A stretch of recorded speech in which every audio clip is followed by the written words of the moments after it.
ahead of my time. Y'all niggas should've left with my nine. Bust a shot, hit the cop, and that's a federal crime. But before I go to jail and do the federal time, eat my wife's pussy, incredible edible dime. Petro said, fuck it, you can do it again. Let the scat blow, fucking now I'm losing the frame. Sean Price is the best around. Niggas Ray Charles with it, doing the damn mess around. I will back out the iron and press this clown. I will smack fire for lion and wet this clown. No joke, rock him all law. Fucking drive by me and I'ma pop at your car. Listen, push that crack, push that rap, good. When I push that lack, you look at that hood. Wanna know who the fuck I'm signed to? What difference do it make, bitch? Listen to the tick. Bitch, I give a fuck what you're thinking. Fuck your thoughts. I'm God, and bitch you now. Yeah, and bitch you now. Listen, I'll be that insane nigga from the psycho ward. Insane nigga from the psycho ward. Be that insane nigga from the psycho ward. Insane nigga, insane nigga. Be that insane nigga from the psycho ward. Insane nigga from the psycho ward. Be that insane nigga from the psycho ward. Insane nigga, insane. I'll be that insane nigga from the psycho ward. Insane nigga from the psycho ward. Be that insane nigga from the psycho ward. Insane nigga, insane nigga. Be that insane nigga from the psycho ward. Insane nigga from the psycho ward. Be that insane nigga from the psycho ward. Insane nigga, insane nigga.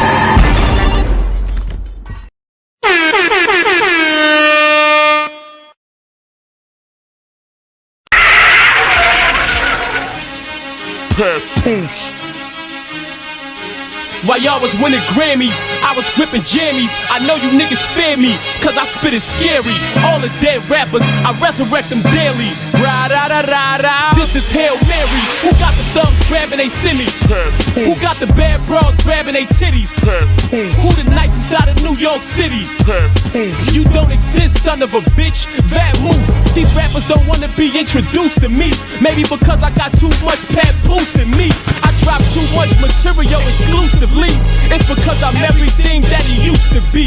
A lot of shit'd be way different if Moose was free. Well, Moose is free now, motherfucker. Moose and me, I represent the boy well. Even Snoop could see I bang like he in the booth with me. I don't trust you as far as I could throw you. Truthfully, I'd throw you. Don't come on the roof with me. I rock canary yellow diamonds at your eulogy.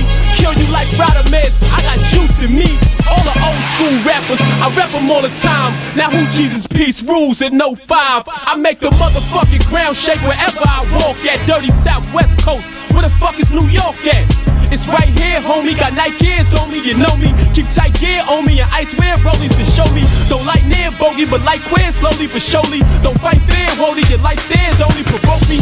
Play tough Tony, you left holy moly for dolly. Yo, he clone me, homie, homie, don't even know me. Sippin' moe, fat roly, poly, phony, baloney. I give him a slice, you like anchovies, you phony. I'm Shaq, you Kobe, I'm Cooler, you Toby. Do my dirt up on my lonely, you do your dirt with a Cody. I'd rather be a prisoner than a parolee. Don't wanna owe no time, I'd rather time owe me. The upcoming rapper, I represent Duke. Who wanna play Monopoly? This is Pat Boots. You grew up on the block, I hustled and banged on it. Parked the all black Lex, a buzz and a chain on it. Thorough on the block, you a troublesome lame on it. Think you make your song cause you mumble a name on it? Why would I make a song and put your nickname on it? When I got a bullet with your government name on it. Proud on the block, you should be ashamed on it. Blood, tears, and strain on it. I'm the moment of silencer. Slump you on your hallway banister. A lot of you niggas be wearing wires and cameras. Listening to my shit, biting like Dracula. You an amateur, the only one nicer than me is myself. So why battle ya? I go on 106 and Park.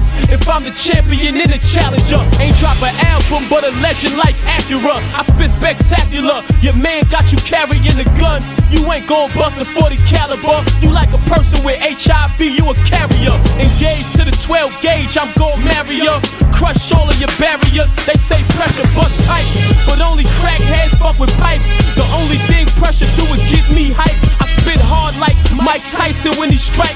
True champion like Michael Jordan, I'm precise. Take shots like Michael Bibby do all night. Better than Michael Jackson before he fucked up his life. Analyze the comparisons and all of the likes. Tell the facts like Michael Strong always right. I got the characteristics of 5 elite mics, so it's impossible for me to get 3 mics. With all the reasons you don't is you ready to die? I'm Illmatic.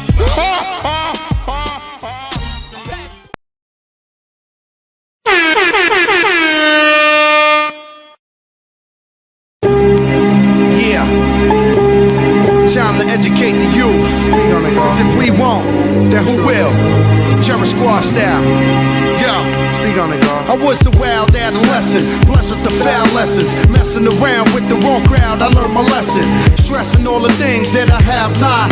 I pray to God to get my uncle out the crack spot. I hear mad shots, homicide, come and play mad lot. But never crack the case with the defendant's a bad cop. You feel me, fam? The devil's got a plan. That's why Farrakhan formed the Million Man up in Washington.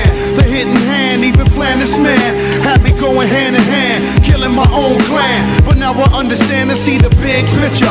Fuck crying about the struggle, I teach you how to get richer. Shit is a hassle in this rotten apple. Kids robbing, copping capsules, rocking tattoos, bopping with ankles locked in shackles. Got the cops jogging at you, spitting rounds of clips. They down with it. You clowns will make you feel as if the Bill of Rights was counterfeit. Now it's been written that all men are equal, but then it's legal when they beat us and treat us as if we're different people. We go for Del, fuck the cops' help. I'd rather drop shells and let off shots until my Glock melts. Cause God dealt us a helpless hand. They made us sell this land so the palace man could build a selfish plan. You know we can't trust the government, cause Uncle Sam is smuggling drugs for us to hustle off the stuff for him. Even McGruff is in it, getting a percentage, taking advantage, punishing just blacks and Hispanics. My heart is cold as ice, so I know I'm shites. Big Pun was the kid that no one liked. My whole life was one big roll of the dice. Paying the price, twice as expensive as white kids. Destined for Rikers, not knowing my existence was priceless. It's like this, my soul was lifeless. I earned stripes fighting the nicest in the crisis. I slice them in half and make them dash like hyphens. Inviting any rapper to clash with the titan. Now writing's like fighting, cause rappers be biting like Tyson. I'm hyping the crowd, keeping them loud like my label. I'm proud, I'm able to live from the bowels of the ghetto. I found me a little sanity inside a career in the family. No more wars and rendering fear through insanity. So keep the salary and tear the mic, cause I love it, there's my life. You judge it, fucking say it's I don't I'm want a Dominican, stranded in New York like Gilligan. Don't wanna get locked up in the Bing again, but here they come, the baggers and cuffs searching for guns. Jerking they ride on the side of the curb to see who runs. They authorize the beats to walk the streets, holding heat for the we puff a Dutch in my cheek. You know my steeds, fuck the police, using probable cause to break laws. Behind the back you try to cover up your racial war. I got something for you boys in blue. The system poisoned you, blew your cover, now what you supposed to do? I never let the pull the trick first. There won't be no American flag over my hearse. What's worse, you know they disperse for bucks. So take caution in the streets, cause our protection sucks. This dude, he had the darkest past. Dressed up in the heart of brass. Forever talking trash, how we stack thick as the almanac. Gunshots in corner for police informants. Still like he modeled the latest fashion. Sidewalks, I show performance. He raised the brutal grace, a razor blew his face. Force commissary plus a pack of the dun-to-duns laced with toothpaste. Life ain't to be gambled, son. You could get trampled by people that act more like animals than mammals. High off enamel. That's what his papa said. Who's locked for dropping knockmen in the candy store robbery. Probably to get his veins fed. He ain't listen, he became a brain dead cocaine head. Oh, the Mexicans loot, they killed him eating bacalaitos. But hey, little kids, don't follow these dope. Yeah, I could dig that. They call me Prospect, I just came back from Newport. Had this track on pause, now I'm back on course. Was lost on the Ave, trying to take my life from the past. Get this legal cash, look what I don't grab without dad. Kinda sad how we got dragged down to negativity. Only if we had one love, trust for liberty. This world would be a better place. Give what it takes and erase the racism. Replace the snake in them bad ones who wanna spit lies and discriminate. I'm trying to keep this positive vibe, and from that I generate to the top. Like Puff, we won't stop. I'm mature now with one knots, ain't trying to get locked into the shorties on the block, trying to twist 40 tops. Get your act together, do some carpentry with a Black and Decker, and start speeding like a Kawasaki. From my life to your life, I'm touching everybody. Twins, watch me. Everything we speak is the truth. From Prospect to Monroe, in a hot second, the whole world gonna know. Everything we speak is the truth. Terror Squad.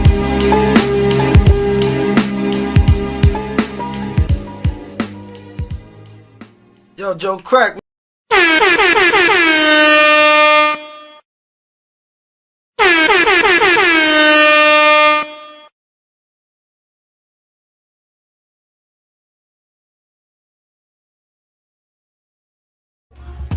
These the last days.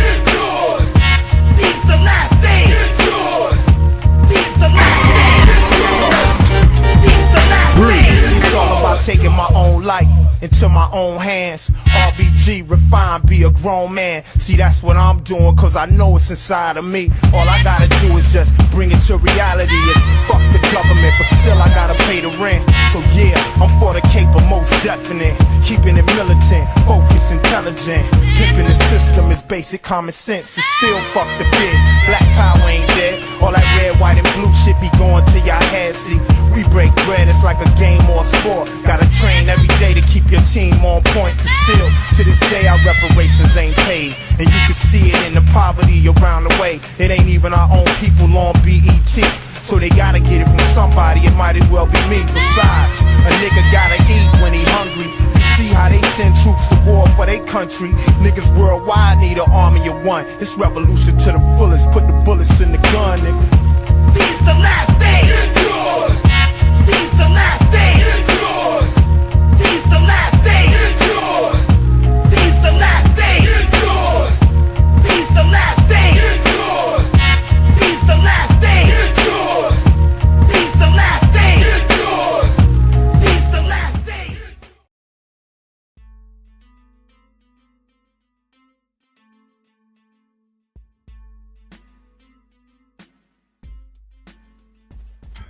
Alright. Peace and Black Power family. It's your boy Psychopath Black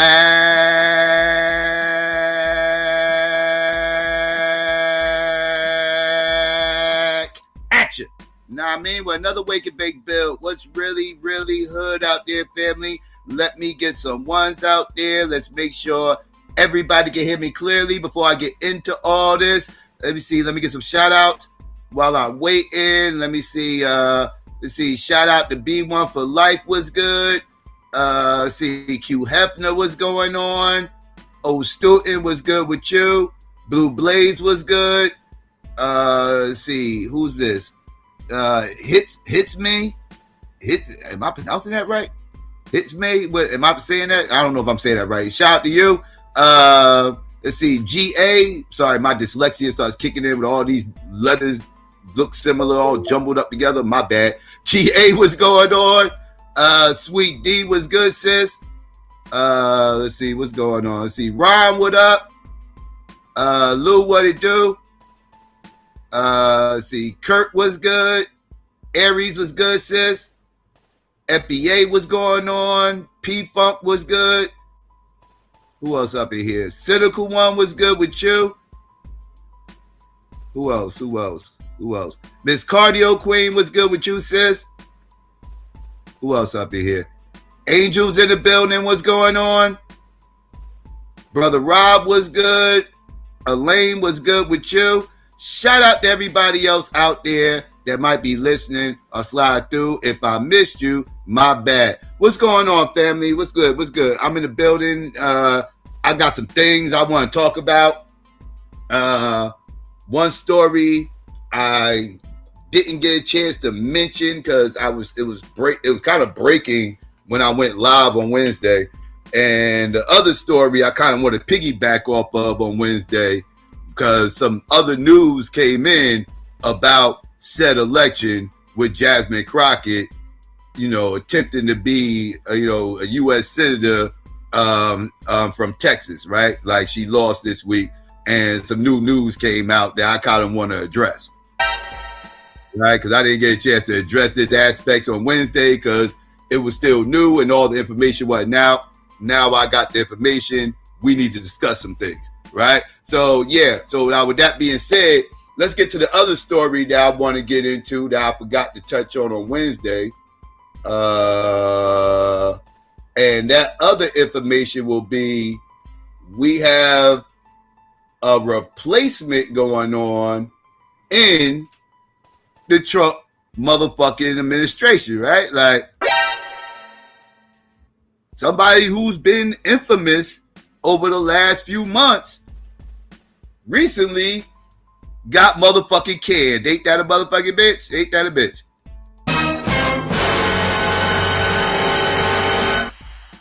Kristi Noem, right? Kristi Noem, that batshit crazy bird, who's, defends everything motherfucking, Blue Lives, anything that got to do with Blue Lives, she's defending it. It don't matter what the kind of fuckery they do. He's going to defend these Blue Lives, right? Like, that's just, and she's been under a lot of, fire since these goddamn crackers been getting killed out in motherfucking Minnesota, right? She's been catching a lot of smoke.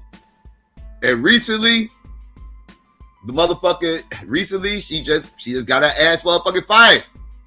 You know what I mean? Because, the Trump administration is getting a lot of heat. And, somebody eventually was going to have to be the fall guy, or shall I say fall gal, right? Somebody was going to be the fall gal, right? And apparently she was that. Right? Because, to be honest with you, she wasn't doing anything but following Trump's motherfucking strict orders. That's all she was doing. But, of course, that's why Trump puts these people in place to do his bidding. If shit don't go right, I ain't had nothing to do with it. They the ones who did that shit, right? So this is what the fuck happened, right? So, yes. Now, with that being said, let's get to this topic real quick before I get to the main topic. Let's run through this real quick. We said there was a proximate cause there, apparently, this ad campaign. But there were some other things going on, right? Yeah, there were a lot of other things going on. The American people wanted her fired. They wanted her removed. She was a political nightmare for the President of the United States. I mean, just take a look at this. Wanted Noam removed as DHS Secretary.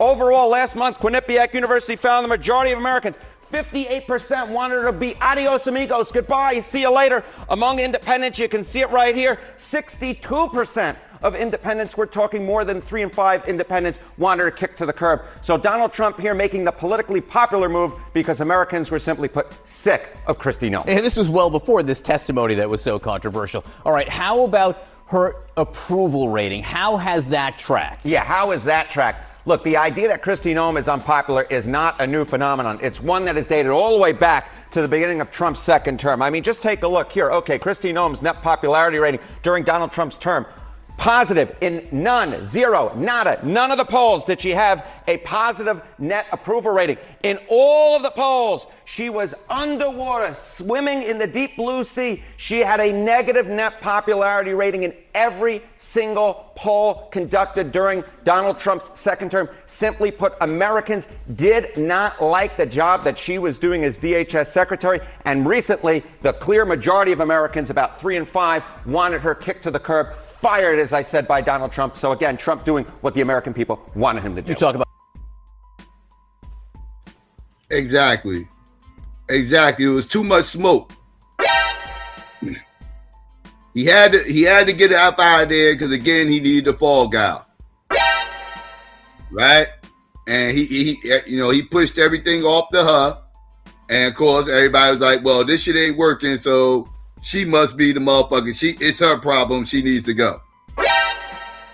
Like the next motherfucker up gonna be much better. Right? You gotta start from the top. This comes from the top. Kristi Noem ain't the top. Neither is her replacement. Neither one is the top. Let's keep that clear. But let's continue.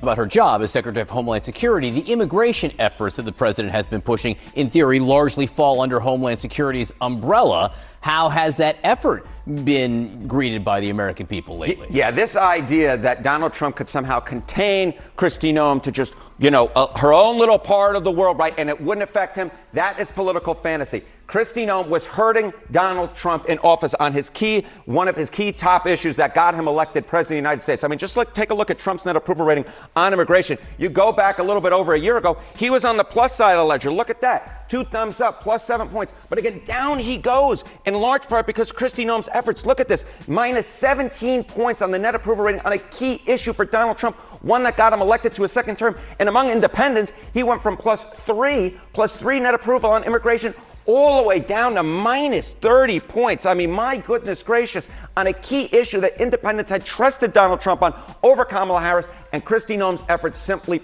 crushed Donald Trump on such a key issue for him. Permission to touch the board here? You can touch it. All right, so she's out The president's going to nominate Oklahoma Senator Mark Wayne Mullen. If he is confirmed, that means there will be an open Senate seat in Oklahoma. There's a process. It'll be filled for a time being, but it will be on the ballot in November.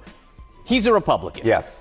Open seat. What are the chances that Republicans hold that seat? Yeah, I think the best part of Trump nominating Mark Wayne Mullen for this seat is, you know, if you nominated somebody from, let's say, a purple state, there might be the chance that Republicans could lose that race. That is not going to happen in Oklahoma. Just take a look here at the Kalshi odds, right? Prediction markets. Chance the GOP wins the Oklahoma Senate race in 2026. Look at that. 95% that the Republican in Oklahoma is going to win that U.S. Senate seat, right? But guess what? Guess where Oklahoma is right next to? You got it, motherfuckers. You got it. Texas, motherfuckers. Texas. That part of the country is not ready for a Democratic U.S. senator.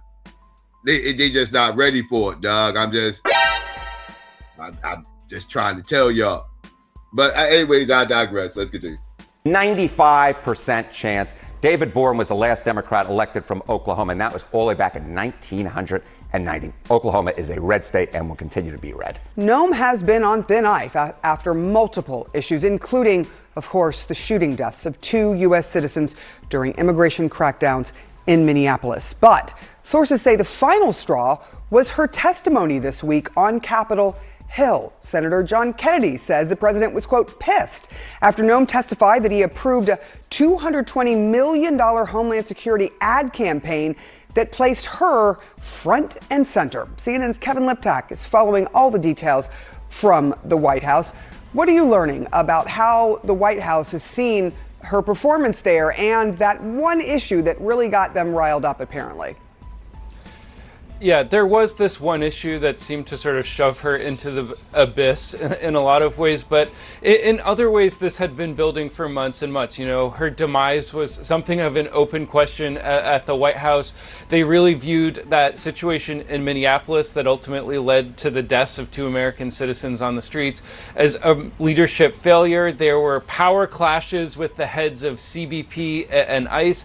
There were some serious questions about her spending, including on a luxury jet with a full bedroom that the DHS claimed was going to be used for deportations. As one administration official put it yesterday, Christie's drama sadly overshadowed and distracted from the administration's extremely popular immigration agenda, which I think is something of an understatement. There was a lot of anger and frustration at how she had handled so much of her job. You know, the catalyst was this sort of humiliating appearance on Capitol Hill when she was repeatedly questioned about that $200 million plus ad campaign that put her at the very center. She claimed that the president was aware and in fact had approved of these ads. The president said he had nothing to do with it, or at least had no idea that they were spending the budget of a Marvel movie on these television advertisements. You know, Kristi Noem is now the first cabinet official to be dismissed in the president's second term. He had been making this concerted effort to try and avoid the drama that engulfed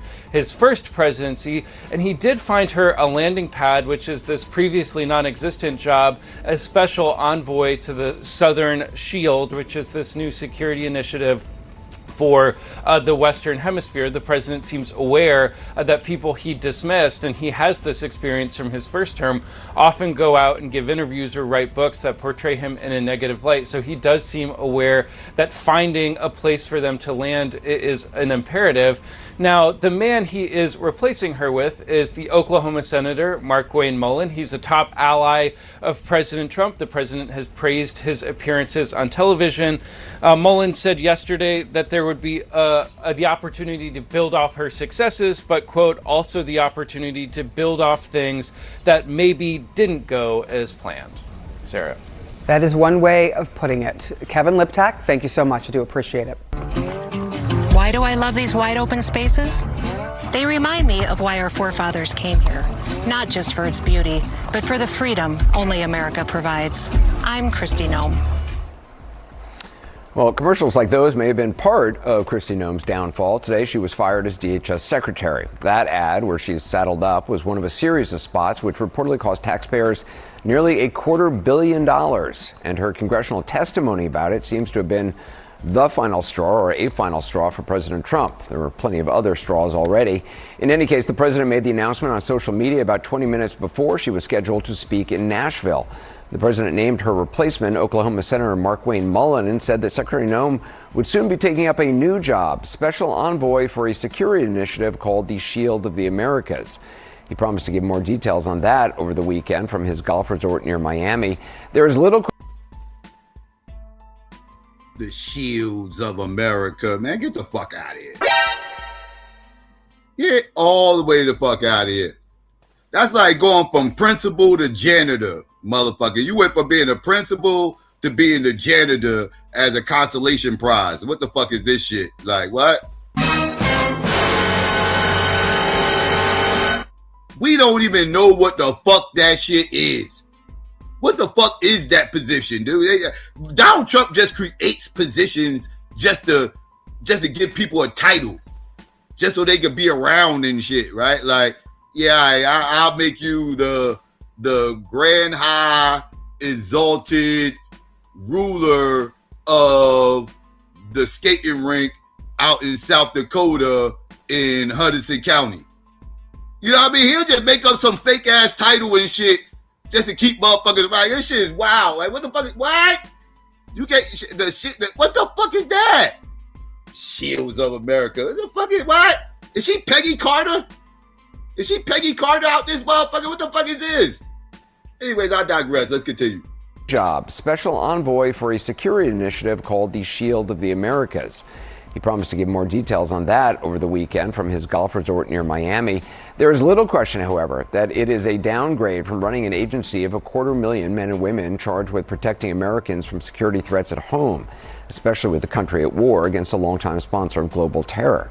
Again, this comes after a string of public missteps, many of which came up in congressional hearings this week, with a number of Republicans, including Senator and Trump loyalist John Kennedy, leading the charge. The president approved ahead of time you spending $220 million running TV ads across the country in which you are featured prominently. Yes, sir. We went through the legal processes, did it correctly. Did the president know you were going to do OMB. this? Yes. He did? Mm-hmm. Yes. Okay. Well, the president is on record saying he did not, and CNN has learned he did not like the secretary implicating him.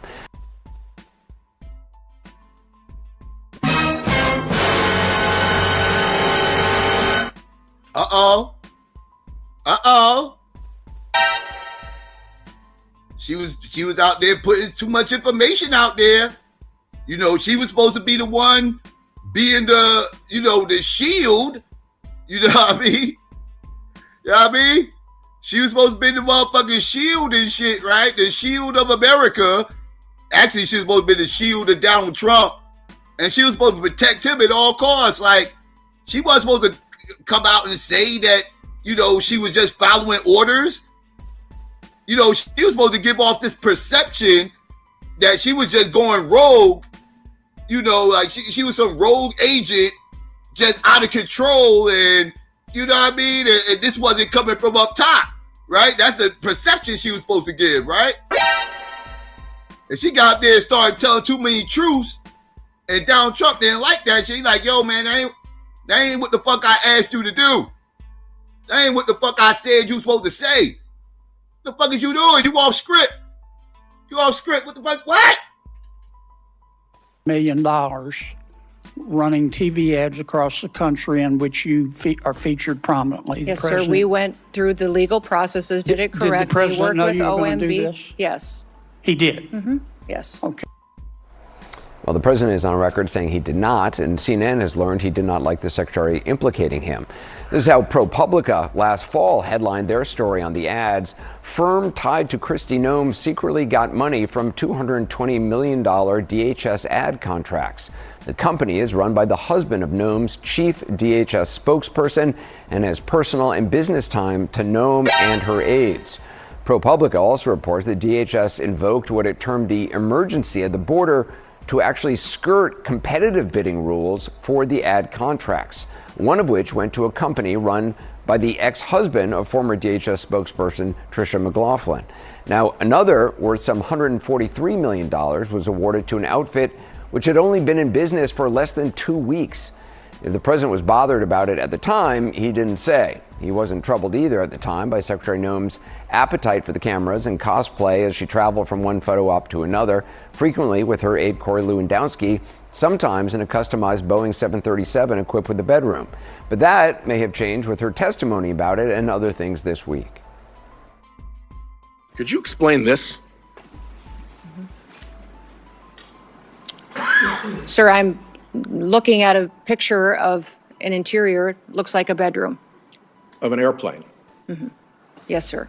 You're not familiar with that? These photos are not accurate. If you're referring to the airplanes that the Department of Homeland Security has purchased and are purchasing, we're using them for long-range command and control aircraft that is dictated in statute by Congress for the Department of Homeland Security to have a plane. Luxury jet with a bedroom in it? Yeah, we used a 737. Does it have a bedroom in In it? fact, we spent 1.442.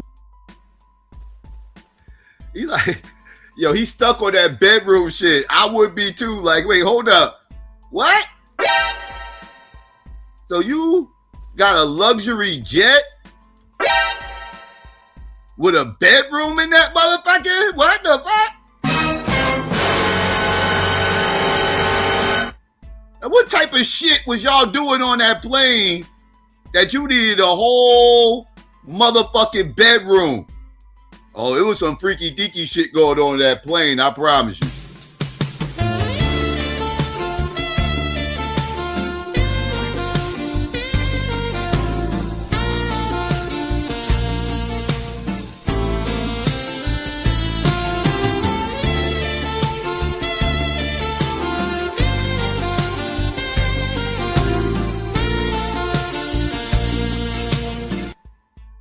It was some freaky deaky going on. I don't give a fuck what none of you motherfuckers say.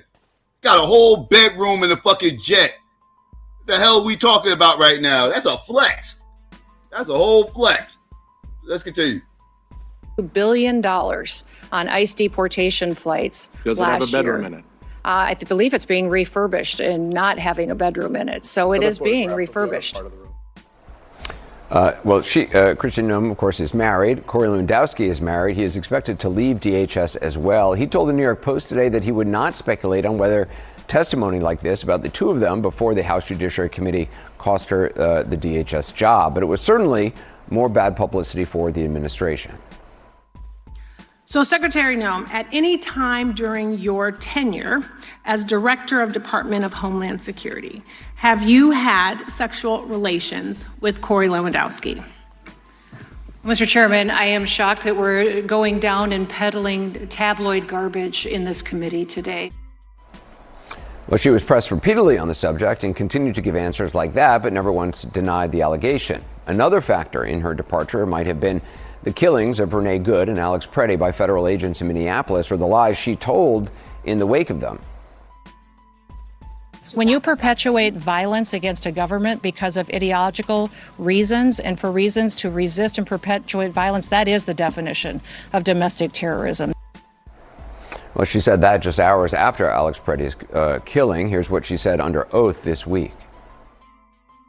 You said that they were domestic terrorists. Do you regret that? I offer my condolences to those family. And again, based on what you know today, were Renee Good and Alex Preddy domestic terrorists? There's ongoing investigations, and so I So you still don't know? You think that's an open question? I would think you would want there to still be investigations going into these situations. Well, you stated the conclusion 2 hours after they were killed that they were domestic terrorists. Again, we do not know what motivated the president to fire her, only that he had plenty to choose from, which the hearing this week threw a spotlight on, even the admission she made in her memoirs, which sparked headlines when she was appointed, that she had shot and killed her dog Crockett because she was, quote, untrainable. Hold up, what? Hold up. She shot and killed her dog? What the? Oh, Oh, that might have been the death knell. That might have been the death knell. White people do not play when it comes to their motherfucking dogs. White people will take you the fuck out for their motherfucking pets. I'm talking about white liberals too. I ain't talking about these goddamn trumpets and shit. No, I ain't talking about them. No, the most dangerous people on the planet when discussing pets is no other than these goddamn super ultra progressive motherfuckers, Peter motherfuckers. Oh, they can't. I know that was it. You shot your dog? How you gonna shoot your dog, dog? The fuck?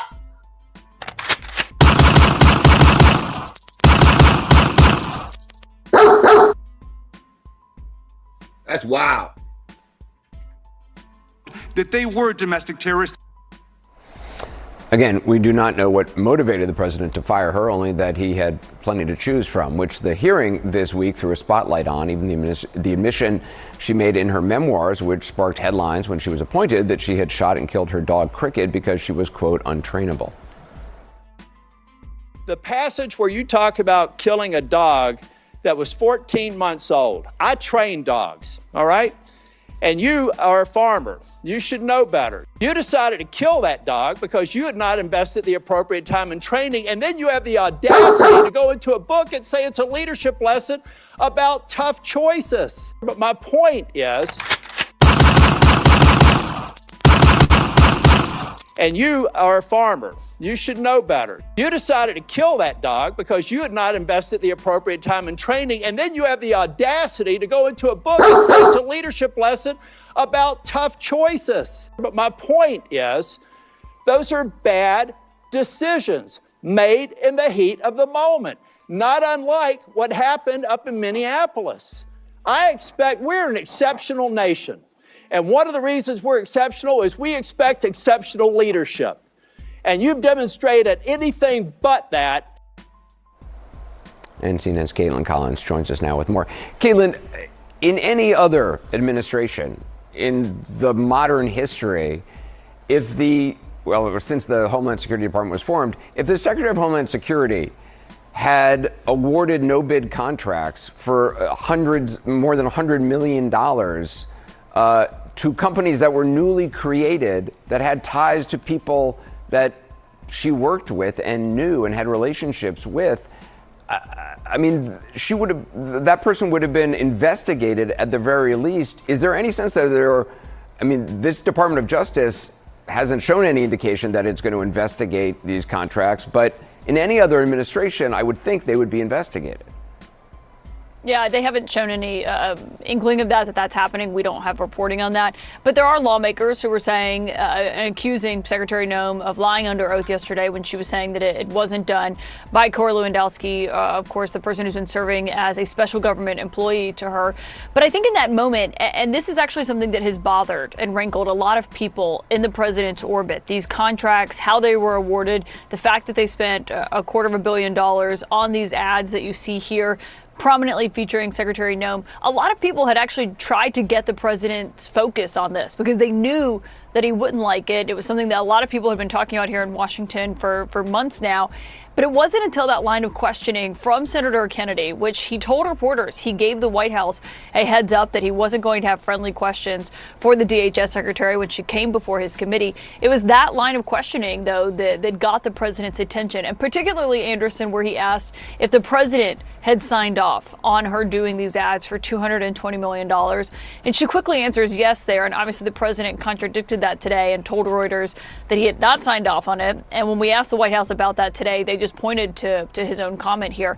That was really the last straw for him, because the president does not like when people are using money around him that is tied to him, whether it's taxpayer money or his own political money, for their own benefit. And he also doesn't like when people try to eclipse him or try to use him to build their own profile. And those are two things, that are kind of the third rail in President Trump's orbit. And a lot of people know that. And obviously this crossed the line here with Secretary Noem. Someone who I should note, though, has been on thin ice basically since January, since the killing of the 2 Americans at the hands of federal agents.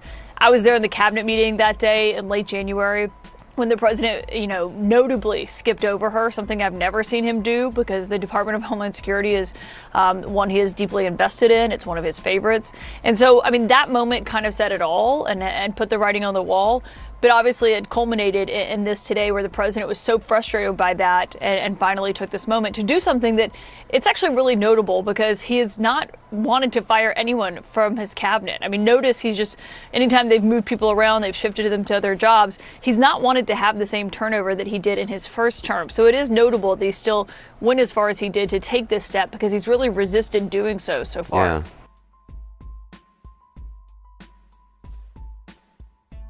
So there you go, family. There you go. That was what happened with Kristi Noem as of now. But she's gone. Probably not going to hear too much else from her. Her political relevance is probably now irrelevant. I don't see her winning too much else. She might win her state. She might win her state again if she goes back out. I don't know, but she's about to be irrelevant on a national scale. American Shield or whatever the fuck that shit ain't about shit. That's some bullshit title, whatever. Right? Now, let's get to the motherfucking main story. Right?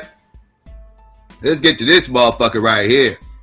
Now, as y'all should know, Jasmine Crockett was recently running to be the United States Senator for the state of Texas, right? Now,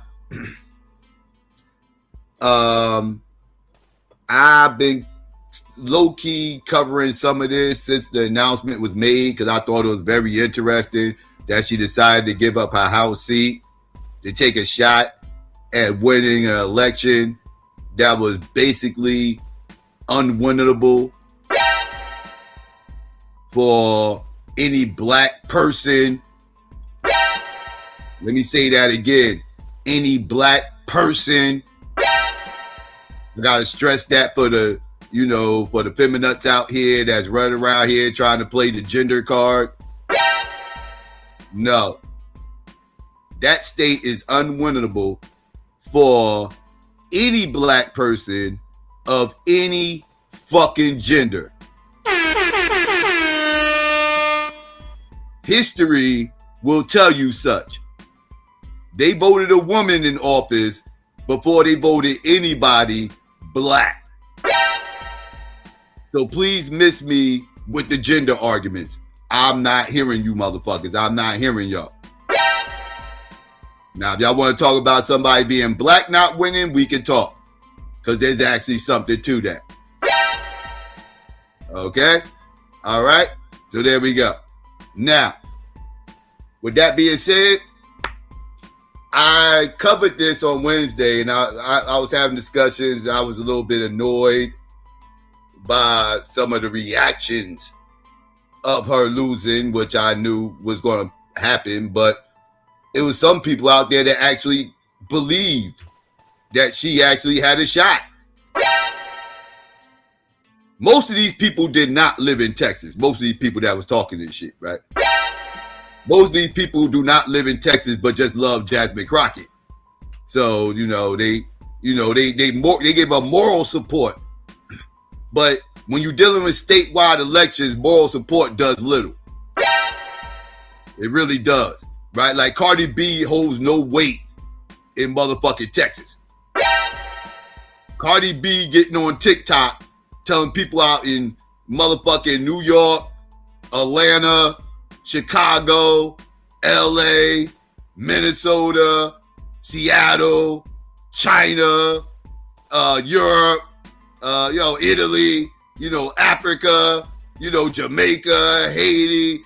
Her telling her large fan base globally does very little to help Jasmine Crockett in that one Lone Star motherfucking state. especially when hip hop is not the number one genre in said state. Right? So like her national attention really meant nothing. Right? So it was all about how the locals feel. Right? And again, I knew this was going to happen.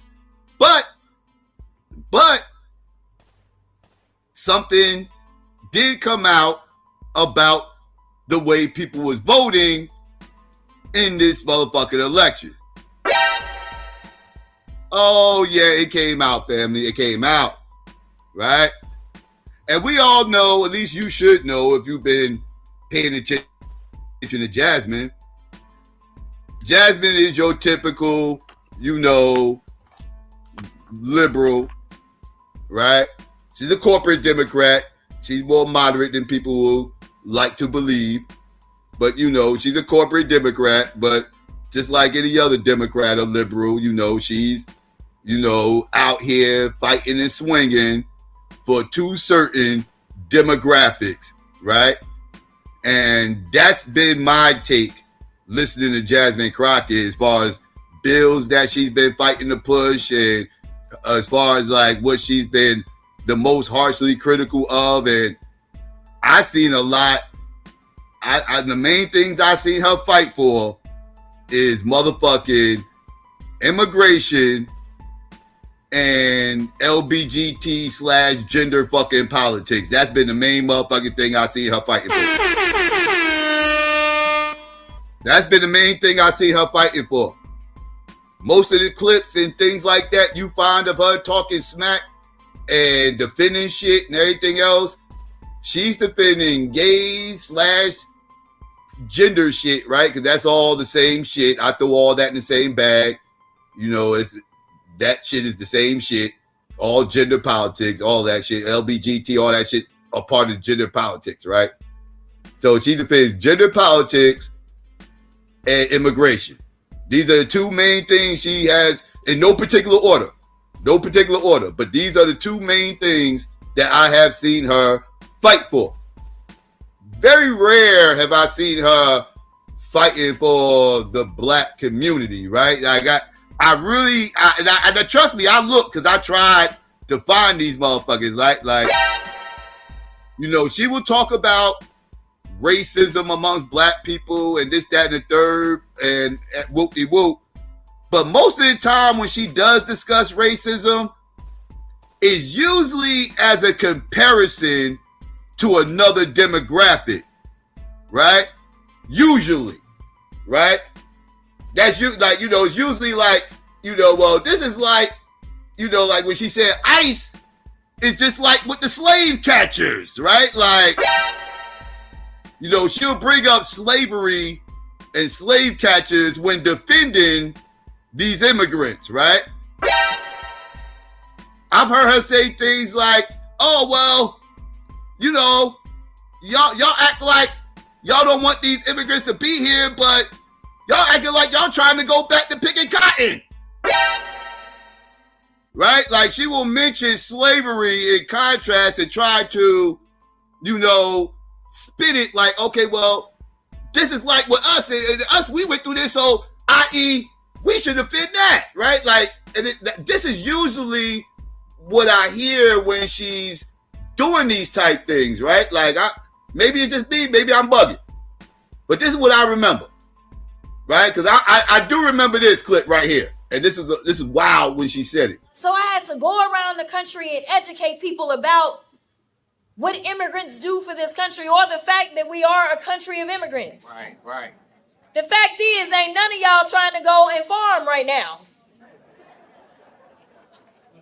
Okay, so I'm lying. Raise your hands.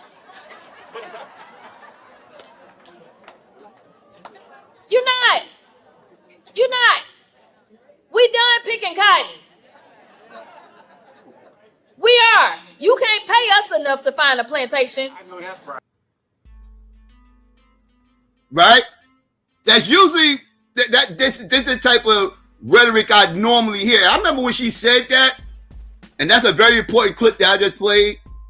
Because I remember when she said that, I always got annoyed by that talking point. Right? to these pro-immigration motherfuckers, they will start saying wild shit like that, right? Like, and I've said numerous times, there are shitloads of black people I'm talking about motherfuckers who are homeless, motherfuckers that live in shelters, motherfuckers that go to these tip agencies, right? These motherfuckers that got records and everything else, and they can't get work anywhere else, and they have a certain age, so they can't even really play the block, right? And make money that way anymore, because they done aged out of that shit. And the motherfuckers doing bad, everything else. These motherfuckers will take those jobs in a heartbeat, especially if it's paying by the day. Especially if it's paying day by day. And they ain't gotta wait like weeks to get a check and shit like that. They need some quick money. I know a ass load of motherfuckers who will go out in those fucking fields and do the field work. But motherfuckers said, I guess Negroes done got too bougie in 2026. Oh, my bad. She said this in 2024. Well, in 2024, I guess Negroes are too bougie. Right? Homeless niggas is too bougie. Motherfuckers living in shelter, they too bougie to go out there. Y'all motherfuckers is tripping. Some of y'all done left the hood and been away from the hood too long. I see motherfuckers out in the street corner all the time asking me for change and this, that, and the third, whoop-de-whoop. Them motherfuckers totally go make $100 to go fuck around that field for one day. They'll totally do it. So when motherfuckers start saying, oh, y'all wouldn't do it and everything else, you're usually saying that to motherfuckers, yeah, they wouldn't do it.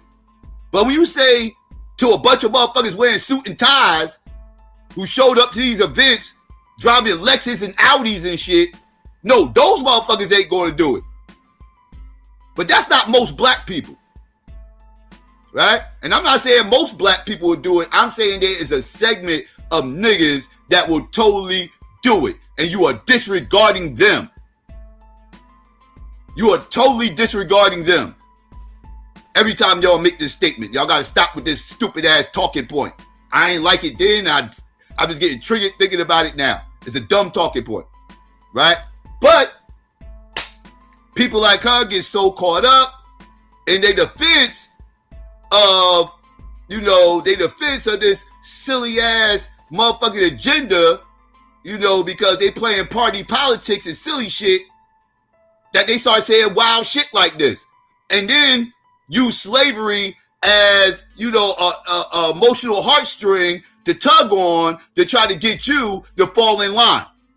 I don't like that shit. And Democrats always do that shit. They always do that shit, and it's very insulting to me. I find that shit insulting. It's lazy, right? It's a fucking fallacy all in itself. It's an appeal to emotion, right? If you got solid points, you shouldn't have to do all that. But anyways, I digress. It also bit in the ass because Latinos themselves also didn't take that motherfucking statement very highly. They didn't like that shit. It was like, hold up now. Who the fuck are you talking about? You done picking cotton. You saying we ready to pick cotton? What are you saying right now? Right? You gotta remember, there's some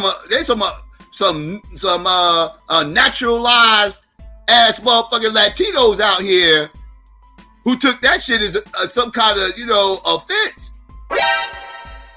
They didn't like that shit too much, right? So that also bit her in the so that statement right there bit her in the ass more ways than one. She thought she was doing some slick. She thought she was saying some slick shit, but she actually wasn't. She actually put her foot in her mouth, right? But this is always my thing with, like, not just Jasmine, but the Democrats as a whole, because she's just doing what the Democrats do, and it's fucking annoying, right? And it annoys me when I hear Negroes pick up these talking points and just start regurgitating what white daddy told them. And it's fucking annoying, right? This is bad talking points. But anyways, let's get into some people's analysis on why they felt like she motherfucking lost. And we're going to peel back the onion on this, right? A little bit more. Let's get into it. Teaches me that love is the strongest force in the universe. Love is not passive. Love is not neutral. Love is not weak. Sometimes love requires that we stand between the bullies and the bullied. Love sometimes requires that we look evil in the eye and not blink. Amen. That was James Tallarico. He just beat Jasmine Crockett in the Democratic primary for a Senate seat in the state of Texas. And the real question now remains, does he have what it takes? Does he have the special sauce to flip this Senate seat from red to blue for the first time since the 1980s? Now, let's talk a little bit about the primary race, because I think that it could be a teachable moment for members of the Democratic Party if they choose to see it as a teachable moment, because I think that there are people who kind of mistake what it means to fight, right? So for me, being a fighter doesn't mean trashing the other side. It means fighting for what's right, okay? So just keep that in mind as I present the details of what happened to you. So if nothing else, Tallarico's messaging was more appealing to Texans than Crockett's was, which again, I think could be a teachable moment for Democrats. So Tallarico got about 52% of the vote, whereas Jasmine Crockett received about 46%. Now here is Harry Enton with a little more data on how this race played out. And then I'll talk about their differences in style, even though we're talking about two Democratic candidates. Take a look. Tremendous turnout. I mean, woof. Texas Democratic Senate primary turnout, the highest ever was this primary. We're already up to 2.3 million, and that's only with 92% of the estimated voting. It's not just that this 2.3 million is such a large portion, the largest ever for a Texas Senate Democratic primary. It's that more people voted in the Democratic primary than the Republican primary. Look at this. Share of Texas midterm primary ballots. Look at this. The 2000s average. If you look at the 2000s, on average, you see this. Republicans outvote Democrats. More people choose the Republican ballot than the Democratic ballot in midterm primaries by 60% to 40%, a margin of 3-2. But look so far, Democrats, more people are actually choosing the Democratic ballot. Pretty impressive, actually. So the turnout among Democrats was pretty strong in this race, which means they were super motivated to get involved. And that's a big ass turnout for a primary. 2 million motherfuckers for a primary. That's a lot of motherfuckers, right? So they got that huge turnout, and one of the reasons why is because Jasmine Crockett was running, and she's a high-profile candidate, right?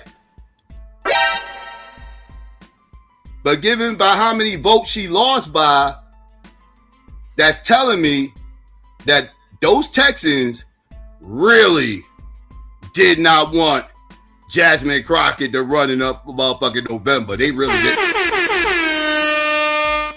They came out in droves to say, we don't want fucking Jasmine. In droves. And mind you, y'all don't hit me with the whole two-party nonsense, because these was Democrats that came out in droves that say they didn't want Jasmine. Let's keep that a buck. We're not about to make this part a Republican thing, right? This is Democrat on Democrat crime, and we're going to address this as such. We're not going to deflect. We're going to hold parties accountable around here. And I'm going to need these Democrats to look inside their own house, because that's what we're discussing. Right? This is a house of cards, and it's crumbling. And the fact And these people gonna allow it to crumble because they think ain't nothing wrong with the house. Negroes keep telling motherfuckers there's something wrong with this house. They're like, nah, the house is strong, man. We got a strong foundation. You know, cement dug about 18 feet deep into the ground. Strong foundation. You know what I mean? We got all the bricks lined up, squared up. We got nice little, you know what I mean? Staircases, elevators. Ain't nothing wrong with our motherfucking house. I should on point. What you talking about? That's a fucking house of cards built on quicksand. That is a house of cards built on quicksand, and Negroes need to wake the fuck up and understand what the hell is going on. And stop listening to these goddamn white liberals. They lying to you niggas. These white liberals is lying to you niggas. They lying. Playing in your faces, and y'all just don't be caring. Y'all just don't care. They play in your faces all the time. All the time. Y'all get it sooner or later. Y'all get it. Pretty impressive, actually. So the turnout among Democrats was pretty strong in this race, which means they were super motivated to get involved. And when you take a step back and you think about the two different candidates, I mean, consider the fact that you have Jasmine Crockett, who really made a name for herself as being like this firecracker who's willing to, you know, rhetorically speaking, fight against the right. Now, there were some things in her record that were concerning. We'll get to that in just a moment. But Tallarico presented himself as a populist candidate and also an individual who is guided by his faith. And I personally do not have any problem with that. I have nothing against people of faith. I do have a problem with people who use their religion to control others. I don't get that sense from Tallarico at all. And so I think that his messaging was just a lot more effective, because I know it doesn't seem this way to a lot of people, but my sense is that most Americans are exhausted. Most Americans are tired of the division. Real quick, Dre said most of these congressmen and women are married. That goes a long way, because you can lead a household, and maybe you can lead a country or state. And that's usually the philosophy, right? Now, that's not always the case when it comes to voting, but I will say that plays a role when you're talking about the Bible Belt. In the Bible Belt, being married carries a certain amount of weight, opposed to if you sing. Like up here, you know, one of our fucking senators is fucking Cory Booker. That fruitcake ain't married, right? That fruitcake ain't married, and that's why he's not married, the whole fucking fruitcake. But I live in a liberal ass state, right? So he can get away with that shit, right? Now, out in Texas, you talking about a Christian, very Christian state. You know, we talking below the Bible Belt, different type of morality and everything else, you know. So, yeah. And I always wondered, how come I don't even be seeing Jasmine dating. I always thought that was strange. You never see her dating or nothing. All I ever see her around is her entourage of fucking black women. Never with no dude around. And it's like, how Jasmine ain't at least dating? Okay, she's not married. All right, cool, whatever. I ain't saying you gotta be married, but I don't even see her going out on dates or nothing. Like, it's very strange. And she always around those goddamn, you know, these little women in her camp and shit. Like, I'm like, yeah, I see you. I see you. I don't know. I'm just saying. As I remember asking that question before, like, how many of y'all, do y'all think, you know, y'all think Jasmine could be, you know,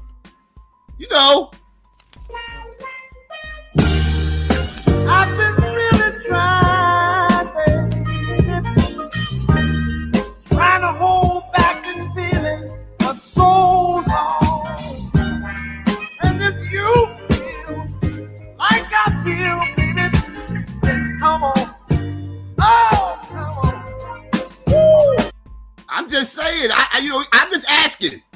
I'm just asking. I ain't got no evidence, for one way or the other, right? I can't confirm or deny, but I wonder, like, well, what's going on? Like, you know what I mean? Somebody should have snatched that shit up by now. Nobody snatched that up yet? I don't know. But anyways, I digress. Let's continue. I know it doesn't seem this way to a lot of people, but my sense is that most Americans are exhausted. Most Americans are tired of the division. They're tired of nothing ever getting done. They're tired of the hyper-partisanship, the polarization, and, the inability to come together as a country. Tallarico cut through that and had a message of unity and love. And you would think, okay, well, in an era where Democratic voters really want to fight her, Tallarico is not going to be an appealing candidate. But apparently nothing could be further from the truth. And I personally love to see it. This is my bias, so you might not agree with it, and that's totally fine. I personally am I'm exhausted with the divisive politics.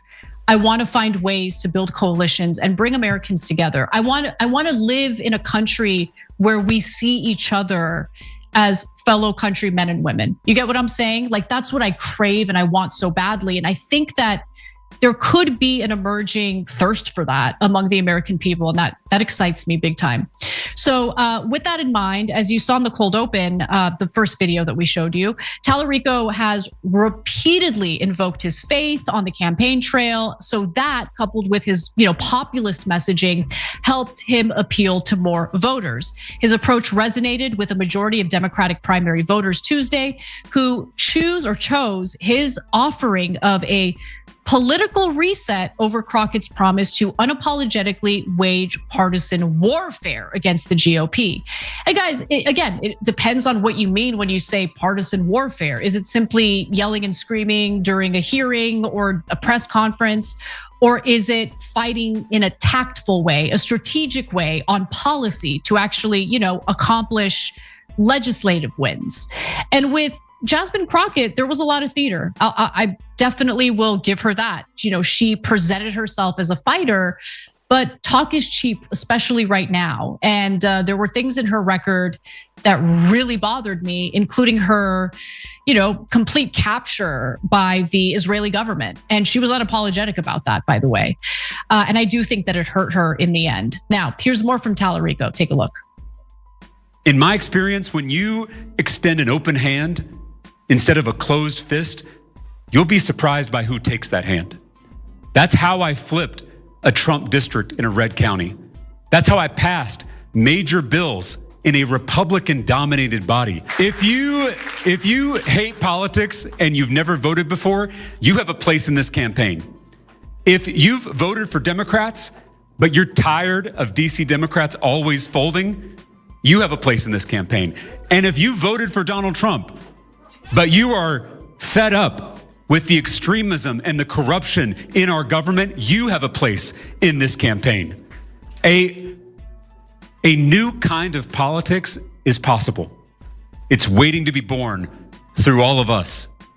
And a movement that radiates that kind of love is unstoppable.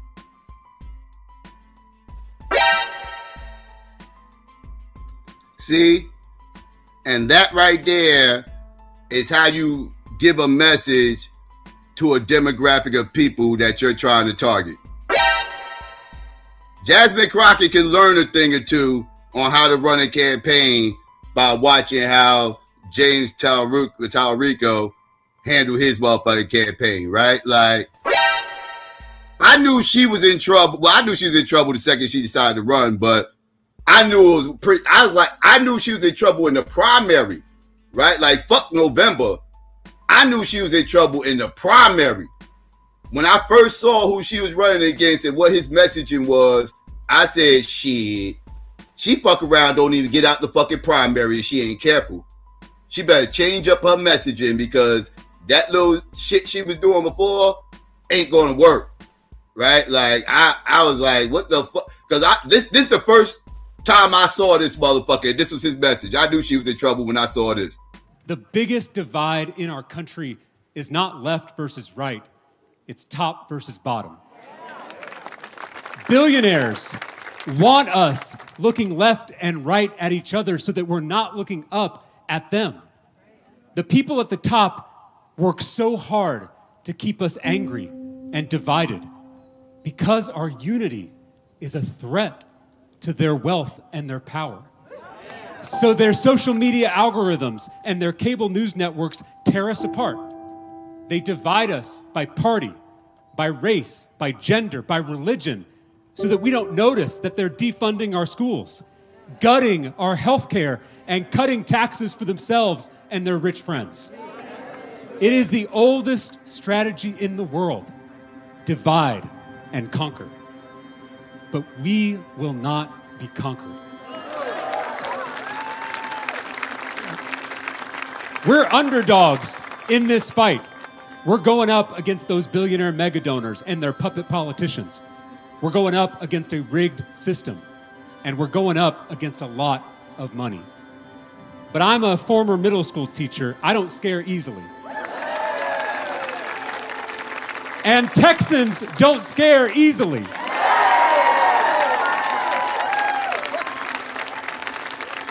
My granddad was a Baptist preacher in South Texas. He taught me that we follow a barefoot rabbi who gave 2 commandments: love God and love neighbor. Because there is no love of God without love of neighbor. Every single person bears the image of the sacred. Every single person is holy. Not just my neighbors who look like me, or pray like me, or vote like me. Those billionaires are trying to keep us from seeing all that we have in common. They're trying to keep us from realizing that there is far more that unites us than divides us. Because once we do, we will come together, across party, across race, across gender, across religion, to take power back for ourselves and our communities.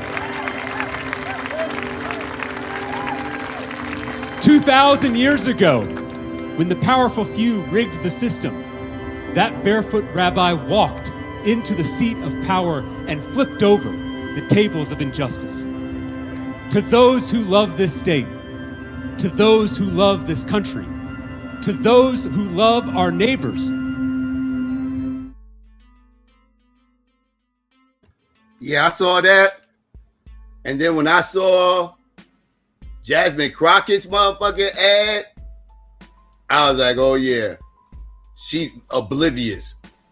She's oblivious to what the fuck is going on. Because this was her ad right after that.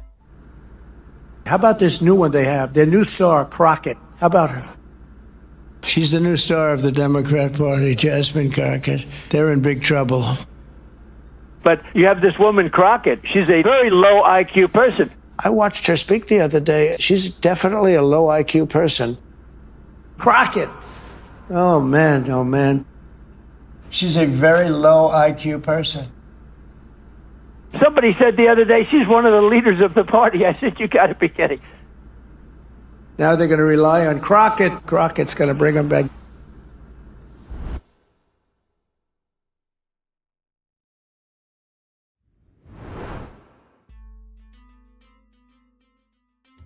That was her motherfucking response. Again, she don't understand the temperature of the room. Who the fuck was running her campaign? Like, that little Trump trigger shit that she was doing, that shit would have worked. Maybe that shit would have worked around, I don't know, around July of 2024, if she was running for fucking president. Maybe it would have worked then, motherfucker. Maybe it would have worked then.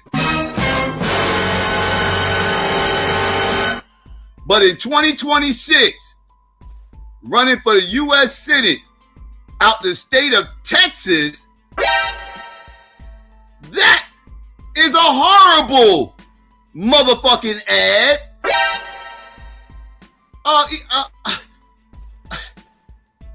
A ridiculous approach to trying to just get out the primary. Like, what are we doing right now? Like, people in Texas can give a fuck about being Trump triggered.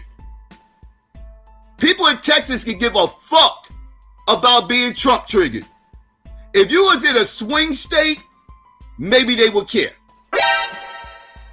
If you was in a liberal state, maybe they would care.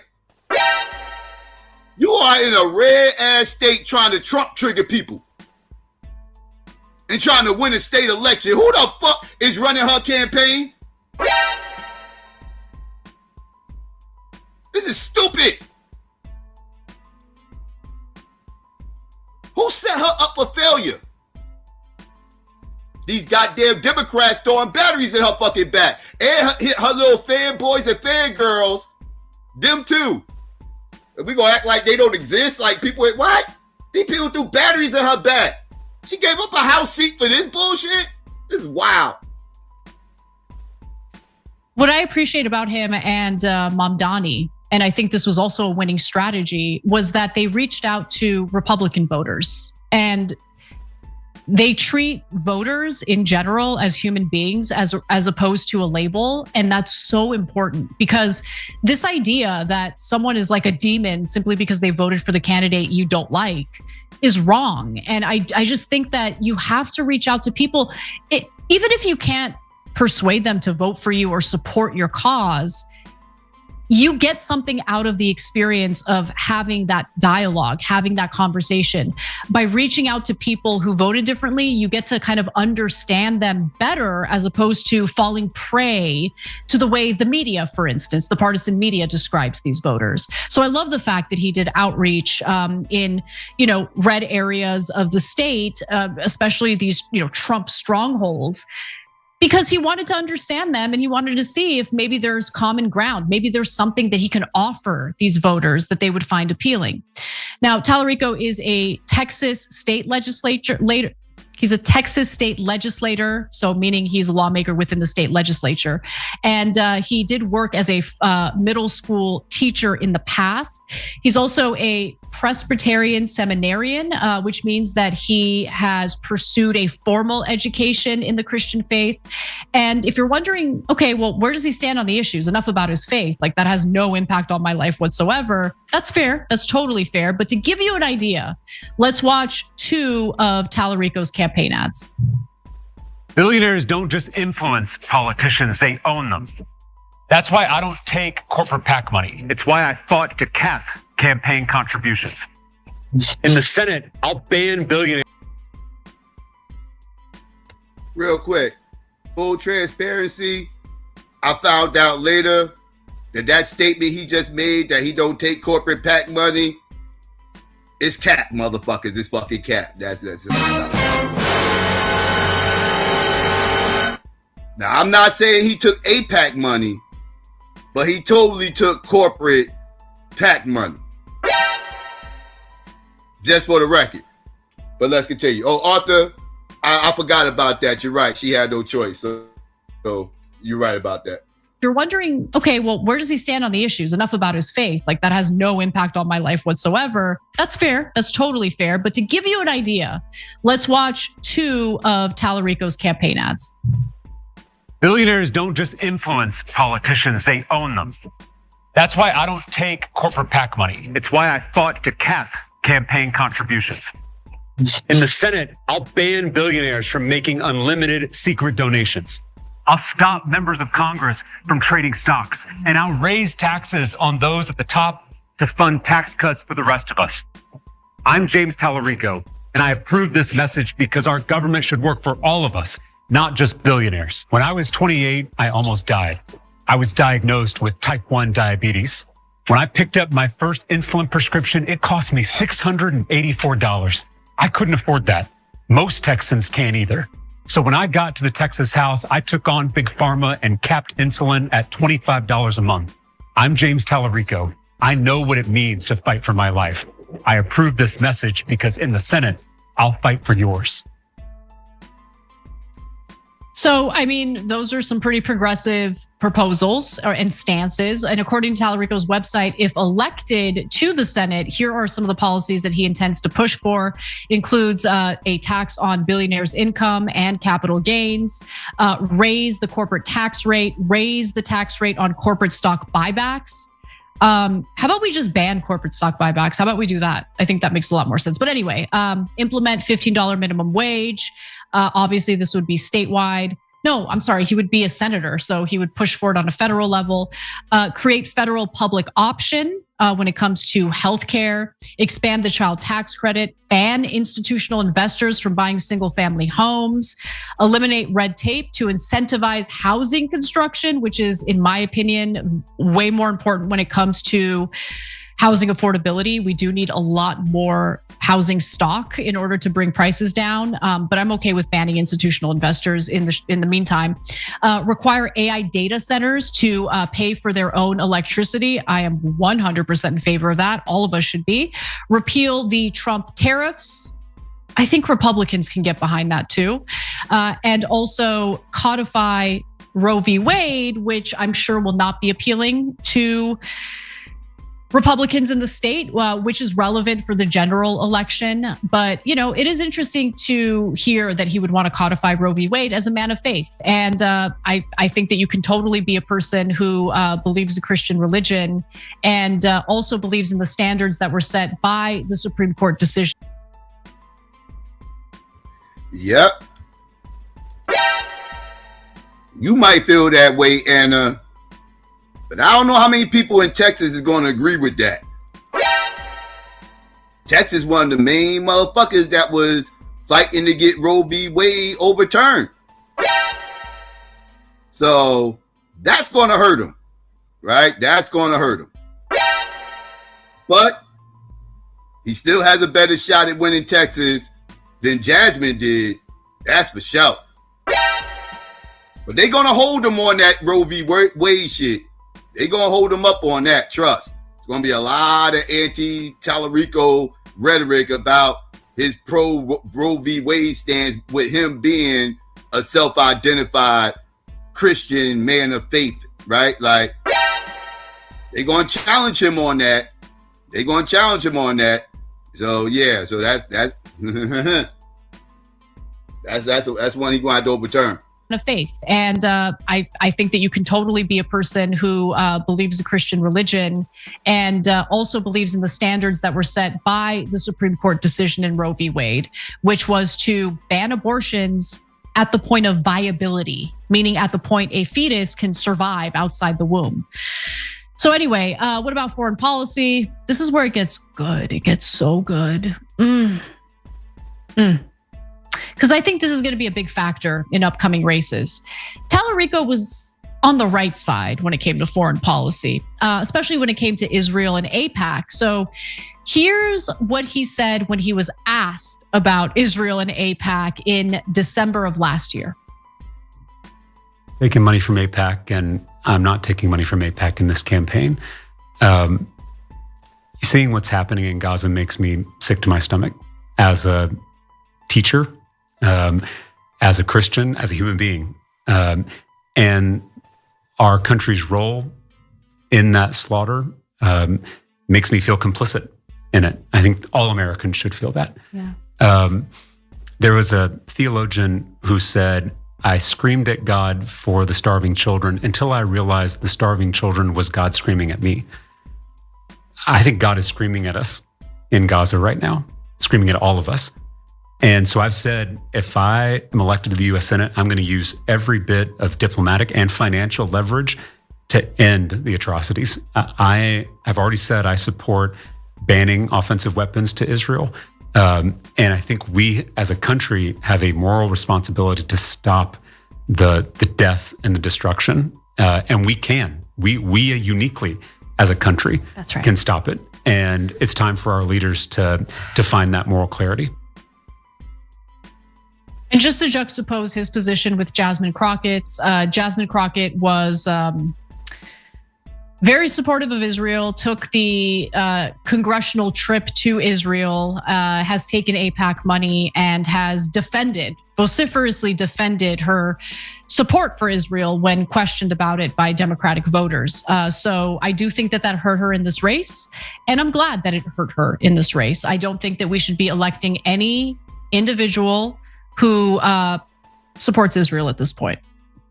I think it's really important to elect anti-Zionists, and I mean that. Because if we don't, this is a threat to our country at this point. Because we don't have a government that looks out for us. We have a government that is beholden to a foreign country, and that's a huge problem, a huge problem. I can't imagine continuing paying the taxes I pay and seeing Americans struggle while my government takes our money and squanders it on endless foreign wars. But anyway, enough about me. As a state legislator, Tallarico reduced prescription drug costs by capping insulin copays at $25 a month in Texas. He also lowered housing costs by replacing outdated regulations to increase the supply of apartments and condos. Guys, look, it's one thing to listen to what people say they want and then just regurgitate it, tell them what they want to hear, but you never actually carry out successful policies. He already has a record of succeeding. I love to see it. By the way, I should also note, Texas is a much friendlier environment when it comes to zoning laws. And I think places like California could learn a lesson or two. We need to build, we need to build, we need to build. Please wake the F up. All right, these liberal yuppies who don't want to build more housing need to be shut down, and we need to build more housing. It's that simple. But anyway, he also lowered childcare costs by establishing property tax exemptions for childcare providers and increasing the supply of high quality centers. Oh, I love it. Now, compare all of that to how Jasmine Crockett announced her campaign for Senate. Because she's got a lot to compete with here. So maybe she had a super compelling message, but it didn't quite make the cut. Let's take a look. How about this new one they have? Their new star, Crockett. How about her? She's the new star of the Democrat Party, Jasmine Crockett. They're in big trouble. But you have this woman, Crockett. She's a very low IQ person. I watched her speak the other day. She's definitely a low IQ person. Crockett. Oh, man, oh, man. She's a very low IQ person. Somebody said the other day she's one of the leaders of the party. I said, you got to be kidding. Now they're going to rely on Crockett. Crockett's going to bring them back. Disaster. That was such a disastrous ad, honestly, because it's all about Crockett, and it's framing everything as I'm Jasmine Crockett. I am going to center Trump and how I'm going to fight Trump as, the centerpiece of my campaign. It's more of the same. And I think people are ready for something new. And I think voters have gotten savvier, and they don't want someone who just talks the talk. They want someone who walks the walk. And based on what Tallarico's was able to accomplish already as a state lawmaker in Texas, it seems like he's not just talking about doing things. It seems like he really wants to accomplish policies that work. And honestly, the only way you're going to be able to do that is if you know how to negotiate. You know how to, compromise where it's not going to hurt your constituents, but you have to have some sort of working relationship with lawmakers on the other side of the aisle. And it seems like he's actually interested in reaching out to Republican voters on things that they would care about. And that might apply some pressure on Republican lawmakers to play ball with Tallarico. I think that's a smarter strategy. I could be wrong. I could totally be wrong.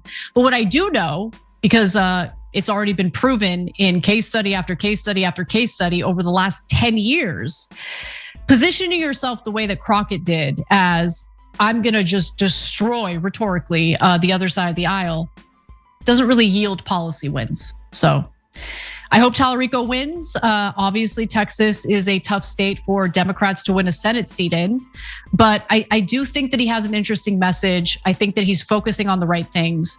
We'll see how it plays out, but I have a little bit of hope when it comes to the Senate race. So we'll see. Every time you... All right. So that's a little bit of the breakdown right there of what happened post-election.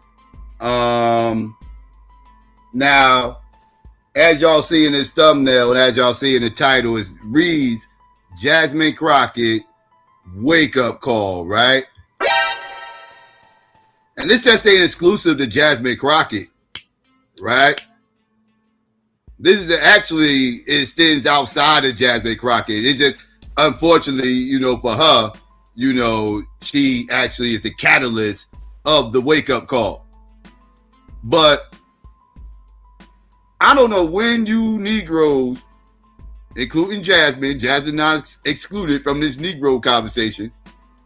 I don't know when you Negroes are going to wake the fuck up and stop beating black people heads up with this fake ass pseudo passe brown black fucking coalition bullshit that motherfuckers keep hitting people with and shit, like trying to make black people care about immigration and trying to make black people care about what's going on in El Salvador and all this whole other shit and we gotta fight for these motherfuckers and this, that, and Let me tell you something.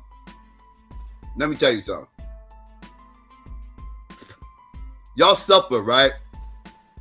From a complex, right? A complex that I had to get over as a child, right? As a youth, right? Because I was always somebody, right, who didn't like seeing bullies, right? I didn't like motherfuckers bullying motherfuckers, right?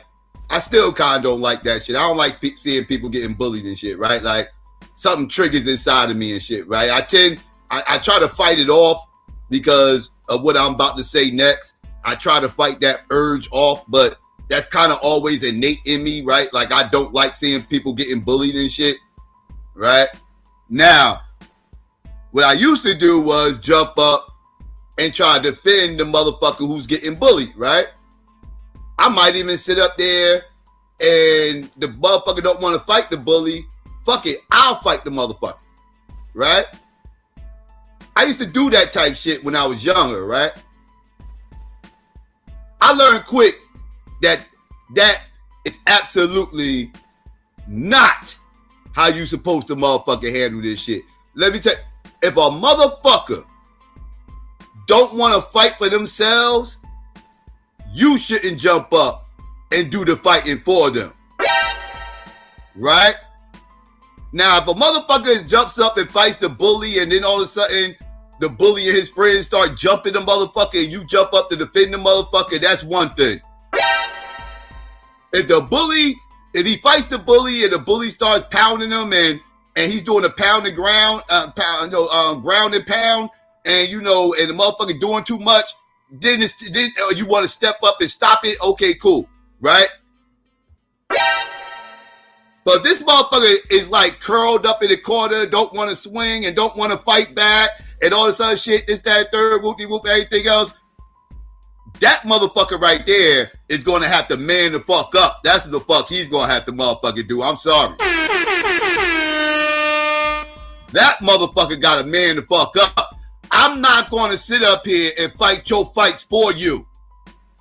I'm not going to sit up here and fight harder for you than you are fighting for your motherfucking self.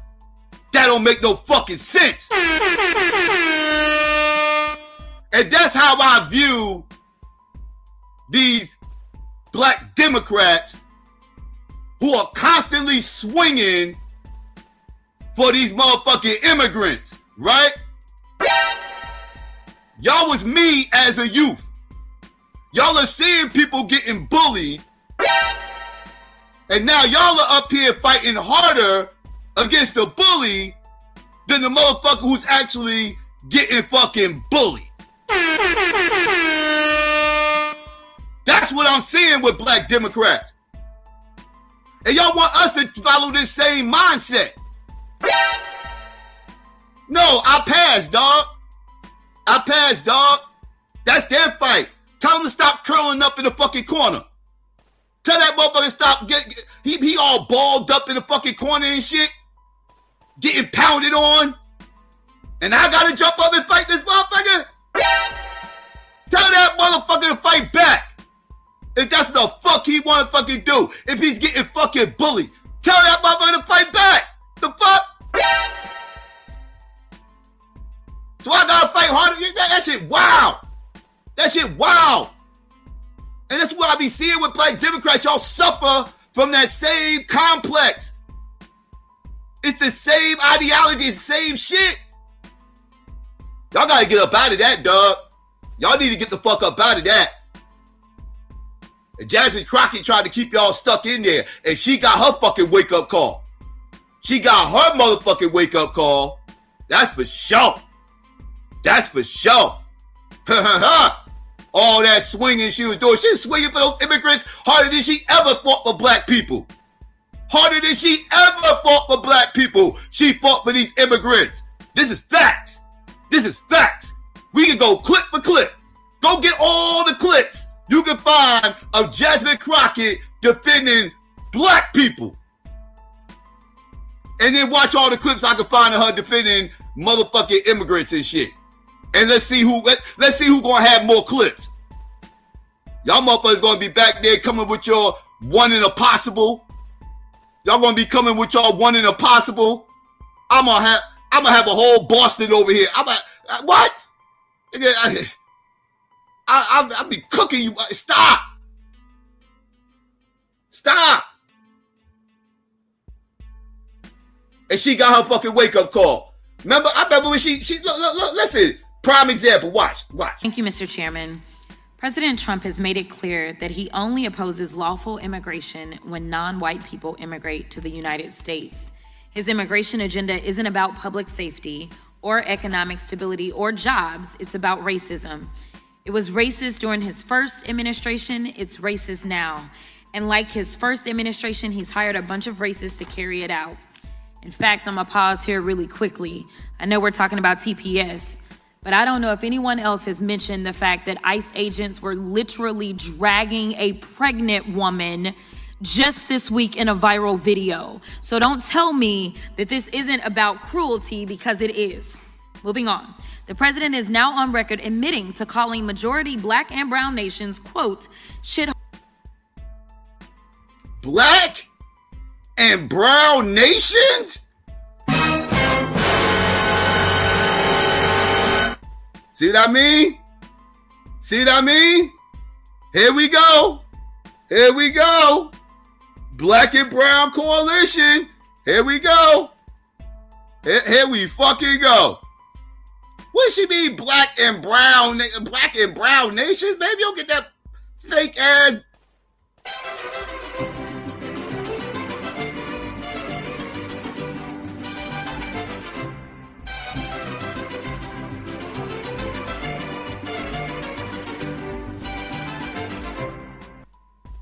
Yeah, you still think we black and brown nations united and all this old other dumbass shit that y'all motherfuckers be back there promoting?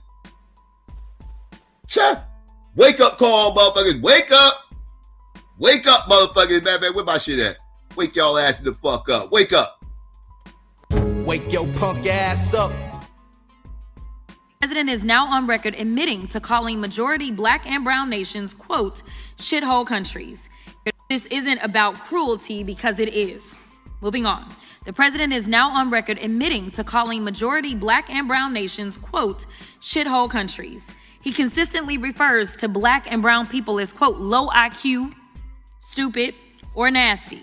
His agenda is about one thing, giving racial preference to specific people seeking to immigrate to America, which is illegal and unconstitutional. But nevertheless, they are going to keep trying to get y'all to believe that immigrants are the cause of all your problems. But here's the truth. Immigrants are not responsible for a billionaire CEO refusing to increase your wage. The corporation you work for isn't replacing your job with artificial intelligence because of Haitian refugees. Your landlord isn't increasing your rent because someone who's fleeing gang violence in Central America moved into your community. A Palestinian kid who was moved into the community. Don't you mean snuck into the fucking community? Ain't that what the fuck you mean? Because if they moved there, they ain't got nothing to worry about. The only motherfuckers got to worry is the motherfuckers who snuck over here. They're the motherfuckers that got to lay low and shit. Like, what are we talking about? What are we talking about, man? Listen, enough of this. Enough of this. Y'all get the point. Y'all get the point. Now, let's just listen to some of these people out here that, because apparently everybody knew Jasmine Crockett was going to win this motherfucker. I don't know. I got a different algorithm. I got a way different algorithm that tell me something different. There were people out here crushed that Jasmine Crockett lost this motherfucking primary. I'm talking crushed, right? Crushed, destroyed. And these motherfuckers, and some of these motherfuckers are very perplexed that these motherfucking Latinos did not show up for Jasmine. And why are you shocked? Right? Because the other day the exit polls came out and it's not pretty. It's not pretty. Because these were the motherfucking exit polls, family. These were the exit polls. Let's get into this real quick, shall we? I was asking for these. I could not wait to see these motherfuckers. I wish they had a demographic to show how the fruitcakes and straight people voted. I wish they had those results. But I'll take this. I'll take this. Right? Now, as you can see with the race, right? 69% of white people, white Democrats, before y'all start getting Trump triggered, because this is a Democrat on Democrat crime. This is Democrat on Democrat crime. I'm not listening to you two-party ass niggas. Democrat on Democrat crime. Right? 69% of white liberals told Jasmine to go fuck herself. 84% of black Democrats said they fucks with Jasmine. And then we have a whopping, undeniable, not to be misconstrued, 60% of Latinos, the brown nation, the 60% of that brown nation voted against that fucking black nation. Voted against the black nation. What happened to the black and brown coalition, niggas? This is in Texas, the second largest Mexican population in the fucking country, only behind California. We are talking right by the border. At the border. And 60% of those Latinos told her to vamos, adios, whatever the fuck that oath is.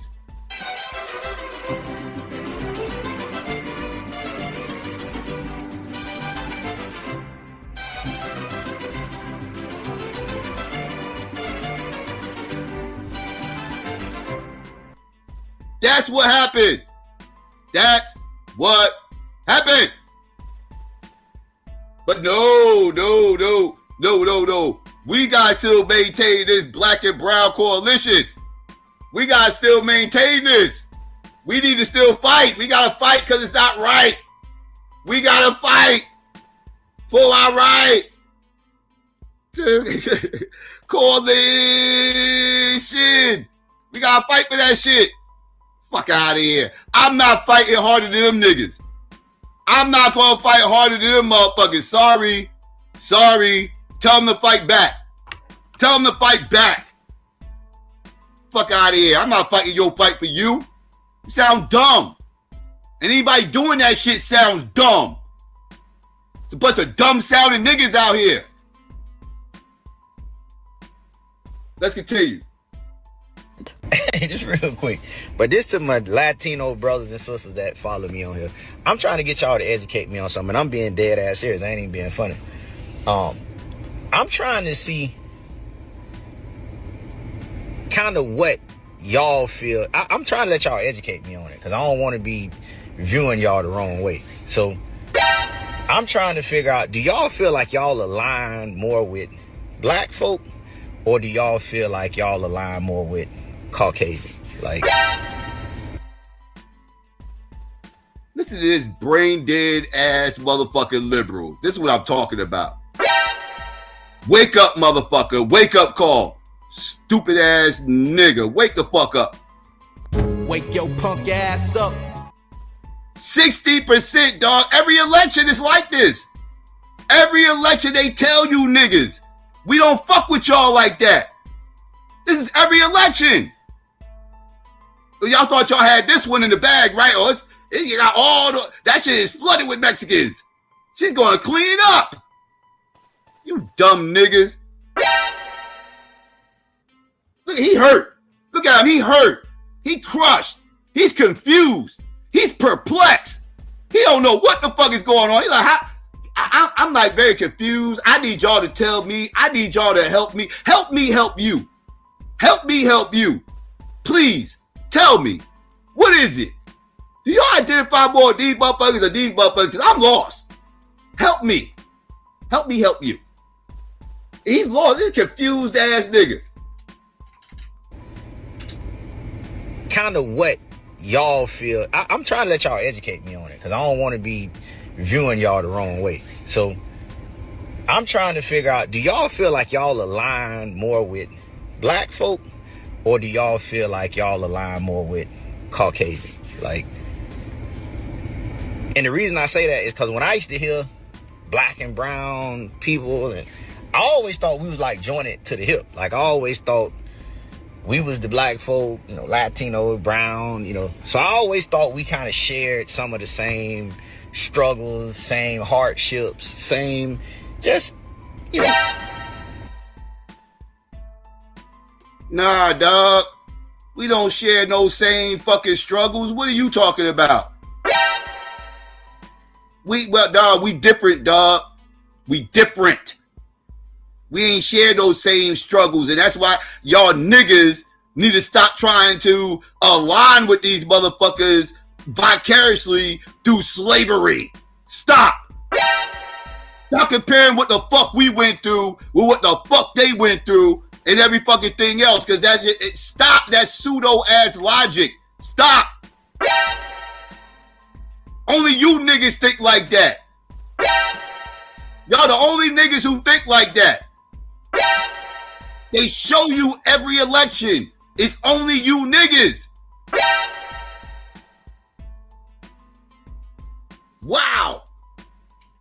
You know, brown, you know. So I always thought we kind of shared some of the same struggles, same hardships, same, just, you know, we were similar. You know, I remember growing up, all my Latino buddies, they was on what I was on. But now that I look at it, it ain't as clear to me no more. And I'm trying to ask y'all, do y'all feel, Latino brothers and sisters, do y'all feel y'all are more in line with black folk? Or do y'all feel like y'all are now more aligned with Caucasians? You know, and I don't know if y'all feel like y'all more aligned with Caucasians, or if y'all inspired to be more like them than y'all do black folk. I don't know. I'm fine with it either way. I'm just trying to get clarity on it, because it's not as clear to me now than it used to be. Like, I used to think. I bet it ain't. I bet it ain't. Because you was listening to those white liberals.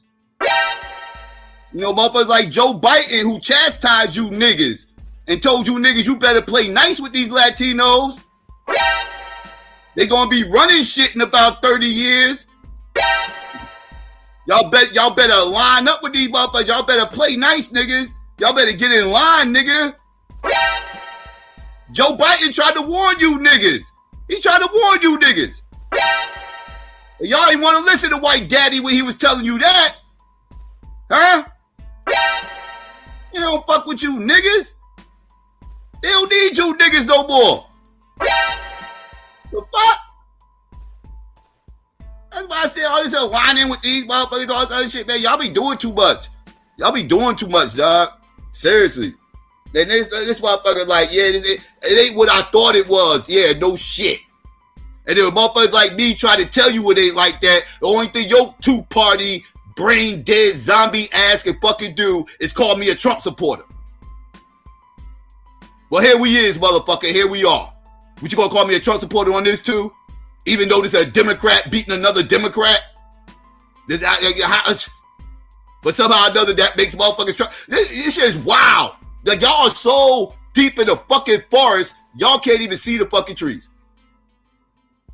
Y'all don't even see the ills of your party. Y'all can't see how your party shits on you niggas. Treat y'all like fucking mules and don't do a goddamn thing for you, even though, you know, because of course they can't do nothing for one particular group, even though they constantly doing things for a particular group. They constantly fighting to do things for immigrants. Well, that's a particular group, motherfucker. I'm not an immigrant. What benefits do I get from that shit? None. Constantly fighting for things for women. Well, I'm a grown-ass motherfucking man, dog. I ain't benefiting from none of that shit. They constantly doing things, you know what I mean? What are we talking about here? They constantly pushing things for certain demographics. They constantly doing things for gays. That's a certain demographic of people. They fighting for them, that demographic. I'm a whole straight motherfucker over here. I'm not benefiting from none of that fruitcake shit. So when they say they can't do things for any certain demographic of people, that's cap. That only applies to us. That's a way to trick you niggas into not getting anything and not complaining about it when it happens. Oh, we just gonna give you some crumbs over here. Don't worry. We gonna make sure we take care of this group of people, and when we do, there'll be some crumbs there for you at the end of the day. Don't worry. We're gonna make sure you get some crumbs. We ain't gonna leave your plate completely empty. We're gonna make sure you got some crumbs. And don't bitch about these crumbs either. Better not bitch about them. Better have crumbs than none. Silly ass shit. Black folk, I don't know. I'm fine with it either way. I'm just trying to get clarity on it, because it's not as clear to me now than it used to be. Like, I used to think we was in the same fight. But now when I see things, you know, I remember the last election talking to Latino folk, and they, he gonna give us money, he gonna, you know. And I used to be like, God damn, like, that's the motherfucker want to get y'all out of here. And the only reason I'm asking, because I need to know who I'm defending. Oh, now you want to know who you defended. Now you want to know? Well, at least you waking up now. At least you finally starting to wake up, because you should have been asked that question. Wake your punk ass up. At least you waking up now. You should have been asked that question. Straight up. Yeah, I'll tell you who you defending. You defending some motherfucking mosquitoes who identify more with their Spaniard heritage than any Native American fucking heritage. These some naturalized ass motherfucking coconuts. And that's who the fuck you're aligning with. Even the motherfuckers who's fresh off the boat who come over here, like those fucking Cubans. They don't fuck with you niggas either. They don't fuck with you niggas either, because you're all a bunch of goddamn socialist ass communists. And they don't want nothing to do with you niggas. Huh? The Mexicans don't fuck with you. The Cubans don't fuck with you. Fat Joe and the Puerto Ricans don't fuck with you. None of these motherfuckers fuck with you, but all y'all motherfuckers want to do is get y'all asses out here and try to convince black people we should be marching and protecting these motherfucking goddamn Latinos. Y'all, this shit is disgusting. This shit is disgusting.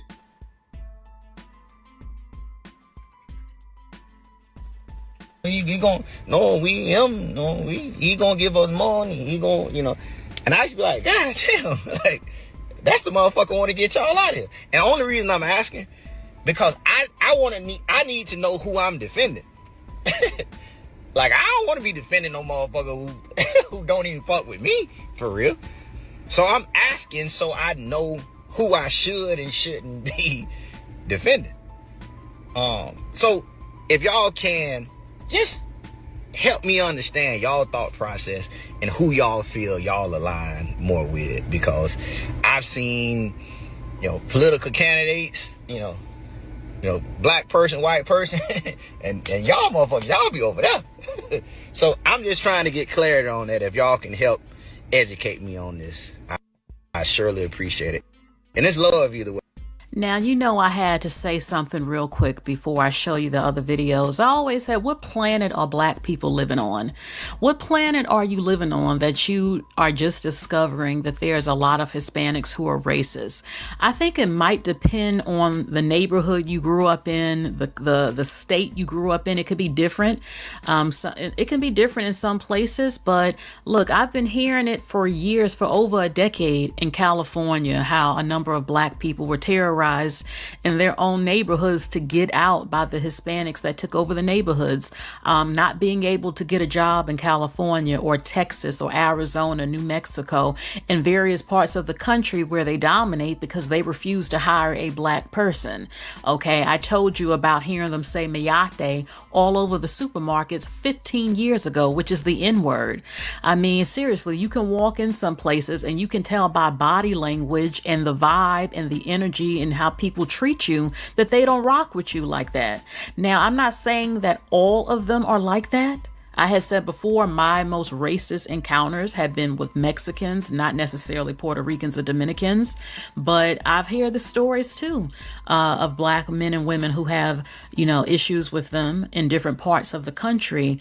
But it's getting a lot of different mixed reactions. I don't think that every time Hispanics vote for somebody white over a black person, do I think they all want to be white? No. I think that black people need to stop thinking that every time another group doesn't rock with you, it's because they're obsessed with white people. That's racism exists on the planet, whether white people. Nope, she's wrong. She's wrong. The motherfucking Latino, this is not, she's trying to treat this like this is a black thing. Right? Like, you know, like when black people say, oh, well, you trying to be white or whatever the case may be, even though I can make an argument for black people that do those type things, they absolutely do be trying to be white, even though they can't pass for white, which makes that shit very weird. But when discussing these Latinos, though, these motherfuckers will try to identify as white. Right? A lot of them are actually motherfucking white. Right? But they will sit up there, they will check the motherfucking white box and say they're a Hispanic white person. Yes, they do. Yes, the fuck they do. The motherfuckers got a whole culture trying to lighten up their fucking skin to they fucking white people. They got a whole culture of this shit. This ain't just a one-off. Like, this ain't just one motherfucker. No, it's a culture of this shit. A whole culture of trying to dilute their whole bloodline with whiteness and become white people. It's a whole culture. What is she talking about? Yes. I'm saying the vast majority of that 60% that voted for Jasmine Crockett identifies more with whiteness than blackness, motherfucker. That's for goddamn sure. Matter of fact, I'm saying all that 60% identify more with white people than fucking black people. What are we talking about? I would even argue most of the 30% that voted with Jasmine identifies more with white people than fucking black people. They just identify with white liberals more than they identify with motherfucking white conservatives. So yes, they identify closely with white people. Absolutely. Let's continue. They're obsessed with white people. That's racism exists on the planet, whether white people exist or not. It's on every continent and every country, tribalism, okay? Hispanics want to grow in power. There was a study actually in an article a few years ago, either in Essence or Ebony magazine, where they said they were worried because they found out, they asked Hispanics, largely Mexican, who did they feel they had more in common with? And most of them said white people. And then they said that white Americans said they felt more closer to black Americans because, we have grown up with each other despite some issues and everything like that. So yeah, a lot of Hispanics want to grow in power. Just take your emotions out of what I'm about to say. Why are you shocked if they don't want to join in with black people when we're at the bottom? In most statistics, we're at the bottom when the chart came out about economics, the least money. So many of the statistics were at the bottom of it. They don't feel like there's any benefit from joining with black people. They want to have power. It's more deeper than just being white. Now, you do have some of them that would rather have children with white people if they're gonna date out their culture because their kids, they look a little mezito still, but some of them might look more European, and it's a come up for a number of them. And some black people already know this, but there's nothing you can do about it.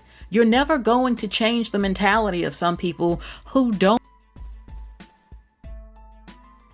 I agree. It's not our job to change anything. It's our job to understand this is what the fuck is going on and step outside of our little democratic bubble and understand the temperature of the fucking room, right?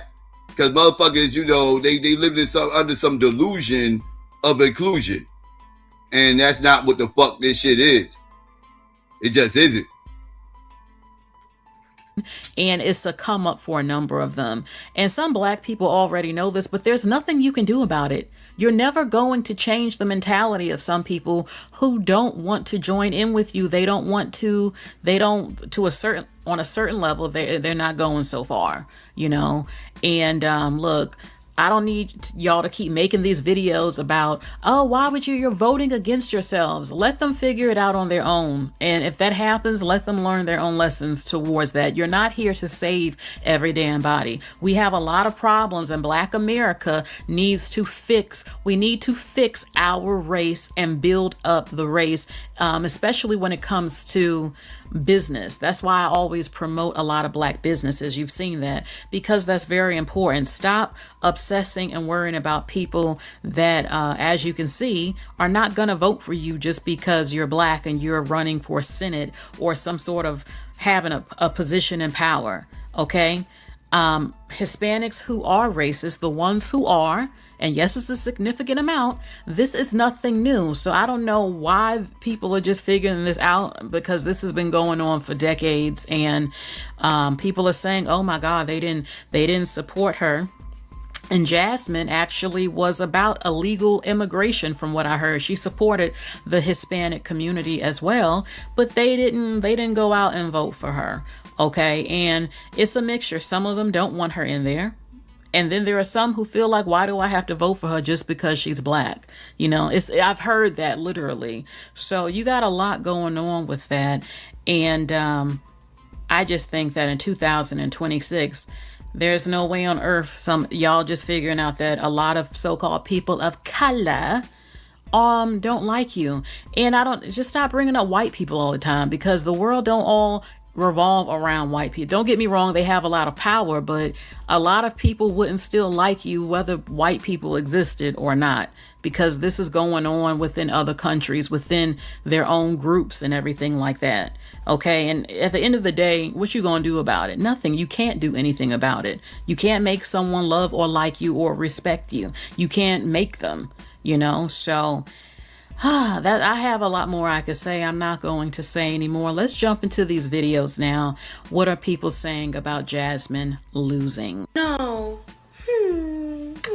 What do you mean? Jasmine not going to Congress for Texas? Oh, Crockett, a girl can only dream. Listen, Jasmine, what was that one quote that you said? Anything. Oh, yeah. Oh, yeah. Here's what they think about you. Here's what they think about you, Jasmine. This is what the brown nation thinks about your black nation. You know what I mean? Because you seemed a little bit, caught up in black and brown nations, right? Let's listen to what the brown nation guys say about the black nation. Weirdo. Going to Congress for Texas? Oh, Crockett, a girl can only dream. Listen, Jasmine, what was that one quote that you said? Anything. Oh, yeah. We done picking cotton. You can't pay us enough to go find a plantation. Yeah, you remember that. I remember that. How could I forget? See, 6.5 million Hispanic voters in Texas, which is like the majority of the electoral vote here in the state. And you mean to tell me that you think that we're still picking cotton? Hell no, girl. Hell, and that's why you lost. Because you're fucking racist. I'm gonna tell you something real quick. If you would have pitched that in 2002, 2001, you probably could have gotten like a good drift. However, that was people in the past. Those kids that I grew up with that were chasing a field every summer, every spring with their parents, moving school to school because they had to go pick fruit with their parents, are now grown up. And guess what? Do you think that they're gonna go back to picking fields when they have a citizenship? No. As a matter of fact, they're not even looking to vote for blue people with blue policies that put their parents in fields. Fuck no. Some of them are real estate investors, business owners, they're passing down generational wealth, and you think that they're picking cotton. You out of your goddamn mind. Oh yeah, I told you. They didn't like that comment she made. That all these immigrants coming over here picking cotton and working in fields and shit, and we ain't picking cotton no more. Them Mexicans gonna come here and pick that cotton. Yeah, that didn't hold over too well. As a matter of fact, they're not even looking to vote for blue people with blue policies that put their parents in fields. Fuck no. Some of them are real estate investors, business owners, they're passing down generational wealth, and you think that they're picking cotton. You out of your goddamn mind. I'm gonna remind you real quick, the majority of the Latino voters for Trump here in Texas live in the southern border. You know what happened in the southern border? No. Why? Because neither you nor Kamala have the balls to go down there. I'm gonna tell you what happened. Along the Texas border, poverty levels are sky high as it is. When you import a bunch of riffraff from third world countries and they end up in those southern border towns, they strain the resources for those people. Those people can't even survive. And then you're bringing in all this fucking riffraff with a CBP-1 app Ticketmaster to the United States and you leave them there? That's why our governor had to ship all those fucking people out. And then y'all complain, oh, you were shipping all... Yeah, because you guys brought them here. You blue people brought them here to Texas and the southern towns were suffering. Not only that, but there was violence across the border in Tamaulipas, in Reynosa, all those cartels fighting to bring all those people over here. Why? Because they were profiting billions of dollars. And your ass still thinks that we're picking cotton? Take that. No Congress for Jasmine. As a matter of fact, why don't you go run for Missouri? What did you do in Missouri that they don't want you to run for them? Oh, I know. Exactly. Because people in Missouri see right through your bullshit, and so do we in Texas. Keeping Texas red. Oh. Jasmine did all that tap dancing, all that pandering for the Latinos. She was even their little lapdog. And look how they did her. They Dominican Republic her, me no black. And she even tried to use Joe Biden tactics against them. If you don't vote for me, you're a self-hating Latino. That doesn't work when your opposition is from the same party as you. Race identity, race politics, it doesn't work. And plus her policies are so un-Texas. So un-American. Look at this. More open borders, easier pathway for undocumented immigrants to citizenship. Texas don't want that. gun restrictions. Texas don't want that. And here's the kicker. Not only the Latinos came through for James, but the white progressives wasn't even rocking with Jasmine. The white progressives and James, he's known to be a Christian. He doesn't hide his faith. And you know how the white progressives sometimes feel about religion. They even, hey, we not rocking with Jasmine. 65 to 70% went towards. That's an excellent point too, by the way. White liberals are usually very secular, right? Most of the white atheists I know are progressives, right? Like, they're usually very secular. And this James Tallarico motherfucker is a whole Bible-thumping Christian. And they still took that Bible-thumping Christian over motherfucking Jasmine, right? Like, that's just what it is. Like, them white liberals don't fuck with her like that. Them white liberals don't fuck with her like that. This ain't got shit to do with Trump. This ain't got shit to do with Republicans.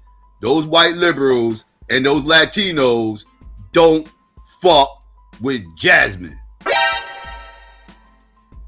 That's what this is about. Don't make it about nothing else but those white liberals and Latinos, because that's why she's not going to be in an election in November. That's why. The white progressives and James, he's known to be a Christian. He doesn't hide his faith. And you know how the white progressives sometimes feel about religion. They even, hey, we not rocking with Jasmine. 65 to 70% went towards James. And look at the loyal, faithful Black Americans that showed up for Jasmine, even though her policies did not benefit Black Americans, even though she did not advocate for Black Americans. She didn't even shed a tear for Linda Davis, the lady that was deleted by an undocumented immigrant. But she got up there and cried for that one white tea liberal, right? Her policies don't benefit Americans. And this is a clear indicator when there's another candidate that you could vote for that's from the same party, the race card doesn't work and identity politics don't work. And clearly she tried to use that to her advantage. Is this the death of identity politics? Not only Jasmine's career, but identity politics. Identity politics, man, stop it. Both parties play fucking identity politics. What are we doing? Identity politics is never going anywhere. All these motherfuckers play identity politics, including the Republicans. What do you mean? What do you mean? The death to DEI is identity politics. What are you talking about? Know what I mean? They literally said, we aren't ashamed. You don't have to be ashamed to be white anymore. How is that not identity politics? Like, this narrative that the Democrats are the only motherfuckers playing identity politics is wild to me. It's wild to me. Like, these motherfuckers are living in a bubble as well. All you two-party motherfuckers are in your own little bubbles. And y'all just got bullet points. But no, y'all motherfuckers are just as guilty as the Democrats playing them identity politics. What the fuck you mean? America first, aka FWA first, that's all identity shit. What the fuck are you talking about? Fuck you mean? The death to identity politics, that's cap. Real quick, y'all had said something in the chat I wanted to say something about. I forgot what the fuck it is y'all just said. Y'all had just said something I was going to say something about. I lost it. Oh, y'all was talking about whether that old girl was a Mexican. I hope y'all not going off that flag that she was waving, because that was a whole Texas flag she was waving. That wasn't a Puerto Rican flag. That was a Texas flag she was waving. Just FYI. I don't know if that's what y'all was talking about, the flag, but that was a Texas flag. That wasn't a Puerto Rican flag. But yeah, real quick, and let me shout out Ron. Let me do this right now before I forget. Let me shout out Ron. Appreciate the cash app. Shout out to you.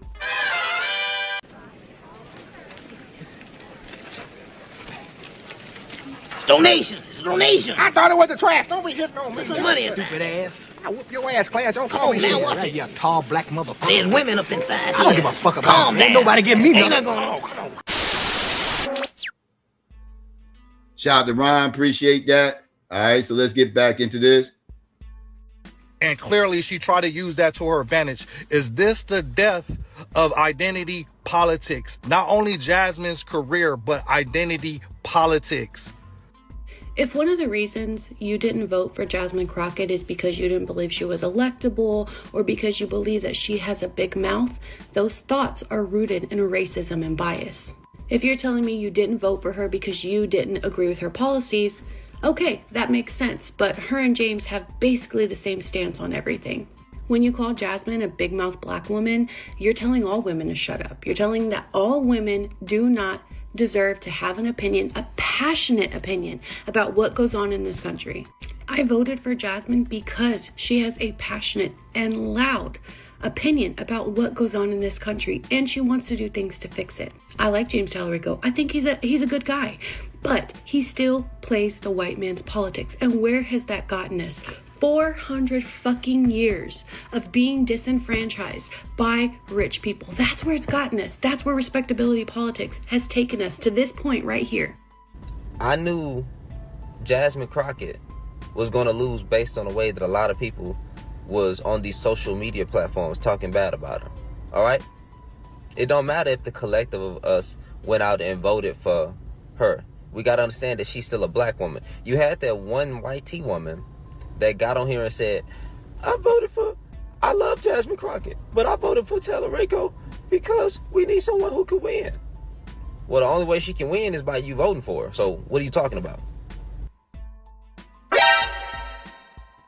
Okay, I don't want to hear this from you or none of you other Democrats. Here we go.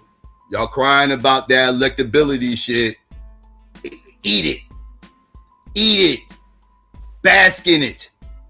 Bask in it the way you motherfuckers basked in it all these other years. Bask in it. All right? I don't want to hear you crying about it now. If you wasn't crying about it before, when it worked out for you, don't cry about it now. This is the game. This is how the game is played. Now, if you are partaking within the game, shut the fuck up. Now, if you want to bust this game up, and you want to step outside of this motherfucking game and try to run interference from the outside, then yes, let's cook. But as long as you partaking in this bullshit ass game, I don't want to hear none of you two-party ass niggas. I don't give a fuck what party you a part of. I can give a fuck. None of you two-party niggas can complain about electability. Because your whole culture is centered around that. Period.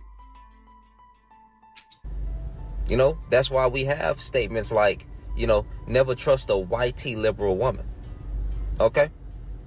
And then you have black women and black men on this app saying that Jasmine Crockett is ghetto. And on other social media platforms too. She shouldn't be in any type of political position. Yeah, so it's some of her own people that was, you know, putting out narratives. Okay, here we go. Here we go with the blame black people game. Here we go. I told y'all, all this happens all the time. Every time the Democrats fucking fail, every time it's a Democrat failure, the first thing these motherfuckers do is blame motherfucking black people. That's the first thing they do. It was black people's fault. Not enough black people came out and voted. Right? There's too much anti-black woman talk online and shit, right? Like, if you niggas would have just blah, blah, blah, blah, blah, then she would have won. You know what I mean? This is wild. This is wild. This is wild. Shall I show y'all the exit polls again while this silly ass nigga is up here trying to blame black people like Democrats are trained to do? Like these Democratic niggas is trained to do? Right? Attack their own people for the party. Let me show you this motherfucking demographic again. Why are you blaming black people again? Why are you blaming black people right now again? For their failures? For their failures? Why are you blaming black? I'm confused. Because this is always y'all go-to. This is always y'all weird-ass go-to. Because white mommy and white daddy told y'all motherfuckers, if anything goes wrong, just look around in your community and blame them. Don't look at us. Don't blame us for this fuck up. Don't blame white mommy, white daddy. We did what we're supposed to do. Don't blame them Latinos. They did what they supposed to do. Blame them niggas. This is wild. But this is what Democrats do. This is what they do. They clap at their own people for this fucking party. All the time.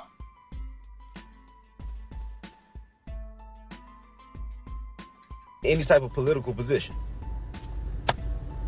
Yeah, so it's some of her own people that was, putting out narratives against her. So yeah, I mean, bro, and then like I said, she's a black woman. What more do you want me to say, bro? And now she's playing the whole lawsuit or whatever, but what more do you want me to say? She black and she a woman, and her own people came out talking bad against her, and then you can't trust these YT liberals. Yeah. So let me get this straight. 2 great candidates ran for the same Senate seat. And in the primary, one great candidate won, and the other great candidate did not win. But instead of uniting to vote for the great candidate who did win the primary, you are going to refuse to vote and let Republicans win, and let Republicans continue to gerrymander and continue to suppress votes and Uh-oh, here come white mommy. Here come white mommy. White mommy about to tell y'all. She about to give y'all the playbook. It's the playbook. Here come white mommy with the motherfucking playbook, handing it to you motherfuckers, telling y'all, here you go. You got a week to study this motherfucker and get it down. We gotta hurry up and we gotta move past this, but this is the playbook right here. This is the play-by-play. We're gonna have a walkthrough in 2 weeks, and we're gonna make sure y'all understand what the fuck is going on. Here come white mommy with the playbook. Go on and tell these black Democrats how they should respond to this motherfucking election. Go on and tell them. Tell them what's good for them, like you always do. Yeah.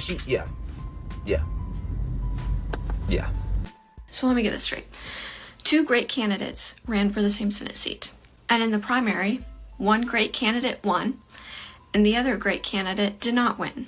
But instead of uniting to vote for the great candidate who did win the primary, you are going to refuse to vote and let Republicans win, and let Republicans continue to gerrymander and continue to suppress votes and continue to make your life more difficult and continue to make your prices go up because you're refusing to vote for the other great candidate who you did not vote for in the primary. That is the dumbest thing I've ever heard. Going forward, I don't want no other black woman to run for a major political office. This country play too many goddamn games with us. Y'all did it with Stacey Abrams, y'all did it with Kamala Harris, and now y'all done it with Jasmine Crockett. Don't ask us to run shit else, okay? And y'all will sit up there and ask Michelle Obama with a straight face if she's ever gonna run for president. I'm so glad when she said, I don't know, it was last year or this beginning of this year, she said, I won't let y'all play with me like that. Y'all are not ready for real change. Don't ask us to do shit else for y'all because y'all keep showing us time after time again. Y'all don't want us in those positions. Because not only are we overly qualified, we will do a much better job and we will make real change. But y'all won't do that. Y'all rather be racist than right. So Jasmine Crockett, I don't know if you'll ever see this. Congratulations. I hope, they find some type of justice for you, but we know how the game they finna play. It's gonna be tied up in litigation and all that bullshit. But I am so disappointed in you, Texas. I am so fucking disappointed in this state. Lord knows I am. Y'all motherfuckers really thought she was gonna win. Look at this shit. These motherfuckers, I'm sure all these people really believe Jasmine's going to win Texas. Texas. Like, y'all really, yeah, y'all fucked up. So disappointed in you, Texas. I am so fucking disappointed in this state. Lord knows I am. 92% ain't gonna like this, but this is just the truth. Listen, family, Jasmine Crockett did not lose because men didn't vote for her. Jasmine Crockett did not lose. God damn it, say that part again. Say that part one more again. Ain't gonna like this, but this is just the truth. Listen, family, Jasmine Crockett did not lose because men didn't vote for her. Listen, family, Jasmine Crockett did not lose because men didn't vote for her. Jasmine Crockett did not lose because her wig was crooked. Jasmine Crockett did not lose because she was black.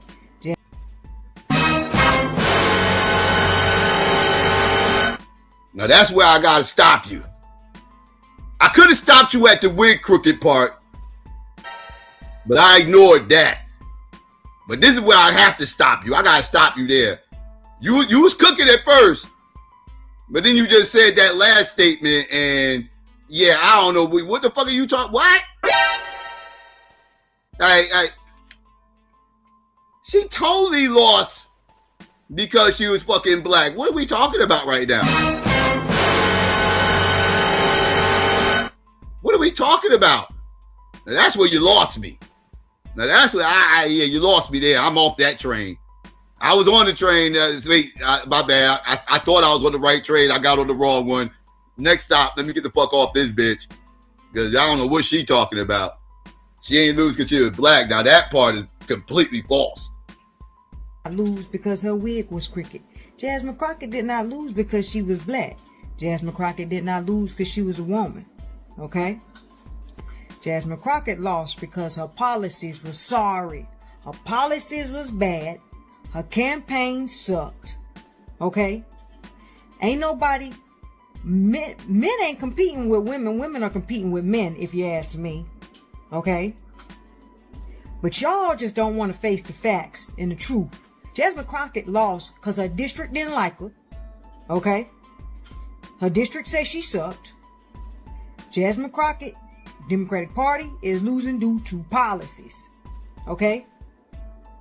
They want to flood our country, give our money to people. Okay? They with all this A, B, C, D, E, F, G shit. Okay? They want to allow children to transform into cats and dogs. Okay? They don't want voter ID. They got a lot of problems. Okay? It's orange man this, orange man that. You know what I'm saying? This is why Jasmine Crockett lost. Okay? She want to change from ghetto to conservative when she, you know what I'm saying? Like, which characters you gonna do and keep now? You know what I'm saying? Same with Kamala. They switching personalities for whoever's in front of her. Like, man, listen. Y'all need to stop. Y'all got to wake up. Y'all too far to the left. Come back to the middle. Okay? I'm sorry, y'all. But this is just the truth. Y'all got to deal with this shit and change your policies, change your attitudes. Peace and blessings. Black people will be a lot better off once we come to terms with the fact that white leftists are just as racist as white MAGA. Blue MAGA are not our allies. They are just as harmful to us as white MAGA. And this whole vote blue no matter who, that only works for leftists when it's their candidate that wins. When it's their candidate that loses, they sit out because they still have not forgiven us for rejecting Bernie. The Democratic Party has taken black voters for granted way too long, and it's time for all Democratic candidates to start earning the votes of black people like they earn Hispanic voters, Asian voters, and white voters. Stop assuming that black people are just going to vote blue no matter who. Stop assuming that we're just going to show up at the polls and do our due diligence and fall in line. No. Earn our votes like you earn every single other voting block. So James Tallarico, I would encourage you to try to earn the vote of every single Jasmine Crockett supporter. I encourage you to go into black communities, listen to the concerns of black people. Don't be dismissive. Listen to the concerns of Black people and try to earn every single vote, because you're going to need it in order to beat Cornyn and Paxton in November. Don't just assume Black people will just fall in line. And I would also encourage you to call out your supporters when they are being racist, because there was a lot of racism going on in the primary, and James Tallarico, you were very quiet. So if you want Black people to vote for you in November, go to Black communities, earn their votes, and call out racism when you see it. You know, I am starting to believe that Latino people just don't like Black women. You just don't like Black women. You just don't. Why is it just Black women? You couldn't just say Black people, huh? You couldn't just say Black people. It's just, oh yeah, they don't like Black women, but they cool with us niggas though. They totally cool with us niggas. But Black women, they don't really fuck with Black women like that. They only fuck with us basketball playing, rapping ass niggas. You know what I mean? Like, they don't really watch the WNBA like that. You know what I mean? Like, you know, like, they don't really rock with Glorilla and Sexy Red and Cardi B. Well, actually, Cardi B ain't Black, but you get my point. You know, but they will fuck. You know what I mean? With K-Dot. You know, they'll fuck with, you know what I mean, J. Cole, they'll fuck with Drake, they'll fuck with all that, but they really don't fuck with, you know, they really don't fuck with Meg Thee Stallion like that. You know what I mean? Like, is that what you saying, nigga? Nigga, is that what you saying? Like, when y'all say dumb shit like that, that's what I be hearing. I don't know if that's what you saying, but that's what the fuck I be hearing. You know what I mean? Like, that shit is wild. But, you know, hey, I'm just, you know. And call out racism when you see it. You know, I am starting to believe that Latino people just don't like Black women. You just don't like Black women. You just don't like Black people. I don't understand for. Oh, so now you said Black people. Now you said Black people. Oh, like, why did you just say lead out with Black people? Right? And why you say Black people like that's separate from Black women? That'd be weird too. That'd be hella weird. I mean, like, they act like, you know what I mean? Like, oh, you know what? I know, I forgot. Black women and Black people are two different things. I forgot. My bad. Let me remind everybody. Black women is separate from Black people. I forgot. I care about what's in this contract with Black America for women, and it's not, we're not mentioned at all in the contract with Black America. And I want to know. I mean, when you mention Black people, you mentioning Black women. So don't count yourself no, out. Yes, that's not true. That's like administration said that when they Black people is not Black women. Black true. Women are not included in Black people. No, it is. But that's like, you know, that's like you saying. That's like when the president says minorities, then he's including Black people. But we all know that that's not the case. I forgot. I my fault. I'm slipping, family. I'm slipping. My bad. Let me continue. Let me leave these motherfuckers alone with their ideology. All right, let's continue. You know, I am starting to believe that Latino people just don't like Black women. You just don't like Black women. You just don't like Black people. I don't understand for the life of me why y'all don't never want to back and stand behind a Black person. You all want to be white so fucking bad that it's fucking sickening to my fucking head. I don't understand. Yes, it is wonderful that they can have one of these wonderful people in office.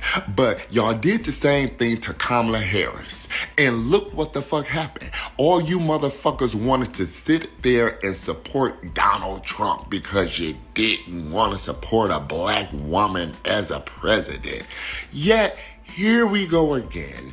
Another intelligent, educated, well-spoken, very intentional, very supportive of everyone, running for another office, for another seat once again.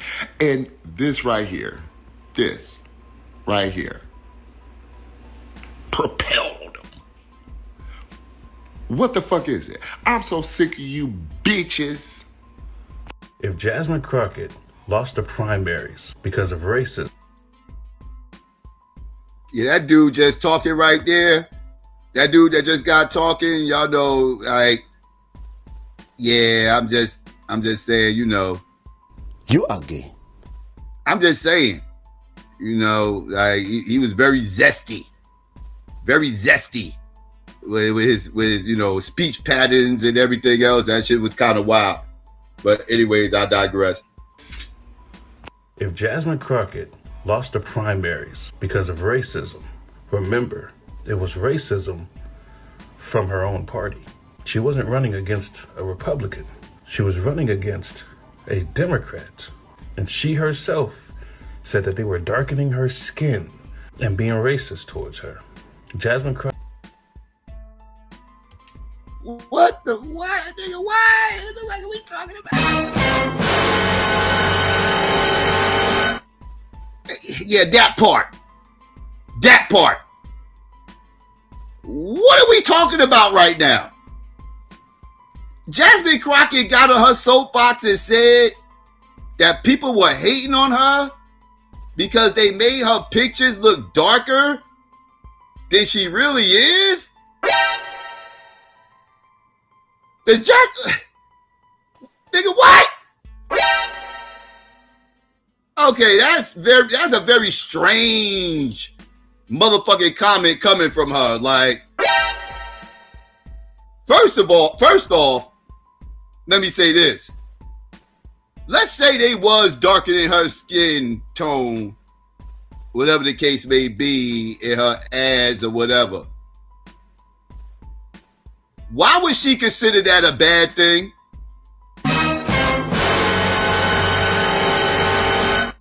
Why would she consider it a bad thing that her skin tone was a tad bit darker, or at least perceived to be, in the ads? Why is she hating on her melanin like that? Like, you know, that's a very, you know, I'm just saying, you know, like, that's coming across very, I don't know. Maybe it's just me. I'm very self-conscious about that type shit. You know, I do that type content, so, you know, certain red flags start popping up. But I'm just saying, like, that's wild. That's wild to hear. Like, why would that even matter? Like, why are you so self-conscious about that shit? Like, that's just weird, yo. I'm telling you, like, yeah. So that's odd, right? That she would even say that. That's the first thing. And the second thing I want to say is, why does Jasmine Crockett think she's that complexion right there in that motherfucking picture and shit? Like, what the fuck is... I hate to tell Jasmine, but Jasmine, you are not a fucking red bone. You do understand this, right, Jasmine? Like, what do you mean? Like, because, you know, in this picture right here, you know, she looks brown skinned, right? She looks like a light brown in this picture that you see right here in the corner. You only see the corner of it, but y'all get the picture, right? Like, she looks light brown right there, right? That's not Jasmine Crockett's actual complexion, though. That's the complexion she wants to try to look. But her real complexion is she's dark brown.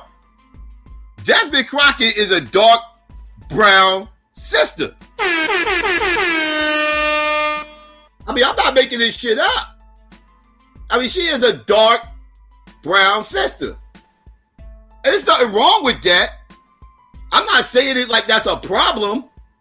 I'm just saying, depending on the lighting, you know, if she's in good lighting, she might, you know, she'll look brown skin, borderline light brown, if the lighting is very well. But like in regular settings or whatever the case may be, she is a dark brown sister. So like, I don't know what is she complaining about? Like, so yeah, like, so all this, they made me look darker. That's just a wild statement. And to blame that on why you didn't win is even crazier. But anyways, I digress.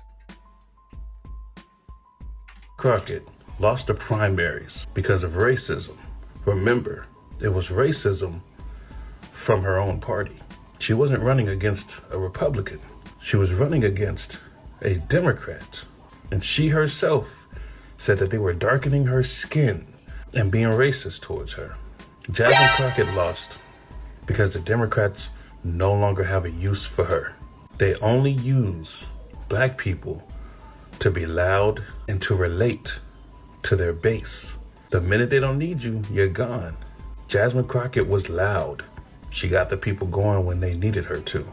She got the votes that they needed her to get. She got the attention that they needed her to get. Once they were done with her, that's it. She can't blame the Republicans for losing. She can't blame MAGA. And if she wants to blame racism, and if her base wants to blame racism, blame it on your Democratic Party. God bless. Jasmine Crockett, understand very well that it was not Republicans on the reason why you lost. No, no, no, no.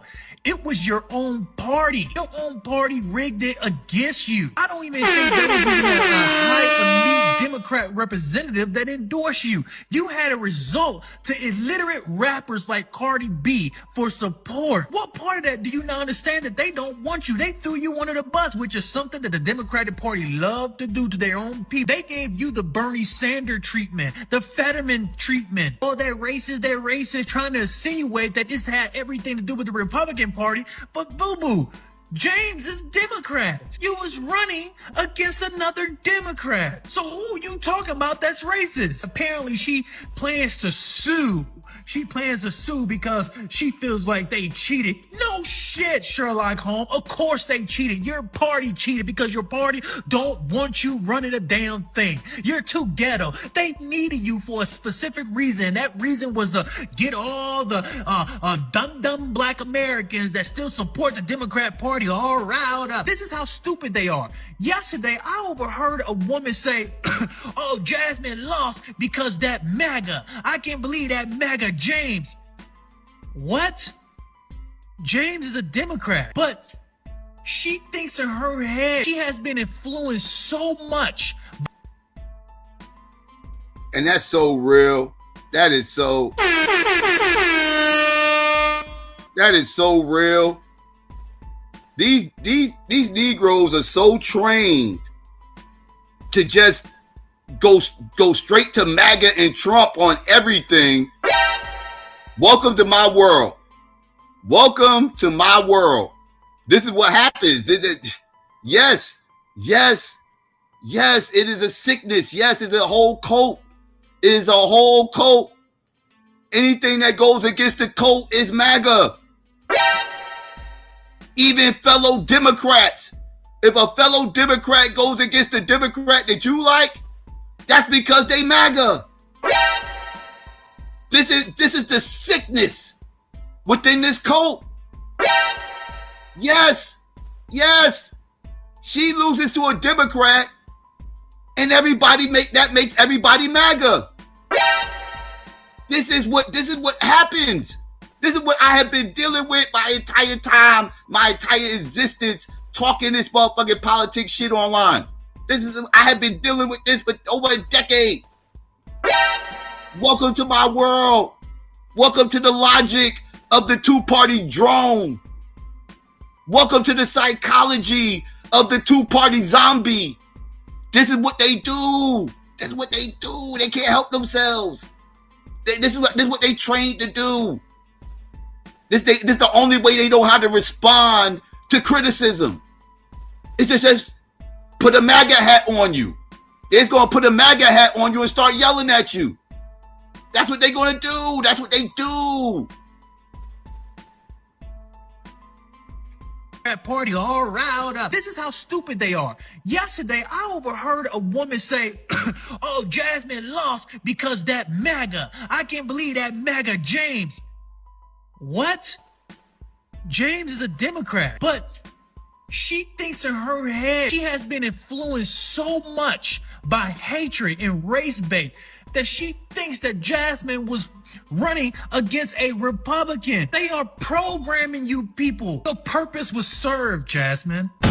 Nobody is voting against their own interests like white women and Hispanic people as a whole. Jasmine Crockett lost her Senate race largely because the Hispanic community in Texas rallied behind James Tallarico.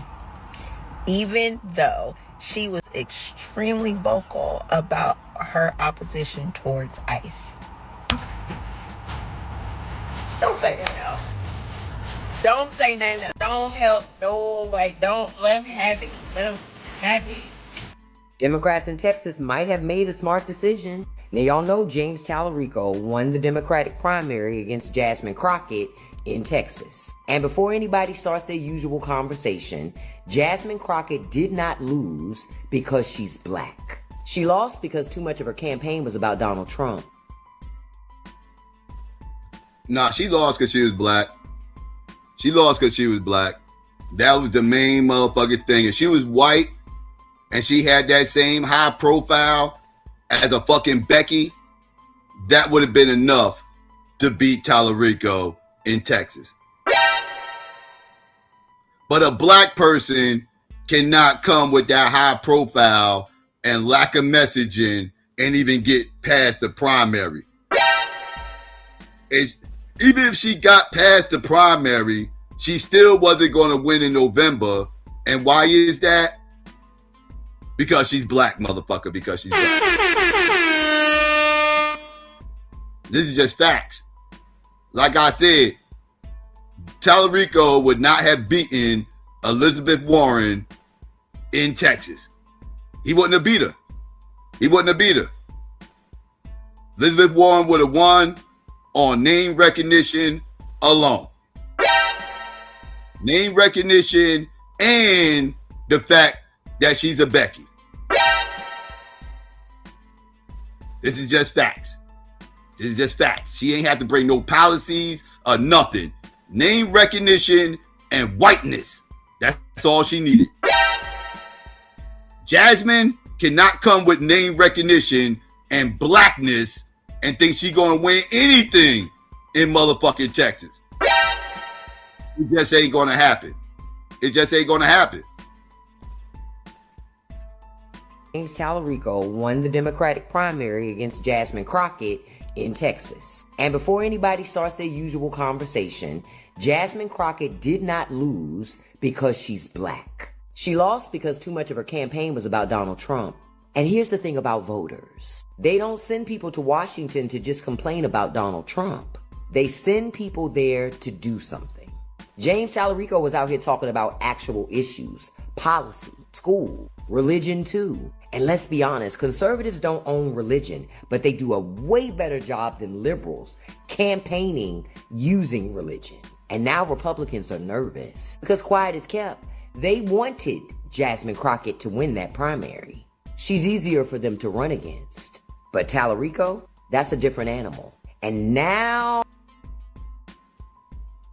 that is totally facts. I totally agree with that sister just said.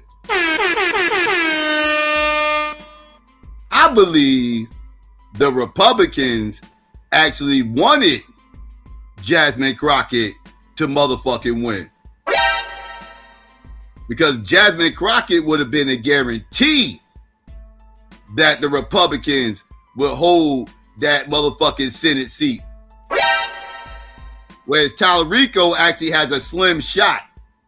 I ain't gonna say he has a great shot, but there's a window of opportunity there with Tallarico. A window of opportunity that would not have been there for Jasmine Crockett. Kind of like, when Trump really wanted to go against Biden, he'd rather have went against Biden than Kamala, this, that, and third at that time, because Kamala was more popular than Biden. And yeah, it was the same type of scenario, even though he crushed Kamala too. But y'all get my point. They would have rather faced Jasmine because there's no way in hell Jasmine would have won. So that would have been a guarantee. That would have been a layup. Now they got to shoot a mid-range. Now they got to shoot a mid-range jump shot instead of having a layup. Right? So I agree with that statement she made. Conservatives don't own religion, but they do a way better job than liberals campaigning using religion. And now Republicans are nervous because quiet is kept. They wanted Jasmine Crockett to win that primary. She's easier for them to run against. But Tallarico, that's a different animal. And now this Texas race has gotten interesting. So I'm curious, did y'all think that Jasmine was going to win?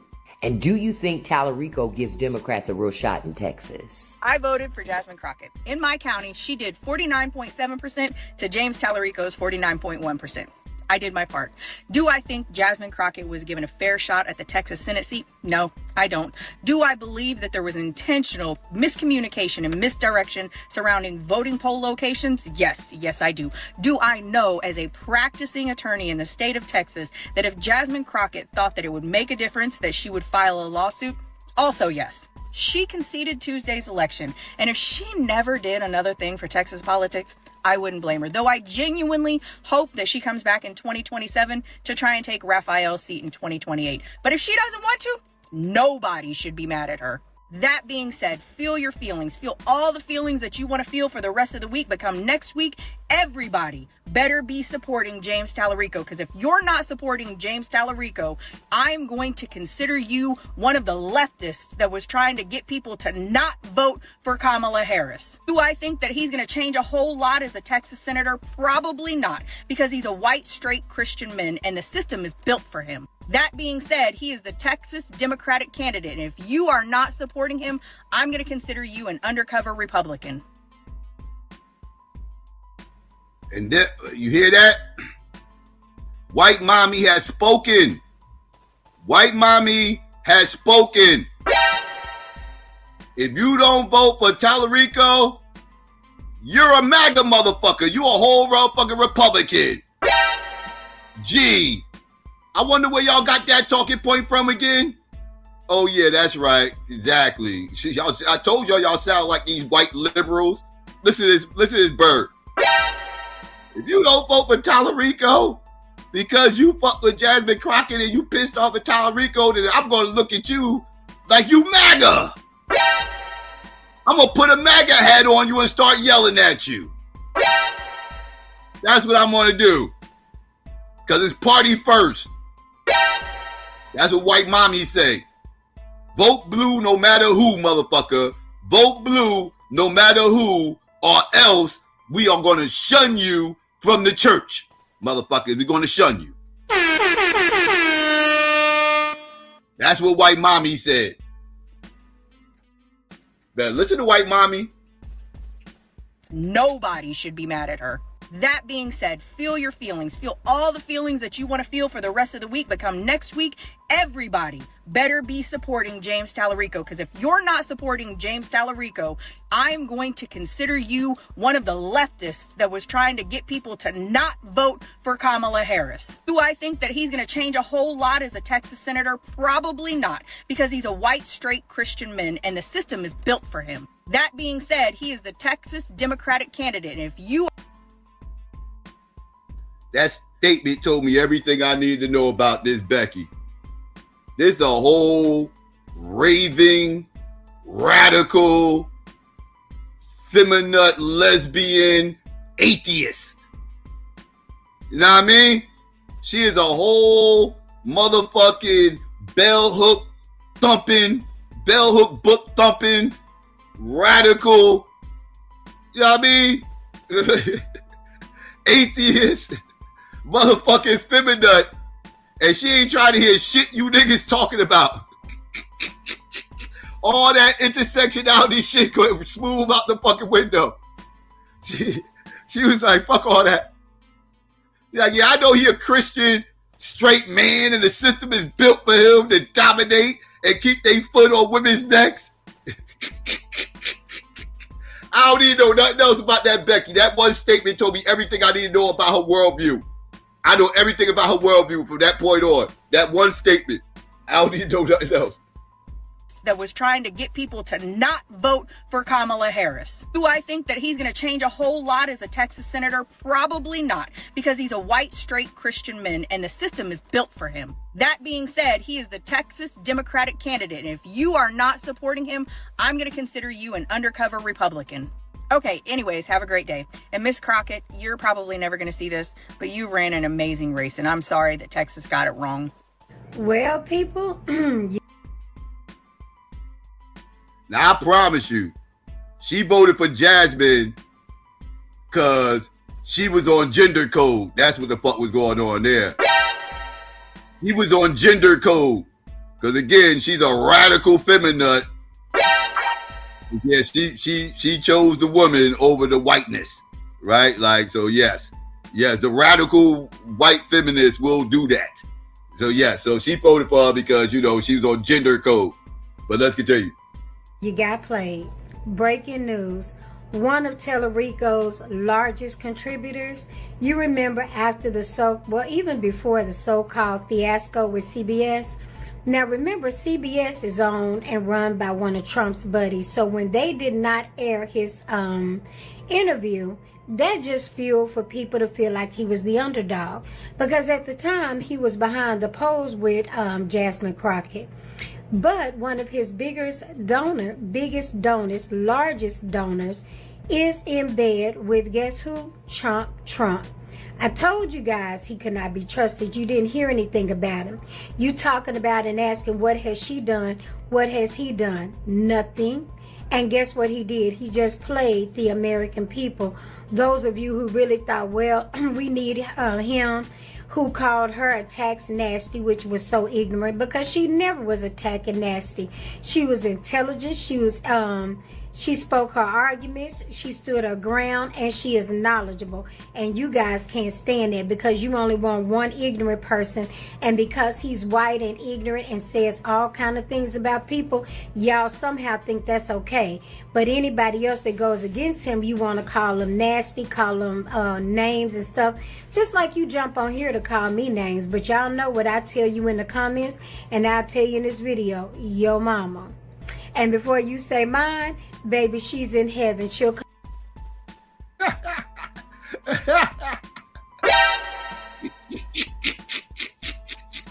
Oh my God! You're like, if you don't like it, your mama. And before you talk about mine, I don't give a fuck because she up in heaven right now, looking down, laughing at you motherfuckers.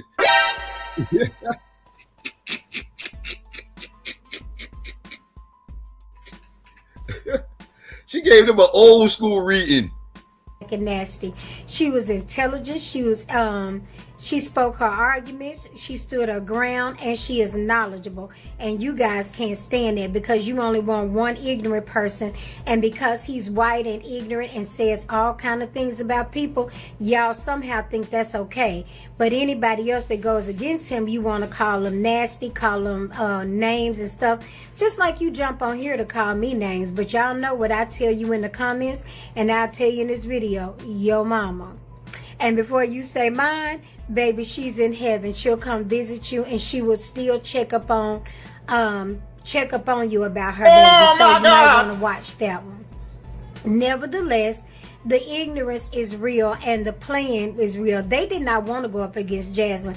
They knew Tellerico didn't have any experience in Washington, and they know they'd be able to win him over and to play him around. Because like I said, politics is a game within itself. So even when you are elected, there is so much more. That's when the real fight starts. So you think if it's hell to get there and hell to run, you have no idea what it's like to sit in there.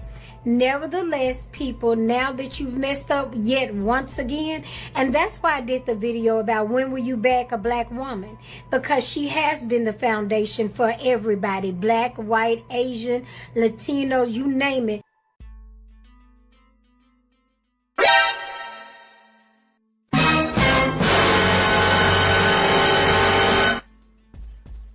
Say what now? Nevertheless, people, now that you've messed up yet once again, and that's why I did the video about when will you back a black woman, because she has been the foundation for everybody, black, white, Asian, Latino, you name it.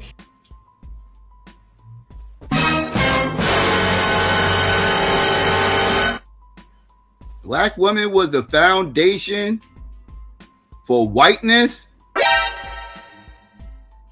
for Asians, and they the foundation for Latinos?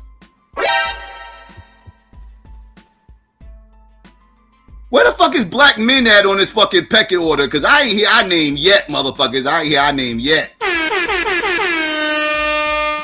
I'm just saying. You know, she said everything and she immediately went to the goddamn crackers, I mean, like, yeah, she ass cracker.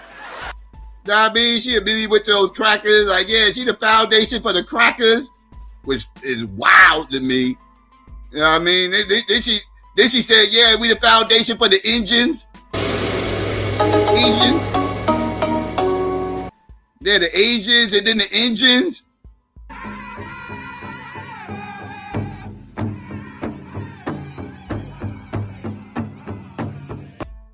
Yeah, then the black woman foundation for the Latinos.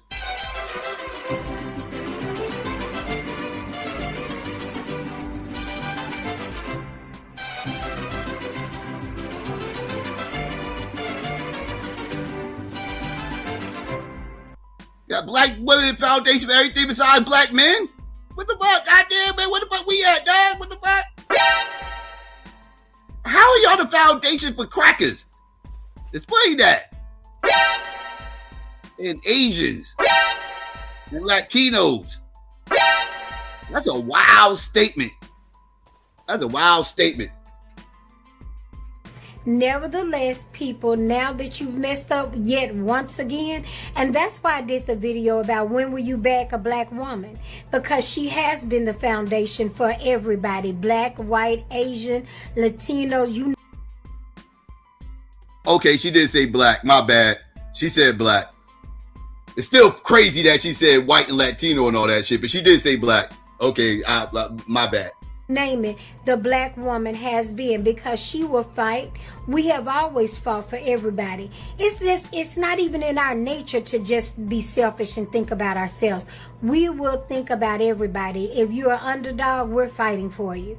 Nevertheless, now you got to make sure that he is held accountable, because he ran Democratic and he acted like he was going to do what we're sending him there to do. So you can believe this girl is going to make sure, since he stole a seat or stole an opportunity to get a seat, you better be ready to sit in it. But there has not been a United States Senator from the Democrats since 1989 or even longer. I forget how long. But Google it, you'll find out. So he better be ready for the fight of his life. He may not even make it that far. And I think that's what they were counting on, because they knew that black women, like we did for Kamala Harris, 92%. We do our job. So some of you, if you really thought you was trying to vote for the best candidate, you got beat. You got had. Well, yeah. Yes. Black people by and large. Black women more so than black men. Yes. We'll vote blue no matter who. Absolutely.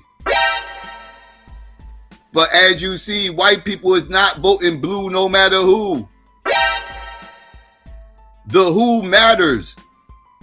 The who matters to white people. I think that's very clear. But let's continue. Really thought you was trying to vote for the best candidate? You got beat. You got had. But it's your own fault. You see how they're doing Jasmine Crockett? She has been bold and brave enough to speak up for the American people against Trump, against his attacks, against the attacks from everybody. But as soon as she needs your vote, oh no, she's not electable.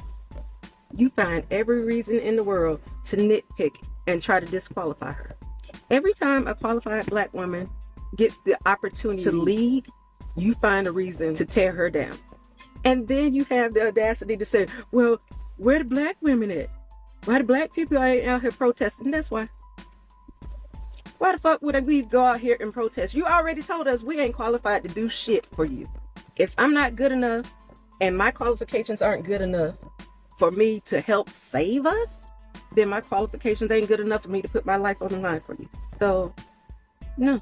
If black women aren't good enough to win elections, then black women shouldn't be the ones you asking to come out and stand on the front line. Get the ones that you think are qualified for everything. Let them be on the front line. The non-black liberal is the most divisive liberal of all, right? And the reason why I say that is because they expect us, the black community who holds the Democratic Party down, to just jump in line when we don't get the results that we want. They don't give us an opportunity to grieve. They just want us to jump in line, right? I'm going to post the stats by race on who voted for Jasmine and who voted for James up above. But what I also want to say is that you do not have the right to tell somebody how to feel. You cannot come to black women and in black spaces and tell us that we're being divisive when the entire election cycle y'all were being divisive by saying that she wasn't electable. Well, what made her not electable, right? The same person that y'all say that's not electable is the same person after each committee hearing when Jasmine reads these incompetent Republicans in this current administration for filth, y'all reposting and talking about how she ate them up, right? This is the same person that y'all say isn't electable. Y'all praise her then, but you go in the booth and you vote for the white man because you felt like he was more electable. Under my comment, one of the girls said, the language is divisive, right? And I asked her, what is Tallarico's agenda for the black community? And she basically stated that he doesn't really have an agenda for the black community, but there are things that are a part of his community that will benefit the black community. And then she went to say that he's a Christian and he can probably get some evangelicals. So black women overwhelmingly vote Democratic in every election, and the white evangelical overwhelmingly votes Republican in every election. So what you're saying is that he is willing to neglect the most loyal voting base of the Democratic Party, which is the black woman, for the potential of the white evangelical. And you think he doesn't have to earn our vote? No, he has to earn our vote. Now on election day, I posted a video that said, if Jasmine doesn't win, I'm going to vote for Tallarico, right? And the reason I'm voting for him is because if I don't vote for him, I feel like I'm no different than the people in the uncommitted movement when Kamala was running, right? So before you so quick to jump in our comments and tell us how to feel and to tell us to get in line, just sit back, listen to how we feel before you jump to conclusions, because a lot of the women that look like me that live in the state of Texas are now at a point where they want to either opt out of the midterm in Texas completely or bypass the Senate, right? Which I think is a bad idea because we'll end up with the Republican candidate. But I'm going to vote for Tallarico, but also mind your business and quit trying to tell black people how to feel. Okay, so this is why yesterday in my video I said we as black people, primarily the 92%, have no real allies. If you read the headline behind me, it says the Latino vote was a tipping point that pushed James Tallarico to victory over Jasmine Crockett. When people were saying that Jasmine wouldn't win because Beto wouldn't win, that was a racial undertone. When people were saying he was the better candidate and he would maybe galvanize more voters, that was the more racial undertone, because Texas does have a lot of rural area, although I live in a very progressive city in Texas, right? One thing I'll say, 92%, let's continue to mind our business. Let's continue to focus on our self-care. Let's continue not to get out in the street and advocate for other people's issues. Because at the end of the day, all these other groups, they want our labor, but they don't want our leadership. I'll repeat that. They want our labor, but not our leadership. And the prime example of that is, I think CNN interviewed this white woman as she left the polls, and she came out with her white woman tears saying, I really love Jasmine, but I voted for Tallarico. What she was saying indirectly is, I really love the fight that Jasmine brings to politics and to the Republican Party, because this is what we need at the moment. But I'm going to have to go with the white man because I feel like he's more electable. Not that he's going to do more for us, right? But he's more electable, right? That he can potentially speak to the racist voter who's willing to cross over because their life has been ruined by this administration. So we have to remember that, you know what I find funny too, is the top Democratic governor frontrunner for the Democratic Party was Gina Harosa. I don't know. I think she's a Hispanic woman. I never once heard them say, the non-black people say, let's not vote for Gina for governor. Let's vote for one of the white guys because Gina can't beat Abbott, right? No one said that, right? But everyone has all this smoke for Jasmine on why she's not electable. We keep saying we don't want the established Democrat, which is your Cory Booker, your Chuck Schumer, and your Hakeem Jeffries. But yet and still, by going into that booth and voting for Tallarico, you voted to uphold the status Democrat, which is Tallarico. So y'all voted to uphold white supremacy, patriarchy, and the status quo by voting for Tallarico. Everybody knows that Jasmine is a force to be reckoned with. That's why Texas worked so hard to gerrymander Jasmine Crockett out of her seat. In 2027, Jasmine will lose her seat. And I don't want one person to say, where's Jasmine? The way y'all been saying, where's Kamala, right? Black people, primarily black women, do not owe y'all free labor when you don't select us for leadership roles. So Jasmine Crockett lost her bid for Senate in Texas, and I'm not one to kick someone when they're down, but I do want to emphasize the obvious, and that is she overplayed her hand in so many ways. She didn't focus on policy. She was too focused on theatrics. When you spend your entire political career pandering, using identity politics as a way to get attention, being cantankerous, being loud, being argumentative, politics is about bipartisan help. It's about bipartisan efforts to get legislation passed for the American people. If most of the people do not like working with you because your soft skills are not great, you can tell me how intelligent she is all day long. That's not going to matter. Even her own party did not want her. Her own party pushed her out, and she's aware of that, which is why she very tearfully said about a week ago she couldn't believe that her party was doing this to her. She expressed her feelings of betrayal and even went on to detail some of their own racism by saying that they were darkening her skin in her campaign ads. Now, why would they do that? One might ask. You guys know why. And the guy that they wanted, they made sure he got the deal done. And so she quickly realized what was happening. But the moment that she said that publicly, Republicans took that and said, see, the Democratic Party used you to help them secure the 92% of the black vote with black women and others. And now that they don't need you anymore, they moved on to someone else, and they could care less about supporting you and helping you win because they don't want you representing the Texas Senate. Jasmine Crockett she lost recently.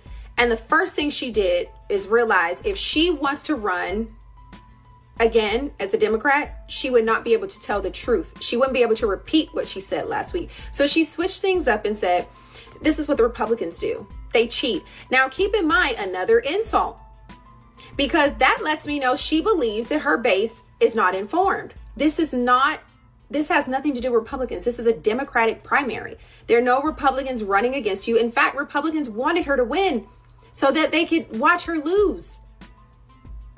So no.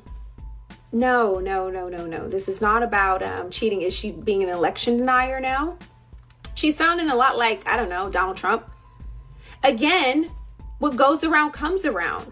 When you don't give credence to a complaint about ballots that were missing when Donald Trump brought this up, and then now you want people to give attention to your claims.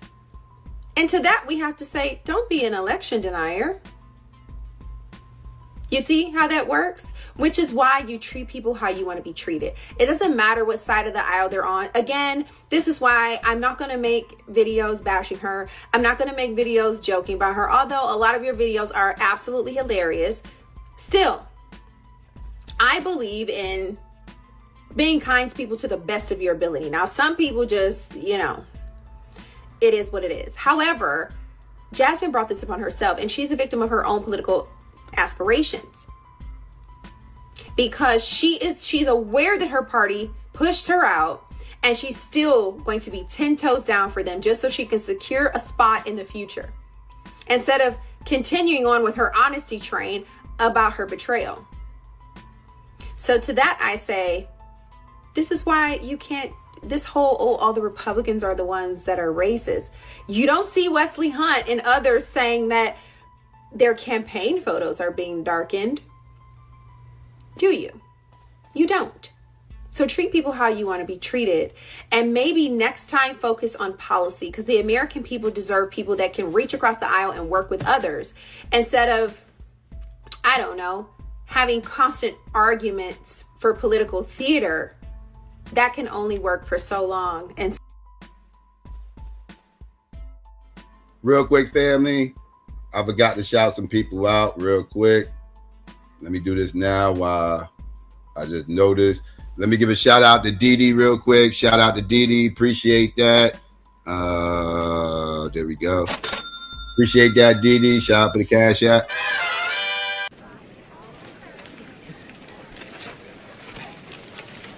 Donation. It's a donation. I thought it was the trash. Don't be hitting on me. Put some money in Stupid ass.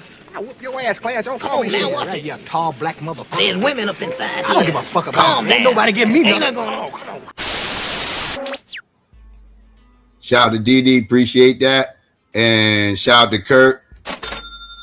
Appreciate the cash out to you as well. Shout out to you. Donations. Donations. Donations.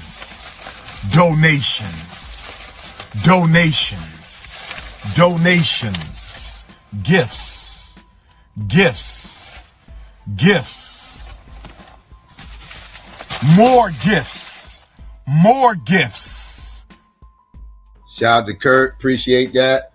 And yeah, let's get back to this, family. It's almost over.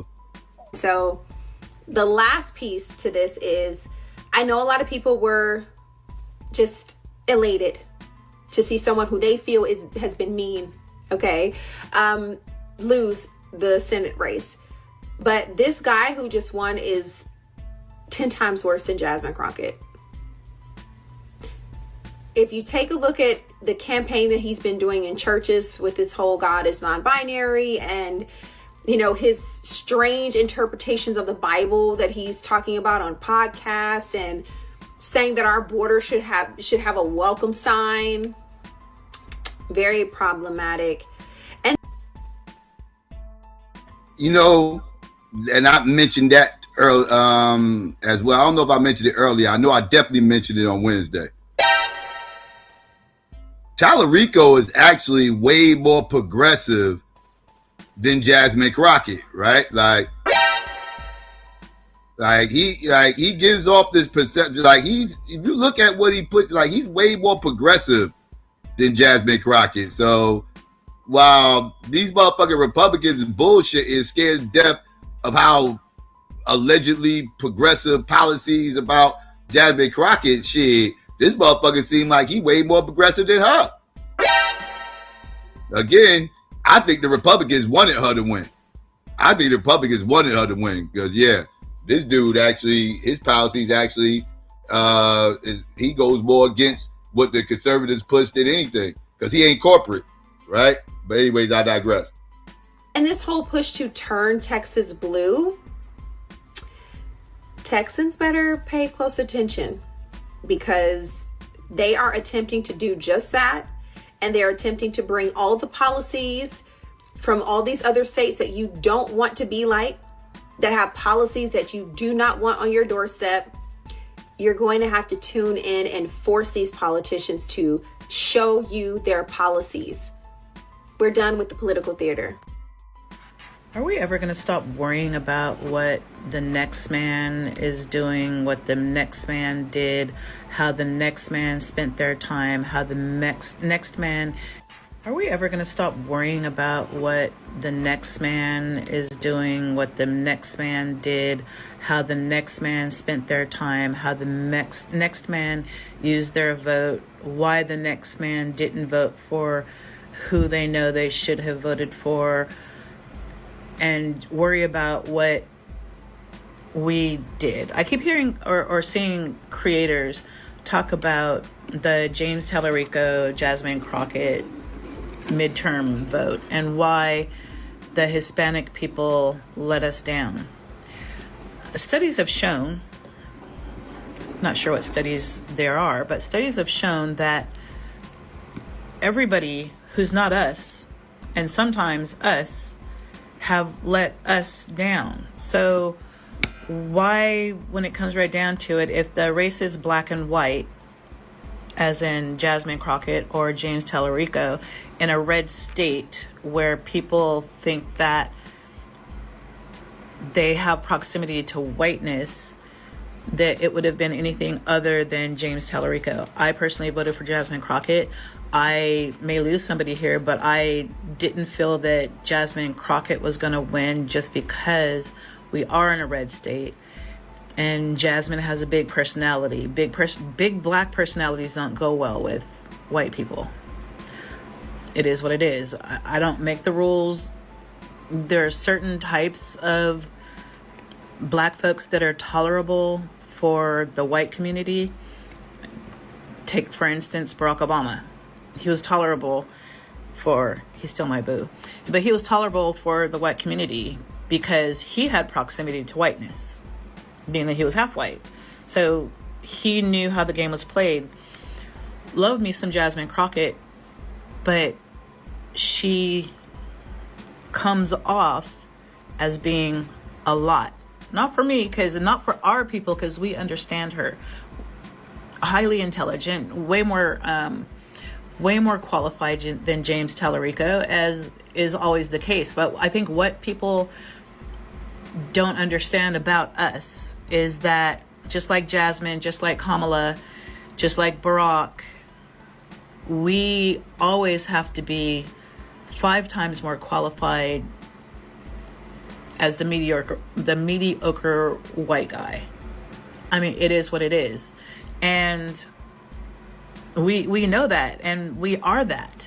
But when it comes right down to it, the others don't seem to understand that. They don't seem to get it because that's not their plight. They don't have to be, they can be mediocre. If you look at certain communities, there's nothing special about them. One man, one vote. That was their vote. They felt like, oh, the white boy's gonna win. I want to back the person who's gonna win. I backed the person who I wanted to win. I hoped that she was gonna win. In the back of my head, knew it wasn't gonna happen, but I wanted Jasmine Crockett so that when this race was over and she was able to look back at her numbers to see how her people backed her. And if for no other reason, to be proud that she pulled the numbers that she was able to pull in a red state with so many red voters and so many people that didn't have her back in comparison to the people that did have her back, because she did pull some impressive numbers. But I just need our community stop worrying about what Mexican people are doing, because until yeah, you say that, right? But then we'll be the first one to say we gotta motherfucking support all this immigration motherfucking policies and everything else, and we need to fight against Mexicans being treated unfairly and being targeted and all this other shit and everything else, right? Like, when it's time to look at the exit polls, then we should turn a blind eye to what the Mexicans is motherfucking doing, right? That's what we supposed to do? Worry about the Mexicans any other time when it's immigration and all this. But when it's time to look at the exit polls, stop worrying about what the Mexicans is doing. Stop watching they motherfucking ballots. Stop ballot watching. Stop ballot watching the fucking Latinos and just vote the way I say you're supposed to vote. That's what she's saying right now. That's what she's saying right now. That shit sound crazy to me. That's just wild. Because she did pull some impressive numbers. But I just need our community to stop worrying about what Mexican people are doing. Because until we can cohesively and collectively get our shit together and realize how much power there is in numbers, it's going to be the same thing. I mean, don't worry about them. Worry about us. Worry about how many people we make sure vote in November. I mean, saw a creator that said, oh, we have to make this our protest vote and not vote or write somebody in. That's like the dumbest thing that I've heard. It's like, why would we do that? We're supposed to be sitting out the foolishness that's happening out in the streets so that we're rested, so that we get our collective stuff together in our community. And when it comes November, when we have to do what we have to do, we have to just go out and do it. Had we done that for Jasmine Crockett, we did it. But had every registered black voter took that 15 minutes to go to the polls. Fuck, here we go. It's our fault. Here we go. Here we go with that Democratic trope. It's our fault. If only you niggas would have came out in bigger numbers, we would have won. We'd have won. We got 92% of y'all to vote, but we needed more numbers. We needed more y'all. And if y'all only just came out more, don't worry about what those Mexicans doing. Don't worry about those Mexicans doing. Don't ballot watch them. Don't worry about that. We gotta worry about us. Right? We gotta worry about us. And we gotta get this ballot in, and we need more y'all to get these ballots in so we can fight for fucking immigration. It's always our fault. It's always our fault.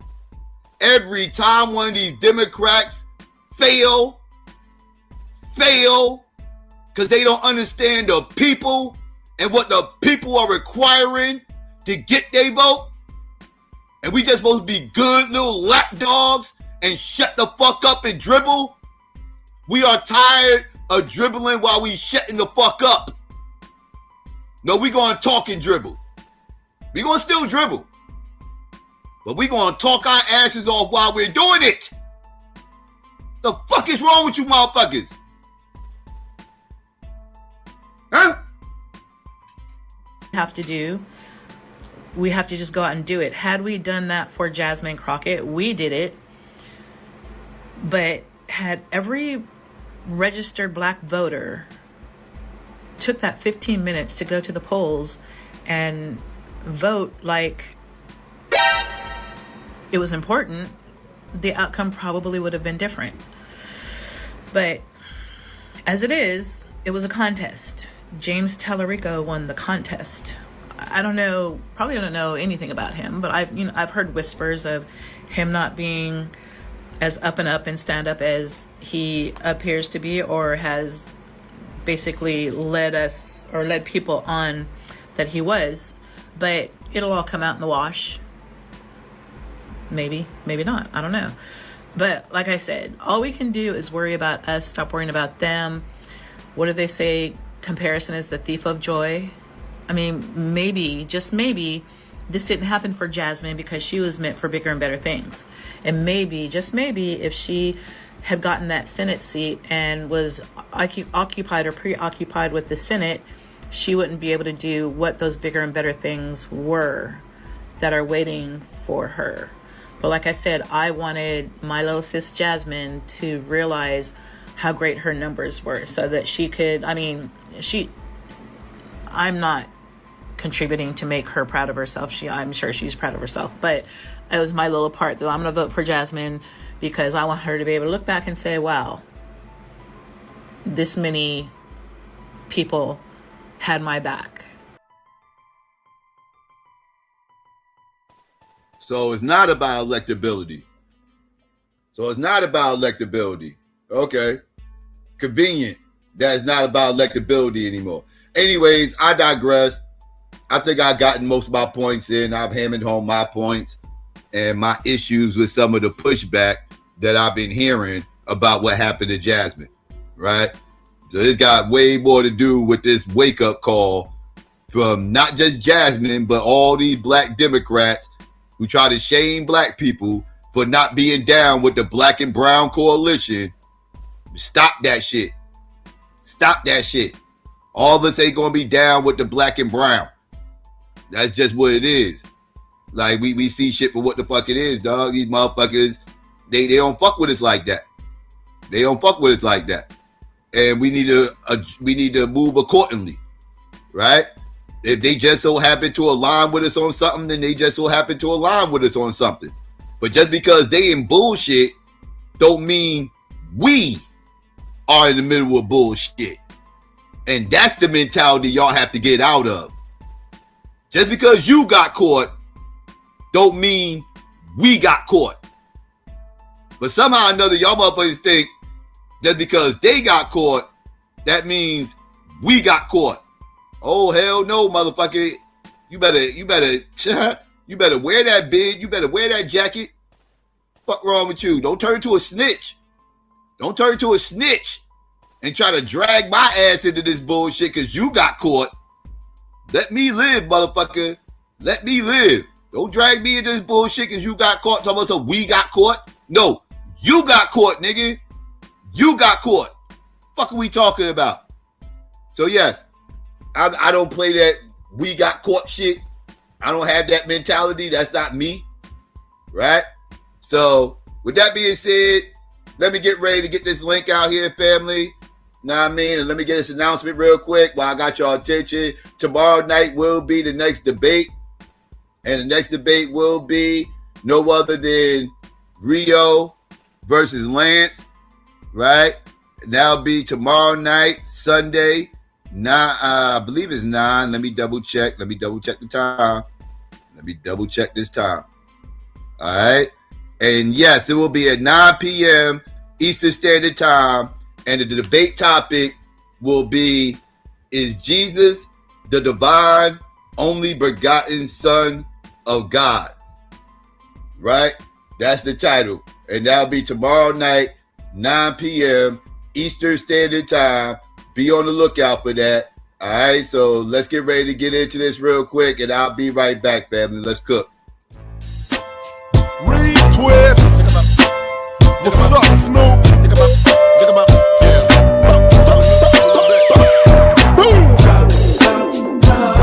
Yeah, a little bit louder. Right there.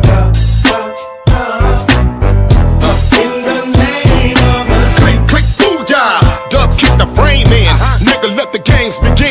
As I stand and toss the tall can on the canvas. Off the land of the scan, let's take a penitentiary chances. Sick with it, off the rick with it. Blue beanie knitted, freshly acquitted. Grind me, the big body in the big body with lyrics and hydraulics, hotter than a Mojave.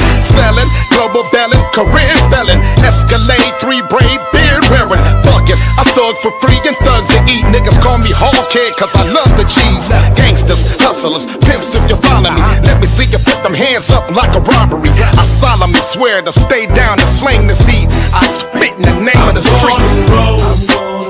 I'm gonna stay fly. I'm gonna bust. On my hood up high. I'm gonna roll. I'm gonna ride. I'm gonna ball. On my hood up high. It's the itty bitty nigga from the city they call LB. What y'all know about the D.O.G? I keep my peeps with a bag of treats. On the streets, my nephews beat that beat and keep that heat in the cut and indiscreet. Me and D.A.B.A.T.E crippin' cousins in this industry. A lot of y'all pretend to be, wanna see friends with me, and then wanna sleep with the enemy. Want some, get some, bad enough, take some. Suckers popping off, I'm about to take one. Brakes on, make done, don't want none. And just cause we talking. All right, family, come one, come all. First come, first serve. You already know how we do. See, we got D-Red up here. What's going on, D-Red? How you? Kool-Aid, man. What's going on? You already? What's the word? Man, I'm laughing, man. When I was talking like that. I was talking like how you talking now. I was talking like that 4 or 5 years ago. You know what I'm saying? I think we probably on Q Butter's channel or something. And Cash was mad, and they were saying it. You know, I said, look, man, these motherfuckers are not our friends. Just not too long ago, we was having a conversation on somebody's channel. I don't know if it was yours or Q, but I was telling them, like, these motherfucking Hispanics don't fuck with us, man. They don't fuck. They're not our friend. They're here to replace you, bro. Everybody's here to compete. But we trying to be friends, just like a motherfucker post up. You know, ready to fight. He got his hands up, ready to throw some hands, and you trying to give him a hug. That's what we've been doing. These people are here to compete and fight and compete. They're not here to be our buddies. They're not here to be our friends. They're not here to fuck with us.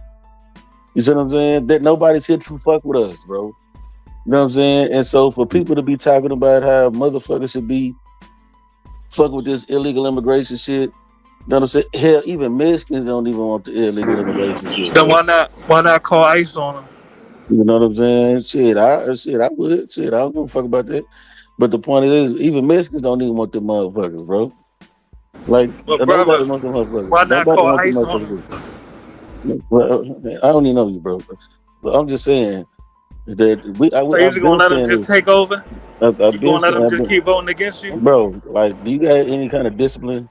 Men supposed to have discipline, bro. Men ain't supposed to be flying off the handle. Have the discipline to pick up your phone and call ICE. I'm asking But why. I don't have to do that. My state actually. So you gonna cry about them taking over and do nothing to stop it? You gonna cry about them taking over and they ain't gonna do nothing to stop it? You're weak.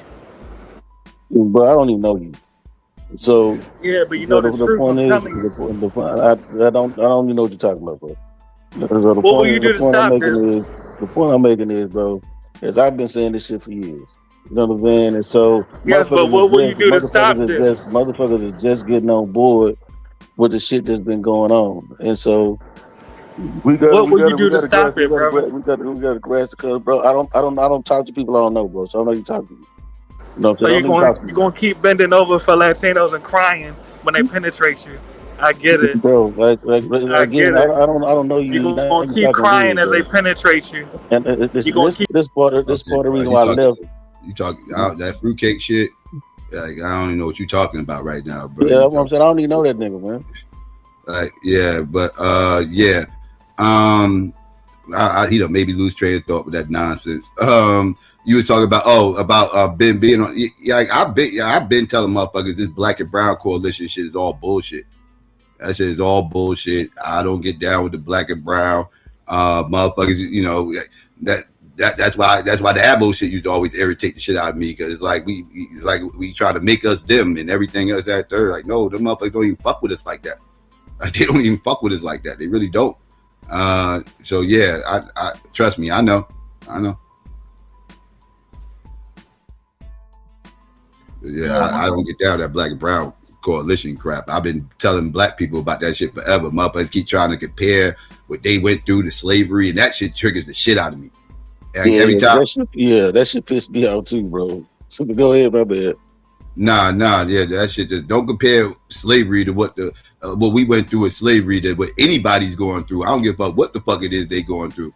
They ain't go through what the fuck we went through. Well, it's kind of the same. No, it's not kind of nothing. It's not kind of shit. It's not even remotely close. So like, no, I just get triggered, like, because it's trying to tug at black people emotional heartstrings and try to get people on board and shit. It's like, no, stop. Yo, what's poppin'? What up, Psycho? What up, D.A.B.A.T.E? Yeah, man. You know, the thing with black people, man, we still stuck in this great expectations. You know what I'm saying? Hey, man, we gotta wake up, man. It's too late to have all these great expectations when it comes to thinking other people gonna ride with us like that, man. You know what I mean? If we can't ride with each other, why would the Hispanics ride for us? I mean, they see how black people been dismantled, right? And it's only right for them as a people to try to get ahead. So, I mean, hey, man. Temptation had a song called Ball of Confusion. I suggest y'all go back and listen to that. That's true. And we got to remember. We got to also remember too. Can y'all hear me? Yeah. Yeah. We got to also remember too that Hispanics, in two different cases, one in California, one in Texas. You got Mendoza versus Mendoza versus Westminster in California, where they fought to be classified as white, and you got fucking the Hernandez versus Texas in 1952.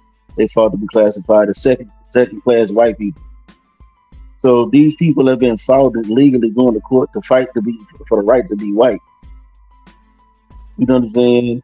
So they only brown when they need something for us, but any other time after that, they checking the white box, bro. So that's something we got to grasp.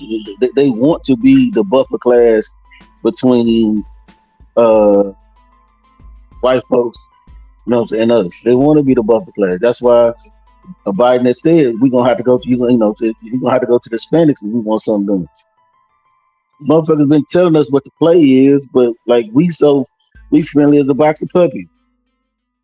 You know what I'm saying? So we not listening and people what the play is. The play is to replace us with them and let them be the linchpin vote, because they vote can be the swing vote.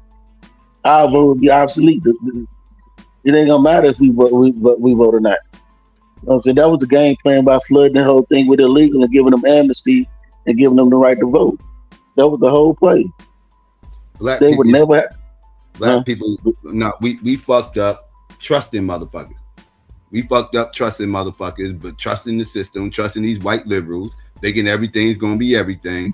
Going with the game plan. This is how things work, and this, that, and the third. Just be patient. Be patient. Don't worry. We'll take care of you here. We'll do this and we'll do that. And that, to the point where now our vote is obsolete. Our vote is obsolete. Jasmine Crockett got 92% of the vote and got washed. Like that. And motherfuckers only complain, and motherfuckers' excuse is this should have been 100%. If it was 100%, then they would have won. We got 92. We are the only demographic that vote in the 90s percentile. Any demographic. White people do not vote in the 90s. White people do not vote in the 90s for no party. We are the only demographic that vote in the 90s for a fucking party. And these motherfuckers sit up here and blame us for these motherfucking losses. You want to talk about not being respected? And then we sat there. We had all the time in the world. We should have been on this 20 years ago. Damn sure should have got on this about 8 years ago. The timing was right 8 years ago. And motherfuckers wanted to argue with me. Oh no, we got to go court the program. We got to do the program. We got to just trust the process. Like we did goddamn sixes. We got to trust the fucking process and all this other shit. This, that, third, whoop-de-whoop. You know, trusting the process has gotten us, especially motherfuckers of my age range, Gen X's, right? You know what trusting the process has gotten Gen X's? Gen X's are in danger of never having, being the first generation of never having a fucking president of the United States. They have never been a president of the United States that was Gen X, and there's a good chance it never will be. You know why? Because niggas was trusting the fucking process, listening to motherfuckers, listening to these old ass niggas, listening to these white mommy and white daddy, trust the fucking process. To now, we at a point where Gen X's have aged out. It's a youth movement now. Motherfuckers are trying to vote in millennials now, and they skip it over to Gen X because Gen X is looked at as the old guard. So motherfuckers, Gen X's ain't going. It's a good chance Gen X's are never going to fucking be president, and that's because again we sitting up here twiddling our fucking thumbs, trusting fucking processes and all this whole other silly ass shit. And look now our vote don't hardly mean shit anymore. Even though we vote in 90-something%, our vote still don't mean shit. And so why would they pander to us now? Why would they pander to us now? They don't need us. They got them goddamn Latinos. The fuck? Like, so yeah, it's crazy. It's crazy. But niggas want to be the sixes. They want to be the sixes. We gotta trust the process. It's annoying. Yeah, man. It's more of a system problem than anything else. It's a system problem. I know the race plays a part of it, but let's be clear. Ain't no black person gonna ever win a statewide election in Texas. Colin Allred, I don't know if you guys heard of him. This man played in the National Football League and ran against Ted Cruz and got smacked. This was a black man. A black man couldn't win in Texas, so why on earth would y'all think a black woman would win a statewide election in Texas? Well, she could have won.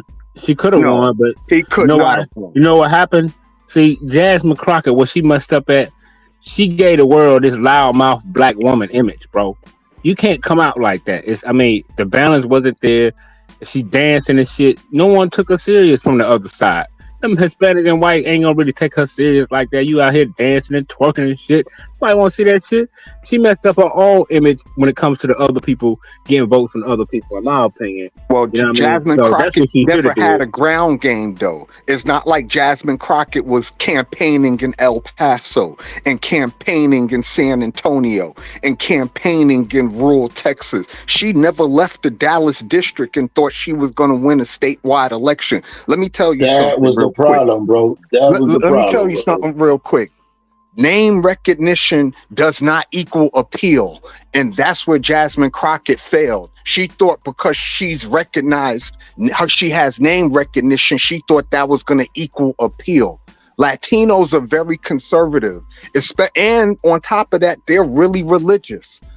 You had a white guy who was talking about God. That appealed to them. They wasn't thinking about Tallarico policies because his policies and Jasmine Crockett policies are one and the same policies. So this wasn't a policy debate. This was about appeal. And Jasmine Crockett didn't have no appeal to no white people. She ain't have no appeal to no Latinos. She was only going to appeal to black women, basically. And that was it. And there isn't enough black women in Texas to put her on top on a statewide election. The math just not mathing. It's not enough for them. Well, Texas originally belonged to Mexicans, so I can see how people could not expect no one black. But if you got good funding and you got a good image and a good name, if you black, you can win Texas. There's never been a black U.S. senator that came out of Texas ever. Never. And because the Hispanic and white, they got more money. They got more money.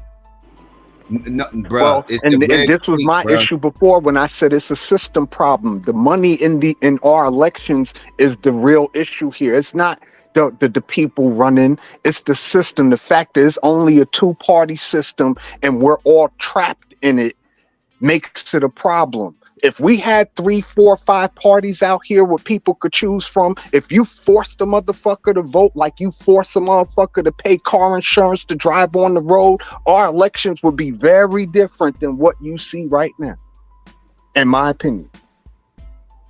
Like I said, man, the state matters. The state matters. And people, like I was saying, people shouldn't be shocked, but it surprised me how many people were surprised. And it surprised me how many motherfuckers was like an outrage. It's like, are y'all not paying attention? Do y'all not know what the fuck going on out here? Like they act like Texas is New York, and it's not. Yeah, like if she like winning the House seat in Texas is one thing because you ain't dealing with a district. You could deal within a black district or minority district, whatever you want to call it. She can win that, right? But that's just a district, right? We talking about a statewide election in what, the second biggest state in the fucking union? Yeah. Right. Think about it like this. Sheila Jackson Lee was a congresswoman from Texas for almost 30 years. She was always safe in her district, but she could never run for Senate in Texas and win. Yeah. Now, if Jasmine would have been in Georgia, she probably could have won, but she wouldn't get no Texas. Yeah, but Georgia has a lot more black people in it. I'm about to say it's easier to win a statewide election in Georgia as a black person. Right. It's easier to win a statewide election in Georgia than Texas. Yeah, Texas, the percent of black people may be 15, 16%. That's not enough people just mathematically to win a statewide election. I would argue if you're going off percentage, there's more liberal white people in Georgia than in Texas if you're going off percentage because of all the colleges there. There's a lot of colleges in Texas too, but Texas is just so fucking big, yo. It's like again, second biggest state in the union. So, and then on top of that, even if she would have got out the primary, she would have got smacked in the general. Well, most of the got smacked. Yes. So it wouldn't matter anyway. At least Tallarico has a outside chance. That's not shit. That's what I What said. happened? Now, What happened with? if we playing the electability card, yeah, Tallarico got a better shot than Jasmine Crockett do. Yeah, she wouldn't See, have had no now, shot if she'd have got to the general. She now, probably would have got 30% of the vote in a general election. And she's running against a criminal in Paxson. Because if Paxson wins the fucking primary on the Republican side, he's a fucking criminal. They tried to impeach this man. His own party tried to impeach him. And he would have smacked her in a general election. Well, see, Jasmine could have won. But the problem is, she couldn't have won. Hold on, bro. Just let me finish. I heard you. Just hear me out. You ain't gotta agree. Jasmine could have won. I lived in Texas. The problem is this: majority of black men is locked the fuck up in Texas. That's the problem. If you look at the population of black men in prison in Texas, that's where half the men is at, and that's another reason she lost. Half the niggas is locked up and dead. You know what I mean? It wasn't black people. Even if you took all them people out of prison, she still would have lost because it's not enough for them. She lost the white liberal and the Latino vote. Black people couldn't save her in this election, dog. She got not enough for them. Of the motherfucking black people. It's not that she needed white liberals and Latinos to vote for her, and they didn't. The reality of the situation was she wasn't gonna win that shit, bro. You know, it's not about because Texas got the largest population of black motherfuckers in the country. It's not that. It's the fact that one, this is a conservative state for the most part. You know what I'm saying? Then you a black woman and you're not married. You know what I'm saying? And then you played the loudmouth black woman card. That shit wasn't gonna fly. You know what I'm saying? So you a loudmouth unmarried black woman. You fit all the shit that you fit all of the in their mind negative stereotypes about black. You fit the stereotype.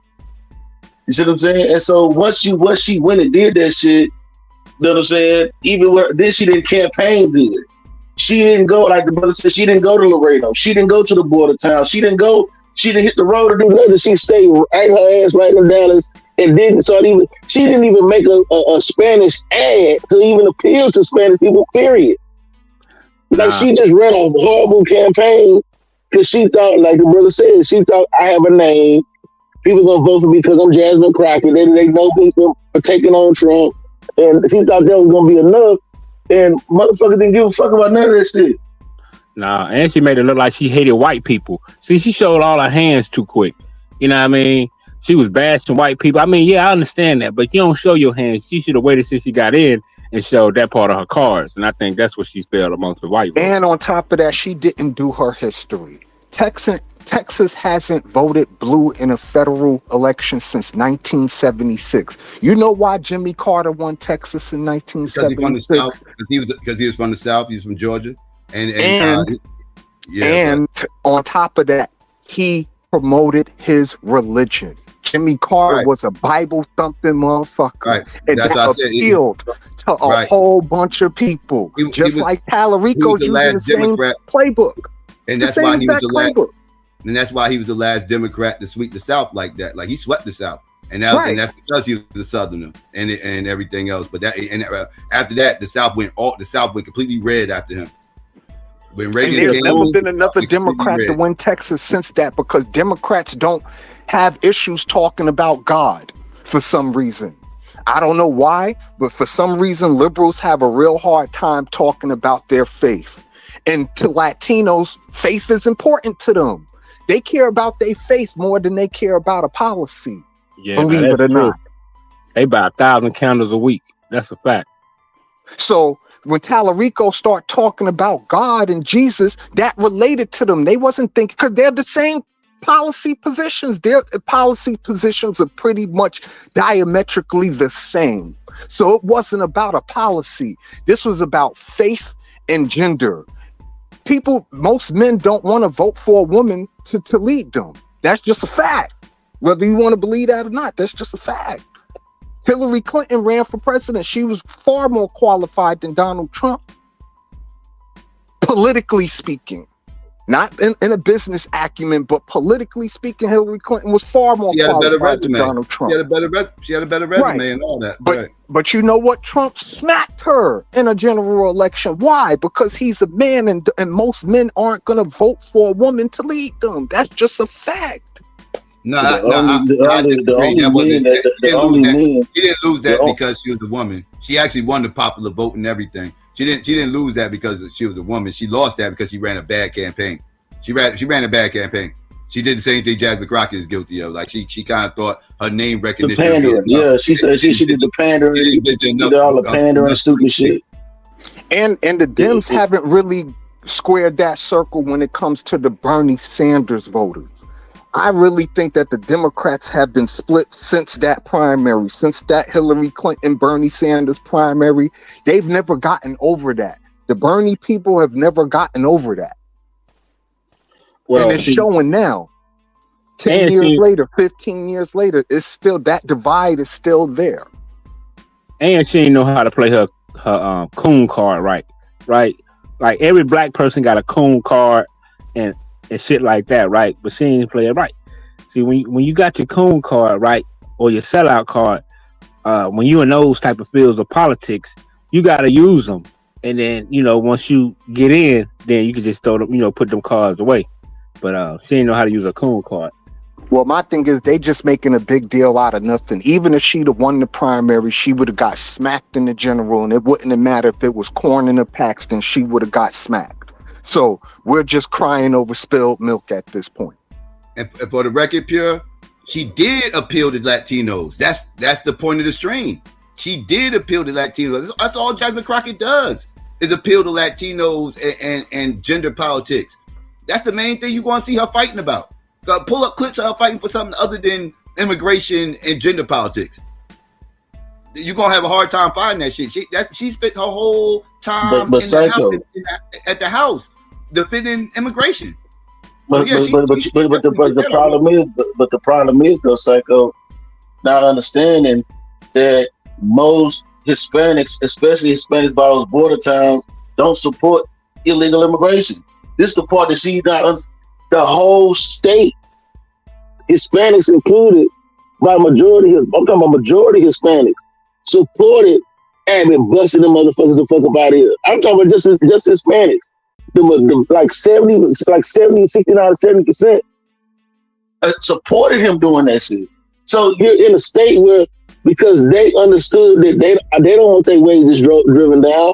They don't want to have to the motherfuckers to come in and suck up all the resources from the border. You gotta understand, we've been dealing with illegal immigration in Texas for a long time. Bitch, you from Missouri. Yeah, that's another thing. She's not a native Texan, and that hurt her a lot. You can't be a non-native of the state and think you're gonna win a statewide election. Like, that's crazy work. Yeah, and so she's voting for it. She's not understanding it. People who lived here for years and years and years and years seen what a Mexican friend of mine was talking about. We were talking about dump trucks and shit. And he was talking about how his grandfather got in a dump truck, and my friend, his grandfather got in a dump truck. So they was having a conversation. I was just kind of sitting there listening and talking. A Mexican dude said Mexicans fucked up his grandfather's dump truck business. So they don't want that shit either, bro. So like, and I think a lot of times Democrats are out of step. Texas ain't California. Texas Mexicans are not California Mexicans, bro. They're just not. You know what I'm saying? And I think that's a fact. But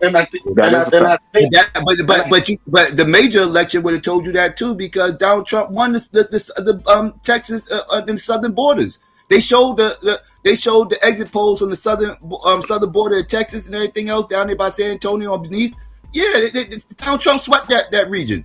He swept it. He took they by and large, vast majority of people, Donald Trump cooked Kamala down there. Cooked Kamala, and that's the border. And Trump cooked.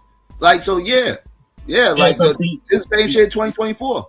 Well, again, the dynamic is really, it's kind of like, see, I'm a native New Yorker, right? I grew up in Fort Greene projects. And when an outsider comes to New York, or outsider ain't coming to my hood and think they just gonna rock.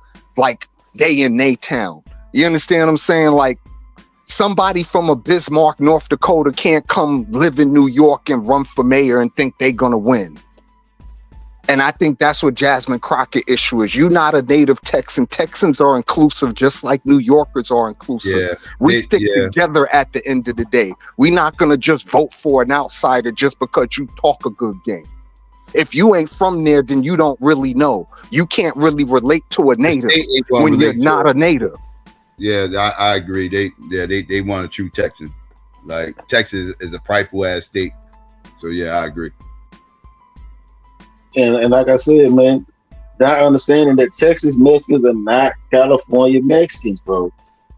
They are not. You know what I'm saying? They are just not. And then when you try to treat a group like they're one homogenous group and not understanding where you at, not checking the temperature, not understanding that, look, motherfucker, these Mexicans don't give a fuck about this shit, bro. None of that shit you talking about, they don't give a fuck about none of that shit. They don't give a fuck about none of that. We support illegal. They don't want none of that. We don't want none of that shit because everybody. I ain't trying to be funny, but everybody out here making too much money.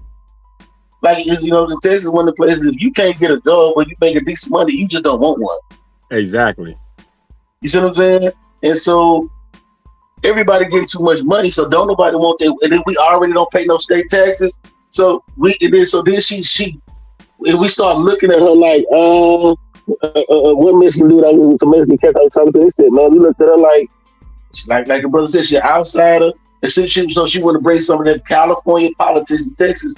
So nobody wanted that shit. So it was like, it's okay for you to represent a district in Dallas. You know what I'm saying? But that's them. If they let you do that, go ahead, whatever. But to represent the state, we don't want them California. We got a whole saying down here. Don't California my Texas. We don't want to be them niggas. We see all them policies that them niggas was supporting fuck their whole state up to the point where that motherfucker damn near unlivable. It's like they got like a 6 to 8% black population in California. Them niggas is like Moses and the Israelites. Them niggas that left that bitch.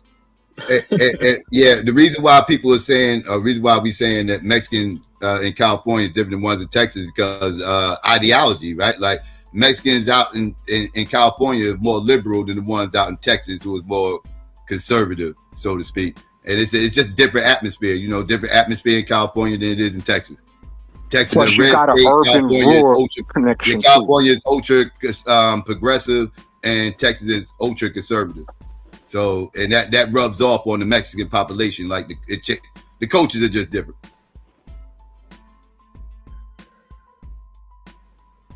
But yeah. Blue, you there? Yeah, my fault. Can you hear me? Yeah, peace. What's good? Yeah. Peace. What up, Blue? Man, what's good, man? Shout out to y'all fellas.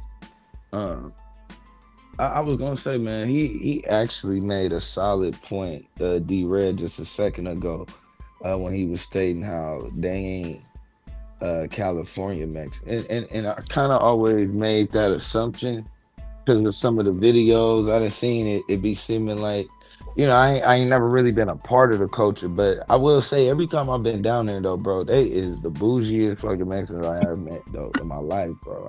They are, but see, so you see the difference between Texas Mexicans and California Mexicans when you get off the airport. Hell yeah. Like, but it do depend on what part. Like when I was in parts of Austin, like not necessarily, but then when I was in other, like in Dallas, once you get outside of Austin, Houston, like it's different.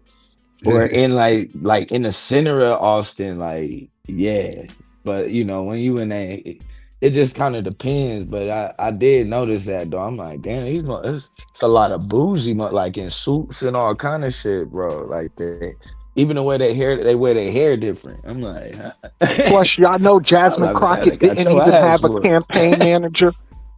How you run a Senate campaign without a campaign manager? Who does that? Right. I mean, just politically speaking, who runs a whole Senate campaign without a campaign manager? That's how you know Jasmine Crockett really felt like she was gonna win just off her name alone. Whoever was running her campaign, she's never work with them again.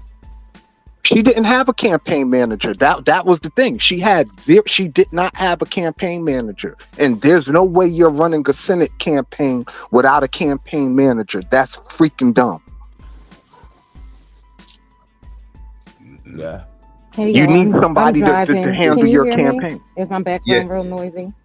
You good, Angel? What's going on? How you? Hey, I'm good. This is a legitimate statement and a real question because of the things that I always hear. So one of the things that I feel is kind of like the dilemma of the Black politician is when they are one of those all voters matter, all people matter politicians to get elected, we tend to say they weren't Black enough. They didn't fight hard enough for Black issues. They weren't going to do anything for Black people. But when they're unapologetically Black, we say they shouldn't have acted that way. They should have held their hand and played their coon card, like what I just heard up here, in order to get elected. So how many people would look at a Jasmine Crockett? And again, I'm going to preface this by saying I support her, but I never believe she would win, obviously, in Texas. But how many people would look at a Jasmine Crockett and say she's not unapologetically Black? So it's a double standard. It's like, what do you do when you're a Black politician? You show me one that came out and was all Black, can't say nothing else about any other race, that they're not doing anything for anyone else, and won. What? It's a dilemma. What is your answer to that? I can name you two: Cori Bush and Jamal Bowman. I don't agree that Cori Bush. I don't think she was 100. Yeah, I don't agree with that at all. And look what they did to her. But anyway, I hear you. Well, Angel, when I made that comment, go ahead, Psycho. No, I was gonna say I would say the optics of her is unapologetically Black. Like if you just she has the look, she has that uniform on. Her policies, I wouldn't say is unapologetically Black, but the optics, yes, I would agree. Well, when I say play your coon cards and your sellout cards right, to me, when you in that type of field, especially that running for that type of seat in Texas, you have to appeal to the audience. You got to know where you at. You got to speak the language of the people, and if you don't, the results look like. That's why when you look at how many white people voted for, you see it. So my thing is, when I say that, you have to play it. You just got to know how to play it. You ain't got to do too much cooning or selling out, but you just got to. Yeah, but if you look at and we're talking about the Hispanics, specifically the Mexican voting bloc, and how they traditionally have voted. They traditionally vote against their own interests. They're delusional. They want to be parallel to whiteness. To sit here and say that they were offended by some statement. Hold on. To sit here and say that they were offended by some statement she made about picking fruit or picking cotton is delusional. They didn't vote for her because she's a Black woman and she's unapologetically a Black woman. That's what that is. We're not going to sit and act like Mexicans like Black people. Stop it. Well, when it comes to Texas, I lived in Texas. I lived in Texas for over 13 years. Everywhere I went, I was Mexican. We was cool. We was kicking it. I mean, you got your ones that because you got a history that happened that happened in Texas. We're talking about how they vote. But what I'm saying is, 3 friends that you hung out with, Madon. Look at the voting. Look at the voting. People I didn't hang out with. I'm just saying, you hanging out with Mexican in Texas, and you a whole Trump supporter. That just tells me you was hanging around a bunch of Mexican Trump supporters. Correct. Trump wasn't even talked about back then. But when I was but what I'm saying is this, Angel. It's not that they hate Black women. I don't think that's the part of it. Is that they support their own first, which is right and exact. What town you stay in? I lived in Fort Worth. I was in Austin. I mean Arlington. Both of them liberal spots. Like you ain't staying those. You ain't go those in between towns, did you?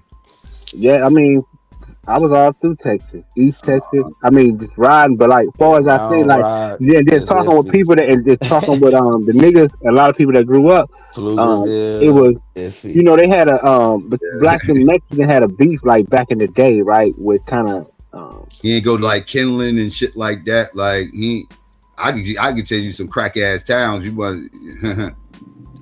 You're not going to win a federal election without broad appeal. You got to appeal to a little bit of everybody. You can't just appeal to one certain race and think that one certain race is going to put you over the top because you don't have enough people. It's math.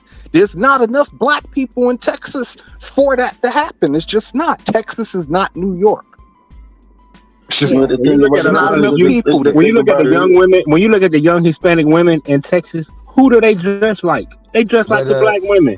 I will say this. Can we talk about how they're voting, Madon, and not like social things that you I'm see? saying they're gonna vote for their own kind. But there are legitimately exit polls and things that you can look up to see how they traditionally voted. Like, what are we talking about? That doesn't even make sense. You know how many people claim to be white people that claim to be independent, but when they go into the polls or into the voting booth, they vote Republican or they vote for the one that they feel has their best interest, the anti-black vote.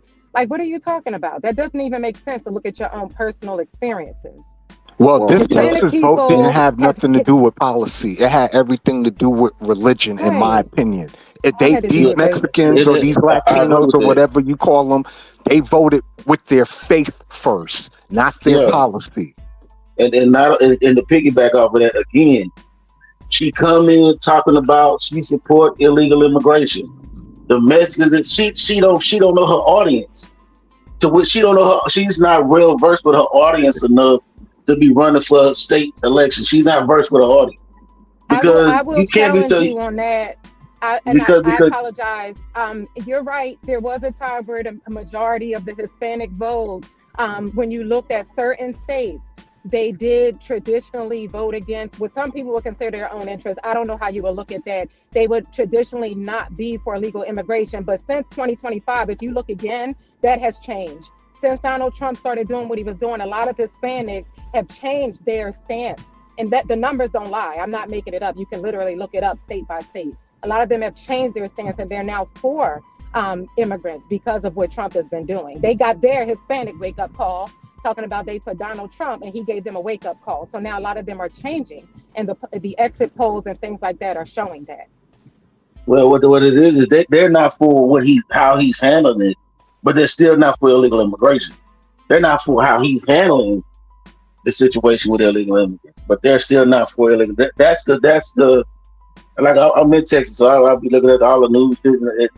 They're not for how he's handling it, but they still not for it in general. So they're kind of stuck in this weird middle ground of where they want somebody to do something about it, but they don't want them to do it the way he's doing it. You know what I'm saying? So I can agree with that. I disagree with that because this wasn't about policy. Their policies are the same. Tallarico and Jasmine Crockett policies are not different. They're the same. The difference was Tallarico was talking about his faith and she was not. The difference is Tallarico was traveling from district to district. Jasmine Crockett was not. Yep, that's right. So you don't believe her being a black woman had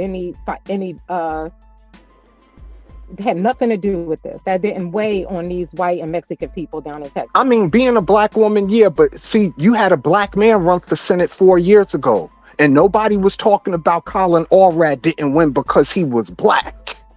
Oh, I would. I don't know who you're saying. Nobody. And Ted Cruz is an asshole. Who would want to vote for Ted Cruz, right? But he still smacked a black man in an election, a general election. Hey, he got the last name.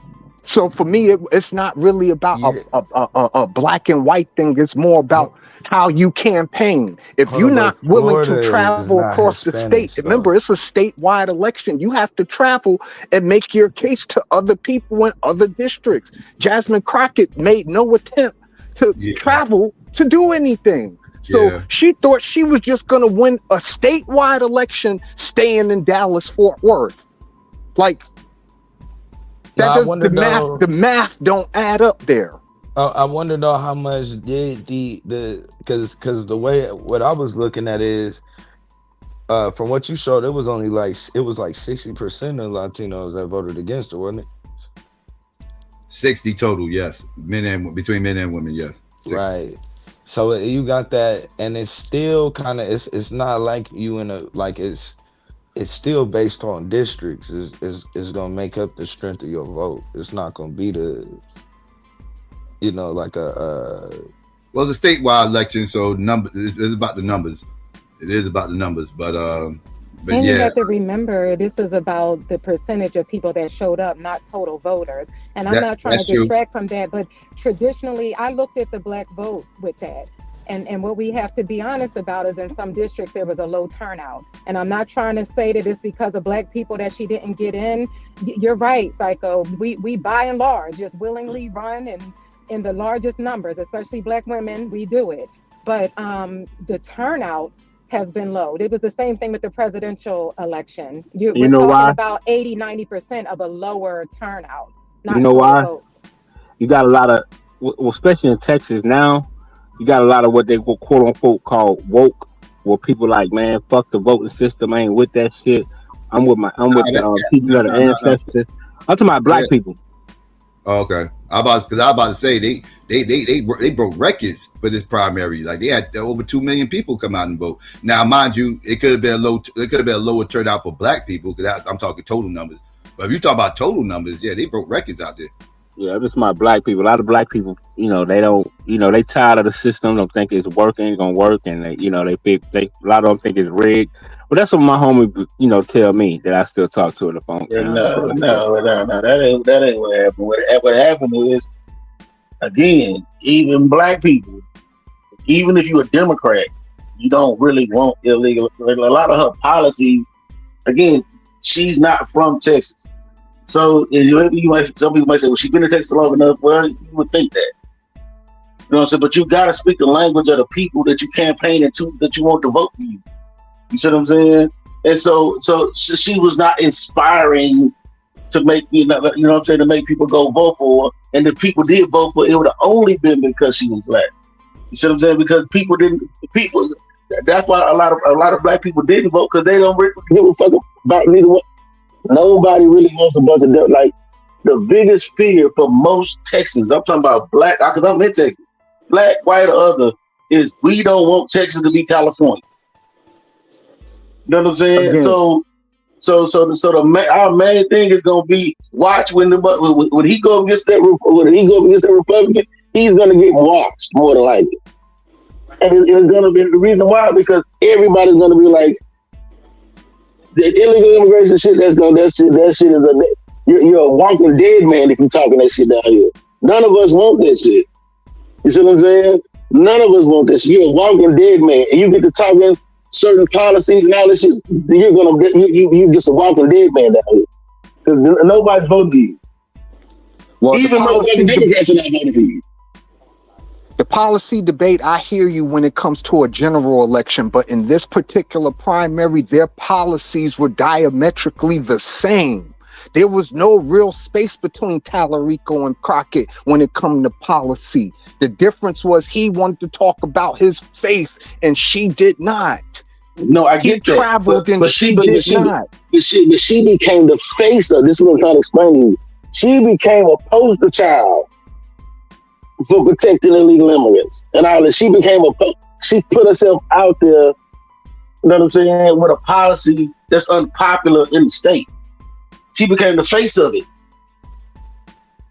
You see what I'm saying? So that alone by itself, adding to the things that you brought up about, because I agree with you with the faith thing. I agree with you with the faith thing, and I agree with the non-campaign today, because me and my boy Big E was talking about that shit, because he living that. You know, so we was talking about this. So yeah, it's a lot of things she did wrong, but one of the biggest things she did wrong too is you became the face of a policy that's not popular here. You can't do that. You gotta check your room. You gotta feel where you at. Bitch, you're not in, speak my language to it, but bitch, you're not in Missouri. It is a Texas California beef going on. Like, I remember when all those Cali people was like migrating to Texas. Texas was going crazy and everything else. Because again, Texas is below the Bible Belt. You are dealing with below the Bible Belt. That is a Christian state. Do not get it fucked up. Christians run that motherfucker, and that is not going to change no time soon. That is a Bible thumping ass state. That part, man. California is very secular. California is very secular, and that means Texas are very standoffish towards California people coming down there, because they feel like they're gonna come down there with the demon lifestyle and, you know, corrupt the minds of the Texans, and they good Christian folk and this, that, third. Yeah, so because that's how they do California. You know, California is painted as, you know, Sodom and Gomorrah, right? That's pretty much how Texas look at it. You look at them like Sodom and Gomorrah, right? It's all kinds of shit going on. Plus, how is she gonna relate to Latinos when she don't speak a lick of Spanish? Now, what she should have did was had on a rosary beads and a picture of Virgin Mary with her. She might have had a chance, because you know, if you don't speak a lick of Spanish, you don't. Catholics. All she needed was some rosary beads, bro, and had the picture of the Virgin Mary behind her on something while she campaigned. Think about it. Out of the 60% of Latinos that voted for Tallarico, I bet you 35% of them don't speak no English. Yeah, but you got a lot of Spanish Mexicans out here that don't even speak Spanish. A lot of them that don't even speak Spanish. You see what I'm saying? So you got a lot of this. When you get by the border, you got a lot of people that still speak Spanish. But when you start getting into these major cities, you know what I'm saying? A lot of these Mexicans don't speak. They don't speak Spanish. Arizona probably closer to like Texas with them than they is even the food.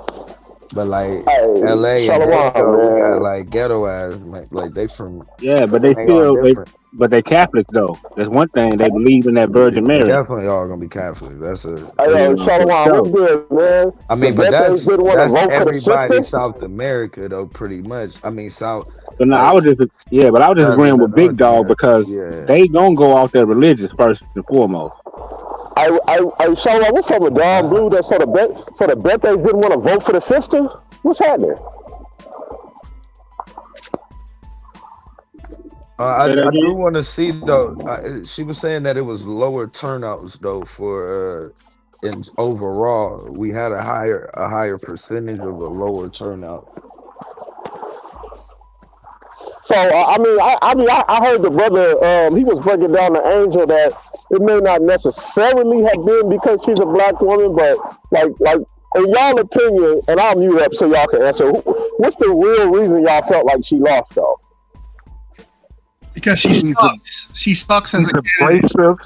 She could be ghetto at times. Yep. And then on top of that, she was running against somebody who was dead set on preaching about his faith. And when you preach about your faith to an audience who's faith-based, you don't stand a chance. Oh, you talking about Texas. Oh, I hear you, Big Dog. Yeah, she should have just went on and pulled out. She should have pulled out the black church antics or something. I she should have put the rosary beads on her neck. I might have to agree with Dog, boy. She should have captured it up one time. It wasn't gonna matter. She was gonna lose in November anyway. She was gonna get to the ass whooping in November. Texas, boy. Right, even that I've been saying that. Even if she won the primary, she would have got smacked in the general. What's wrong with y'all, man? Elephant Gang, stop playing with me. Y'all still mourning? Y'all crying over this? What's happening today? I had no dog in the fight. Yeah, so me neither. Texas really a good? I mean, should she have found another state that wasn't so like? I remember the brother was talking about how California is really not that religious anymore. So should she have found a state that wasn't prioritizing religion in such a high place? If she was running in a blue state, she could have won off name recognition alone. But she was running in a red state. It was a mountain she had to climb. Because, first of all, like I said before, Texas never had a black U.S. senator in the history of the state. That's one. Two, her policies wasn't something that was very appealing to Texans, right? And speaking of which, she's not a real Texan, like D.A.B.A.T.E was saying. She was born in Missouri, so she's not a true blood Texan. But that's going to have people looking at her funny because again, Texans feel like their state is being invaded. More people are moving to Texas than any other state in the union, right? So they feel like they're being invaded, not just by immigrants, but by motherfucking out of towners, right? Carpetbaggers. Yeah, man. Right? Because when that situation with COVID-19 took off, Psycho, a lot of people from California went to Texas. No, we don't mind you coming to our state. But leave that shit that ruined your state in California. Leave that in we don't That's the key. That's the fucking key. The shoe just said is the key. In fact, we don't be understanding how you ruin your state to where your state is fucking unlivable. According to you, because you motherfuckers is leaving that motherfucker in the droves. It's like the exodus. After COVID-19, brother, they hauled ass up out of California. A lot of people left LA. It's like the Exodus. I don't know if y'all know about the history of the Exodus movement. Where motherfuckers was leaving and going to fucking unclaimed territory. It's like that. It's like the Exodus part 2, nigga. You niggas are getting the fuck out that bitch. So you ruin your shit to the point where that shit is unlivable, and then you bring them same policies to where you go to the fuck up. No, we don't. If you don't do that shit, take Elon Musk. Take your motherfucking ass somewhere else with that shit. Go to Vegas. Yeah, Elon Musk took over. Elon Musk. Hold on. Elon Musk got his own city in Texas. They took over. What was it? What's the name of that little part of Texas? I forget the name of the part of Texas, but they Elon Musk built his own city out there, damn near. Well, I mean, just from listening to y'all responses, it seems like she would have had a better chance in California or Minnesota. She should have kept it in a blue state if she was going to do that. Well, at the end of the day, Miss Crockett being in Texas, she's hit her ceiling politically. She should just worry about keeping her congressional seat and leave it at that, because she can't really go no further than Congress. Congressional seat gone. She's going to run. She's going to try to run the primaries in 2028. She's going to lose, but she's going to try. She's probably going to get a podcast or some shit like that just to stay relevant. Might get a CNN spot, some shit like that or whatever. But she's going to try to slide in somewhere. She's going to find a blue state that she could probably run for governor or some shit like that and try to slide up in one of those spots. But she's going to probably get a podcast or some shit like that in between time. Yeah, she might as well become Muslim. No, she can go to Detroit. Take your ass. No, she don't got to do that. I think she just needs to find a blue state that's not so religious in their practices, where they don't prioritize religion at such a high place. She should try Minnesota or California. She needs to come on home and submit to Islam. That's what she needs to do. She didn't lose because of religion. She needs to do what? She lost because she was pushing, just like Tellerico. He gonna lose for the same reason. All this pathway to citizenship they keep fucking talking about, and you ain't. And we already paying $400 billion just to house, shelter, and feed all these illegal immigrants, and you talking about pathways to citizenship, bro? Eat my, you know what? No, we ain't voting for that, bro. Yeah, I think she could have did that where I'm at, because it's not enough white people that's upset at immigrants here in Minnesota. They still diving in front of ICE cars for immigrants up here. She definitely probably should came up here. Yeah, she would have won. She needs some discipline, bro. That's why I said she need to submit to Islam. Well, to your point, Mr. Minnesota, you think Elon Omar could run for a Senate seat in Minnesota and win? Probably not right. Maybe not right now. Maybe not ever. Hell yeah, she'll win. Yeah, no, she won't. Not right. Big dog, he's right. Not because ever. of that situation with the fraud, probably not ever. I would agree with you on that. If that wouldn't have happened, with all the ice shit going on, yeah, she might. She got a chance. She would have had a better shot had they not got caught up in that shit. You know, had they not got caught up in that fraud, then she would have had a pretty good chance. But she had a lot of support in Minnesota. You know, even though she was kind of an immigrant first, politically, she still had a lot of support from Black Americans in Minnesota. You know, until the shit that recently happened. No, she would have supported the Somalis in there for scamming Minnesota. Was it Minnesota? She had swept that under the rug, right? But you got to understand something, bro. White people and Black people are okay with it. They was up here diving in front of ICE cars to keep people that's here illegally from being deported. Yeah, like, these devils hold Somalians in a very high regard in Minnesota. That's because y'all left leaning like a motherfucker. Y'all care more about these Somalis that's taking millions and millions of dollars of our tax money and shipping it over to Somali than the damn people living there. What the hell? Man, bro, let me tell you something. That's the 100% truth, bro. And let me tell you something else, bro. This place is radically left, not left wing. This is the radical left when you come up here in Minneapolis or St. Paul. So I agree with you wholeheartedly, bro. 100%. Well, that's what happened when you love. That's what happened when you love the devil. Why do niggas love the devil? Because the devil gives them nothing. All these great expectations. I mean, hey, we see. Hey, if you think about it, Madame, the so-called white men and women in Minnesota gave Somalians a lot of shit up here. So I don't know if that applies with them, but they were scared.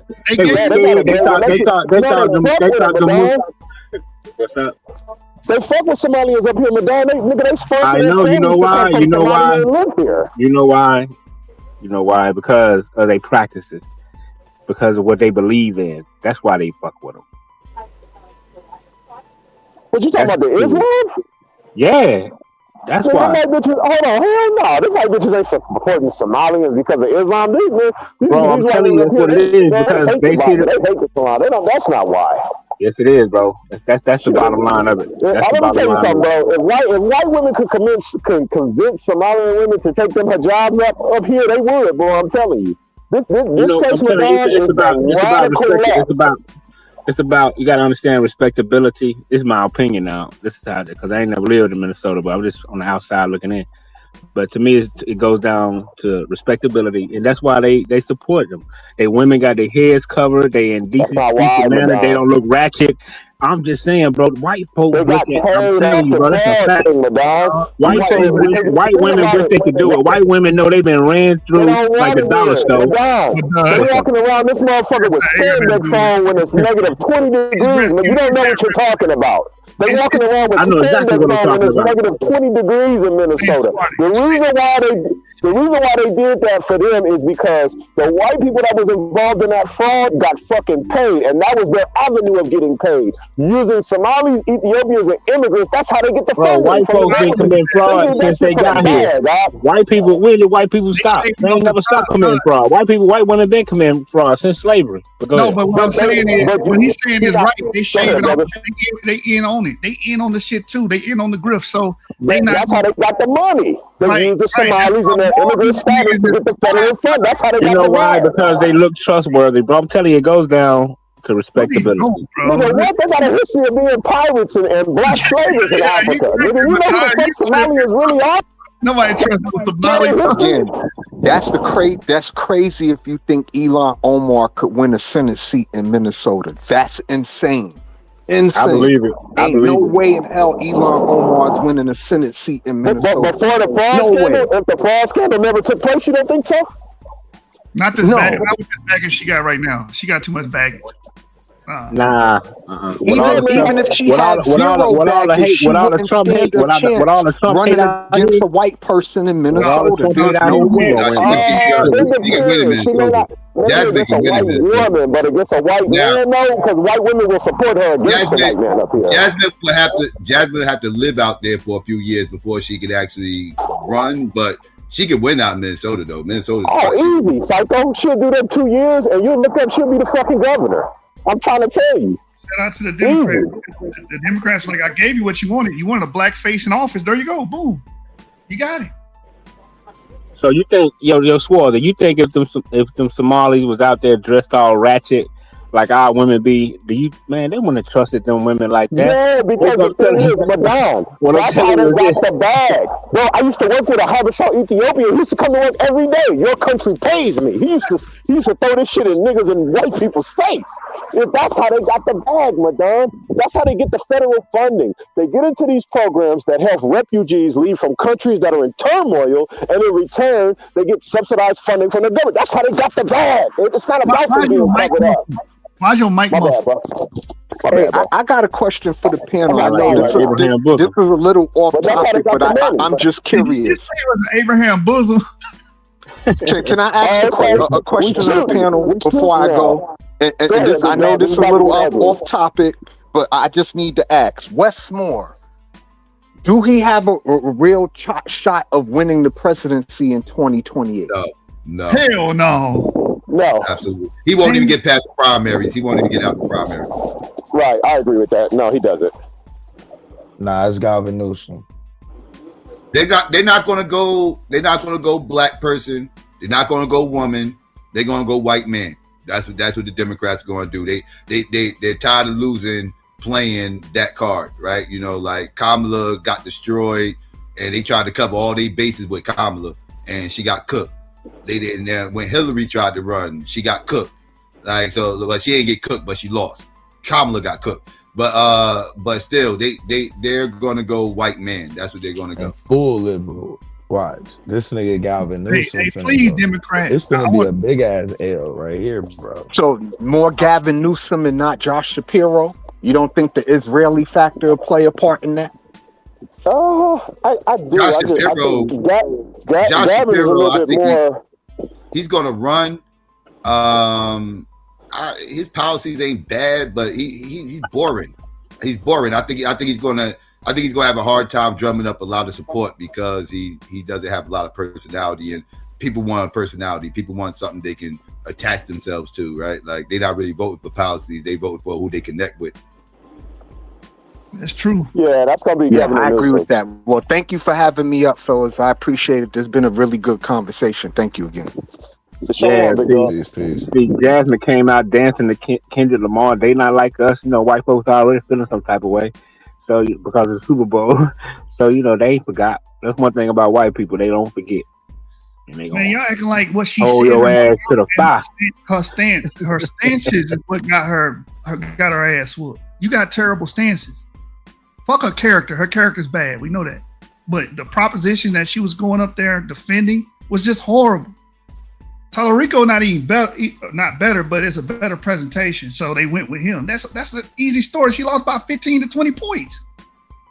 Percentage points, bro. It wasn't even close. What are we talking about? She don't know. Talking about, oh, they cheated the Republic. The Republic ain't got nothing to do with that. That's y'all primary. That's your shit. You lost. Hold that L. That's it, man. I mean, she wasn't gonna win this. Even like I said, even the national, but she made it to November. She would have got cooked there.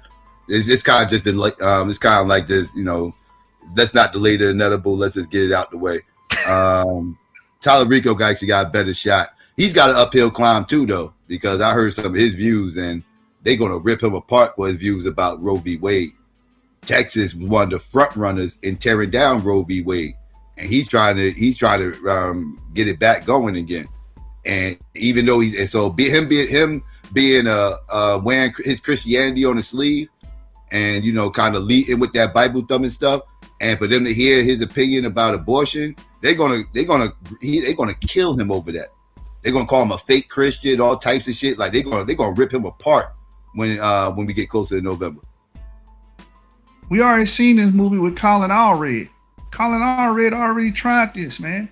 I'm a true Texan and I believe in Texan values, but you talking that immigrant shit, you talking all this other BS that we don't agree with, you're not gonna win, man.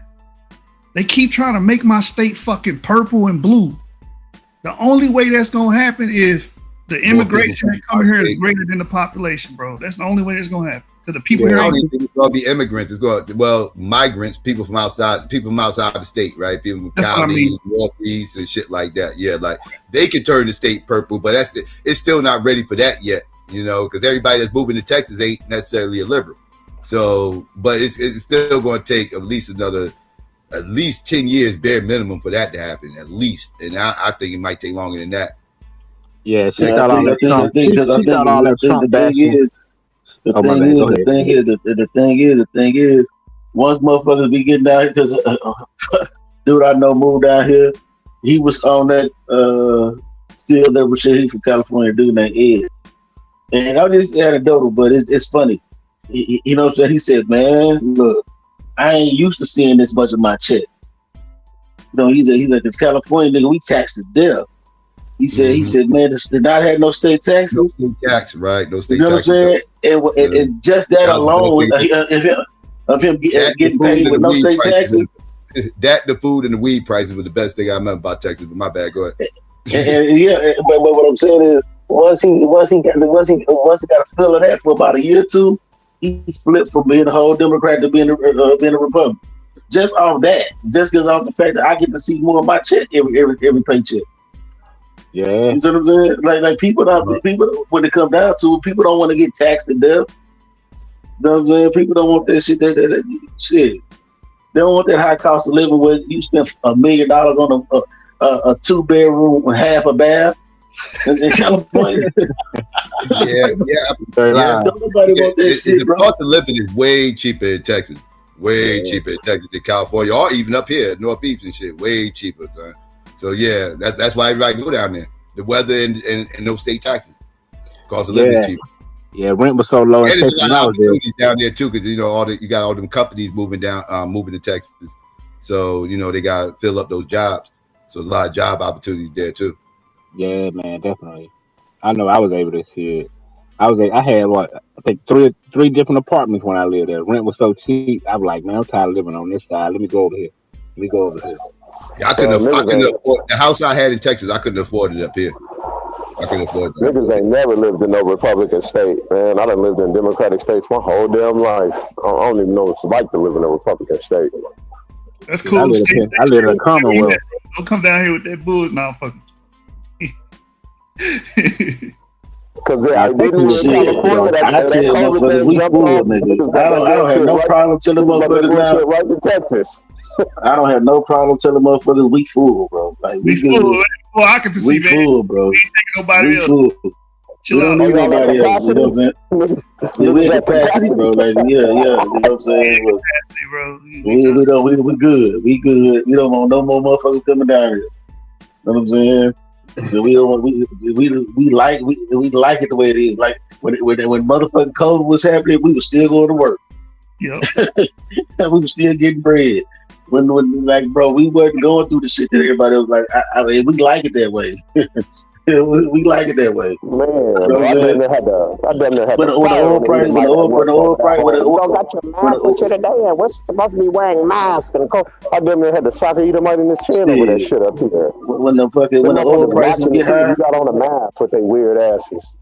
When the oil prices get high, our governor released them barrels, and our prices go down, and I should be back at $3.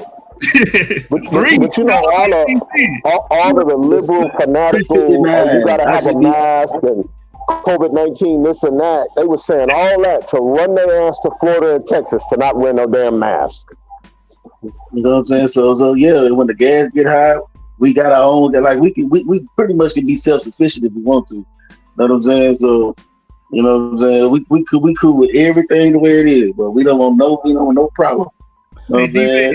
Yeah, y'all just only problem Texas got is hopefully don't ice. You know what I mean? When that electrical grid mess up, you know what I'm saying? Once they fix that, niggas got generators. Niggas ain't tripping. The only reason that happens because all these lefties want to push us to wind and solar, and that shit is not as dependable as gas, bro, as fossil fuels. That's why that happened, bro. Because we were switching over to that wind and solar. Our whole state. That wind, man, that produced that shit. Texas is the perfect spot. Texas is the perfect spot. The way, because I saw the documentary talking about the wind energy and all that on Texas. Texas is the perfect spot when it comes to wind energy, bro. When you look at the landmass and how it laid and the topography. Yeah, how perfect was it when we had the big freeze? When the damn turbines weren't even spinning. How perfect was it then? Well, I mean, hey, ingenuity going on, fix that in time. Yeah, the state shuts down when it starts icing up out there. Like the whole state emergency, nigga. They shutting everything down. Yeah, I remember they had that shit a couple years ago. That's what I was saying, man. That ice, once they figure that shit out, Texas. Like, damn, y'all shutting this shit down over some punk ass little thin sheets of ice. Shit don't stop. Man, look, shit don't stop. Motherfuckers just don't have to go to work. So motherfuckers be still out there moving and grooving. I ain't talking about that. When I say shit shut down, that's what I'm talking about. Like all the stores not open. Hardly anybody on the road. They got like state emergency. That's the thing. The stores. That's the thing. The stores and everything be open. It's just most of the schools and public shit, like schools and libraries would be shut down, but. Everything else be open. All stores be open. Everything else be open. We be shit, nigga. I gotta go to work today, nigga. I'm gonna go shopping. Well, Mother Nature gonna remain.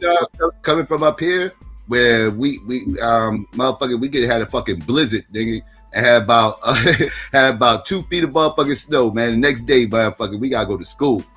Motherfucker. Like, and I go down here, we get a little thin sheet of ice, and school shut down for 2 days. I'm like, God damn. but Mother Nature still undefeated. Why? It just always is and always will be. Who was thriving through a hurricane? I don't know what you're talking about. Okay, a tornado, nigga. 8 tornadoes break out, nigga. What? We don't deal with tornadoes. We deal with hurricanes. No, I'm just saying for those in those areas, the shit is the panhandle. The panhandle gets tornadoes every now and then. Well, yeah, the only thing you can do is you better have a bunker. Other than man, look, ain't nobody worry about no Mother Nature. If it's our time, it's our time, bro. No, I'm just saying how nature's undefeated. I mean, man, Texas got to worry about them damn hailstorms is a motherfucker. But yeah, you got tornadoes. They in Tornado Alley. You got to worry about that shit. And then you got to worry about the hurricanes coming off the Gulf. But I lived in Central Texas, so I ain't get beat up too bad. But if you in Houston and Galveston and all that shit, yeah, them Gulf hurricanes will fuck you up. Man, we don't worry about them hurricanes. By the time they actually get to Houston, them motherfuckers be tropical storm. They just be a badass storm. Galveston, Texas City, Lamar, Hitchcock, they get all that shit. Yeah, they get all the hurricane shit. By the time it move up from it go past Webster and Clear Lake and Friendswood and all that shit. By the time we get to actual Houston, that shit is a tropical storm. We good. We riding around in that. We driving around in that shit. Going to the store trying to find ice and shit. You know what I'm saying? We ain't tripping. We don't be tripping on that shit. I was down there during Katrina. They got beat up pretty bad for that. Shit, I've been down here for Hurricane Alicia, all the motherfuckers, and we ain't going nowhere. We was riding around that bitch. Okay, because we know the streets and areas that flood, so I ain't going over there because they be flooding. You know what I'm saying? Okay, well, I ain't going over there because they be flooding. You know what I'm saying? But if you buy the bayou, all your water runs off in the goddamn bayou, and that shit goes wherever the fuck it goes. So shit, man, what was crazy about don't be flooded. What was crazy about Katrina? That motherfucker hit multiple states. Nigga. Yeah, that shit fucked up Alabama, it fucked up Mississippi. That nigga with John Madden with that shit. That nigga said the most obvious shit. That's the most obvious shit. No, I'm just saying, man, how that shit was. I just had a flashback. Nigga, I had a flashback, nigga, like, God damn, that shit was triple statewide. Yeah, shit, I was here at Katrina, man. Yeah, that shit was crazy. Katrina didn't fuck us up. I had a grill. I had a fucking big ass cooler full of ice. I had a fucking generator, and that shit hit. Nigga, I was out there barbecuing and shit, eating, chilling. You know what I'm saying? Shit, the generator had lights going. I'm chilling. Niggas, it wasn't that bad. You in Texas? Yeah, I mean, I didn't. It was bad for the New Orleans people because them motherfuckers got fucked up with them levees and shit. Them levees and shit. They shit got fucked up with them levees. If them levees didn't break, they would have been good too. You know what I'm saying? Yeah, that's a whole another. I might have to debate that, bro. That ain't on the table. Even if that's just the one-off debate, we got to debate the levy. Yeah, that was right or wrong. That shit got to be on the table. We got to put all that evidence out. That's how Kanye West got his claim to fame. Saying the levees was blown up. Oh, they was blown up. Oh, they were trying to kill. You think they blew the levees up? Yeah, they blew the levees up. Yeah, a lot of people said they heard explosions, but yeah, a lot of motherfuckers. My homeboy Delano, his people from New Orleans. He from New Orleans, and his people said they heard the levees blow. They heard the motherfuckers. They heard explosions. They did say that. But you in Texas, so I was out there at the time when that shit happened. Like all those motherfuckers came out, they shipped them all out to Texas. Yeah, they came to California too. That was wild. Yeah, we had someone come to San Diego. Them niggas tried to jump me, man. Them niggas from New Orleans, crazy. Them crackers was mad as fuck too. Them crackers out there complaining like a motherfucker. Don't send them here. Don't bring them here. They was acting like they act with the Cali motherfuckers. Don't bring them motherfuckers here. That's because them niggas was wild. That's because them niggas was wild now. They was wild. They was wild everywhere else. I guess it wasn't enough of them in Dago for like them to act like that, because them niggas was the coolest niggas I ever fucking met. Them niggas I was chilling with them. Some of them was cool, man. Some of them niggas tried. Some of them niggas tried to jump me, niggas. Shit. Even the Kansas City, I wasn't from Texas. They wasn't from Texas, so we both was trying to we always trying to figure out the landscape together and shit. So I was cool with them. I'm saying even in Kansas City, they was wild enough. Kansas City. They put all them boys in a just a built apartment complex. Yeah. Man, them boys in Kansas City shot the whole apartment complex. So them boys was riding strip club. They was robbing strip clubs and barbershops and all that other shit up there in Kansas City. They were tripping. So yeah, them New Orleans guys came down there. Them niggas was running Texas, with that. But we shit, used to them whip this one motherfuckers- nigga. Some This of them, little bro, not nigga all of had them. so much heart, bro. I'm talking about every day, bro. One of the little homies just fire off on him. That nigga come back every day, bro. Just swing it like it was nothing. I was like, man, after that nigga was just locked in. He been locked in ever since, bro. That nigga never he been official. I don't think he ever went back either. Some of the ones I ran into, them niggas, I didn't know New Orleans niggas didn't like to lose. Like, I was at a freestyle battle, man. I was slaying this nigga. Man, damn, the 12 of them niggas tried to jump my black ass, nigga. Man, your bars was not like that, man. Bro, I promise you, bro. This was back in. I'm telling you, on everything, bro. DJ, like you was cooking them and they got mad.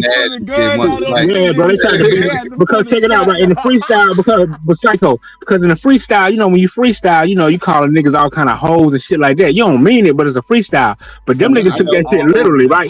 They took that shit literally, right? They took it literally, right? DJ Headcrack, the DJ from Ricky Smiley's show, he was like a little local DJ in Texas back then. He was hosting the shit. DJ Headcrack was hosting the shit, bro. I promise you, nigga, I was calling niggas all kind of hoe ass niggas. Them niggas tried to run my ass up out of there. Whatever. But I didn't know they take it like literally, bro. I'm like, damn, these niggas took the shit literally. Let that nigga go right there, man. There you go, right there. Cause I was in the crowd. Moving through the crowd. But yeah, man, New Orleans niggas crazy. So if you freestyle against the New Orleans niggas, be careful what you say to him. He gonna take it literally. Say what? I said, Madonna, now you know why they blew the levees up. They're trying to help your ass. Yo, man, I know how to move nice, my nigga. I know how to move nice. So I moved through the crowd. You know what I'm saying? Because them niggas was on my ass. I ain't had nothing on me either. I was there solo. Mm-hmm. I got the hell up out of that bitch. You only got stupid in Texas, not out west. What are you talking about, man? Then why y'all running to my state, man? Like y'all seeking asylum. What's going on with that? Usually it's jobs. That's usually why people move Texas jobs. Man, look, the Mexicans running their ass up out of there, man. The Mexicans running straight out of Cali. They running their ass up out of there. The Mexicans out there, the city council already been on record saying, look, we gonna lock them niggas out of job. We ain't locking them. We ain't gonna help them niggas do shit. We finna fuck up everything for these niggas. You know what I'm saying? The city council said all that shit in there later. They hell, but them niggas do nothing.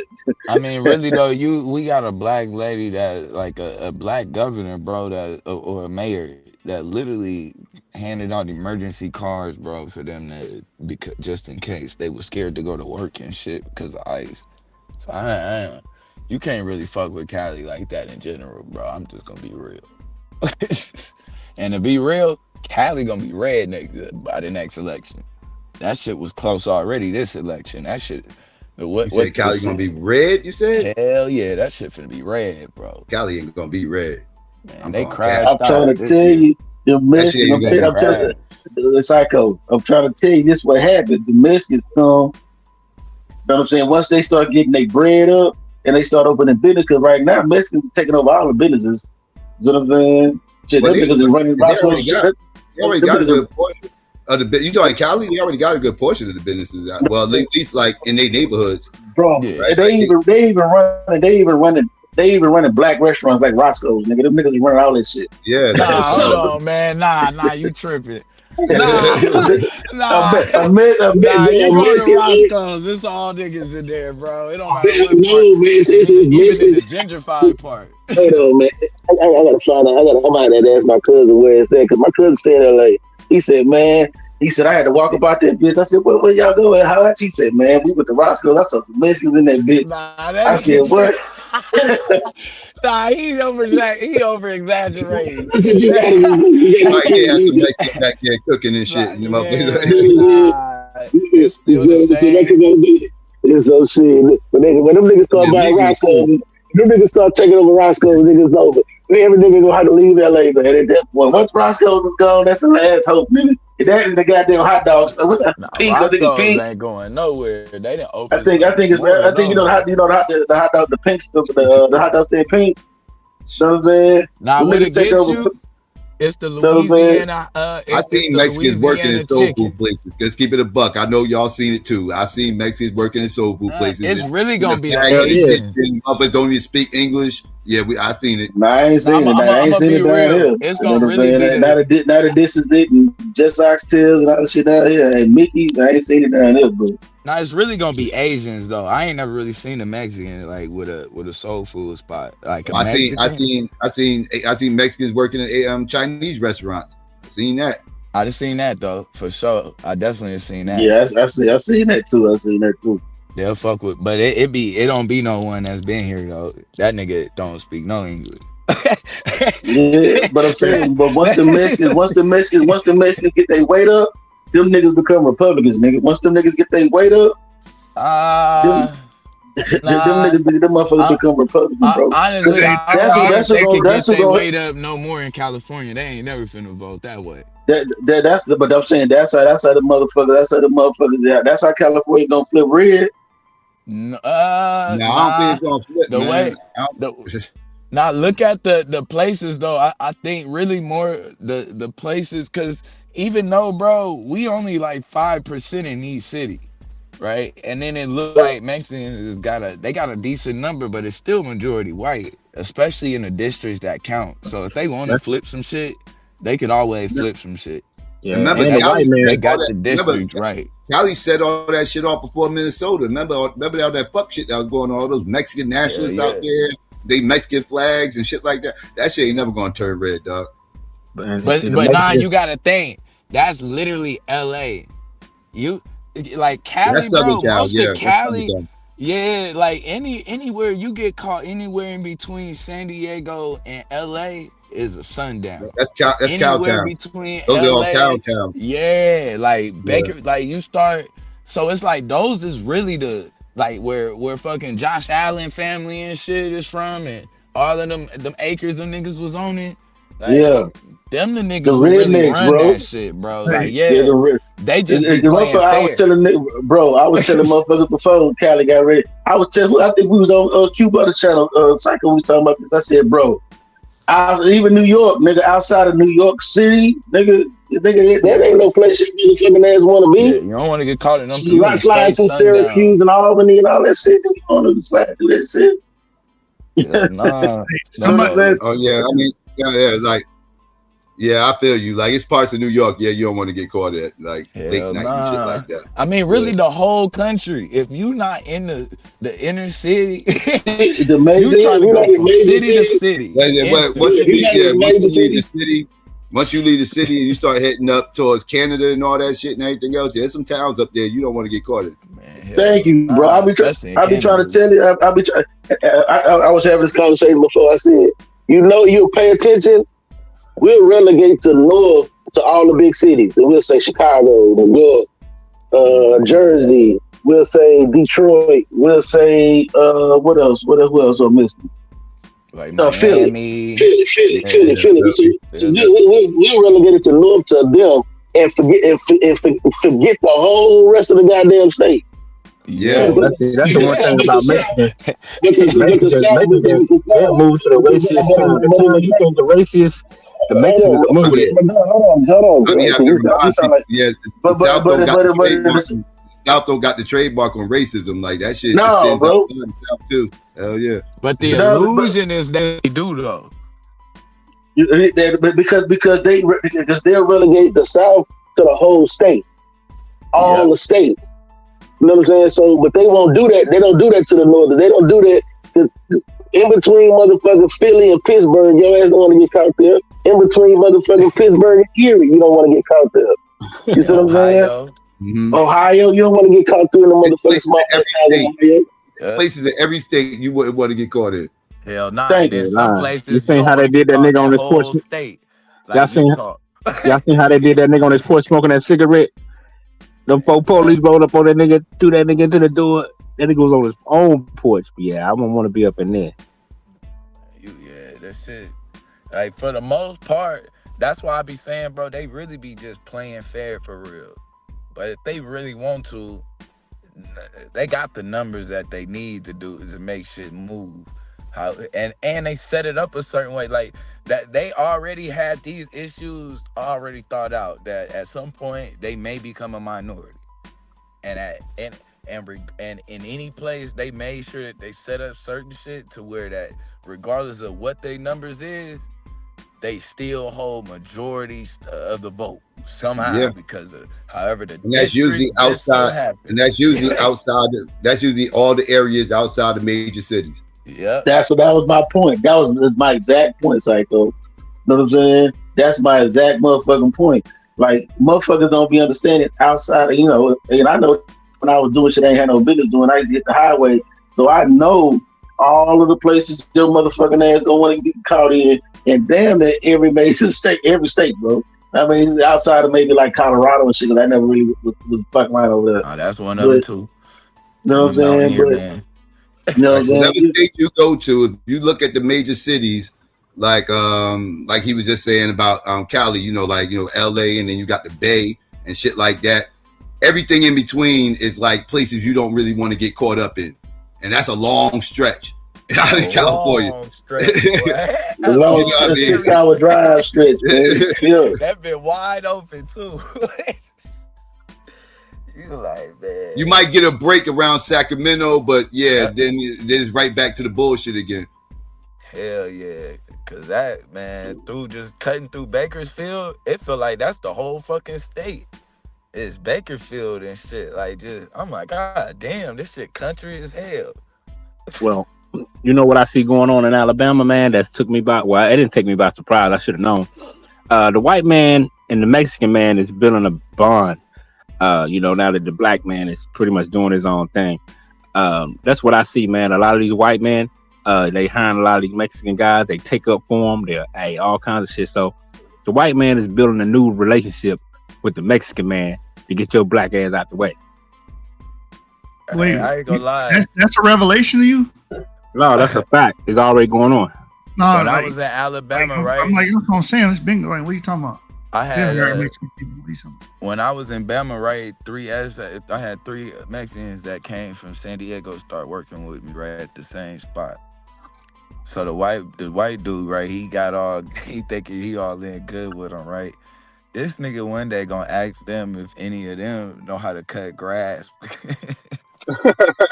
Hey, them niggas, bro. Hey, I already knew. I was like, this nigga must not know what the fuck. Hey, they all put on like this super Mexican voice. Was like, oh yeah. Damn. It was like, what the fuck was that? When he walked out. Cause that's what I heard, man. I was in the store one day. Bro. Man, I was in the store one day, and and I guess the Mexican said the cashier didn't give him back his money. It was like $100 or something he supposed to got back or whatever. Man, this white dude came in there and cut it the fuck up. He's a good Mexican. He's been working for me and his family. They're the most honest people I've ever been around. And woo, woo, woo. I said, oh, hell no. I see what's going on here. That's what's up, though, man. What's wrong with that? I'm just saying, but it showed me the bond. You would think this redneck, you wouldn't have thought this redneck had this much love. You wouldn't have thought this country Bama redneck had this much love for a Mexican, bro. It just blew my mind just to see that. I know they had like a bond just having to work, but this white boy cut a fucking fool in front of everybody in the store. I said, so yeah, they got a new relationship going on. Yeah, we can tell you from the South. You said cut a fool. Cut a fool, bro. You feel me? I ain't gonna lie though. The fact that I cut grass, bro, and that nigga knew I had been cutting grass on my off days for a minute. That nigga never offered me no goddamn cutting grass job. As soon as some Mexicans come, you got an opportunity for them, bro. Like, what right? The door's open. The price of the cost to pay you to do it. He could have got 3 Mexicans to do it. Yeah. He thought he had the 3 of them. Like, yeah. The 3 amigos. What y'all think y'all do it for 3 of that for like what, 20 an hour? Hey, who was Angel Food? She said Hispanics vote mostly Republican. Now they down the middle. They split. Yeah, I would say they lean Republican for the most part. Like, look at the based off national elections, if you base it off that, and it's a big reason why that is. You know, you got the naturalized Mexicans who kind of like they just as anti-immigration as the next motherfucking whatever the case may be. They just as against illegals as anybody else. And then you got, like I said, the Cubans out in Florida. Them motherfuckers traditionally are conservative, and that's because they coming from that communist country that they probably escaped from, right? So, and you know, Democrats are closely associated with communism, socialism, this, that, and third. So they turned off by the left, so they gonna naturally float towards conservative. And Latinos, by and large, are very religious people, right? They're Catholics for the most part. Right. And, you know, so, you know, conservatives, you know, usually, you know, lean towards, you know, Christianity or whatever that. So you got that whole dynamic, too. So, yeah, most of them actually are conservative by like 60%. It ain't a big difference, but yeah, it's like 64. It's a split, though. Like, it's not like see, Black Americans, it's like 80-90% Democrat. With them, it's more like down the middle. It's a split. Yeah, it's closer to the middle with them. I agree, but I would say it's about 10% conservative though, more like 10% more conservative, like 60-40 split. Yeah, I think the Latino and the Hispanics kind of get mixed up, but it's like it's the same group. Hispanics are Mexican. Nah, Hispanics are Mexicans though. Nah, bro, I ain't never heard that in my life, bro. Yeah, bro, Puerto Ricans Hispanic is never a broad gonna say they Hispanic, bro. Or a Cuban, they gonna say they Latino, Latino or Latina. Yeah, Hispanic. That's some Mexicans. Well, Latino actually, that's more centered around language, right? That's more centered around language and everything else. That's how Haiti is considered a Latino country, because it's supposed to be the romanticized languages or whatever the case may be.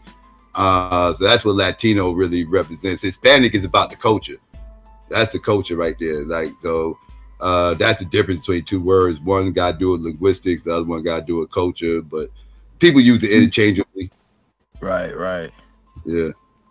Yeah, because like Mexicans, we had one girl, I only really met like one for real like that. That was like, I think she was Colombian. No, she was like Cuban or Puerto Rican. She was from New York and shit. But they used to fuck her ass up. She got the business on the regular, bro. They was the moment she got there, they was on her head. I felt bad for her. She ain't had no help. God damn.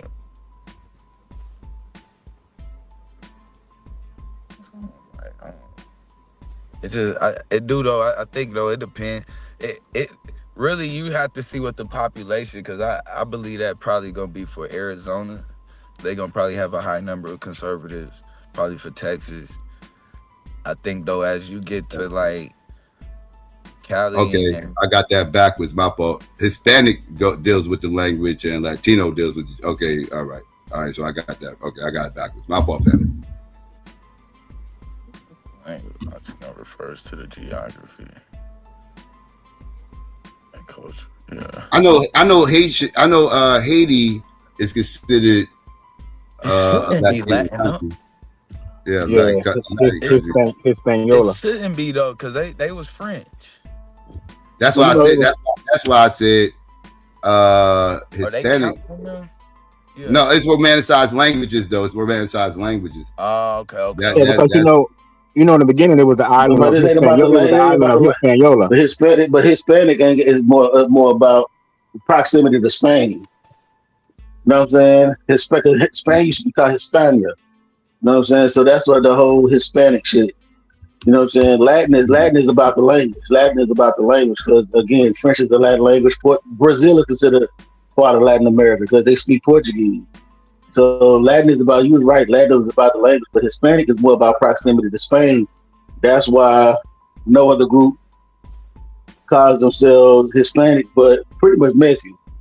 But because Hispanic has been closely associated with white, because I told you, in Hernandez versus Texas in 1952, and in Mendoza versus Westminster in 1947, Hispanics thought to be classified as white.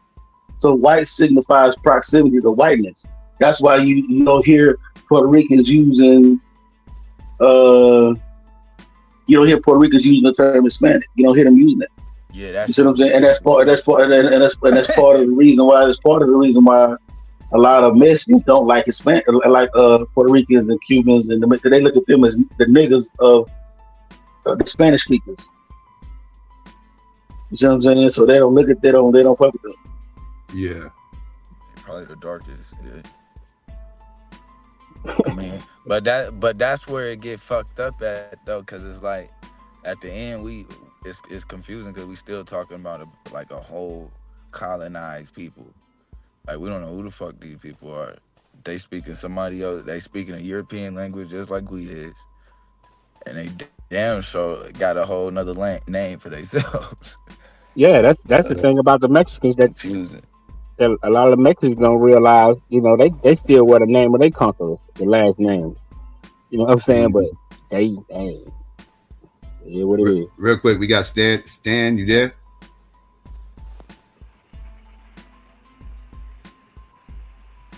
You there? Put the blocker up. Okay, I'll try this one more again. Stan, you there? Going twice. Okay, I can't. I don't want to take no chances. You got me nervous. That's why I was like, that picture was suspect. That picture was hella suspect, bro. I was looking at that picture hard as hell. Yeah, I'm looking like, what the fuck? Oh, Stan. What the fuck? Like, what the hell going on? What in the Stan mixing fluid going on today? Y'all seen Eminem Stan, bro. Y'all seen Eminem. This is what I was talking about. Psycho. Hey, I'd rather not even find out the hard way. That shit was so late. So look, they lean Democrat actually. You had it reversed. Okay. They lean Democrat. It's on Pew Research. Yeah, can you make it a little bit bigger? Because I see the graph, but I can't see. Yeah, there you go. Thanks. Yeah, most people, man, talking like that is on some coon shit. Oh, like most people who voting opposite.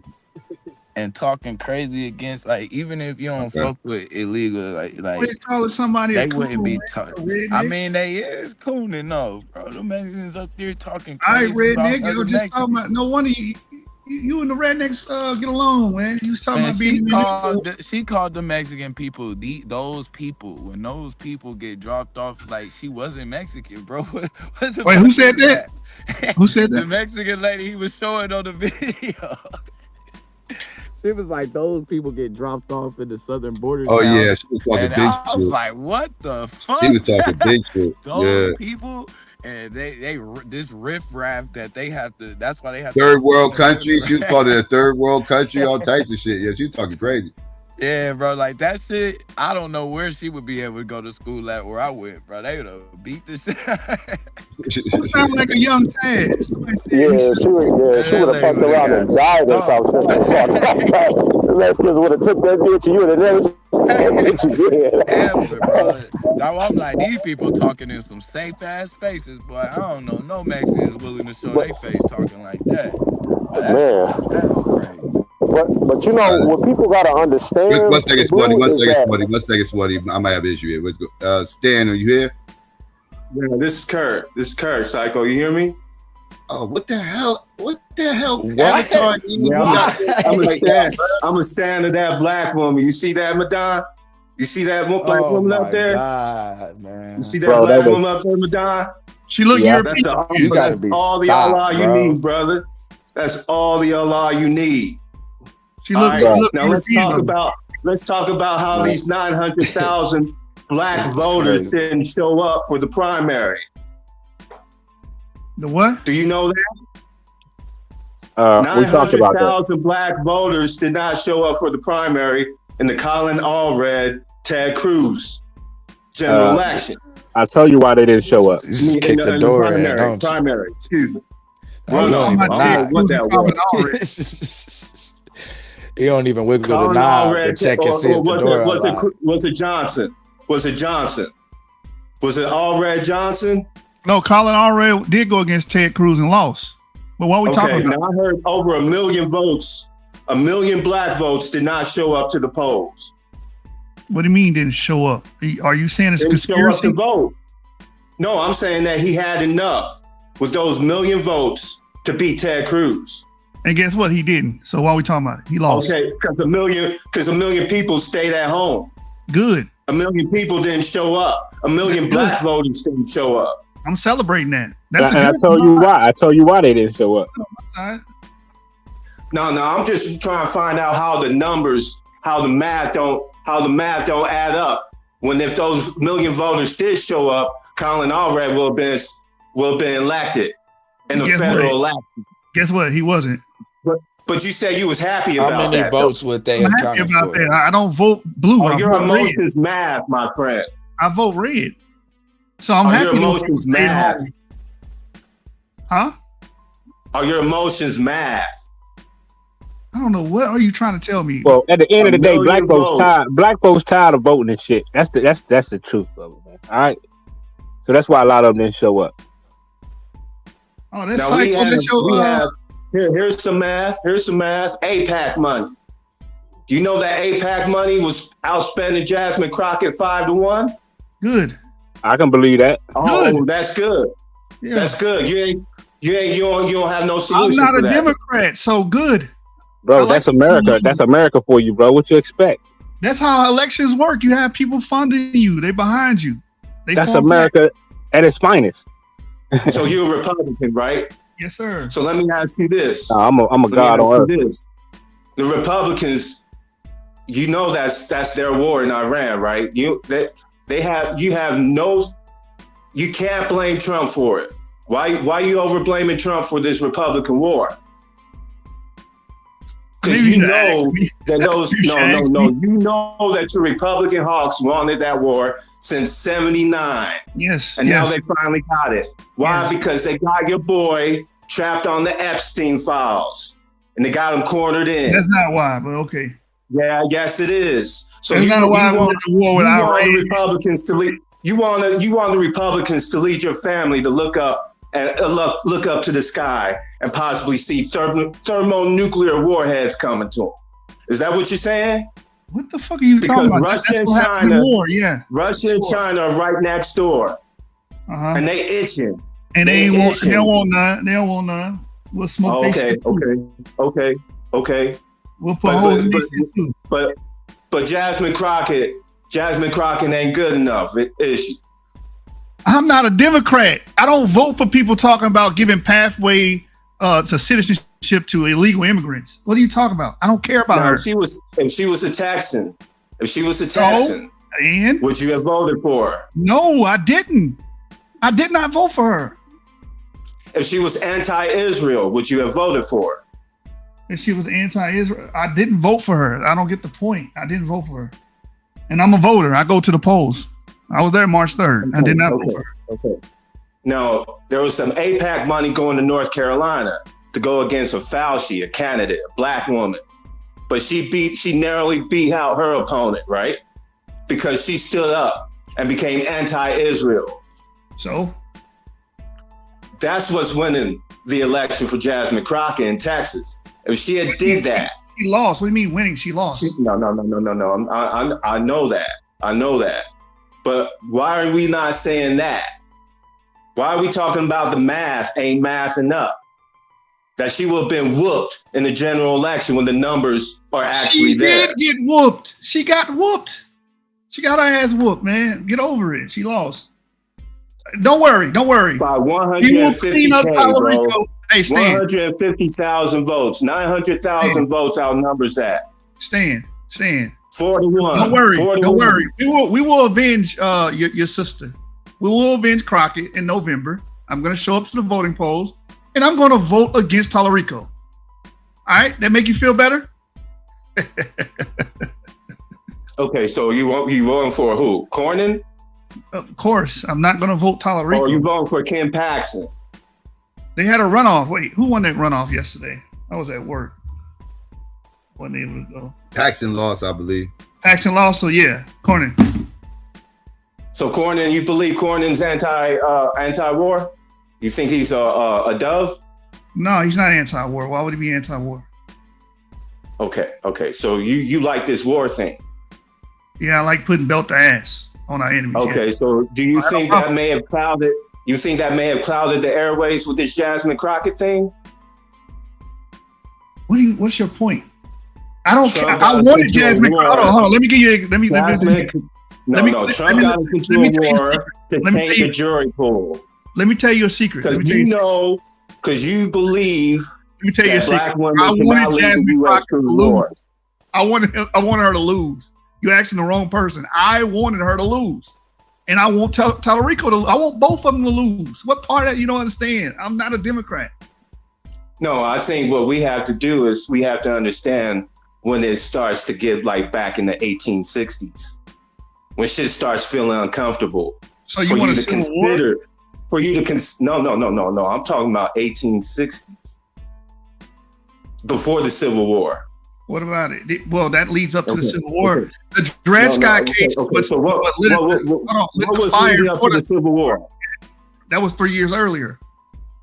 Yeah. What was leading up to the Civil War, though? The Dred Scott case. Okay. What else? What do you mean the slave? Do you know what the Dred Scott state? The implications of the Dred Scott case. Okay. The North how about growing political power by the Black community? Okay, in actual history, the North was threatening to spread slavery to all states because they won a landmark case known as the Dred Scott case.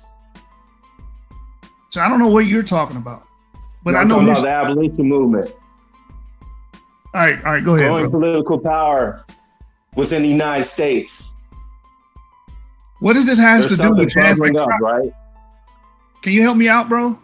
What's the correlation with what you're saying in 1860, the social climate then? Okay. Jasmine Crockett had a 12-point lead going into the primaries, right? Okay. That doesn't mean was that before admissions were the operations in Iran were started? Yes, it was. What does it have to do with No. You gotta stick with me here. I mean, come on, dude. You could tell this nigga Texas, random as fuck by his avatar. Okay. We talking about Texas, right? And you picked a black woman that looked Europoid. But anyway, carry on. No, that looked like Jasmine Crockett. So she got a little thin nose. Yeah, I know. That don't look like Jasmine Crockett. Yeah, dude. Yeah, dude. Stop lying. No, man. Stop lying. Oh, you wanted some. You wanted some food. You wanted some food from that. Like I said, the right thing. That picture going to the primary, bro. I wasn't sure what was going on in that picture. Stand for the thousand. For the 1,000 times. I wanted Jasmine Crockett to lose. I wanted her to lose. So you talking to me like I'm wanted to lose? Who? Donald Trump wanted her to lose too. You damn right. You damn Skippy. Okay, so he's gonna start a war in Iran to do it. So he started. Hold on. Let me get this straight. This nigga on some prime time shit right here. Donald Trump started the war with Iran to prevent Jasmine Crockett from winning the candidates like Jasmine Crockett to be a symbol of change in America. But winning the primary. Hey, bro. I don't know how you got there. I would have went. I was rocking with you on maybe the Epstein files. I fuck with you on that, but Jasmine Crockett, she's not a factor like that. You trolling me, right, Stan? You trolling me. Brother, she lost by 150K. 150K. 900,000 didn't show up. Do the math. That's called an ass whooping. Yes, that's what happened. No, it's not. That is an ass whooping. You win about 15%. Black folks like you staying at home. I didn't stay at home. I voted Republican. I keep telling you, I went and voted. Okay. You could have switched over, bruh. I'm not switching over during that congressional redistricting. You saw that stuff, that red line, and that was happening in 2025. Who cares? You didn't make the switch. Jasmine Crockett stood up for y'all. I don't care about redistricting because what happens with redistricting, it always helps my party. It doesn't, So keep redistricting. I don't care, bro. Like, you talking to the wrong one. Go talk to a lefty. I'm not a lefty. Keep talking though. It's entertaining. No, I just want to hear you keep digging the hole. Keep digging the hole for yourself. I'm winning. What are you talking about? I'm winning. No, My it ain't winning for your people. It ain't winning for your people. Look, we had a razor-thin election on our side. Stan, we had a razor-thin election on our side. Y'all, that was a blowout against Tallarico and old girl. That was a blowout. What are you talking about? We showed up. Brother man. If she was a Texan, that would have been a landslide for Jasmine Crockett. But she wasn't. That woke up 900,000 voters to come out and vote for her, I bet. And guess what? That didn't happen. No, because there's a movement that is happening that you're not considering. What's the movement? That you're playing defense for. Talk to me. What am I playing defense for? I don't have to play defense if I'm winning. The Republicans, man. What you doing? That's my team. I'm on the wrong side, fam. Sure. Okay.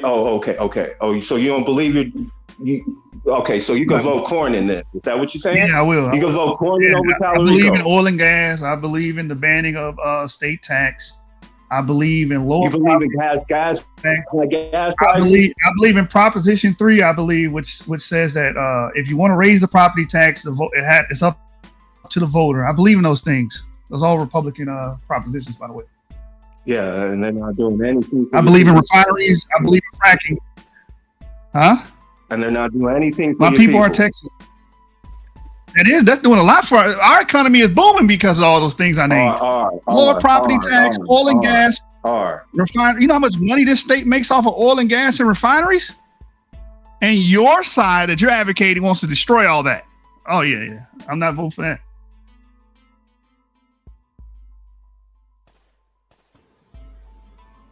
Mm-hmm. You out of ammo? No. It's a pause, brother. I'm finished. Nah, I mean, but Yeshua was right though. Yeshua was right though, because I'm an independent. I said Yeshua was right. I'm independent, but I vote for all that shit too. I'm voting for Cornyn too. You know what I'm saying? So you know what I'm saying? There's too many jobs we're gonna lose if they do shit they trying to do. So y'all pro oil fracking? Yeah. Hell yeah, boy. Texas, you know how many jobs they bring? You talk about a big part of the economy. Fuck yeah, they gonna be cool with that shit. Like that's what I'm saying. Like that's what I'm saying. Too many outsiders be speaking on shit that they just kind of need to just shut their ass up talking about. But if you don't understand what's going on, then how many jobs that's why they provide coming in there with all that green stuff and shit, telling them they can't frack and Yeah. We don't want that shit, bro. Like motherfuckers eating out that shit. I'm talking about eating. I'm talking about 152. And you gotta remember, the cost of living is cheap in Texas, but motherfuckers is making $150,000, $200,000 a year doing this shit. Yeah. Motherfuckers are retiring multi-millionaires doing this shit. Motherfuckers are not trying to hit. So y'all cool with like mining the coal mining all the way. Hey, out the blue, I made most of my money at refineries, bro. You're not shutting it down. You got your fucking mind. Yeah, man. Like, yeah. If we had coal mines down here, I'd be cool with that shit too. Shit. If we had the motherfuckers, we ain't got it. You know what I'm saying? Down here, we got Shell down here, Exxon. Wow. Shut down millions and millions of jobs. But you know what's crazy? You know what's crazy? That's why the Exxon World Headquarters was in California for 100 years. You know what the motherfuckers just left and went to? The Woodlands, Texas, nigga. Yeah, because all the policy, you know how many jobs left with that shit? Tesla left. So the Texas Instruments was in California, left. You know what I'm saying? All of y'all motherfuckers in Silicon Valley talking about doing what? Leaving. You know what I'm saying? So I mean, keep doing what y'all doing, and then y'all ain't gonna have no jobs, and y'all motherfuckers gonna be, and then y'all gonna go fuck up Vegas. You know what I'm saying? And fuck Vegas economy, and then y'all gonna migrate someplace else and fuck that place up, and be migrating someplace else because these stupid niggas don't change y'all policy and see that shit's not fucking working. Bro, that shit is not fucking working, bro. Like, hey, we get to vote for our oil and gas here. It's called the Railroad Commissioner. So every time I vote for the Railroad Commission, I vote Republican because I know Democrats want to get rid of fracking. They want to get rid of all our refineries. They want to shut them down. I'm not voting for that, bro. I'm not voting for that.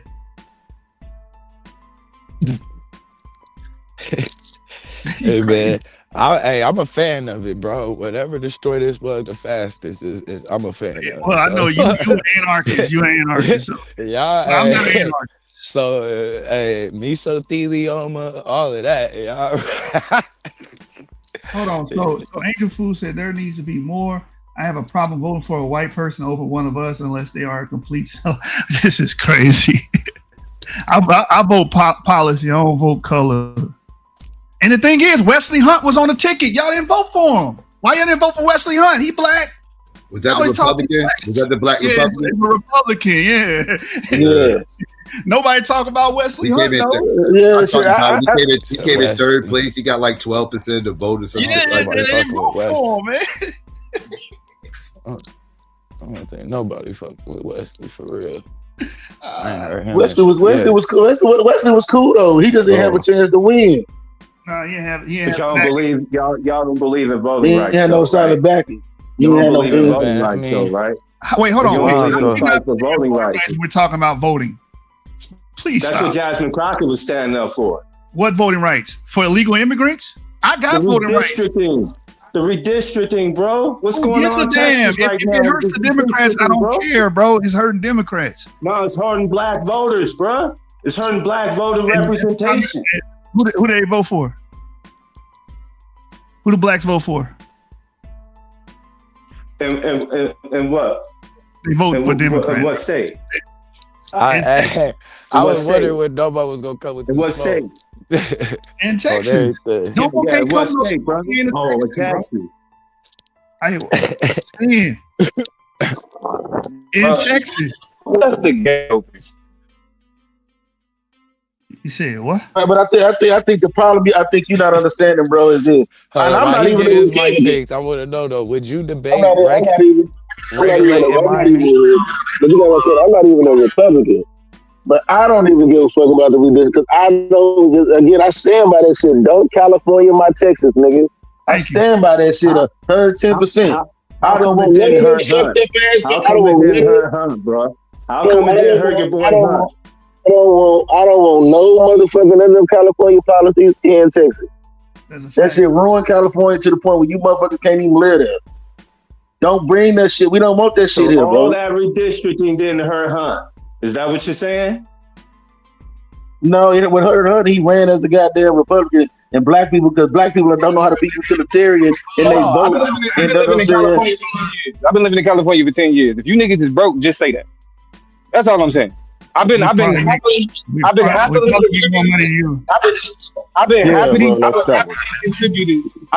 contributing to whatever social programs that's been benefiting the people of California since I've been here.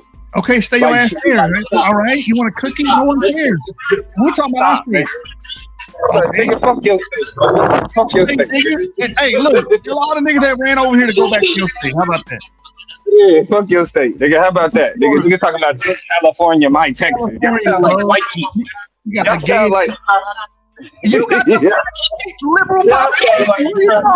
niggas talking about don't California. I'm a Ted Cruz, Greg Abbott supporter. Don't California my state. You got that right. Don't California my state. Nigga, stay the fuck out of my state. Nigga, you niggas are not political analysts. You got mad. You mad? Y'all are not analyzing politics. I can't get mad at a cheerleader. I can't get mad at a nigga that's a fan. You can be a fan of whatever you want. You came up here because you was upset because we said something about your funk ass state. No, I was gonna come up here regardless. I just got some free time to fuck with my nigga Psycho. Yeah, with your I didn't even know what y'all was talking about. I don't care about California, bro. Just don't bring it down here. I don't know. Listen, but ain't nobody trying to bring it down there. Like that's why y'all niggas say I'm down here in droves. White man fear mongering. To my state, bringing that bullshit, bro. This is white man fear mongering. That's all this is. Go back to San Francisco. This is what the white people taught y'all to be scared about. Be scared of people from California.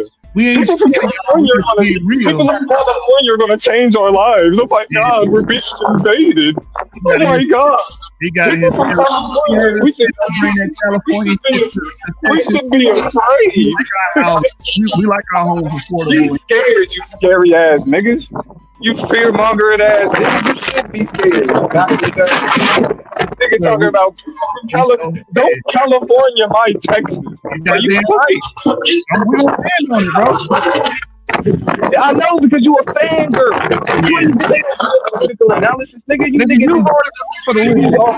niggas are regurgitating white people talking points and bringing in. We know what our local politics stands on, and you don't. Okay, what do your local politics stand on? Actually, go ahead, give me the script. Go ahead, give me the script. Go ahead, give me the script. Having the ability to control property taxes through the voter, you can't just waive it. I just brought these points up. What are you talking about? We're against giving the pathway to illegal immigrants. What are you talking about? We're against the pathway to legal. Talking points. This is how these people don't know what they're talking about. Who controls immigration? Immigration is a what policy? Is it state? Who controls immigration? Hold on, it's a national, but our state has. This nigga talking about, we don't want to open up. Get the fuck out of here, bro. You hear what I just said? You don't want to get pathway to citizenship. Hey, listen. Y'all niggas run with the same cracker ass script, bro. I know that's all you got is racial because we don't want to stand for pathways to citizenship for illegal immigrants. Pathways to citizenship is a part of the Constitution. What are you talking about? For illegal immigrants. This is what I said. Pathways to citizenship for illegal immigrants. This is why we don't want Californians like you and our state. Whether you illegal or not, there are pathways to citizenship. Even if you come here illegally, over here, nationwide, illegal immigration. You come here my state illegally. These motherfuckers. That's a constitution. That is a constitution. All these illegal immigrants to California. All these niggas these niggas are just megaphones for crackers. Sure. These niggas are just megaphones for crackers. Sure. That's a constitutional thing. It's a federal thing. Whether you hear illegal or legally, you have pathways to legal immigrant. What's the Constitution?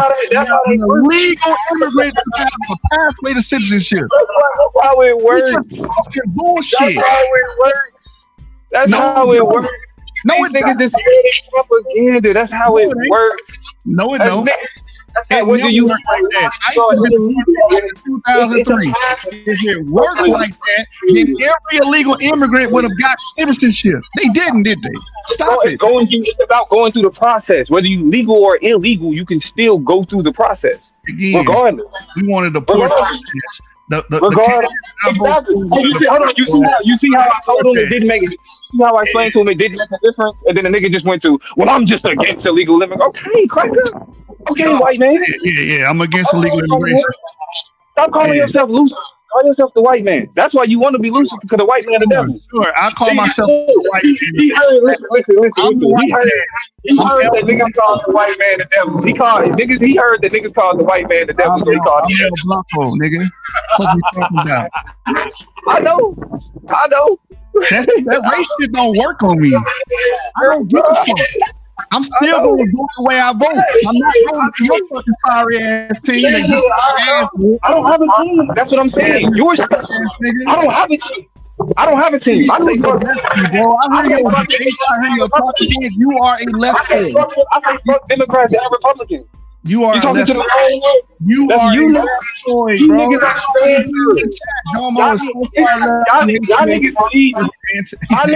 y'all niggas need me. Y'all niggas need to bring up Democrats because that's what y'all I don't need you at all. You wasn't here. We're having a conversation with you. State. Nigga, nobody care about California. Watch this. Fuck Democrats and Republicans. Fuck Democrats and What are you talking about? Fuck Gavin Newsom. Fuck Maxine Waters. Yeah, we're cool. We on the same page there. Fuck the Democratic Party, nigga. And what, nigga? The fuck is wrong with you? Fuck Gavin Newsom. I don't fuck with Gavin Newsom at all. Sure. The fuck? Ass backwards niggas. You see how they gotta deploy a script and think they doing something? Oh, I'm saying fuck Gavin Newsom. Hey, look. What you think I'm doing? What do you think I'm doing? Damo, I said fuck Gavin Newsom. Does that hurt you, Damo? No, fuck Gavin Newsom. I said with you. I don't give a damn either. Fuck Gavin Newsom. There, we got. What'd you bring him up for? Because you be his ass talking points. Exactly. You thought you was doing something, nigga. That's why you said fuck Gavin Newsom, because you thought you was doing something. What you thought I was gonna be like? Oh, Gavin Newsom. No, you don't disrespect. Fuck Gavin Newsom, nigga. Hey, good. That's good, bro. I know. You thought you was doing something. You gotta shut up now, because you thought you was doing something. Sure. Nigga talking about good. I'm appreciative. I'm appreciative of that. Fuck Gavin Newsom. That's right. I know you are. Fuck Maxine Waters. We need term limits too. That was a proposition. Election. That was a proposition. Term limits. Motherfuckers being 40 years. That's it. Get them the fuck up out of there. They done. Niggas don't need to be in there to 12 years. No, fuck that. Get that nigga the fuck up out of here. Maxine Waters been in that office longer than I've been living. Yeah, fuck, get them all up out of there, niggas.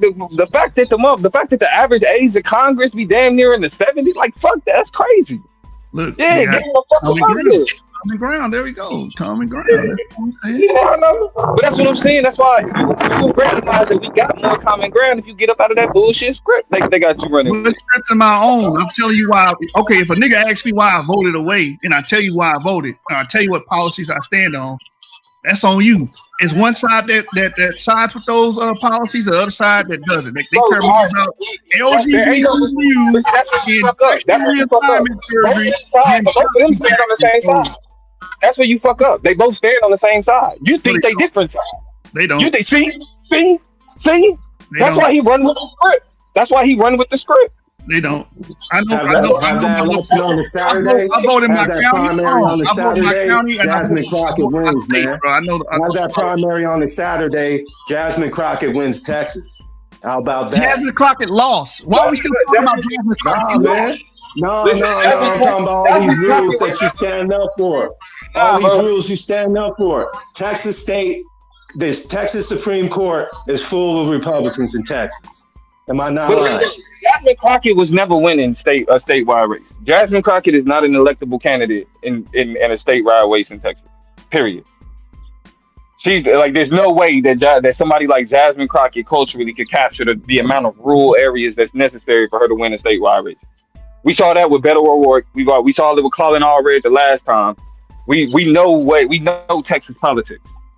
So it didn't have shit to do with now. While I do agree that Texas has been at the forefront of voter suppression wasn't the reason why she lost.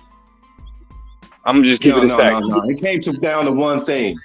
That was your boy's a Texan and Jasmine Crockett's not. Tallarico's a Texan.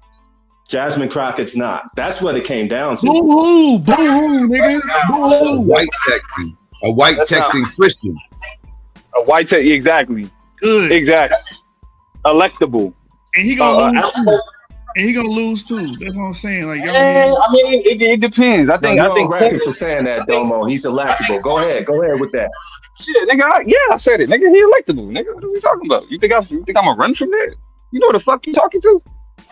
Yes, I've been saying. I said from the get go. Matter of fact, I was talking to my nigga in Texas, and he was like, "Man, I feel like I'm gonna vote. I feel like I gotta vote for James Tallarico." I'm like, "Nah, bro, go ahead and vote for Jasmine Crockett. Just give her a moral victory, so you can say you voted for the black person. She's not gonna win. So just vote for her, so you can say you voted for the black person and stand on your own." What are we talking about? Like the same rhetoric that Beto O'Rourke lost to, the same rhetoric that Colin Allred lost to. I said that. Jasmine Crockett tried to run with.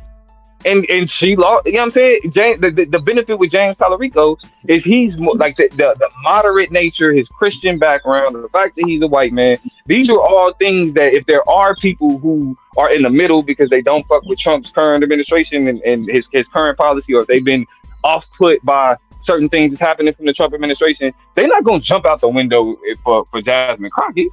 They need somebody that's still more culturally aligned with what they represent. Like, again, in places like Texas, the voting base isn't dependent on policy; it's dependent on culture. And if somebody like Jasmine Crockett represents a counterculture to majority of Texas, like we was talking about this the other day, in places like Georgia, which is a smaller state than a place like Texas, winning the metropolitan areas can give you an edge to get the whole state. Winning the metropolitan areas in Texas don't do that for you.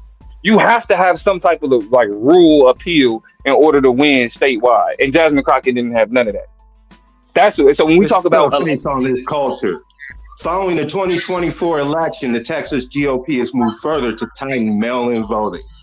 Photo ID for mail. That's New good. proposals require a photocopy of a government-issued photo ID to be included with both the application for a ballot and the ballot itself. Strict deadlines. In early 2026, new guidance emerged warning voters that mail-in ballots dropped off on election day must be postmarked that same day or they'll be rejected. What's wrong with that? Bro, come on, man. What state you in? What state? You worried about my state, bro? Before 2024, we didn't have this. What state are you in? Hold on, Texas. where you at in Texas? What Texas you at? No. I'm not. I'm in Arizona, but I keep up with Texas. Man, it's gonna be saying. No, bro. This is national, fam. This is FBA. This is national. Bro. Our elections don't give a fuck about FBA, bro. We don't care about that, bro. I don't give. I do. And that's the problem. I do. That's I'm grassroots, fam. It's just like niggas treat local races like they treat the presidential race if the candidate has an optional name. That's dumb as fuck. Whereas like most of the people that supported Jasmine Crockett like this couldn't vote for her. Same thing with Stacey Abrams. Like I said, same thing with Beto O'Rourke. We can go down the list. You know what I mean? Like you cannot treat, especially midterm races, like you treat like a national race. It don't work like that. Like no matter how popular somebody is nationally, you have to be able to appeal to the constituency that's gonna be casting a ballot for your ass. You're not kind of like Jasmine Crockett wins Texas, Trump's getting impeached. What? That's what I'm about. But this is the thing. Jasmine Crockett, regardless of whether it was Cornyn or Paxton, Jasmine Crockett wasn't gonna be either one of them. Because at the end of the day, and we learned this lesson with Kamala Harris, even people who don't fuck with Trump all the way are still going to vote along the lines of their cultural values before they completely abandon. So like the reason why James Tallarico is a more electable statewide candidate is because the rural Texans can see more of themselves in Tallarico, or even more exceptions in Tallarico than they can see in Jasmine Crockett. That's the reality of it, bro. And just like Psycho was talking about, the burger movement is Trump. The burger movement is Trump. And these new requirements, these stricter guidelines are a variant of that burger culture. Listen, I can agree. I can agree with the fact. Why we for this culture? I can agree. Why you saying we, bro? We individuals, so I can tell you what I stand for. Man. I'm talking to you. All right, you said we. You a black man. I stand for. I told you why I stand for the Republican side. I already told you why. And you crying about it ain't gonna change it. I don't stand for no. The culture is what's being explained to you, though, and you don't see it. You don't see that this culture is I've been a Texan my whole life. What do you mean? What? You don't live here. What are you talking about? What part of Texas? Yeah, I'm about to say that nigga wrong. That nigga wrong as hell. That nigga wrong as hell on why he won. That nigga is wrong as hell, dog. Wrong about you talking to me? You talking about me, Pastor? You talking about me? I think you're wrong on why he won. Yeah, but I don't listen. I don't really value your thinking all that much for that to matter. I don't care. I don't care about that. I just think you're wrong. You Jamaican? What's the white one? What did he say?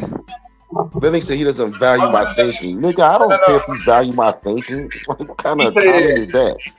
You don't value thinking, nigga. I very much value my thinking. Don't speak on me, nigga. Don't speak on me, nigga. You're wrong. You don't even know what you're talking about. You're talking about a state that you probably never even been to. You don't think I've ever been to Texas? I don't know where the fuck you been. I don't even care where you been. But the thing about it is you're wrong about why he won. You're wrong about why he won. It wasn't that the white rule class just loved him so much. The reality of it is he won the Hispanic vote, and Jasmine Crockett could not even touch the Hispanic vote. That is why he won. That's what you were saying. Why he won. Okay. This nigga's an idiot, dog. He just wants to be smart. Come on now, Pastor. No, wasn't it 46? Oh, yeah, he got 60% of the Hispanic vote. You're right about that. He did. Right. That's why I'm not going to argue. I'm not going to argue with a nigga like that. I'm not going to argue with this nigga. You're talking about the primary, nigga. I'm talking about winnable in the general election. Even if Mexicans voted for fucking Jasmine Crockett, she wasn't winning a statewide race, nigga. What the fuck are you talking about?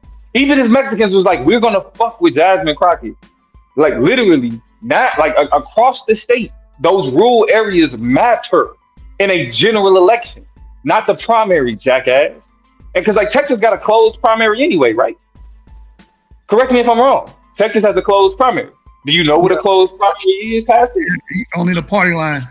Only the party You line. don't even know what the fuck a closed primary is. What the fuck is you talking about? I'm not here to argue with you, nigga. I'm not here to argue with you, nigga. Answer your question. Say what I want to say. Why did this nigga? Why do you have the ego? Why do you have such an ego to think that I'm here to talk to you, nigga? I'm here to talk to the panel. Stop talking to me. Move on. You hit the panel. Trust me, you I said I think you're wrong and moved on. That's it. I said I think you're wrong and move on. That is it. Now I'm talking to the rest of the people. And when I said you were wrong, I wasn't even really talking to you, dumbass nigga. My ego was right. Because he hit the panel to talk about me. I actually hit the panel to talk to the other Texas nigga on why you're wrong about Texas politics. You hit the panel to talk to you, man. Stop talking to me, dog. Move on. Move along, my nigga. Patty ass nigga, you hit this so you can talk about me to another nigga? Go ahead. Yeah, I'm gonna talk around you because I look at you like a bitch ass nigga, so I talk around you. But anyway, yo, this nigga don't understand Texas politics. This nigga never really been down here. This nigga don't know what you're talking about, dog. He can talk about a bunch of formalities, but he don't understand how shit go down here, man. We all of us. It was unanimous. 1923 law. The Texas legislature passed a law explicitly banning black citizens from voting in Democratic primaries. That's a 1923. Oh, that's 1922? 1923. Yeah, that happened. This is the culture you're supporting, though. I don't understand. This is the culture you and Pastor are supporting, though. What was the party that ruled the statewide elections in 1923? Can you tell me? In Texas. What y'all scared of then? Did you just answer the question, brother? Y'all scared of them black voters. Answer the question. What scared of them black voters? It was a Democrat. Gaining elective. Go ahead, I'm sorry. Stan, that you're talking about Democrat. Y'all scared of black voters gaining political power. You're talking about a Democrat state legislature and don't even fucking know it. This is goofy. I don't think we're scared of black politics. You gotta think about it. The majority of Texas legislature. The majority of laws for black people live that have black leadership. And voting in Democratic primaries. Stan. Many states have closed primaries, bro. It's not just Texas. Many states have closed primaries. No, I want to get him on this culture thing because he wants to say, "Oh, they were Democrat back then, right?" They were. Is that what you could say? Well, you just why they Republican now, though? You brought up those Texas Democrats back then. Why they Republican now, though? Finish telling them what a closed primary is, Domo. People can vote in primaries now. What are you talking about? You brought up boy LBJ.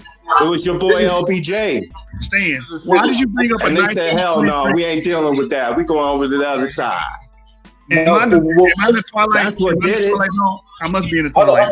Hold on. So, Stan, here's the thing, bro. First of all, states get to determine how elections function, right? So, Lyndon B. Johnson can't tell Texas or any other state how to run their election, right? They've even went so far as to get rid of the clearance requirement of the Voting Rights Act to give even more states full control over their elections.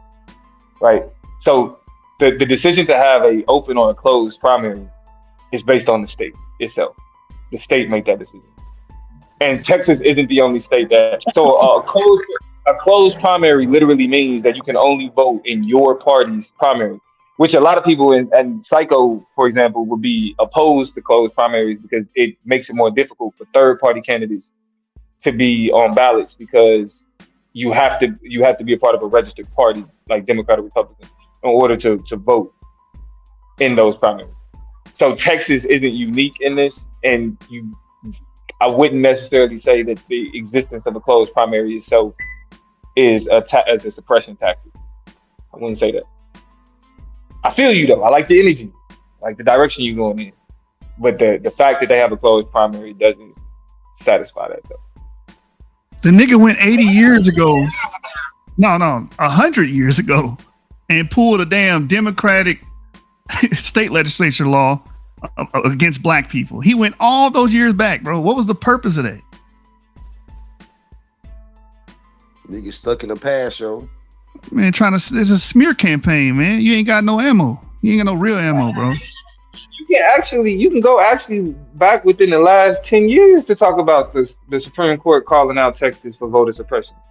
And how, for example, how the Supreme Court said that, it was the local courts and Supreme Court agreed that Texas would have a undue burden that they was placing on minority and impoverished voters. Sure. They trying to claim that there was voter suppression down here. They said that the Democrats didn't have as many machines and the Republicans had more machines. They said the voting process was 100 years ago, Texas was Democratic. That's what I said. Oh my God, Dodo. Oh no, 100 years ago, you were talking about Republicans. I'm trying to help you, bro. I get y'all. No. I'm talking about him. I'm talking about the board. I'm talking about you, Domo. You silly, bro. You silly. I said that. Okay. So it was Democrats then, right? So that means Democrats have the opportunity to move parties. Why ain't you moving parties? If it's for your people. Everybody's switching. I'm not moving. Them Democrats will move right to Republicans for their white people. I'm not. The only party that I will, even entertain is Libertarian. I'm not fucking going to Democrat, bro. That's not gonna happen. That's on brand. I would have thought you would have already been a Libertarian. I'm surprised you consider yourself a flat out conservative or Republican. I'm a Republican.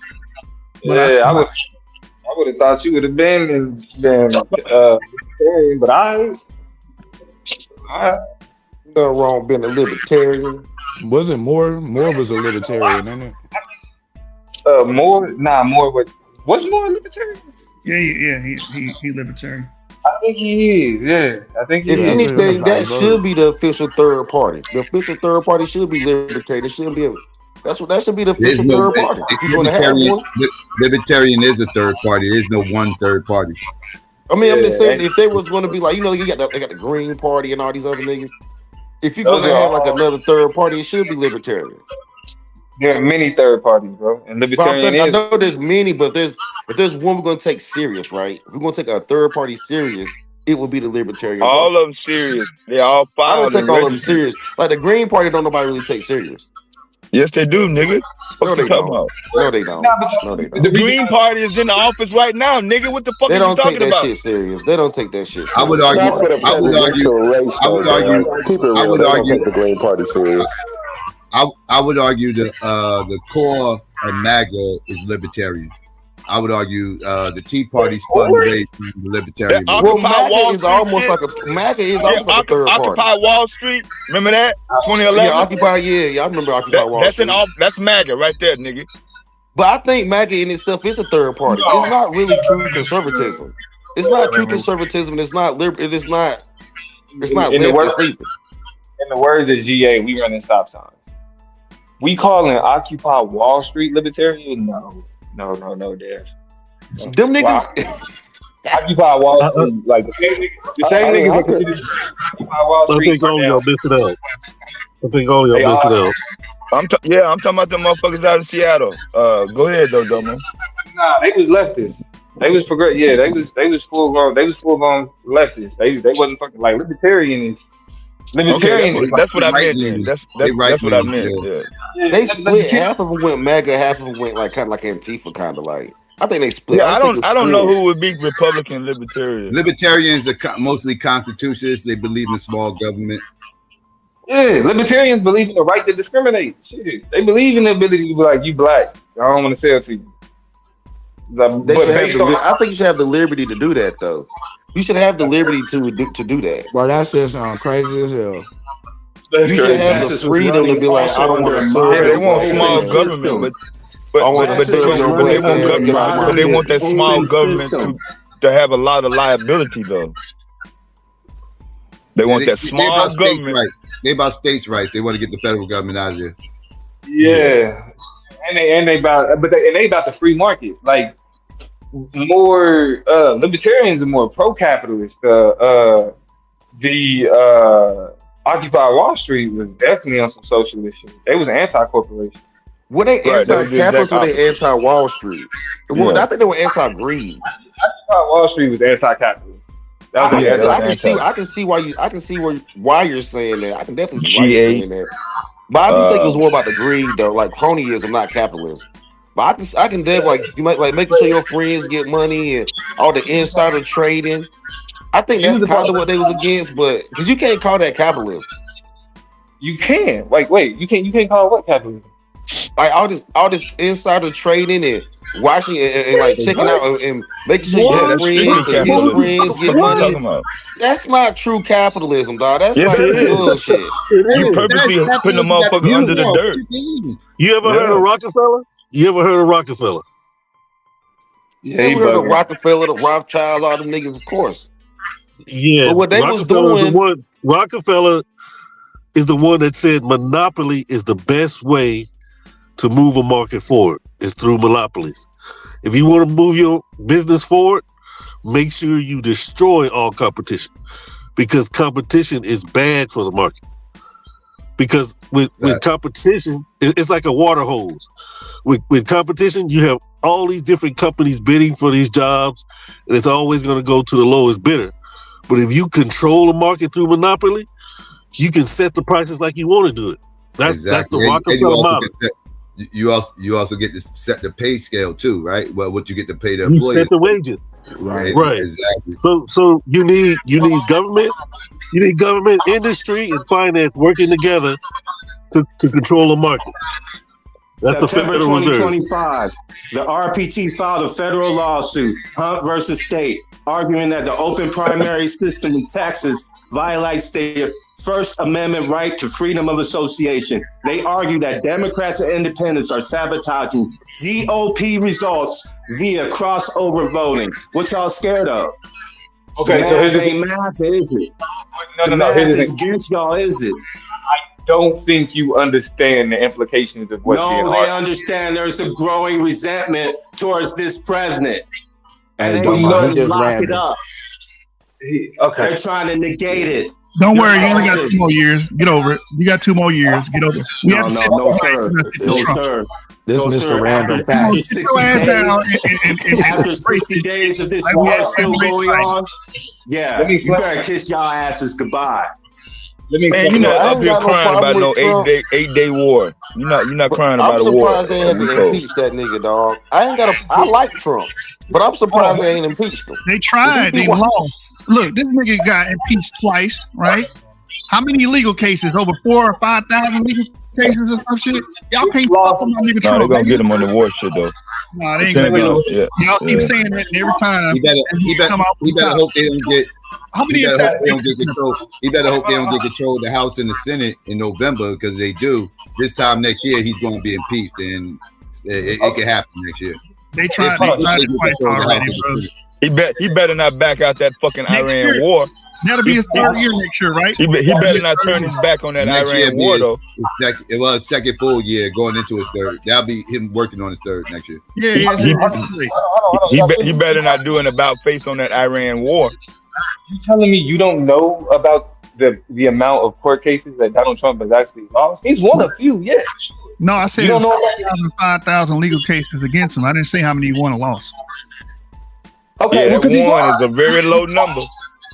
That number low as hell. Yeah, I know he's a felon, quote unquote. He's a felon. Right? And most of those ones are on appeal by technicality. He's still the not president outright of America, win. nigga. Yeah, gangster shit. Most of his wins are on several appeals on technicalities, missing evidence. Y'all tried to couldn't kill him. You tried to impeach him, couldn't impeach him. Y'all tried everything. It's over, bro. It'll be all right. Y'all got 2 more years. We had to sit through that Biden shit. Obama shit. We gonna have to sit through I think America. Hold on, Yummy. That hasn't been the result of the inability to impeach Trump. Has to do with conservative loyalty, not Trump himself. Good. Like so, because you say he got impeached in the House because of partisan lines. He was protected in the Senate because of partisan lines. I'm not disagreeing. So, right. So I mean, but it's like to attribute that to like Trump himself.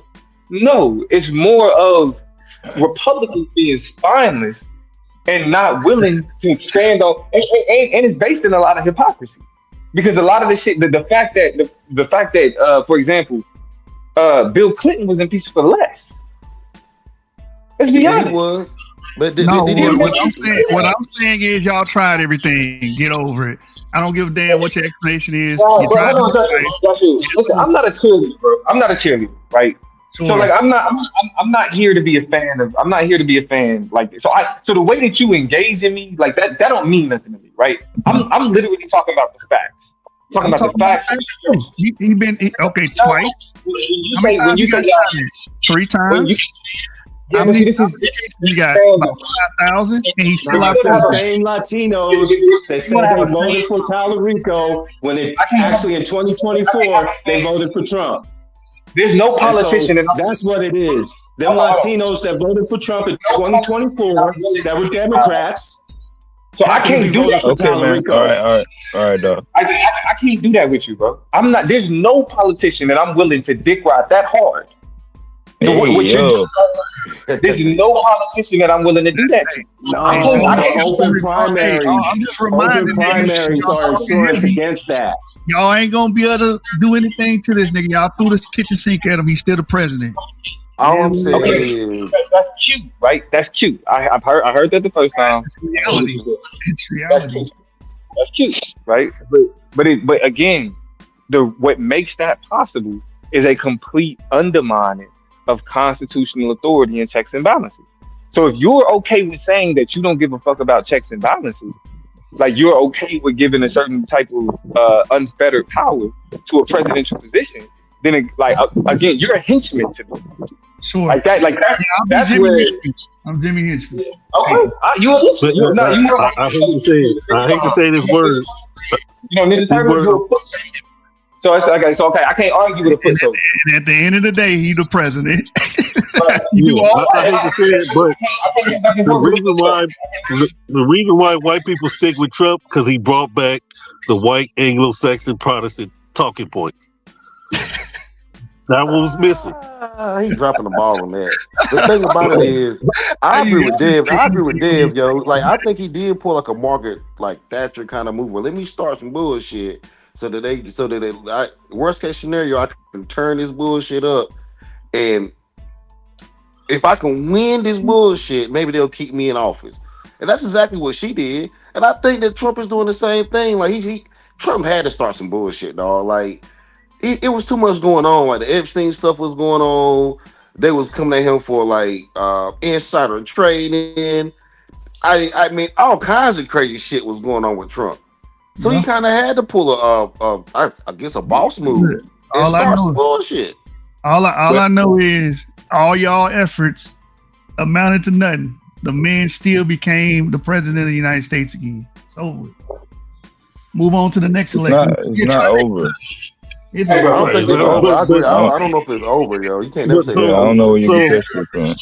I know you say it's over. White people thought they was losing their culture, and here's a white nationalist, Christian nationalist, pushing that stupid white people should be in power, and everybody fell for it. but he that has shit didn't nothing even come behind from him. him. That came from. I love these stories. Like y'all love fairy tale. Like, come on, break down the story to me. How it go? When That you do came that? from Charlie Kirk and the Seven Mountain Mandate. That's No, why I'm that's talking about where that Trump. comes from. I'm talking about Trump. When did Trump do that? February 25, 2026. Jasmine Crockett, 56%. James Oh, my Tallarico, God. 44%. Bro, February 25th, 2026. Now before you, Jasmine Crockett, 56%. I told James y'all. Tallarico, 44%. Hey, I don't know why y'all keep responding. Y'all gotta let him just get his random facts off, bro. Random. Bro just go and just like read some shit. He come right You back. see that? You see my name? You see that woman above it? Look, Yeah, I'm acting like a stan right now. Goddamn right. Nah, I do think Jasmine Crockett had to do better with the Hispanic vote, and she had to get the city to come out further more than she did. Houston and Dallas, San Antonio, she had to get those. She had to get those three. And I don't think she did. I don't think She she had did get Houston or those San three. Antonio. That wasn't enough to win, though. That's not enough to win statewide. You still got Amarillo, Denton, El Paso, Midland, Wichita Falls, all up in there. See, people think Texas she is can't more. not go up in there. Y'all think Texas is get more that? populated in the rural areas than it's really not. Tallarico's people was up in there. She would never win Amarillo. She would never. Those are all red counties. Denton, North Panhandle. She has to go up there. No one lives in the Panhandle. She wouldn't. She That's didn't why go she there. lost. Thank you. It's a waste of You're time. there. I'm not. I already know that she didn't go up there.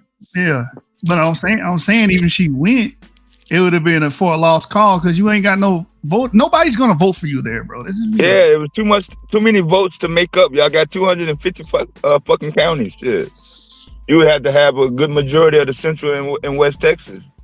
And y'all state not set up like that. Y'all a redneck motherfucking Republican ass motherfuckers.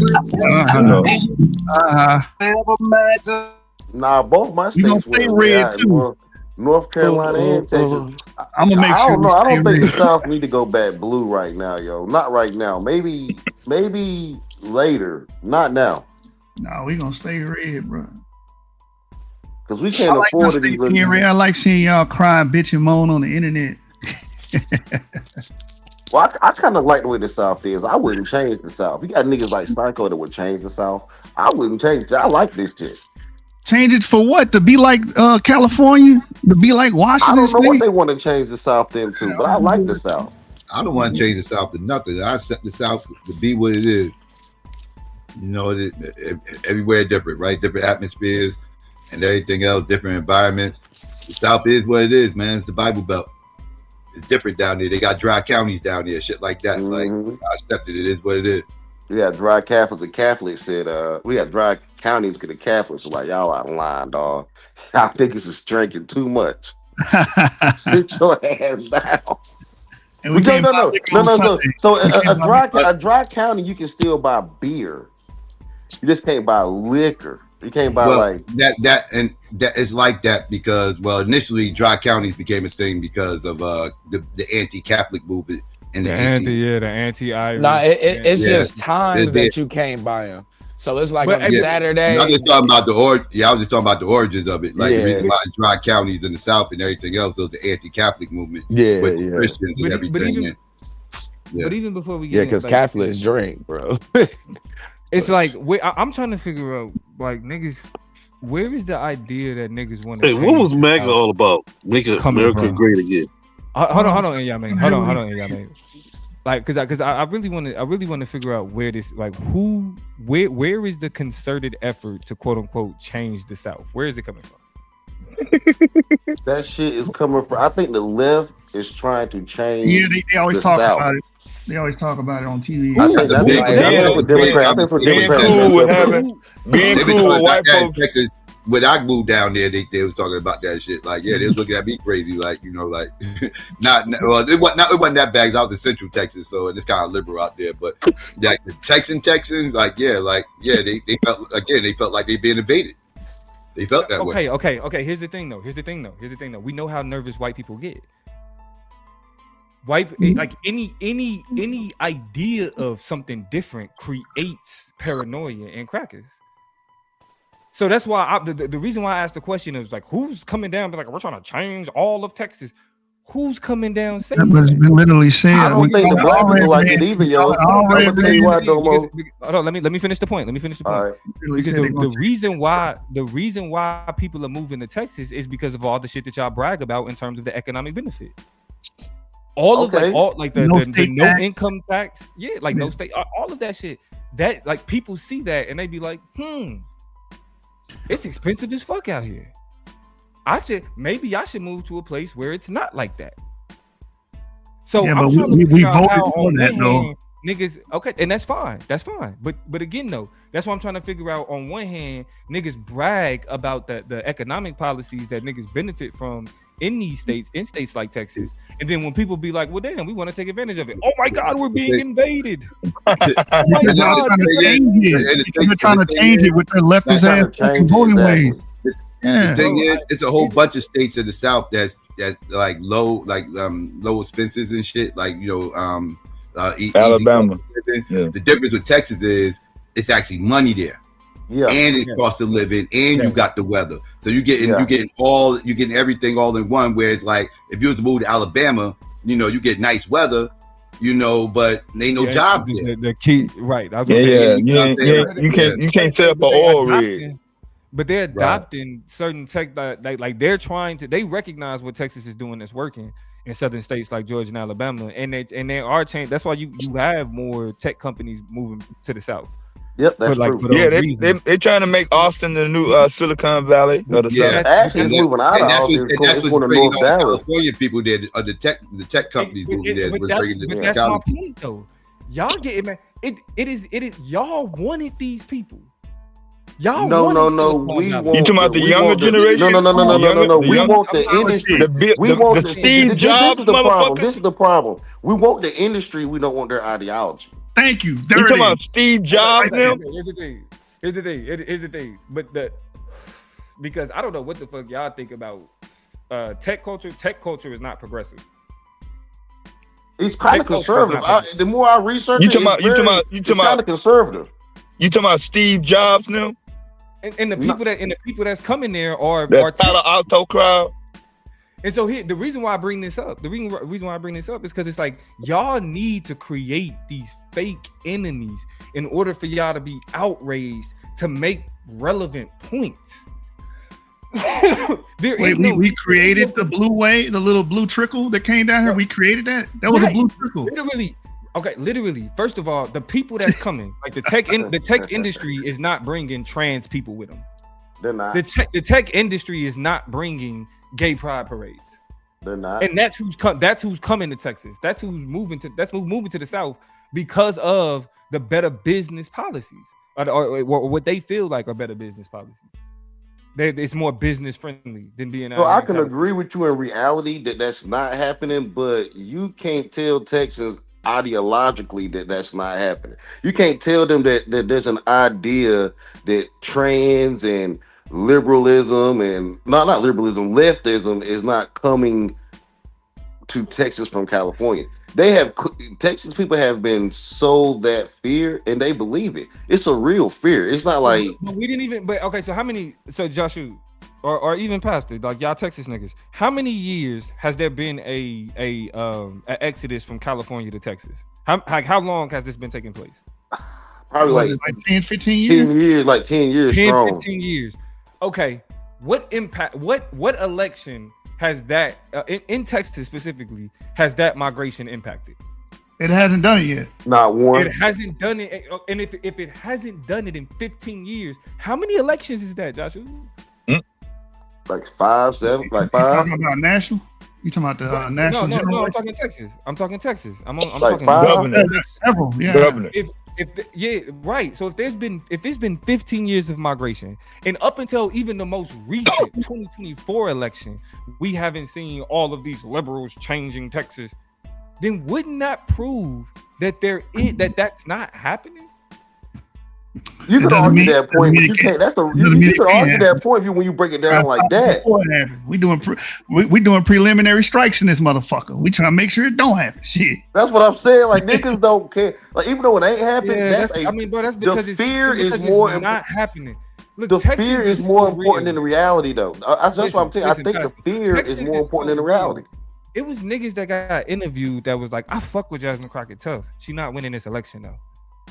I gotta vote for James Tallarico because I'm like, she's not winning in Texas. I fuck with her. I love her. I appreciate her politics. But we gotta go with somebody that's gonna win. They literally said that in Texas. A white Anglo-Saxon was the Democratic primary. The Democratic primary was not, hey, let's jump out the window with progressivism. It was literally, who is a winnable candidate in a state like Texas? The middle. Nah, y'all got tricked for that Christian shit, like Jihad was teaching on the Q's platform early this morning. Y'all niggas getting tricked for that Christianity bullshit. Come on, this man. is front and center right now. I'm agnostic. What are you talking about? Come on, nobody said nothing about church, man. Come on. I could have swore you was Catholic. Well, Tallarico saying a lot about church. What you talking about, Dan? Tallarico saying a lot but about that's church. not why he won. But he did not win because that's not why he won. 5-1 spending. Who got them spending? Churches. Nigga, Jasmine Crockett did not have no voting signs up out in Amarillo, up Denton, Wichita Falls, Midland, El Paso. She didn't have no signs in there. She didn't pay volunteers. She didn't have a dentist. She went out to that ICE facility, made a speech, and then she went back to Dallas. Over there in West Side, Texas. She did not campaign out there. She went back to Dallas after she left that ICE facility. Hey, so but that's her fault. That's on her. A lot of churches campaigning for him outside in the west part of Texas, where a lot of niggas be also. A lot of niggas be out there too. No, there's not a lot of niggas in West Texas. No, there's not. No, there's not. Like them All the Texas niggas Republicans. in East Texas, Dallas. And even if it is a lot of niggas out there, she's still gonna get those votes. Out in West Texas. Niggas in West Texas like that. Mining for oil. There ain't no niggas in West Texas like that. And all that shit. First of all, niggas out West Texas like that. Yeah, you right. Yeah, crazy, bro. Like you talk to stick to Arizona, bro. You don't know my state, bro. You just on this big. And look, how much of Texas does Texas take up? How much of Texas does West Texas take up? It's a lot of rural area in West Texas. It's not a lot of rural. 40%. Yeah, West Texas is big. I ain't gonna lie. About 40%. Rural area out. That's what a lot of the rural areas is out there. West Texas is the biggest part of Texas, though. Yeah, it's big out there, dog. Yeah, and that's my point. But it's not heavily populated. But it's not. But you're right. It's not heavily populated. It's not heavily populated. No, it's not. Nah. But that's my point when I say. I mean, less people have more control. Exactly. Me and Psycho was just talking about this, bro. Anywhere else, in any other southern state, if you able to get a large percentage of the metropolitans, you got a shot. You got a shot. Yeah. You can do what you can do what they did in Georgia. You can get fucking Dallas, Houston, and San Antonio, and Austin. You're not winning those. Yeah, she didn't get Austin, but she did get Dallas and Houston. Like you're not winning no statewide election in New York unless you win New York City. You ain't win those 5 boroughs. You're not winning those elections. Yeah, you gotta get all 5 of them, right? It's the exact. You gotta win the city, as a whole. Yeah, you gotta win. I think North Carolina is different. It's the exact opposite in Texas. You listen, Ted Cruz is inept, and we know this. Greg Abbott is inept, and we know this. They like Greg Abbott. They love that nigga, bro. Greg Abbott. Yeah, they love that nigga, dog. He ain't going nowhere. And that's the thing. What we know about white rural voters is I don't give a fuck about your policy. Do you reflect my cultural values? Yeah. My redneck brother. Was we supposed to vote for Beto? Beto? Hell no, he wasn't gonna make it. No, I'm just laying out the framework on why she never had a chance from day one. I don't know what her people were investigating. I can't tell you who to vote for. Your politics is your politics. Yeah. The point I'm making though is what we know about conservative voters is that specifically, especially when it comes to economics, conservative politicians work to the detriment of conservative voters' economic circumstances. But as long as they reflect their cultural values, they're gonna vote for them. You can fuck over my pockets. You can take my pension. You can take my retirement. You can fuck me over in all those ways. But them immigrants, right? Them immigrants. Okay, cool. We good. As long as we know we don't want no, you know what I'm saying? We don't want them pulling up and doing, then you'll get my ballot on whatever else. You can fuck me over in every other ways, but as long as you ain't giving, you know what I'm saying? Like, I mean, and I ain't even, I'm just saying immigrants because that's the most common, but just cultural values. Are you a Christian? Are you married? You have children? Do you talk about prayer? Do you think that Christians are being persecuted? As long as you can speak to them talking points, Texas voters is gonna be like, yeah, that's it. That's all we need from you. So I agree with Texas conservatives, except for one thing, and that's the death penalty. I don't support the death penalty, and I don't understand how Christian conservatives can support the death penalty, but they do. So that's the only thing I disagree with them on. But as far as the cultural stuff, other cultural stuff, I agree with them. I kind of agree with them on that stuff. There was none of that cultural stuff. It ain't got nothing to do with Christianity. Well, it doesn't. But your vote and your demographic don't decide elections in Texas, so we don't give a fuck how you like. You can just throw your weight around, whatever. We talking about it decides in my county. Electability. In my the county. electability demographic, bro. You don't occupy that demographic, so you can play whatever game. That's why y'all niggas can get up here. Just like, I mean, same thing with Democrats, whatever. Niggas that run with party politics can talk a particular way, speaking from a position that don't decide elections.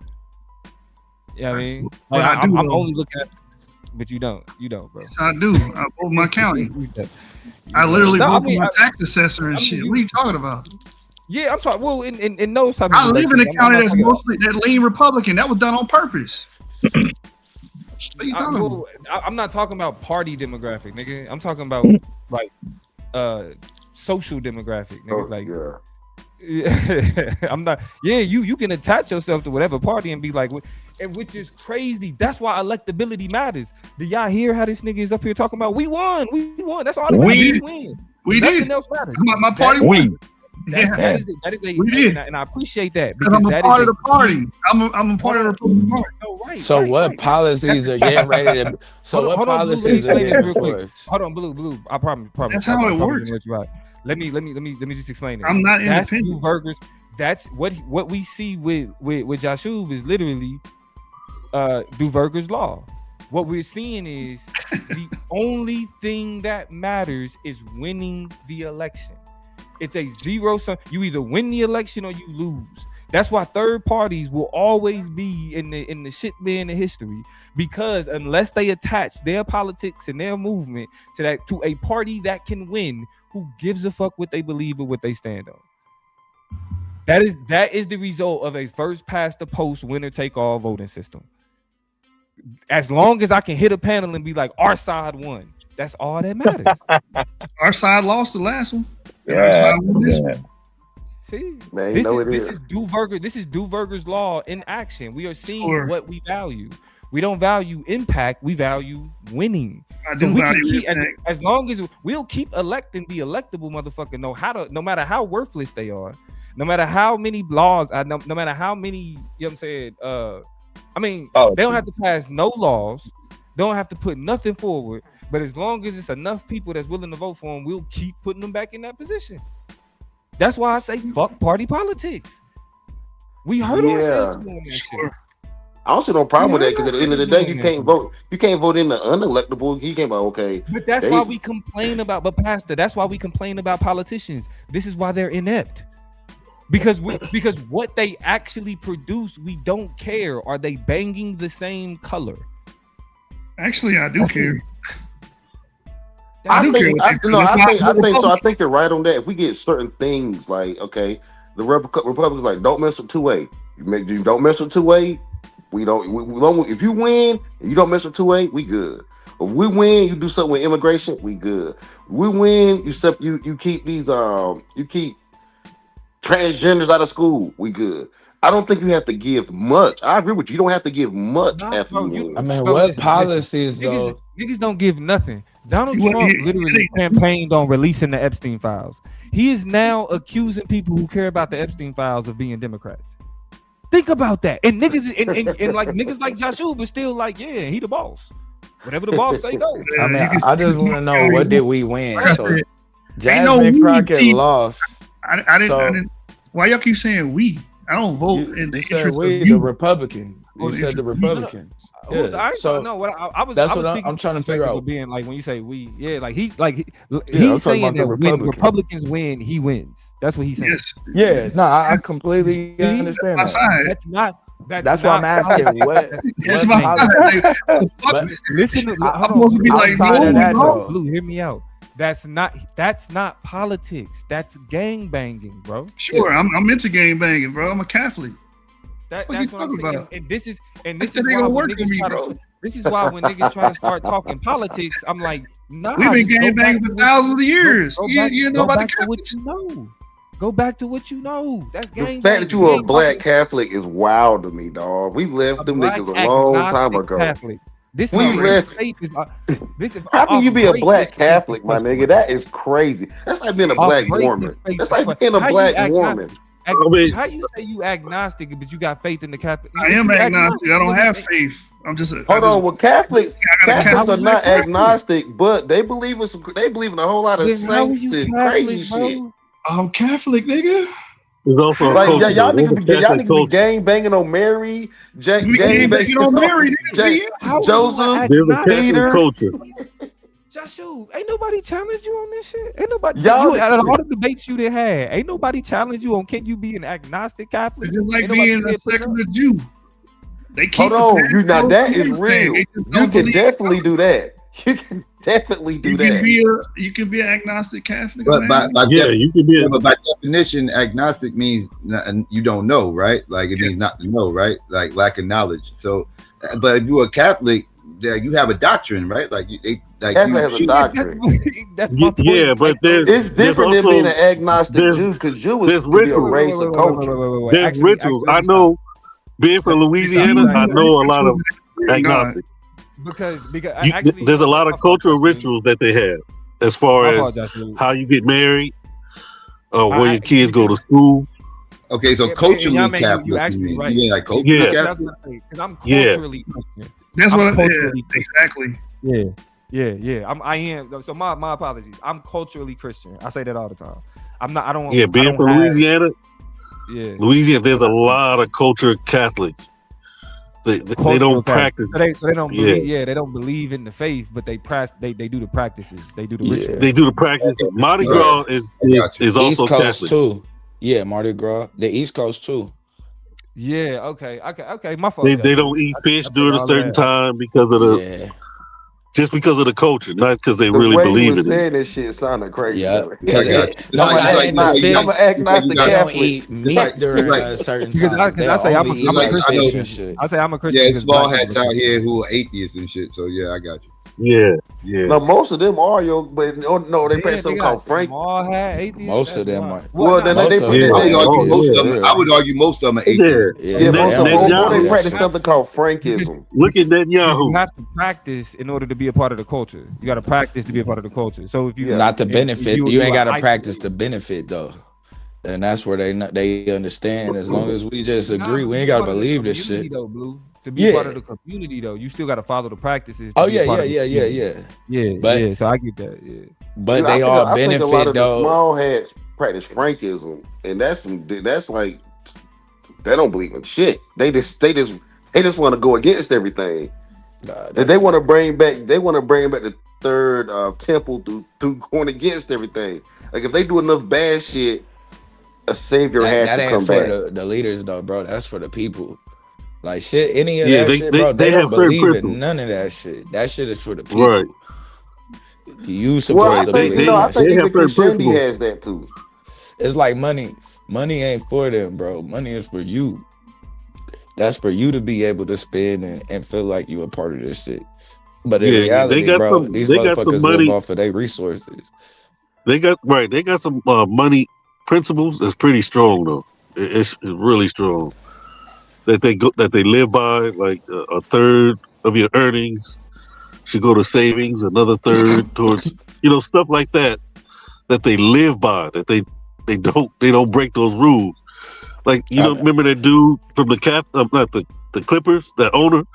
He said we don't bring blacks to this level. I don't have no problem with black people, but when we get up to this level, We don't bring them to this level. Well, you know, and Kodak is Jewish. Kodak Black is Jewish, and Floyd Mayweather. No, They he's converted. not. They convert. Yes, they did. Kodak think he an Israelite. You know. Kodak is Kodak's a weirdo, dog. Kodak converted to Judaism. Yes, he did. Man, he's a whole weirdo.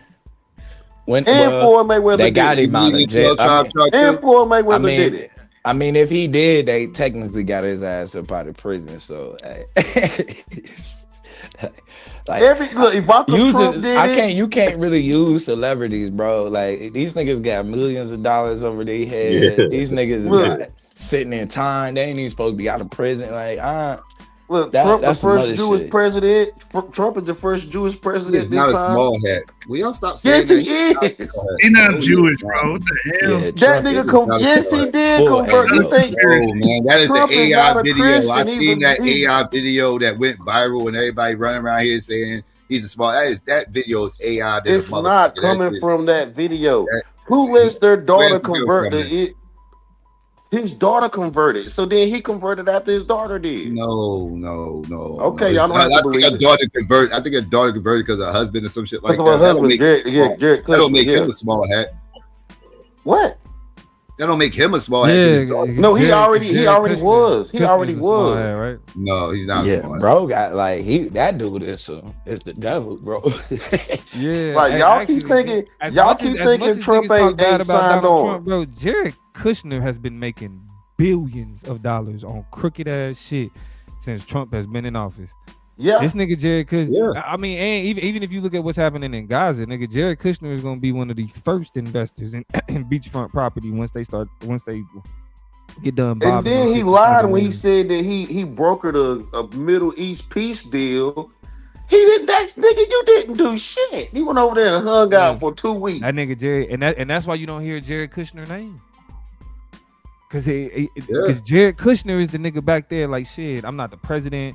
I'm not a government employee. I just got access to everything I need access to be able to make the moves I want to make. Businessman. Period. And do that shit with a stern. He don't smile. He don't front. But see, that's the thing, though. That's Jared, man, nigga, mark my words. Jared Kushner gonna be one of the richest people in the world in the next 10 years.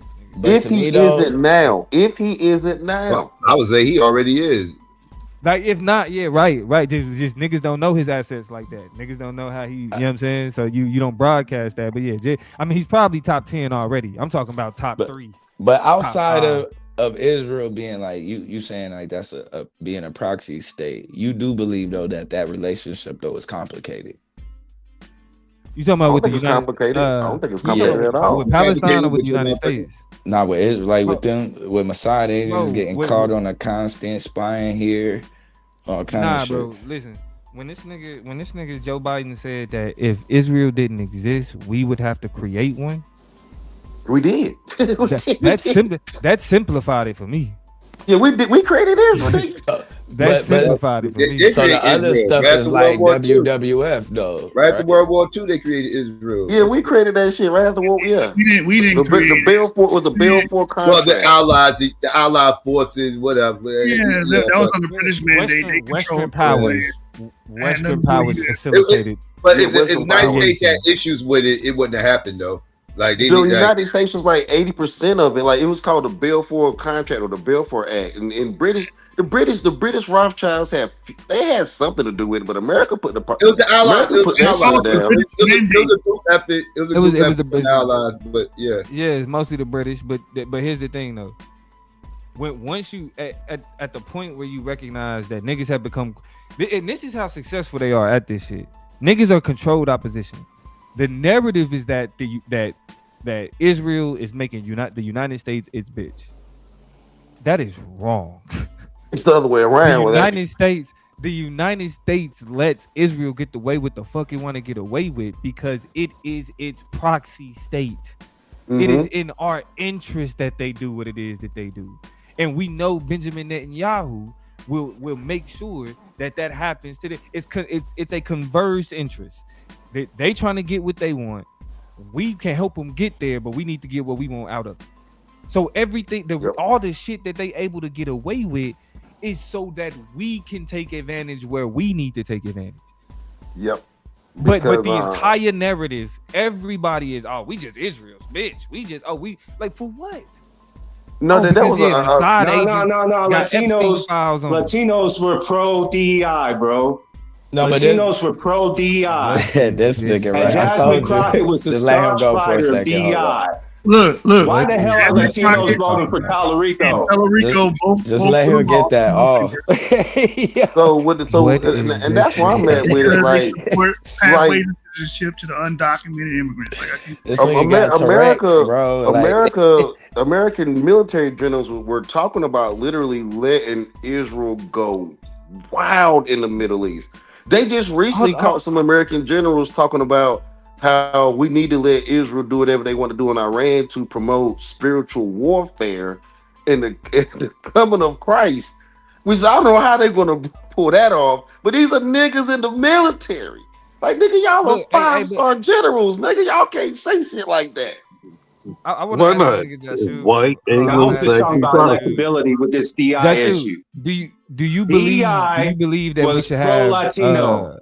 And Jasmine Crockett was a staunch fighter for DEI. How come she is not electable? I didn't even hear you, bro.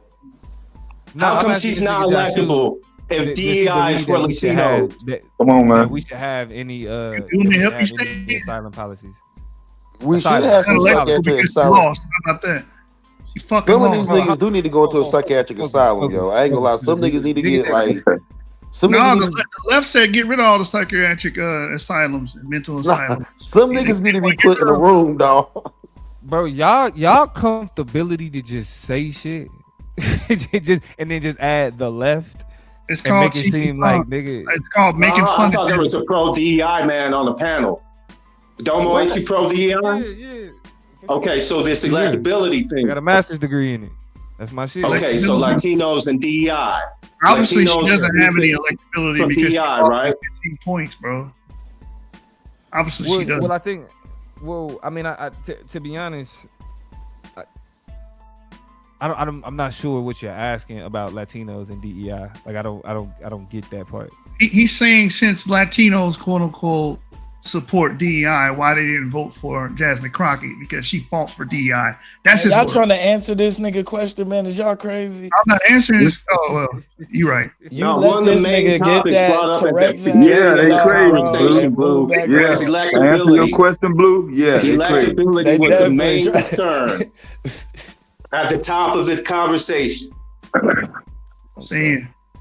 Nah, niggas ain't talking about DEI no more. Like DEI and black fatigue done kind of slid to the back. Now these niggas is moved on. But that's a good thing. That's a good thing because DEI is still around. People still have DEI policies. Does this prove? And Donald Trump actually just lost a DEI case in terms of its attempts to ban it in certain places, in certain areas. So DEI is doing just fine. As long as Donald Trump ain't talking about DEI is doing just fine, bro. Actually, he was talking. He said something about DEI the other day, but because he was like, for trans rights for kids, he was like, if the parents say it's okay, we're gonna keep trans rights. And I was that made niggas mad. Dog. Niggas got mad. That's crazy work. I'll go ahead. But there's always been the argument. Real quick. So does this prove individually voters will use logic, but as a collective, voters don't make the most logical decision? Give us an example. I don't think you can count on it. Voting for Trump was illogical. No, it was logical. So 80 million people were just being illogical. No, it was logical. That's why he got the vote. Actually, logical. And to be honest, that's why you do see a lot more people feeling like they regret their vote. Because if you look at the impact of what niggas got out of what they voted for, was the complete opposite. I got something out of it. Well, I would say this. It sounded logical. You saying you got something out of it, right? Yeah, my overtime is tax. You are a fan. Overtime no longer tax. I got something out of it. What are you talking about? The first time around was the opportunity zones. I got something. Have you did your taxes yet? Because I don't think that actually worked that way. For example, right? The fact that we've had more like the amount of the skyrocketing bankruptcies for phones. right? Or you ain't going the terrible, maybe you going or the terrible job market, right? The terrible job numbers that we've seen. 92,000 lost jobs just in 1 month. We can break down why all that happened. You won though. You won. Yeah, I did. But that's what I'm saying. That's what I mean. Like, so that's the difference between somebody that actually give a fuck about the social circumstances and somebody who's a fan.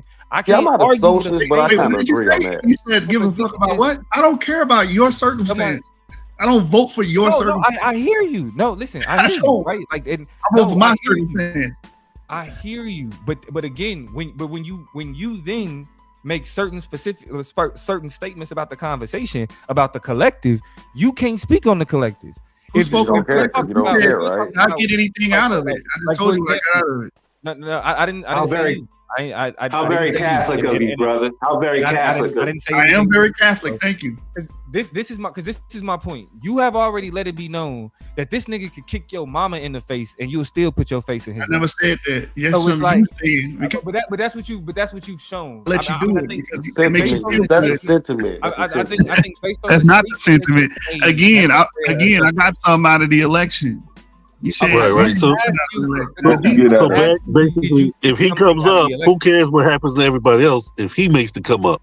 That's what I'm saying, and I'm not a socialist, but I can't go with that. I'm not a socialist, but I can't go with that. For your interest. Hold on, wait a minute. I don't go to the voting polls for your interest. I go for my interest. No, we get that, bro. You made that point, but the response to that is cool. So when we're talking about the interest of the collective, who gives a fuck what you got to say? Yeah, you shouldn't be concerned. Like what Texans, Americans, Kansans, Californians. Most of the Texans are Republicans. Like there was but we're. So I do care about the Texans. Yeah, but listen. But you don't care about other Republicans though. So who gives a fuck? Who don't care about Republicans? You. Yeah, I do. You talking about individuals? The redneck Republican. You literally said you only care about what you benefit from. Yeah, you just said that. In that level of rugged, you can't be on the fence, man. No fence riding. That level of rugged individualism doesn't help you or your. Gotta get off the fence, bro. Party line, especially in my county, we care about controlling the property taxes. We care about oil and gas. There is no. Yes, we do. There is no we. You just said. There ain't no care about anything that y'all vote Democrat. Y'all vote Democrat overwhelmingly. No. I'm not talking. Listen, again, you have to force the conversation into y'all vote Democrat. My interests align with the people in my county that vote majority Republican. See how that works? We're talking about. It doesn't align with your interests, Domo. That's the problem. No. This ain't even about. Y'all have not heard me say my interests one time. You have not heard me say anything about my interest one time. Well, when you say collective, what collective are you talking about? Let's just look at what was campaigned on. The Trump administration campaigned on being able to produce a better economy, better job numbers, and lower inflation than the Biden administration. Mm-hmm. Right now, that is not true. Yeah, I mean, it's not true at all.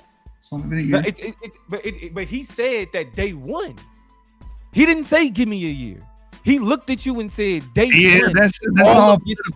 Every president says day one. No one buys into that.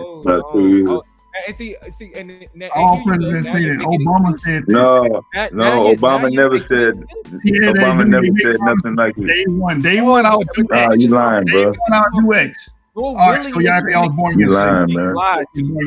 Your willingness to make excuses to be lied to. I'm not making excuses. Because when he said it, he didn't say I'm making a campaign statement. He didn't say I'm being honest. All presidents do that. Day one, I will sign this into law. He said that about. Okay, man. Okay. Day one, I will sign this into law. They all make promises. I'm being facetious when I say this. Oh, okay, go ahead. He said, "Come day one, prices will be lower. Come day one, job numbers." You believe that? You believe that was possible? You believed it because you voted for it. You got a MAGA hat. I know better than that. Right. Do you have a MAGA hat that you wear out in public? Right here. It say Trump 2024. Elect that motherfucker again. I got it from the photo. You wear that out in public? Hell yeah. So even to conservative voters, even to conservative voters, Donald Trump has not only failed to fulfill the promise, he's made their circumstances worse. And you're saying, "Oh, I got taxes on." That's tips. your opinion. So See, you going with your opinion. No, that's statistically. You going with your opinion. Donald Trump. The Texas voters that vote Republican has the same interest as me. Y'all got a racial coalition going. I don't do that racial coalition. So I ain't saying nothing about him being white. The job numbers in the United States are so bad. That's actually what y'all mean by we. That's why I keep saying stop saying Let's see if he can Wait, I want to hear that part. I want to hear the racial part. There's a racial coalition on both sides. Hold on, both sides. No, I said y'all got a racial coalition. No, both sides do. Because I'm a conservative. So y'all say we. No, I'm a conservative too, but I recognize there's a white coalition. I'm not saying that there are no. I'm not. See, y'all always do these straw man shit. That's no. I'm not even strong man. I'm a conservative. But for you to say it's not a racist, I don't do racial coalition because most black people vote on the left. I don't support what there's a racial coalition on the right. Y'all see how much he got to say about racial politics? Straw man. Right now, we're talking about job numbers. He wants y'all to bring up racial politics because when Donald Trump said that he would improve job numbers, he is being proven to be a lie. Sure. But he wants y'all to bring up racial politics. So when he's bragging about Donald Trump, he doesn't have to brag on the failures of the Trump administration. Sure. He's bragging about the you can call that's you. And then when y'all bring up the racial politics, now he can jump out. It is racial politics about completely. You got stand up here mad and upset because a black woman lost. JD Vance stood up in front of the world and said that white people don't have to apologize for being white. Earlier, so why did JD Vance stand up and say that white people don't have to apologize for being white? If there's no racial politics on the right. Somebody said I will vote for my own before I vote for a white. And I said I vote for my own. Why did JD Vance talk about white people don't have to apologize for being white if there's no racial politics on the right? Giving him the conversation he wanted. Straw man. You letting him run. I just want to. I'm letting it go. Y'all got it. I just want to know, man. So Jasmine Crockett lost.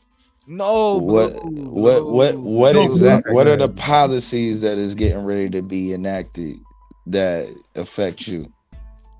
I've already named them. In Texas? Yeah, I've already named them. We have our 10 propositions. I've already named them. Y'all don't listen. The 10 propositions? Yeah. All right, let me go check them out. Yeah, we all letting them get away a little bit, so I'm gonna chill. And then you vote yes or no on there. Which one you want the candidate to advocate for? Y'all don't vote? Y'all don't know this shit? Yeah, man, I come from a school that thought all politics is racial. Yeah, I'm sorry, I might be that's your opinion. All right. Like I said, I don't support person that is being cheerleaded. There's an individual that niggas was just holding pom poms because y'all vote on the left. Niggas was just holding pom poms, saying yes, he won. Yes, he did win. He did win. He said we. President, motherfucker. Yeah, he got some out of it. Yeah, you're right. I got the candidate. I just want what you got, man. I just want to remind everybody how we got here. Y'all mad? Y'all bitter? Y'all mad? I'm glad. Talking about he won. He did. Yeah. He did. He the president. Hold on. Yeah, I know that hurt you. I want to say I'm glad Trump won. It has brought up so much. Let me finish. Go ahead. I'm glad he won too because it get these niggas in their feelings. Because you see how he keeps saying he glad he won. I'm glad he won. Look at the impact of his policies, and it's been bad on the collective. Sure. Yeah, that's your opinion. So then he says, "Well, I'm not the collective; it's benefited me." No, I'm not the black collective. So when I say the collective, I'm talking about the American people. Man, y'all be hiding behind y'all little racial coalition. Somebody in the chat said earlier, "I will not vote for somebody. I will vote for my own before I vote for my other." Somebody on the panel said the impact I'm talking about is not a race. I'm not talking about a racial coalition. I'm talking about U.S. job numbers, American job numbers. No race. Yeah, defender, yeah, I'm not bitter like y'all about Trump. In America, I'm talking about the amount of jobs lost. Yeah, that happens every election cycle. See, that don't work with me, bro. That happens. It don't happen every election cycle. That's a lie. Jobs No, it don't, nigga. The economy goes up and down. 92,000 jobs lost in 1 month. It's not in every election cycle, nigga. No, What the fuck jobs you talking are about? lost in every election cycle. Not to this scale. The economy No, goes no. That's not true. Y'all don't know That's shit, not bro. true. That's not true. That's Debate. all right, so wait a minute. Because look, we just go live here. All right, cool. Just live. Yeah. When was the last time? When was That's the what last you time? doing. When was the last time Yeah, it was you this lying. bad? You said you don't know what you're talking about. When was the last time it was this bad? When was the last time? Biden administration. The Biden administration seen the strongest job sector fail. The Biden administration seen the strongest job sectors fail, which is the tech sector. Because he closed the goddamn borders. What are you talking about? He closed the country down. Hold on, you said jobs. He closed the country down, and it affected everything, the stock market, and even hurt the strongest job sector. COVID happened under Trump. I don't know what you're talking about. I'll put my cash app in the back right now. The country shut down under Trump. I don't know what you're talking about. The infrastructure bill has a lot of AI-proof jobs. The infrastructure bill has a lot of AI-proof jobs in it, fam. I'm gonna just have to get him in a debate because he got too many places to run in these conversations. Well, and my fault. I don't want to run from. You just making a bunch of blanket statements because you have Trump arrangement syndrome. It should be more niggas. It should be more, and this is why he can't talk job numbers.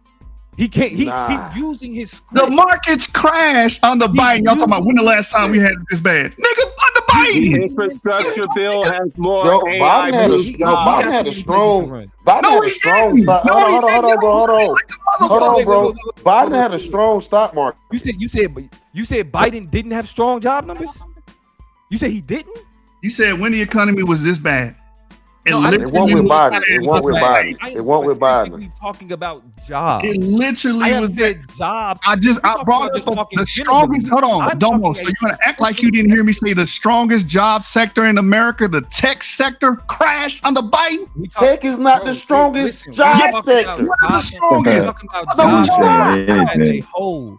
We're talking about y'all don't know what y'all talking about. Healthcare is stronger than tech. Healthcare is stronger than tech.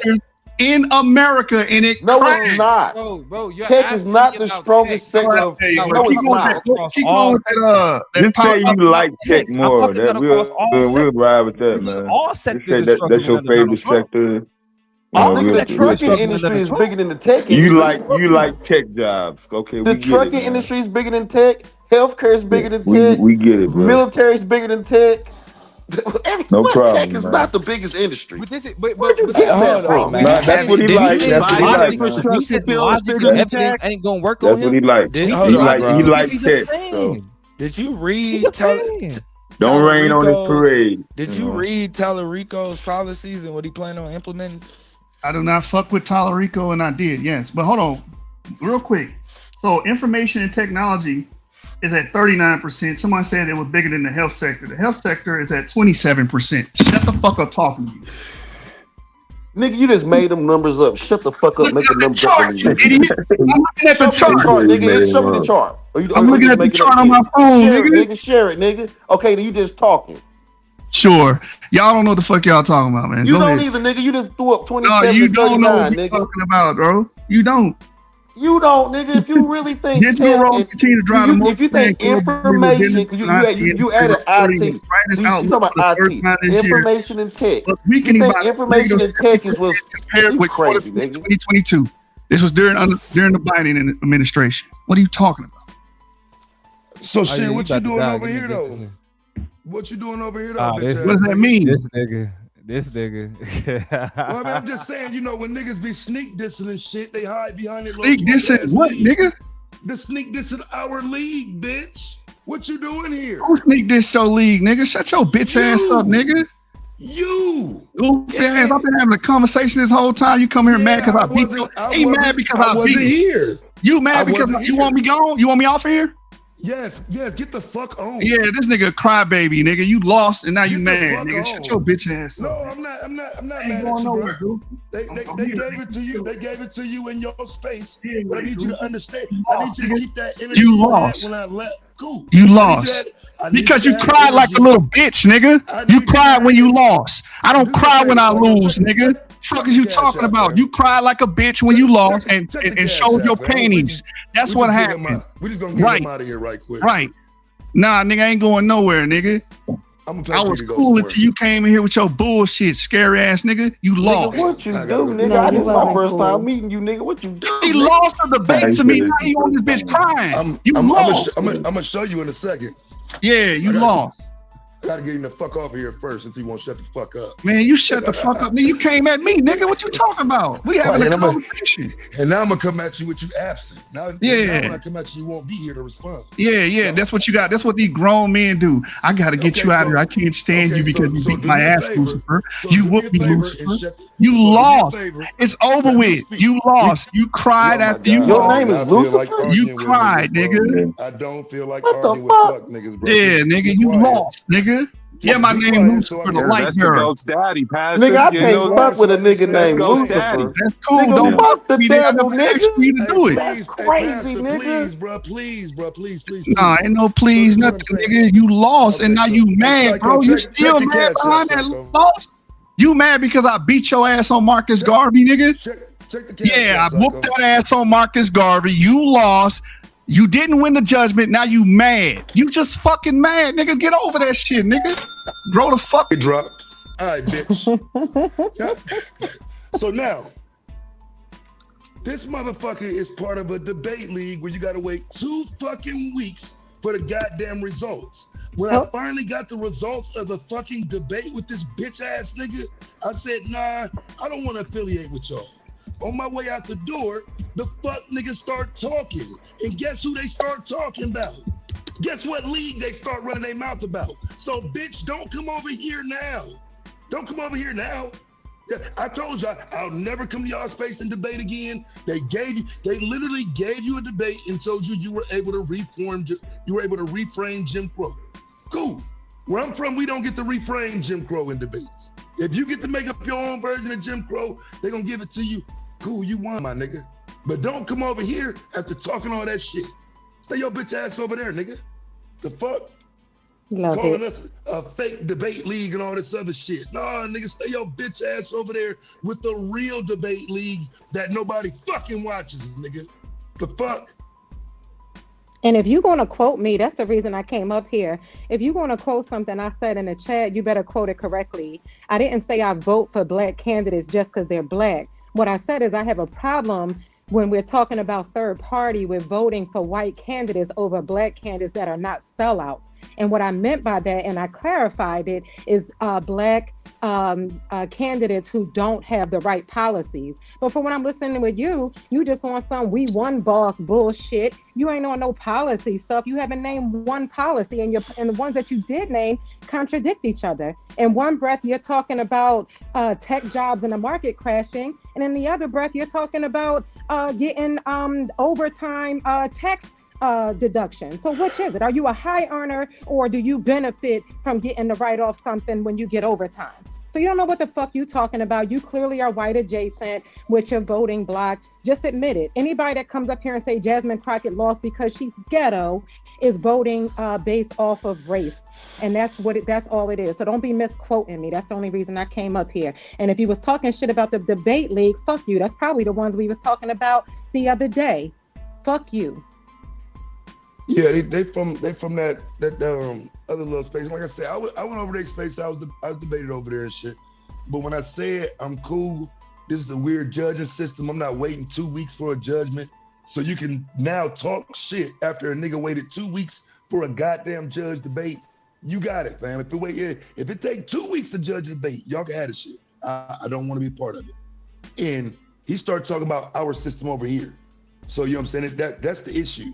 He could have just let shit go, whatever. No, they kept talking. And so I don't go over there. I ain't been back.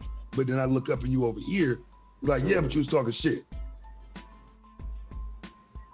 Damn. So yeah, I ain't no big deal, but did a nigga over because of you? I doubt it. I mean, they shit dead, nigga. I mean, I'm gonna be real though. I don't know how the hell he won that debate. That nigga got killed. I mean, he lost.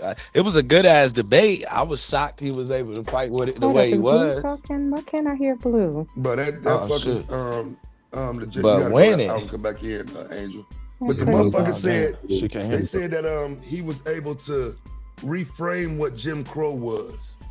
So that was that was you can't reframe. I'm not a debater, but if you reframe it, how can you debate it? Because what you view it as, because you may not view Jim Crow as what he viewed it as. So it has to be a consistent, a constant definition of what something is that y'all debating. I'm not even a debater, but I think that's the issue. Is that and that's the issue is the definition shit. It's like that niggas is just taking definitions and just taking them out of context, and that's what kind of made that shit. But like I said, he fought. You know what I'm saying? Like it was a damn good fight, but he didn't win the debate. Like I don't see where that. Yeah, they said he was able to reframe Jim Crow, and like I said, that's not really the type of shit I want to be a part of. If the debate is if Marcus Garvey supported Jim Crow, you shouldn't be able to reframe Jim Crow so Marcus Garvey supported it. Nah, fam, come on. So I you can't reframe Jim Crow. That's like basically saying you can just make, and that's what's going on. Right. We've been making that civil rights era, whatever the fuck we want to make it. Find out, right? So real quick, what did I say about this league? Everything I said was about you. What I said was, if I would have came over here and lost, you wouldn't have heard a peep from me. That's not what you said. Yeah. What you said was y'all can't take no loss. No weak ass shit. You got mad because the adjudication didn't go your way. The month before I lost. Hold on. The month before I lost the championship belt. I didn't cry. I didn't bitch. I didn't moan. I didn't say nothing. You, on the other hand, made a big deal about it and said, fuck this league, fuck this debate, cancel that Tuesday shit, and jumped off. And I spoke out against that with your little crybaby ass. Yeah, I'm not waiting. You was a crybaby bitch because you fucking lost. No, fam. You fucking lost. You got mad, bruh. Get over it. 2 weeks weak ass, too long. Because his mother had a stroke. Because DMG's mother had a stroke, you idiot. That was y'all. DMG mother, the owner of the platform had a stroke. What are you talking about? I'm talking about a debate is supposed to be judged the day you had. His mother had a stroke. Every time something happens to your mom, you gonna drop everything and go deal with your mother, bro. Stop with that bitch ass shit you doing, nigga. That was a week later. Bro, his mother, he said, he hit us all in the back and said, I had a family emergency. Don't take a week. A family emergency. Then he told us what that family emergency was. His mother had a stroke. So everything was getting pushed back. What the fuck is wrong with you? The world don't sit around your ass, nigga. There's nothing wrong with me. It does not. No, it's something wrong with you when you fucking lose and you can't take the fucking loss. That's something wrong with you. I just lost in January. Nobody can pull the footage of me doing that bitch ass shit you did, nigga. Which is, what did I do? Said I don't cried like a little bitch. No, wait, where? When? You cried like a little bitch, nigga. When? I'm like, oh no, it's unfair. When? You said this, you said that. One judge said reframe, and he was, oh no. Yeah, you and the judge was giving you your props too. That's the fucking stupid part about it, dumb nigga. They gave you your props, and you still cry like a little bitch, like you doing right now, nigga. Then you got on her talking about, no, this nigga can't be on here. He whooped my ass. He can't be over here. He's a goofy nigga, lame ass nigga. Didn't say that. He's a bitch, bro. Like, nigga, I ain't never cried about no here. Debate, nigga. Nobody never, I lost the motherfucking hear me. Nobody seen me do one video crying, moping, or saying anything about the judges, nigga. That's what you niggas do, nigga. Y'all know for that. That's your creed. You did that shit in SPDL. I seen you do this shit. It's on your jacket, nigga. I seen you do this shit. You forgot I've been in this game for a long time, nigga. You cry and you bitch and you moan and threaten to leave every fucking time you fucking lose. That's why I Domo spanked your ass twice already, nigga. What? Domo spanked his ass? Oh shit! Twice, nigga. Y'all wild. Twice. Move fan, nigga. SPDL no longer on the internet, but I seen them debates. I seen what y'all was doing over there, bro. This should tell you what we dealing with. A nigga that No, I know we dealing with. I was up here having a fucking political conversation. You jumped your ass in it because you in your fucking feelings. I wasn't thinking about no goddamn past. You got off your mic and came at me about some bullshit, then tried to make it seem like I was going against the platform. I ain't never said no shit against SYKOPATHeist platform. All I said was SYKOPATHeist and you right there is if I came over here and debated Taz and he won, it would have ended there. I wouldn't have said shit. I was like, good job, Taz, and move the fuck on. You niggas can't do that. It's not in y'all DNA. Y'all too goddamn weak, nigga. Who's talking about you? Y'all cry behind this shit because your identity is on the internet. Who's talking about you? Nigga, you just lied and said that I spoke against this platform, nigga. You did. No, I didn't. No, I didn't. You lying? You did.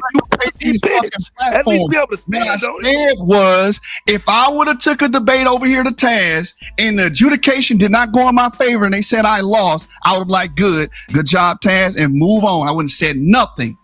You, on the other hand, what I'm gonna do, did it on the goddamn platform and basically told him, go fuck yourself, nigga. That's basically what you did, nigga. I ain't never did that. Ain't on my jacket, nigga. That's on your jacket, bitch ass nigga. Yes, I did. You the one disrespecting the league, then trying to upset you. I ain't never said that shit. SYKOPATHeist league, nigga. Did that upset you? I've been on his platform. I've been over here speaking and talking. It ain't never been an issue until your bitch ass lose to me in the debate. Now it's an issue. But I didn't lose. You did fucking lose, you goofy ass nigga. You lost the adjudication. That's called a loss, you dummy. Nigga can't even take the loss. That's how you know niggas is. This how you know niggas is bitches, bro. The judge, hey, you just like JJ. Jeremiah, you can do the same shit. The judges say he lost. He be like, no, I won. I did a review on my channel. All you niggas is the same, nigga. I said you got it. I was gonna do my interview on this fucking channel. My question was, it should not take a week to judge a debate. What you trying to do is rabble rouse, nigga, because you a weak ass nigga, bro. You gotta get niggas in their feelings. You got SYKOPATHeist. He was talking shit about your platform. Get him off here. He not gonna be on here, nigga. Bitch, and you know you didn't win. That's why you in your feelings. I was having a good conversation. It was heated, but we was going back and forth until your little whole ass came on here and came at me, nigga, like I'm a back down, you bitch ass nigga. You want to shut your pussy ass up because you know motherfucking you was a bitch and you can't take a loss like I said, nigga. And that's on VM, nigga. Stop playing with me, nigga. Yeah, I don't have to take a loss. I don't have to take a loss. I'm not part of y'all. You JJ 7000, bitch. Wow. He do the same shit. Cry for weeks about a loss. I'm not, bro. I haven't talked about it. He's a loser ass nigga. I haven't talked about. Why do you keep lying on me? You just did, you bitch ass nigga. You just did, bitch. You just did. I talked about y'all bullshit league. Fast nigga. When have I talked about y'all trash ass? You just did. When? You just did, dummy. When? You just did. Today? You fast nigga. Today? And the day of, nigga. So, the day you found out you lost, nigga. Since then. The day you found out you lost, you did this little bitch shit. And you showed your friends in your whole pussy, nigga. You showed your ass in your whole pussy, nigga. Wait, slow down, man. Nigga. 2 weeks after the debate, they tell me I lost. I said cool. When did I say something else? Like I said, I'm up here conducting a regular fucking conversation about politics. We going back and forth. Tragic ass league thought you was gonna grow. You came here and was like, oh, get this thing off the nigga. I said no. That's what you said, bitch ass nigga. I said no. Y'all was mad. You want to play the audio of it? You want to play the audio, bitch? Y'all was mad that I said, nah, I'm cool. Y'all raggedy ass, dead ass, nobody watching your league was mad. You can't you want to run it back? Any damn thing. You want to run it back? You want to run it back and show it? Nigga, I tell him. Dead ass motherfucking debate league. If I got something to say to you, not me. That's why your bitch ain't at the high of your league. Nigga. We know you ain't me. Nigga, I'm not you bitch ass niggas. Clearly ain't me. Otherwise, you wouldn't have had to make a bullshit argument in your own little debate league. You not me. Now it's my own little debate league. It's my debate league, nigga. I just fucking lost over there, you goofy ass nigga. Didn't dude tell you was the franchise? I just fucking lose over there. Did he tell you was a franchise? Because I put in work. The franchise, nigga. I'm the franchise because I put in work. I know. So I debated the franchise of their league, and they made up an argument for you to win. I've been beating shit up, So nigga. if you're the franchise, like you all the fucking just time, listen, nigga. bro. And If you're the franchise, nigga. I All you probably niggas should not have debated you in the league. You're and the you franchise. fucking lost. And That's you my fucking fault. lost. Yeah, End of you're the franchise. You fucking lost, goof You're ass. the franchise. Because I put in They're work. not gonna let you lose, fam. Nigga, I just fucking lost. What are you talking about? They're not gonna let you lose. I just lost, you idiot. Not I got one loss versus Hemi the to Barbarian, another debater in your league. I just To fucking another one of y'all lost. 5 debaters. I'm gonna say it again. I'm an outsider, fam. One They month wasn't gonna let you before lose to debating me. this nigga. They wasn't gonna let you lose to me. I'm an outsider.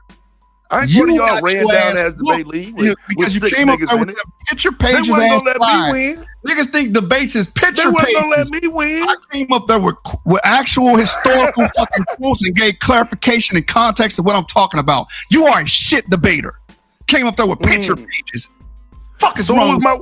So what was your best point? What was your best point in saying Garvey supported? My best point is when I Jim put my Crow? foot up Taz's ass. That No, was I my mean, you got some people. You got some people here who would probably disagree with you. Though. I'm just wondering. What? I don't think you proved it. I just think you gave it. Yeah, you can think whatever. JJ 7000, Jeremiah I think they just gave it to you. You can think You're whatever. the franchise, right? So they just gave it to all you. y'all do the same shit. You lose to Lucifer and then cry for months. You gonna cry about this shit. I swear to God, you will not hear. I swear to God, if you are, wasn't nigga. over here where I be at, my nigga, I wouldn't be talking about you. You wouldn't. You Okay, where I be at. nigga. I was up here talking to them. You nigga. where I be at. Remember? Don't give a fuck, nigga. This You ain't your where house. I be at. This ain't your channel, nigga. This I don't come where you are. I don't come where you are. Psychopathist shit, nigga. I Ain't don't come where you are, bitch. The So fuck keep that in mind. I will never come where you are. What the fuck you gonna do about it? I will never come where you are. Every time you go live, I'm gonna be on this bitch. I will never come and I where will you be are. on this bitch every fucking day. What the That's fuck wonderful. you gonna do? Nothing. Shut that's your great. crying ass up, nigga. Like I said, nigga. I don't VM, give a nigga. fuck. Goof ass, nigga. I'll be over here, nigga. Like I said, nigga. I'm making my. Am I supposed to care? Premium, nigga. Who cares? Who cares? Nobody cares. Up, man. You make up your own stupid ass arguments like you made up an argument for Jim Crow. Nobody cares where you are. Nobody cares if you come over here. The only thing I care about is if you're gonna stand on what you said. Obviously you ain't. Obviously you ain't gonna stand on talking shit about the debate league. You ain't gonna stand on that. Shut the fuck up. Soft ass bitch. You a fake ass bitch. You gonna stand on that. Nigga, I ain't never cried about the loss, nigga. You crying, nigga. Win. Stop lying nigga, on me. You doing it right now, bitch. No, you I ain't talking about that. Bitch ass lying ass nigga. You doing You it right keep bringing now. that shit up. You keep bringing that shit up. Yeah, nigga, you keep bringing it up, nigga. I accept that they gave it to you. I wasn't on here talking about your bitch ass. You hear me though? I accept that they gave it to you. A political conversation, nigga. We was talking about Republicans. We was talking about policies. I accepted that they gave the debate to Stevie franchise. Electoral politics, and then you brought your goofy ass over here with this faggot ass shit because you can't take a fucking loss, nigga. No, but I'm just wondering why you here. That's it. You keep running from what I actually said. I never said shit. You keep talking about debating. I keep asking why your bitch ass here. I'm jumping my ass on here, nigga. The fuck you gonna do? Nothing. You ain't gonna do shit but cry again. I don't care. It don't bother me. Exactly. I mean, I know where it's popping at. That's why they told me don't come over to y'all raggedy ass shit anyway. I know why your bitch ass here. Y'all the one. So I you know why you here, pussy. Oh, you talking the shit. I know why you here, little nigga. Yeah. Don't get it confused. I know why you here. Yeah, nigga. I'm here because somebody told me. Somebody told me you to be the man in the dead debate league. Tell you why I'm on this platform. It don't benefit you to be the franchise of the dead league. Somebody told me my fellow Texan D.A.B.A.T.E was over here talking politics, so I came over here to talk Texan. It don't benefit you to be the franchise of a league nobody watches. Do it, nigga. Y'all thought y'all was gonna build off the GOAT, nigga. Never. Never, nigga. Okay. Never, nigga. Go over there and build off somebody else, nigga. Okay. Bye-bye. They try to use you for the numbers, yo. That's wild. Yes, but I'm on here to use. I'm on here to use you for the numbers, even though I'm talking about a topic dead ass motherfucking about with politics. You're right. They literally thought that they was gonna bring me over there, going back and forth like a woman. I'm on here to use you for numbers. All right, let's move on. Yeah, no doubt. That's what y'all was trying to do. Good. I mean, they can't use you. Let's talk about the tech sector. They can't use you though, right? You're right. You can't use me. We know that, right? Yes. Yeah, you ain't putting no fucking numbers on the board. So what else they gonna do? Right? No numbers. Nobody watches me. You're Nobody right. watch you. Don't nobody want to see you. Don't nobody watch you. You just gotta agree with women. Dead. Like, let's be real. If you don't agree with the woman, she gonna keep arguing. All right, you're right. Shit, I don't see no women on here. Is any Angel up here? Shout out to the women. But yeah, like I was saying though, so when it comes to these debate leagues though, niggas like them, that debate league talk to yourself, my had nigga. an issue. Right, so be quiet. When this nigga they have issues in moving along with what's going on. So like, I don't want to debate, wait like a week, 4 days for my results. When I see shit like that, I just don't want to be a part of it. It's not complaining about a loss. It's not complaining about being part of the league. Y'all behind. Y'all a Stone Age debate league. So when I'm a part of a league where somebody says you can reframe Jim Crow, you can make up the argument the way you want to make it, I don't agree. Now I just said, okay, I'm out, I'm cool. I ain't did no videos about it. I ain't talked about it. I ain't even brought it up over here. Why would you go lying and saying I'm talking about it or I'm mad about it? I don't give y'all no promo. I want that shit to be dead as it was when I found it. So I don't talk about y'all, and I never would. No, don't worry, fam. Taz won't talk about you or y'all dead ass debate league. I'm gonna let that shit die the same way I found it dead. So don't lie on me, fam. Make it seem like I'm talking about that shit. Man, I do think waiting 2 weeks for some results is crazy, nigga. What kind of behind the scenes shit is going on, dog? Y'all politicking. He said we got 2 judges and then a third one if we need the third one. I don't know none of that shit. I don't know what the fuck was going on. So when you tell me, oh, you lost, okay, cool, I lost, but I'm questioning how you even got to the results, but I don't even ask because it don't matter. I'm not gonna debate over there no more. That seems like fishy though, man. Like they be politicking. It was very fishy. It was very fishy. But like I said, I didn't bring that shit. I didn't go nowhere else talking about it. That shit was questionable as fuck though. But I ain't taking nowhere else. I mean, it is what it is. If you go into a debate space to debate, nigga, you got to deal with the results that come from it. Well, can I ask the brother why it take 2 weeks for y'all to get the results of the debate? Why 2 weeks? Why does it take so long? Like I said earlier, the man's mother had a stroke. The man, DMG, who runs the platform, his mother had a stroke. I said this earlier. So he went and tended to his mother, and I guess she was hospitalized, and he shut everything down. There was no show. I understand. I can show what really happened. I said that earlier. How do you understand that? I can jump on my computer and show what really happened. I said that earlier, and you act as if I didn't say the shit. Right, because but he heard the rest of it though. Because he heard the rest of it. Before that, he heard the rest of it though. So that's probably why he's a little confused. Made up that story. Matter of fact, you right, woman. Anyway, my question was, you know, to stop right there because I'm not lying. The results were supposed to come out Wednesday. They didn't come out Wednesday. So I had to call the nigga. Like, bro, what's up? He called back and says, "Oh, my mom had a stroke." This is after the shit was supposed to happen. So okay, cool, great. 2 days later, I hit him up again. What's up? Okay, it'll be Sunday. Sunday comes and goes. Nothing. The nigga's live on a whole different show when I pop up to find out the results. Well, I didn't know we were supposed to be doing it today. We'll do it next week. That didn't happen?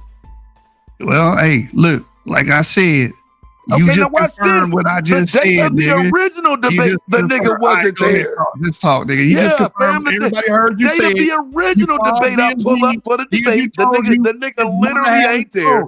Everybody got pushback. Nigga finally there. It wasn't just your debate. That was another debate with Gideon. His shit got pushed back. All the results got pushed back. Everything got put on pause because he had an actual family member have a stroke. The fuck is wrong with you, man? Why does it take a week for 3 people to judge a debate? That's the question. Because he has to load the fucking StreamYard up and do the show. He wasn't worried about the fucking show. He's worried about his fucking family. No, I'm talking about the night of. All right, man. Keep arguing by yourself. This is so stupid. What's stupid is that niggas have to take 2 weeks to watch a debate. Now you're telling me, it was 2 weeks because his mom had a stroke. The week before you weren't ready. Your dead ass league wasn't ready with the results the week before. Why are you lying? Do I need to show you the messages? I'm texting the dude, what's up, bro? What's the results? What happened? I can't help it. Y'all shit is weak, fam.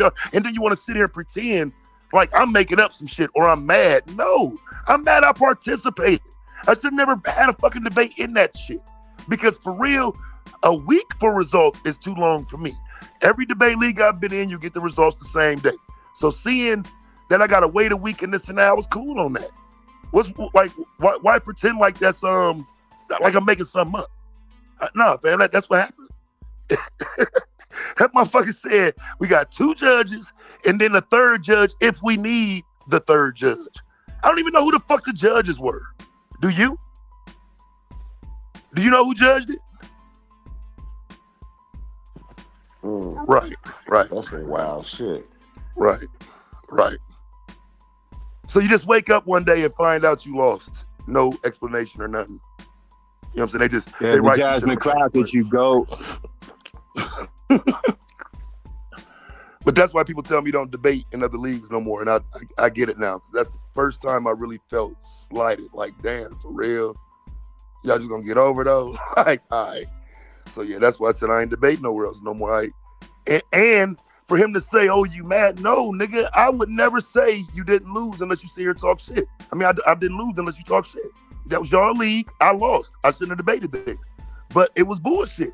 But I take the L. Don't lie on me.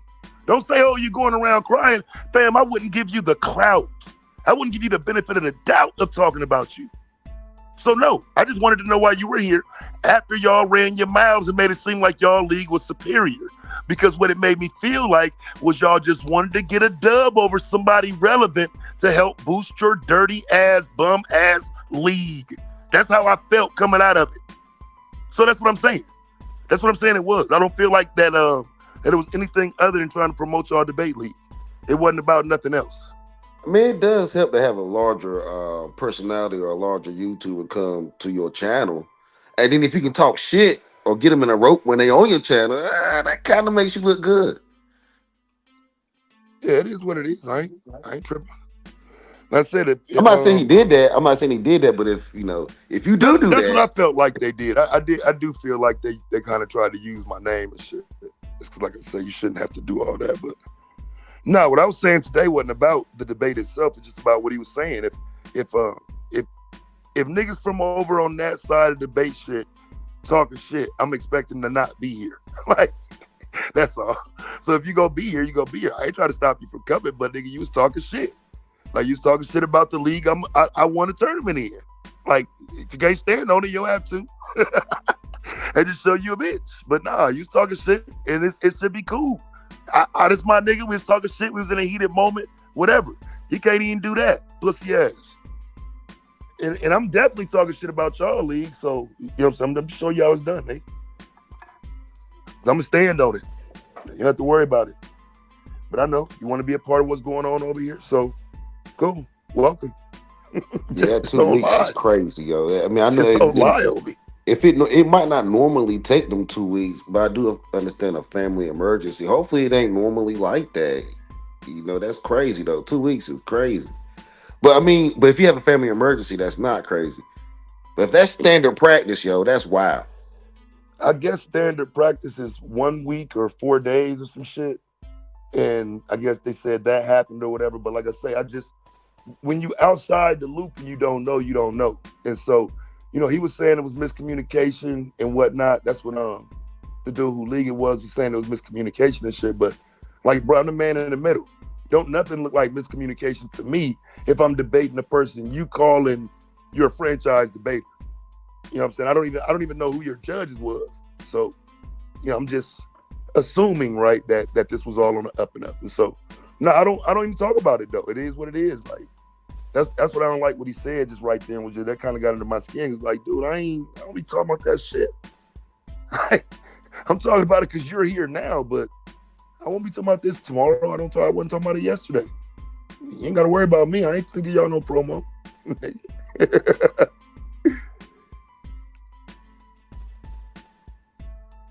Yeah, so we were talking about the political move. I think the hottest shit that we niggas was on is why Jasmine Crockett just could not get to Texas because of the demographics and the geodemographics and the people. Like it was like not only geography, but the demographics of the people living in that geography. It just wasn't looking like it was going to work for her. Redneck framework. Redneck. You say the redneck. See, why Texas get known as a redneck state? Man, Texas is more diverse than people think. Oh, Art, no, it ain't after. I don't know nothing about him. So, you know what I'm saying? I popped into the debate there. I don't mind taking the L, fam. It is what it is. I mean, you a bitch ass nigga. I'm surprised that you would even agree with some shit like that, but I know you'd do anything to be against me, right? So yeah, Marcus Garvey supported Jim Crow. Because Taz was debating. Y'all niggas would say anything, fam. Nah, bro. I thought that Jasmine Crockett shit was done though. But she's gonna have to run. She's gonna have to go on the national ticket now. She can't run for the state for nothing. She can't be on no ticket. She has gonna be part of a Democratic administration. She can't be on no ticket. Huh?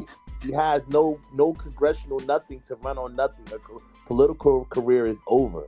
No, bro, she's gonna be on the what next. Are you talking about? She's gonna be on the next fucking Democrats. What Democrat ticket? Her. See, this is what I'm saying. Y'all just not as. I ain't even talking about as like no VP type shit, but I'm talking about in the administration. Listen to me first and then respond. She's just gonna be a official in the government. Yeah, okay. Yes. Her name's still good enough to give her a spot somewhere. But as far as like running for something, I don't think so. But she can still get like ambassadorship or some shit. This was her last heave. She can't run for anything. But I don't think she's disappearing though. That's what I'm saying. I don't think she's gonna. Yeah, it's not over. It's not over. It's not over. Yeah. I don't think she's gonna be a part of no administration. Like what's happening now is the white men can't overthrow the MAGA party, right? White moderates, white rhinos can't throw the MAGA. They can't overthrow MAGA. MAGA is entrenched. If you ain't a racist, if you ain't extremist, you have no place. So now white men are trying to become the base of the Democratic Party. That's what's happening. That's why they picked the Native American from Minnesota, Ken Martin. Nobody know the fuck he is, but they're trying to reestablish themselves in the Democratic Party. And what they're gonna realize is black people are not gonna vote for you. And there's not enough Latinos for them to balance out and beat Republicans, especially in a place like Minnesota or in a certain part of Texas. Cronin's gonna kill Tillerico. Cronin is gonna kill him. But just back to Jasmine right quick though, bro. Are you saying that the next Democrat that's in office ain't gonna put her in their administration? No, because she has because I mean, it'd be a second tier job, but it won't be no cabinet job or no first tier job. Yeah, we don't need her to be vice president, yo. We don't need Jasmine Crockett for vice president. No, that's not I ain't needed. Saying that high, bro. That's too high, Dev. That's what I'm saying. We don't need another Kamala Harris right away. Nothing high. She's not gonna get nothing of seniority. She's gonna get some second tier bullshit. That's even if the Democrats win and get another administration. Like I understand, like you guys have a particular position and see this a particular way, but like I just wish y'all did a little more research and investigation on the fact that they're doing everything in their power to make sure we don't have no midterm elections and that there's all kind of voter suppression. Like they're really trying to make sure that things don't go normal. So all this we're talking about people being a part of administrations and all that, we got to get to the elections first. Which I'm not gonna say we not, but it's gonna be it's gonna be troubling. It's gonna be very troublesome. It's not gonna be what we know. It's not, this is not normal times. We're not in normal times, and we can't talk about this under normal circumstances because we're not playing with normal actors. Well, in Texas, in Dallas, I ain't say Texas, in Dallas, the black people is over in certain parts of Texas are complaining about the ability, the accessibility to vote. The accessibility, yeah. Yeah, they said that it was places in Texas that was telling people that only Republicans can vote there. There is no such thing. Yeah, that I heard. There is no such thing. There is no such thing where there is party affiliation only voting locations.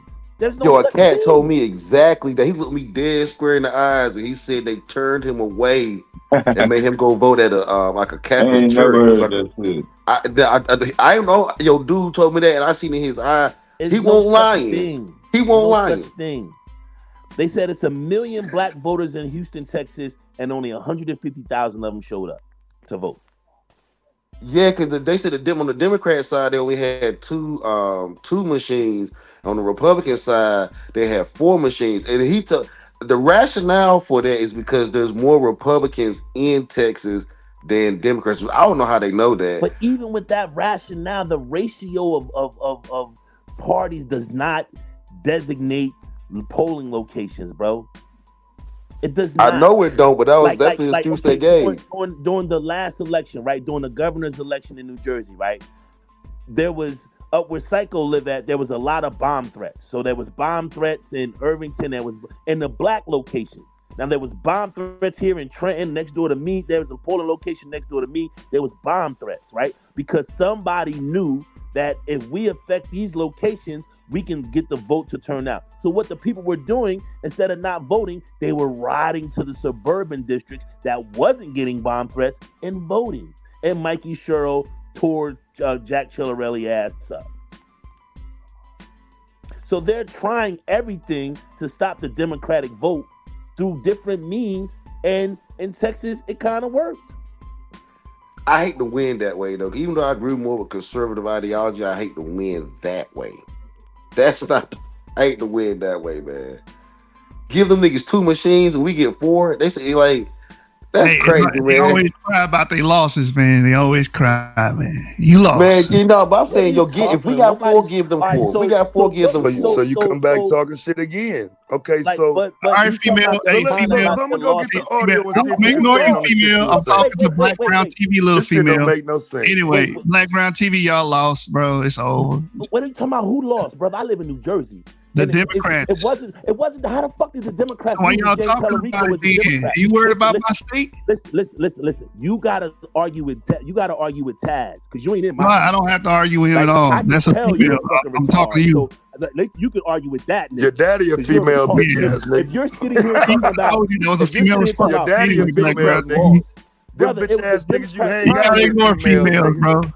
It was a Democratic primary. The issue is there is no issue. You lost. You don't want the y'all smoke. can get up here and say, "Oh, it was cheated." You always do this every election cycle when your person loses. She lost. She didn't get the same amount. Look, she lost by 150,000 votes. Is that what y'all said? Bro, you goofy. Yeah, you goofy, man, because your candidate lost. That's not my she lost. My issue is you didn't give her the opportunity. They didn't give her the opportunity. They didn't give her the opportunity. They did not give her the opportunity to compete. No, they didn't, dog. I live in New Jersey. I know. We got to be fair. We got to be fair, dog. It was fair. It was a fair election, man. I live in New Jersey. So good. So why are we talking about Texas politics? You live in New Jersey, right? So why you talking about Texas? This some underhanded shit. I'm speaking about the actual governance and civics of things. I'm not choosing a side. That's not what I do. It was a fair election. The people that didn't decide to vote or whatever you're saying, it wasn't enough. She lost. Okay, she got her ass whooped. What's your point? Pretty handily. What's your point? What's your point? Well, stop making excuses for the loss. I don't think. So we can say she lost, but hold on. Whoever talking, hold on. Give me a second. What excuse did I make? Pat, basically, you saying that it was rigged somehow. I didn't say anything about it being rigged. Well, I heard about it rigged. I said that. I'm the one that said that. Earlier voter suppression was brought up. The usual Democrat or leftist we were talking about the overall political environment right now. We're not talking about that specific race. We're talking about the overall political environment. When you just talking about it wasn't fair for Jasmine Crockett? No, didn't I just hear you guys go back? No, I didn't say that. That wasn't me that said that. That wasn't me that was me that said that. And I was talking. I was just talking about how he lives in Texas. Yeah, and I was just talking about I live here, and I was saying that I don't think it's fair that they was giving them 2. It was like a 2 to 4. They were giving them half the accessibility to voting, and they were making them turn around and go every time I go and vote, I don't see any issue. Every time I go in line and vote, and I go to the machine, I don't see anyone complaining. You was on the conservative side. There was no issues on the conservative side. But the people that voted on the Democratic side reported issues. And I don't think they were lying. We all go to the same library in my county. We all go to the same place. You didn't get turned around. Some of them did. And you going there? Well, okay, so now they're getting turned around. Now it's a coup to go against Democratic votes. Y'all always got an excuse, but said a couple years ago, y'all was like, "Oh, the Republicans got an excuse for failure, and they just lost. Just accept it." Nobody. I'm not even a Democrat. They accused me of being a clone up here. I know but I can at least say that shit was wrong, dog.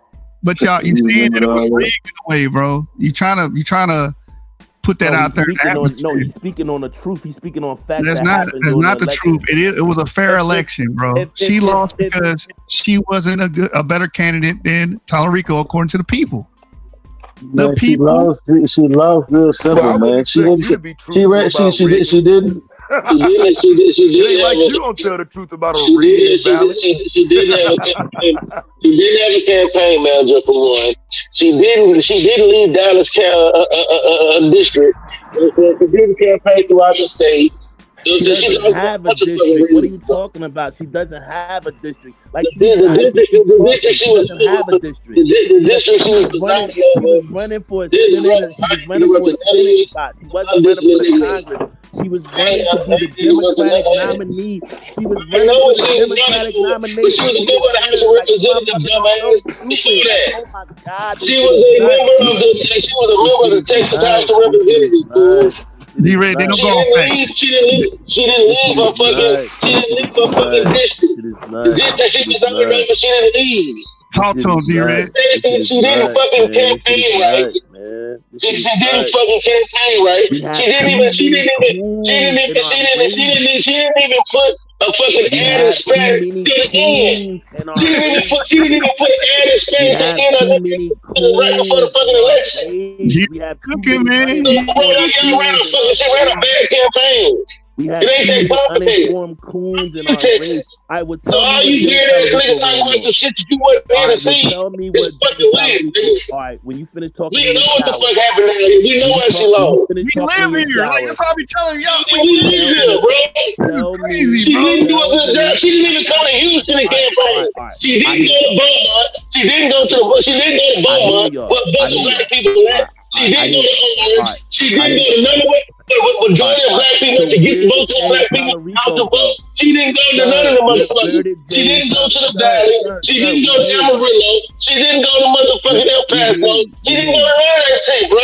She lost because she ran a bad campaign. All right, we got you. Where did James Tallarico go? He campaigned. He was in fucking Houston. He campaigned all around this motherfucker, bro. Yeah, 30,000 volunteers. And I kept seeing this commercial. I seen his commercial. Tallarico had 30,000 volunteers. He had Spanish ads. He had Spanish ads from day one. He had Spanish ads from day one. Red cooking right now. He took money from the Jews. He took money from the Jews. He did. Yeah. He probably did. I don't care. But the point is, he ran a good campaign. Right. They always campaign her, bro. It's just simple. And that's why she lost by 15 percentage points. That's why. It wasn't no coup. It wasn't no golden. Making it this goddamn grand conspiracy. In any state, you go to any state, if somebody ran a campaign she ran, they would lose too. It's not this James Tallarico, sir. She was a weak candidate, bro. Did you guys vote for James Tallarico? No, I'm not a Democrat. I don't vote in Democrat primary. For somebody to get as many votes as she did without campaigning. Did you hear what he just said? He said if you didn't vote for Tallarico, you need to shut the fuck up. If you're gonna vote for white racists, you're a traitor to your race. So we don't need to hear you. We don't need to do. Bro, you can't tell me what to talk about my shit. I'm not talking to you, sir. He ain't never been he don't know how to shit goes. I'm not talking to you, sir. I'm talking to the race anybody else ran a fucking campaign like she ran, I'm talking to the race, bro. Bro, come out your mom's shower. Come out your mom's shower. He mad because you cooking him. He mad because he cooking him. I don't even understand why this is a like before you extracurricular niggas got up here. We all agreed to that. We don't understand nothing you're saying, bro. And everybody else agreed to why she lost. We don't. Yeah, that's what I'm saying. They start talking all this extra shit. We don't understand what you're saying, bro. We don't understand what you're saying, bro. I was talking to the coon. I was talking to the nigga Lucifer, the coon. I wasn't talking to you, bro. Yeah, you mad because she lost, bro. It doesn't affect me at all, bro. I don't live in this state. It doesn't affect me at all. It is what it is. He explained exactly why she was a weak candidate. In the state, so her losing doesn't affect me at all. And again, you upset about it. First of all, because you just like, well, shut the fuck up if you don't. I'm a Republican. I don't vote in Democrat primaries. I'm just telling you that she was a weak candidate. Like, what are we? She is a weak candidate. Black people that vote Republican, that y'all are coons. So we're not supposed to tell you that. We're supposed to just let you. You can say just freedom of speech, freedom of ideas. If you want to use redneck vernacular, go right ahead. So don't tell me that I'm mad or I'm just. You are. You're cool. You are. And you can't in Texas because a lot of you mad. You gotta understand that because a lot of I'm happy she lost. Can everybody say to him that this is normal? We can all see it. Hey, Black Brown TV, you turn your mic up. Turn your mic up. Everybody explain to him that this is what I'm trying to say. Man, what I'm trying to say is this. You can't go to headpiece. Get mad. Headpiece speaker on your microphone. On your microphone settings. Go off speakerphone, fam. I can't hear Black Brown. He sound low. What I'm saying? I dropped my phone, man, so my mic. I said that nigga Art need to get mad. He said Art mad. Art need to get mad for real. So that nigga went mad. Y'all fucking up my damn workout. Yeah, they don't need. You know what I'm saying? I can hear you, D-Red, because I'm on my computer, but I can't hear Black Brown. It's volume low. My shit fucked up. My shit is fucked up. So this is no. What I'm trying to say is this. It's real simple, man. You can't call them in Texas. You can't call them motherfuckers because they vote Republican because a lot of motherfucking Democratic policies are anti where most niggas work at. We don't want to hear that shit, man. There's nothing more anti-black. You don't want to hear it, You're affecting it. There's nothing more anti-black than the Republican Party. You don't want to hear nothing more anti-black than the Republican Party. I ain't interrupt nobody. Why? Because I got this. Listen, bro. There is nothing more anti-black. You can't tell me about nothing where you don't live in. Because if you shut this nigga, if you shut your bro, this is why I got on Plus. I got on YouTube. Because you niggas, y'all don't know how to. I know. I got it, but we can't. Y'all don't know. Bro, you don't know. You shut up for 5 minutes, bro. Shut the fuck up. You just get me, but shut the fuck up, nigga. Get me, but shut your motherfucking ass up, bro. God dang, I don't even like talking to niggas like this. I don't even like raise my voice at niggas. But nigga, you act like a child. You sound like a fucking child, bro. We can't hear you. Your mic is muffled. The 10-year-olds that I coach got more discipline than you niggas. We can't hear you. Your mic is muffled. That's not. I'm not cutting you off because I'm trying to. If you mute the fuck, mute up, nigga. You probably because you mute up. It's called mute up. Bro, your mic is muffled. Obviously, you can hear me enough to say your mic is mute up. Yeah, because we can hear you screaming into your mic. Bro, if you mute up, bro, mute up. You affected his sensibilities, D-Red. Listen, how dare you? I affect my sensibilities because I don't care what coons think. I don't care. Obviously, you do because you're going back and forth. I don't care. D-Red, he's going to demonstrate to you that he doesn't care about telling you he doesn't care over and over again. That's how you show somebody you don't care.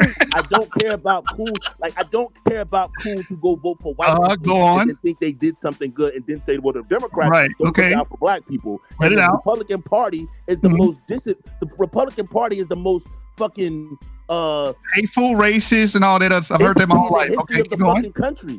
Yeah. Okay. All right. And you know that for a fact. You done? You know that, right? So you choose to go for a party that sets out to deliberately hurt your people, and then you come on here with a bunch of black people and talk. What are you talking about? You're right. You're right. Okay. You're all right. Cool. Sure. What are we talking about? You're a coon. Then you call me a racial slur. Thank you. Coon. Thank you for calling me a racial slur after you levied racism on Republicans. But I receive more racism from people like you guys than I will ever do by Republican compatriots that I see in real life. You a detriment to black people. I'm a detriment. Cool. All right, are you done? You finished? I'm trying to explain. I'm trying to explain to you, bro. I'm a detriment on all that. You done? Just shoot, chill out. Goofy ass. I'm just let him get out, bro. Let him get out. He need this. This is healing for him. But I need him to understand that when you get to talking about how people, but the majority of black people work in the oil sector, the majority of black people, the majority of black people in Texas, bro, like. That's not me talking, bro. That's somebody else talking. I see that, bro. Like, this is getting annoying, bro. Like, you know, so this is getting annoying. Anti-black. They're coming from anti-black positions, though. So I don't. What I'm saying is, come on, man. Like this is stupid. Right quick, D-Ray, let me finish. D-Ray, you're not allowed to talk, brother. Bro. But y'all been talking all this whole time. You actually did. You actually did. Go ahead. What I'm saying is, just shoot. Just chill out, bro. What I'm saying is, when it comes to down here, majority of black people get their bread in these refineries, bro. And a lot of Democratic policies are anti-refinery work. So when you be talking about name one, no fracking, no fracking. You see what I'm saying? So that's a Democratic policy that would have cut a whole bunch of jobs. Environment, and it doesn't. Okay, but you're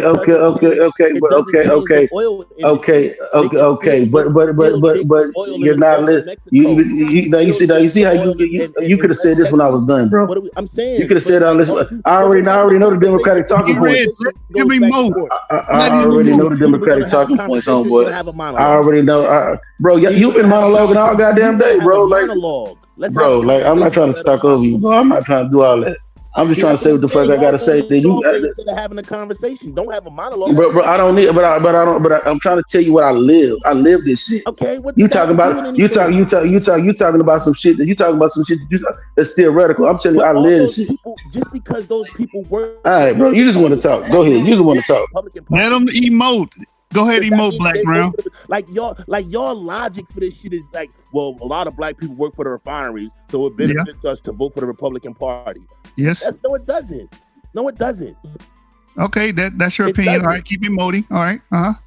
And then this coon over here, you're emoting. Like, you're a coon, bro. Like, you are emoting over here. We're real niggas over here. That goofball shit you doing don't work over here. That shit'll work with Jazz, but we don't give a fuck. We know you're a coon.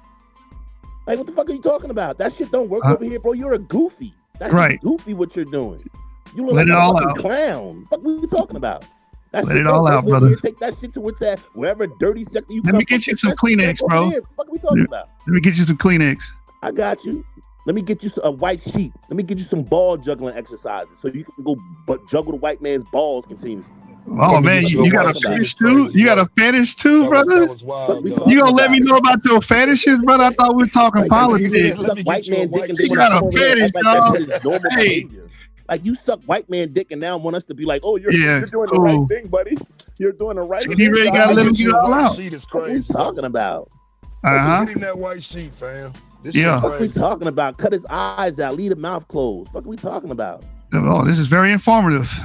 Fucking coons, man. Like, why do we tolerate this shit? Very great conversation on politics, by the way. When niggas like this pop up and think that they're black. Like, Taz, is this the nigga that said Jim Crow would have benefited us or some shit? Oh man, now he pivoting. Yeah, he pivoting. Yes, nigga, yes. Oh man, Black Brown. Oh man, there was opportunities in Jim Crow. This is a great conversation, man. We having a good. Are you hold on. There was a real dark skinned nigga that people hate. Which one are you? I think that there was. You want me to be a real dark skinned people? Say it again. I'm sorry. Say it again. Are you a half breed or you a really dark brother that didn't get no bitches? I'm a really dark brother. I'm a little dark brother that people hate. I think that's what you said at first. I'm a pygmy. I figured it had to be. I'm 4'2". I'm 4'2". I figured I live in a tree like the Keebler F. It's elf, not F. It's elf.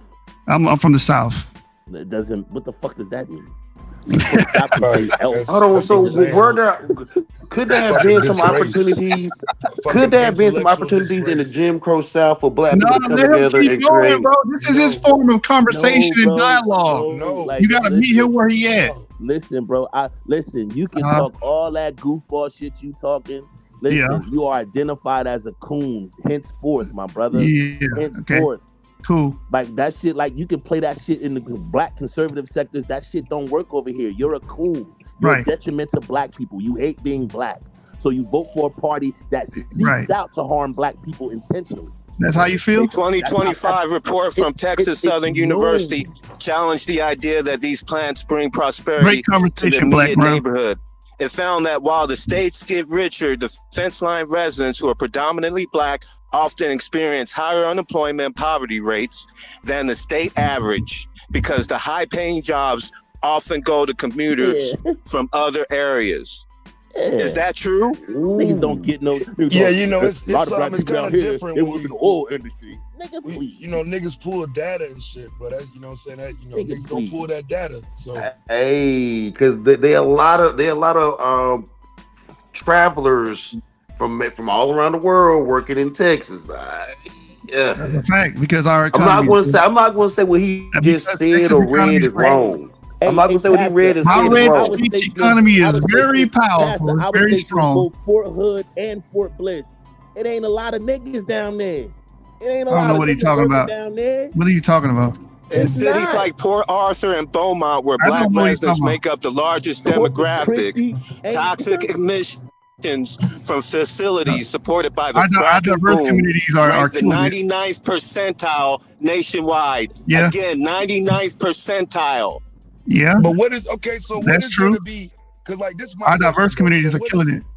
What is there to be happy for? Our economy is doing very well. Y'all economy is shit. What are you talking about? Our economy is doing very well.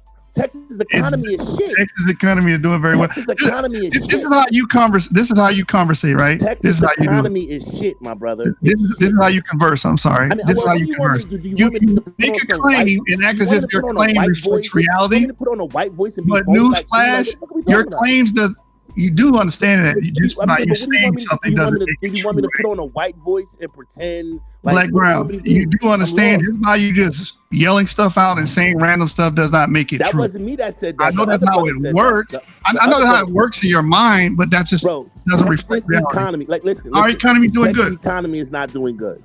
There's plenty of statistics and studies that show Texas economy is not doing good. Texas economy is doing very well. Our economy ain't bad. It ain't bad. It may not be. It ain't bad, dog. It really. It ain't bad. Yeah, like, you know, is it where it was in 2008 when the rest of the country was failing and Texas was the only one that was really standing? It ain't there either. But so it ain't Texas bad. It ain't boasts bad. the 8th largest economy in the world. In the world. Texas boasts the 8th largest economy in the world. I didn't say the United States of America, the world, with a GDP of approximately 2.77 trillion, surpassing countries like Canada, Italy, and Russia. What point are you making? He just said the economy. Never mind. You know what? You're right. I mean, but you putting saying a number. Just right quick, bro. Saying a number doesn't. He said our economy is not doing good, but again, our economy is doing good because we have the 8th largest economy in the world, with a GDP of approximately 2.77 trillion, surpassing countries like Canada, Italy, and Russia. Texas is a top U.S. economic engine, frequently leading in job creation, corporate relocation, and exports, driven by a diverse, fast-growing economy and a business-friendly environment. International I would say corporate. I would say corporate. International job growth. You're ranked number one. But I'll take No, I'm talking about working in them. What type of environment? He told me that we're not doing so good, and so I go and read this. I'll take it, but that's y'all lie, bro. Like your claim is not the truth. I'll take it. I got to do a little deep dive on some economist shit. Okay, do your deep dive then. I'll take it. I'll take it based on what the government is saying. That's the government's statistics. But I'll take it. I'll take it. Texas only needs this country for the military. They can survive on their own. Actually, Texas needs more than that because if Texas tried to secede from the United States, I think the United States would attack Texas. So therefore, it has to stay. Like I said, they need them for the military. That's why I said they need them for the military. The military. Well, Texas has its own National Guard and its own. Texas got some shit, but not enough to fight America. So they can't secede. Now I get it. Like, we got the money. They wouldn't be able to fight off. They wouldn't be able to fight off Mexico without America. Yeah, they could. Yeah, they could. Yeah, they could. They could beat Mexico. Texas could beat Mexico without America. Texas could take them over if America pulled away from Texas could beat Mexico without America. Yes, they could. Hey, Pastor, Texas produces more than 10% of the U.S. GDP and 21% of all U.S. exports. Texas is the top exporting state for 24 years in a row, the top semiconductor exporting state for 15 years in a row, and the top tech exporting state for 13 years in a row. I agree with the financial side. They could succeed. Like Psycho was saying, why wouldn't you want somebody like Jasmine Crockett over that though? Why you want Tallarico to be over that? Look, man, it's over. Jasmine Crockett. Why don't you want Jasmine Crockett directing those funds to black communities? This is what I was talking about. First of all, I don't vote Democrat. That's one. Secondly, she lost. Why are we talking about? This is what I was talking about, bro. So this is where I made it mix things up, right? So it was literally talking about the economy is facing drags from low oil prices, depressed residential housing market, and recent layoffs in high-tech sector jobs. So that's what I was really talking about. They're having a lag in some areas, so it still has its standing. But I knew I had read somewhere that background. You literally said our economy is struggling. But okay, just like you read your information and I accepted it, I'm reading some shit to you that's where I got my crosswinds at. So don't act like what I'm saying is false or doesn't. No, you what he's saying. Hold on. What he's saying is not false. Because places like Austin, because you live down here, places like Austin, regular Texans have been priced out of a lot of areas. That is true. I wouldn't say that for Houston. Central Texas, Austin area, I would say that. Yeah, a lot of people that. I tried to buy a house in Austin, and I was priced out because they was the Californians was like paying like 2 times the damn market value. So you're right about that. But he said that our economy. It was lagging. It's lagging. It's still what it is. It still has its. It's a great economy, brother. Nationally and internationally, but it's lagging as of like last period in early 2020, later 2024, early 2025. So maybe it's picking back up in 2026. But from what I was just reading, it was saying that it's lagging in certain sectors based on the tariffs. What it says? It says based on primary headwinds. Stricter immigration enforcement, slower domestic migration have limited the available labor supply, making trend growth harder to achieve. The economy is facing drags from low oil prices and depressed residential housing market and recent layoffs in high-tech sector, ongoing concerns regarding tariffs and the upcoming review of USMCA, MCIA trade agreement causing some firms to be cautious with capital and expenditure. So, brother, that's all I'm saying to you. And I know I read that somewhere, and I know I heard it. I didn't say we had a perfect economy. I said we have a good economy. But what I'm saying is, I know I read where it was starting to catch some problems and it was going through something, and I wasn't wrong in my assessment. But along with it having its status as the 8th largest in the world and things of that nature. So good thing people like me voted against reinstating the state income tax. So now we're still remaining business friendly, and a lot of businesses are coming to Texas, and that's raising the GDP as well. That's why I vote the way I vote. You understand? That's why I vote the way I vote. And JJ, Dallas was always the bougie side of fucking Texas. That's the bougie sector. Bougie ass.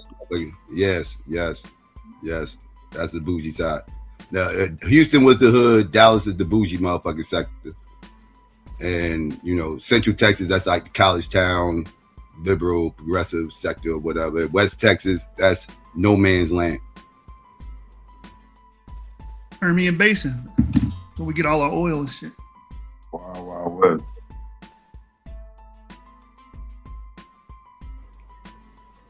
Yeah, Dallas where the money used to, well, probably still is.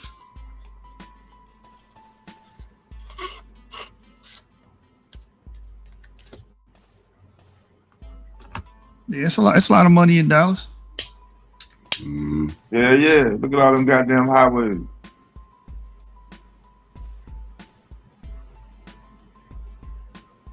Dallas is growing exponentially. Houston is growing. That's the only place where a sitting president got capped.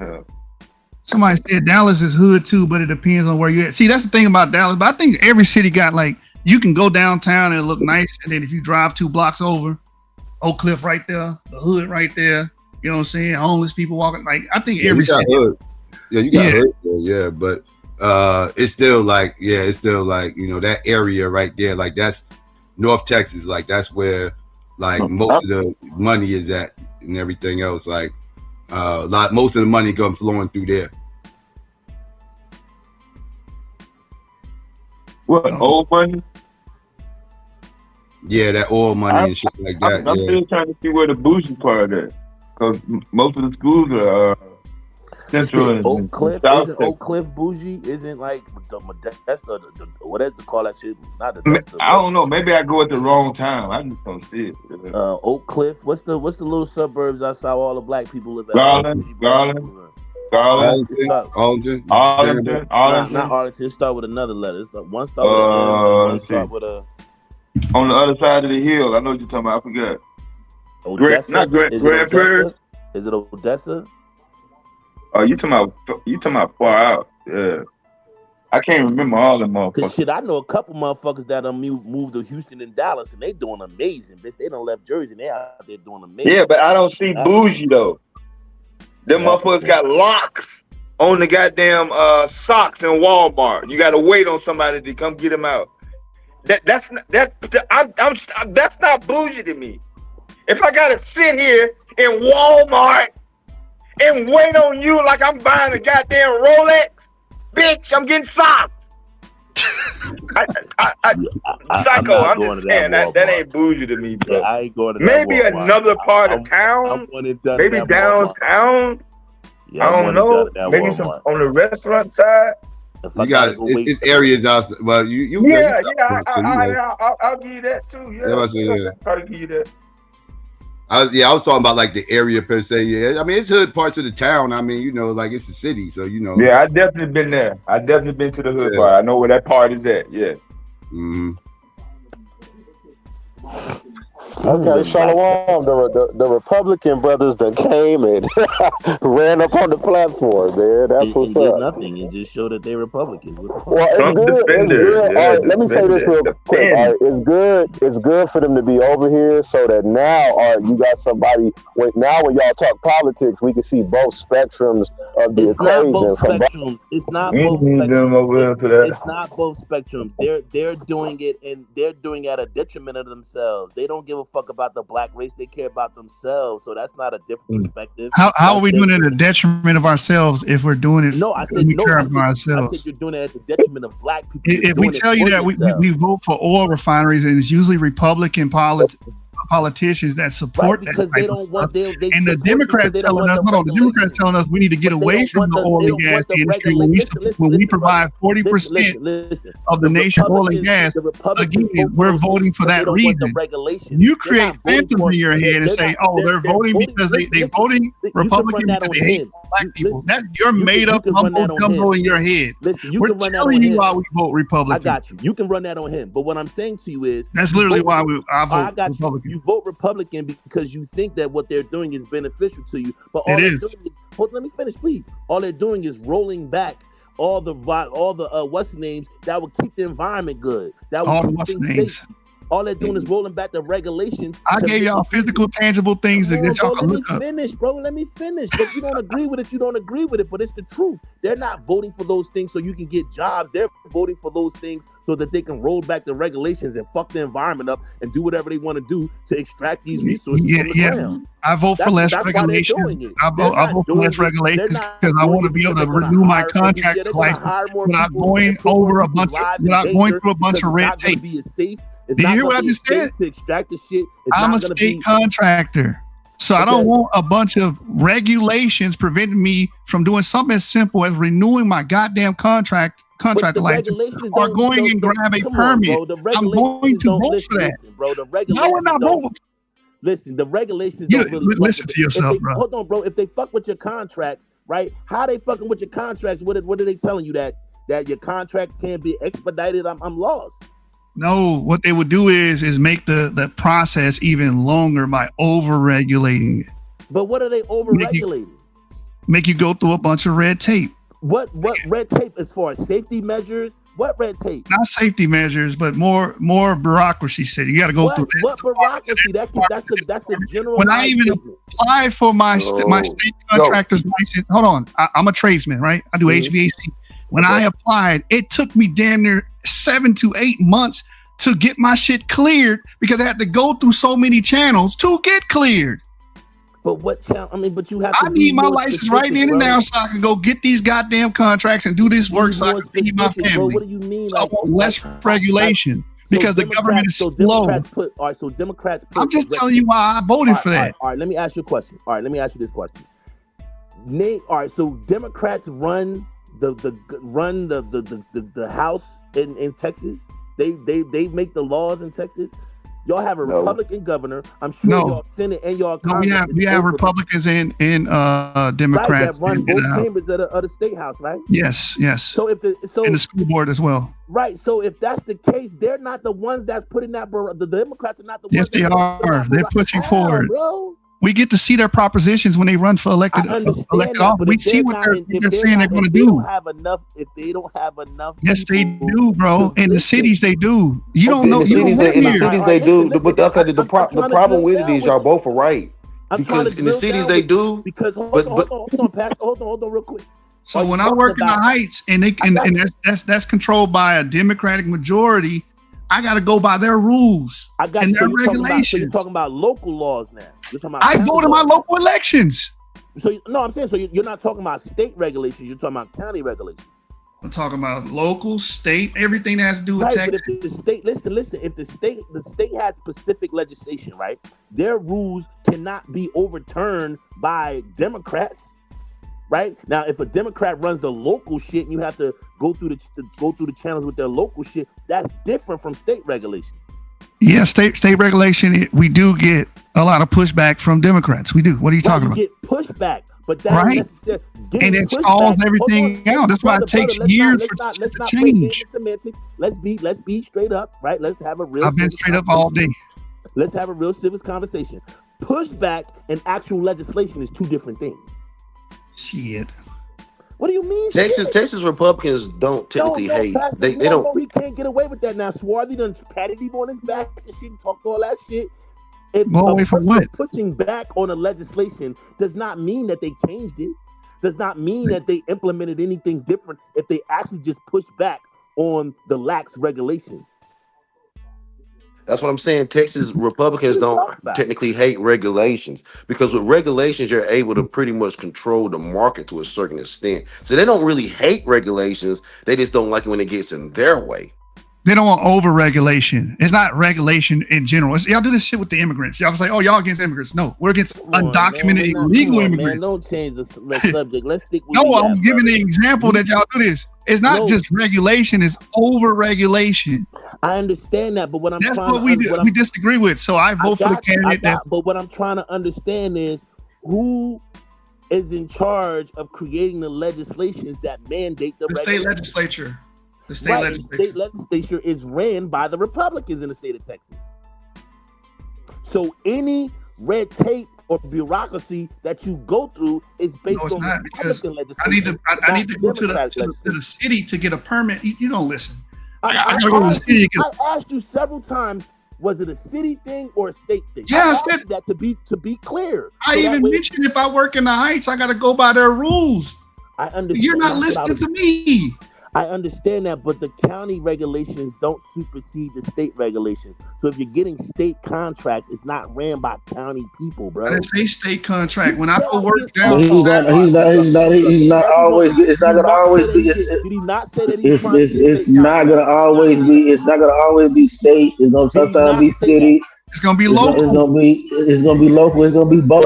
It depends on what he's doing. If I call you D-Red and I say I need you to go downtown and we got to shut this street off in order to lift HVAC equipment onto this rooftop, we're gonna have to go through red tape. Local ordinances. Right, local ordinances. I got you. That's all I'm saying. But why are we arguing if you know what I'm saying? No, because you were saying when I get state contracts, right? So when you said that, I'm a contract. Hold on, maybe I misspoke. Bro, you started the conversation by saying the reason why I vote the way that I vote is because I'm a contractor and I'm an HVAC guy and I get state contracts, right? I got a state contractor's license, yes. Yes, and so I was saying to you is so my question to you, and you were saying that's why I vote that way because there are less regulations for me to do my job, and it doesn't take as much bureaucracy and clearance when the Republicans are running it. So what I was trying to clarify to get an understanding on, were you talking about local mandates or were you talking about state mandates? So now when you said no, brother, I'm talking about local ordinances. I said both because I brought up it took me 8 months to get my contractor's license itself. Yes. So I gave both examples. And then also pulled the permit in the local contract license is a state thing, not it is. It is. Right? So that means the Republicans are the reason why it took that long and not the Democrats. I give you that. And guess what? We need less regulation on that. It take too fucking long. Or you need to hire more people. You need to do something. You got to make it where it doesn't go through so many channels. I got you. I can't disagree with you because I'm also a contractor. So I can't disagree with you when it comes to, getting license and getting things to do what you got to do and red tape and bureaucracy. So I'm not going to disagree with you on that, right? So you got me on that. We agree on that. We definitely agree on that. But the Republicans in the middle of that too, yo, because just as well as I know down here in Texas, I'm not gonna say it's corrupt, but if you know the right people, that regulation don't really affect you like that. If you know the right people, you know that, man. There's a little bit of corruption going down here. Let's keep it real. That's why when they always blame Democrats, that's why when they always blame Democrats, that's why I try to break it down and understand what entities are you talking about, because if you're talking about state government in the state of Texas, the Republicans run that statewide right now. And if you break it down, and for the most part, if you ain't in Dallas or not even Houston, for the most part, most localities in Texas are ran by Republicans. And it's ran by Dallas, like you said, North Texas, Dallas is what runs Texas. Most of Texas is ran by Republicans when it comes. Now you might have little. Yeah, but we make the money in the cities. That's where we bump heads. But even if you make everything that's made in Houston has to come to Dallas. Has to. Dallas is the financial hub of Texas. So it all has to come here. Dallas is blue. And Dallas is blue. Dallas is very blue. Dallas is very blue. Yeah. And it has to come. Dallas is blue. Fort Worth is red. But everything, all the money, more affordable. That's why it's more affordable. You can argue that. Yeah. Tarrant County is more affordable. Yeah, Tarrant County is more affordable. Same exact floor plan in Fort Worth, and it's going to be 30 to 40% cheaper. I guarantee you, than it would be living in Dallas. I agree with that. Dallas is more expensive than Fort Worth. You can argue that Fort Worth. You can argue that Fort Worth is nicer than Dallas. You can argue that. You can argue that. If you keep raising property taxes, it's always going to trickle down on the consumer every time. Because Dallas is a bigger city. Fort Worth is a feeder city. Fort Worth is more of a cattle town, right? It lives off. But they still have lost and stuff like that, and it's cheaper. Yeah. I mean, because it's smaller, right? It's smaller. Oh, because of the property. It's not just the size of the property tax, bro. Yeah. Tarrant County's Fort Worth is actually so you're right. The city of Dallas is bigger than the city of Fort Worth. Yes. But the county, Tarrant County is bigger than Dallas County. It's huge, yeah. But I know what he's talking about, so I'm talking about just the cities. Hey, I got you. But even in that, all I was trying to say was most cities in Texas are ran by Republicans.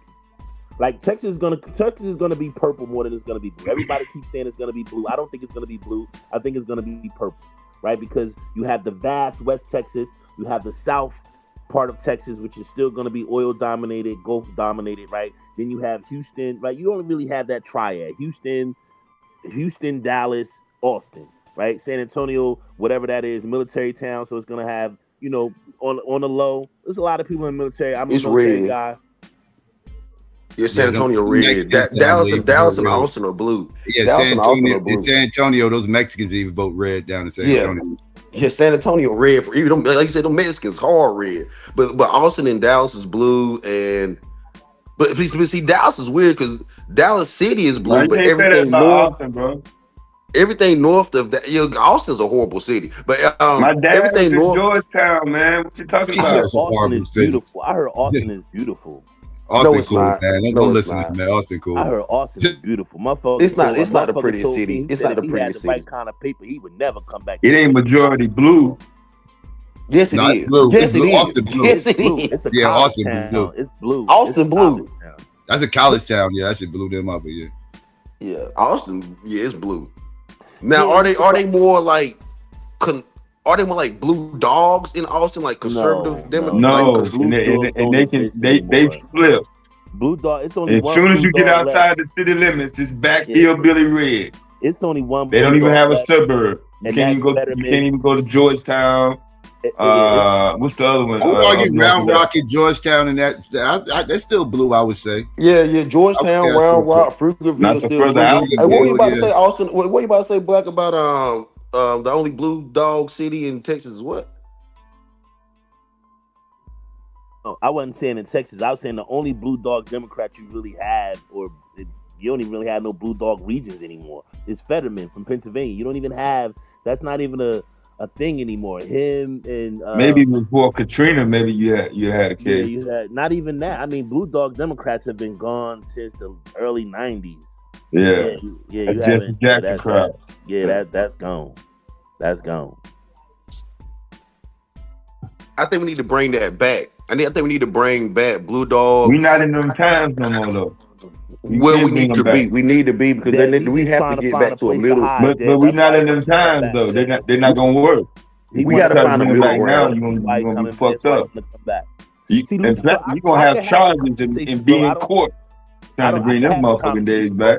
I don't really have no. I'm about civics and governance, right? I'm a Democrat for sure. I'm a moderate Democrat for sure. Everybody will tell you I'm gonna stand on that flag. But I can have the conversation about governance and what you think benefits you, and you know what I'm saying. But I just like to be specific in it and really parse it out and just not say anything and throw shit up in the sky, because we all know, like, if you've lived long enough, you know what particular area or region kind of yields this way or yields that way.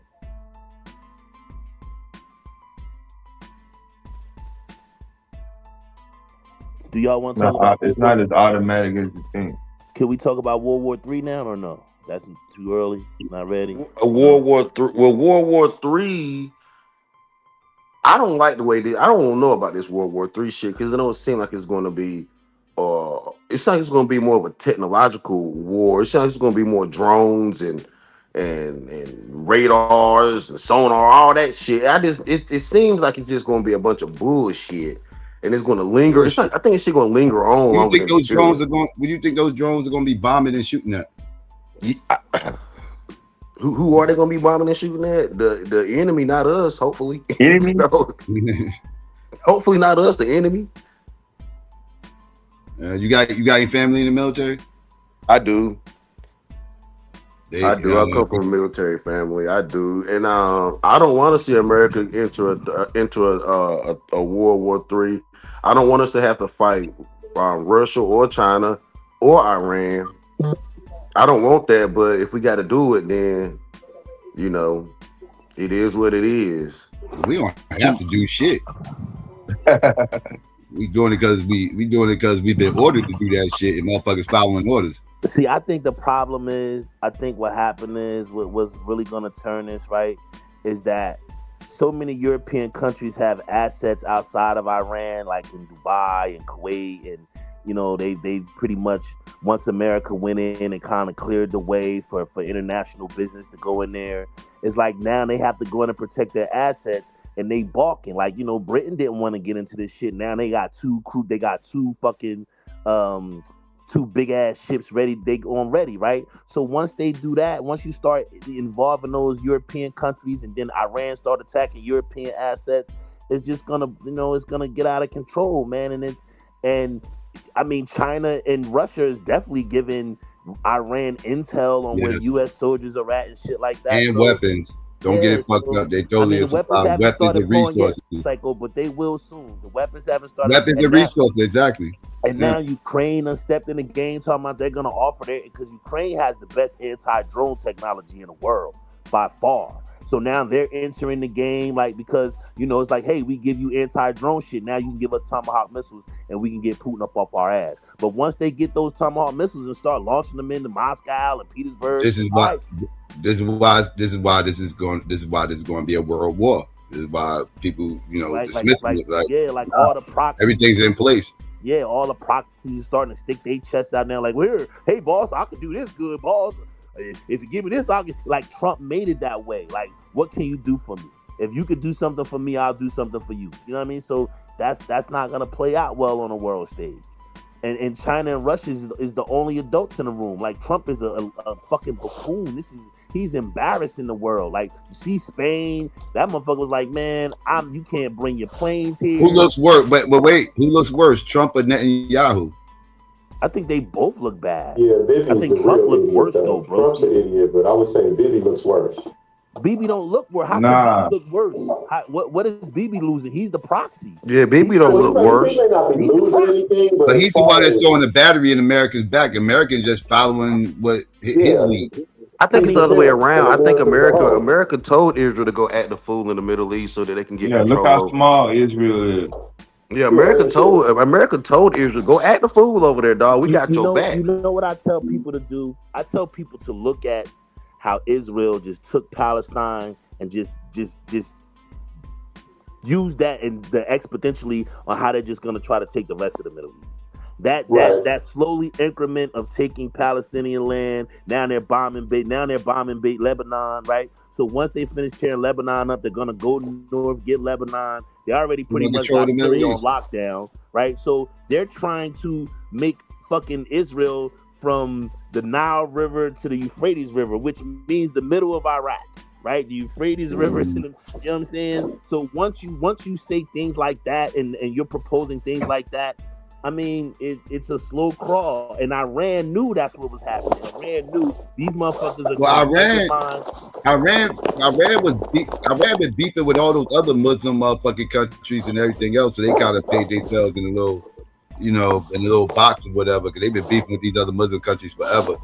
That whole Sharia law shit and everything else. Yeah, I mean, Shia versus Shiite. You're right. I look at Israel as they didn't move out though. This is another thing we don't pay attention to. We have to remember, Iranians are not Arabs. They're Persian. They're Persian, yeah. Right? So they don't really have no solidarity with Arabs. And that's the other thing. That's what I'm saying. Like they the big bad out the Middle East. Don't get it fucked up. Like they are the big bad. They just hit Kuwaiti airport tonight. They just hit their whole main gas line tonight. They just an hour ago.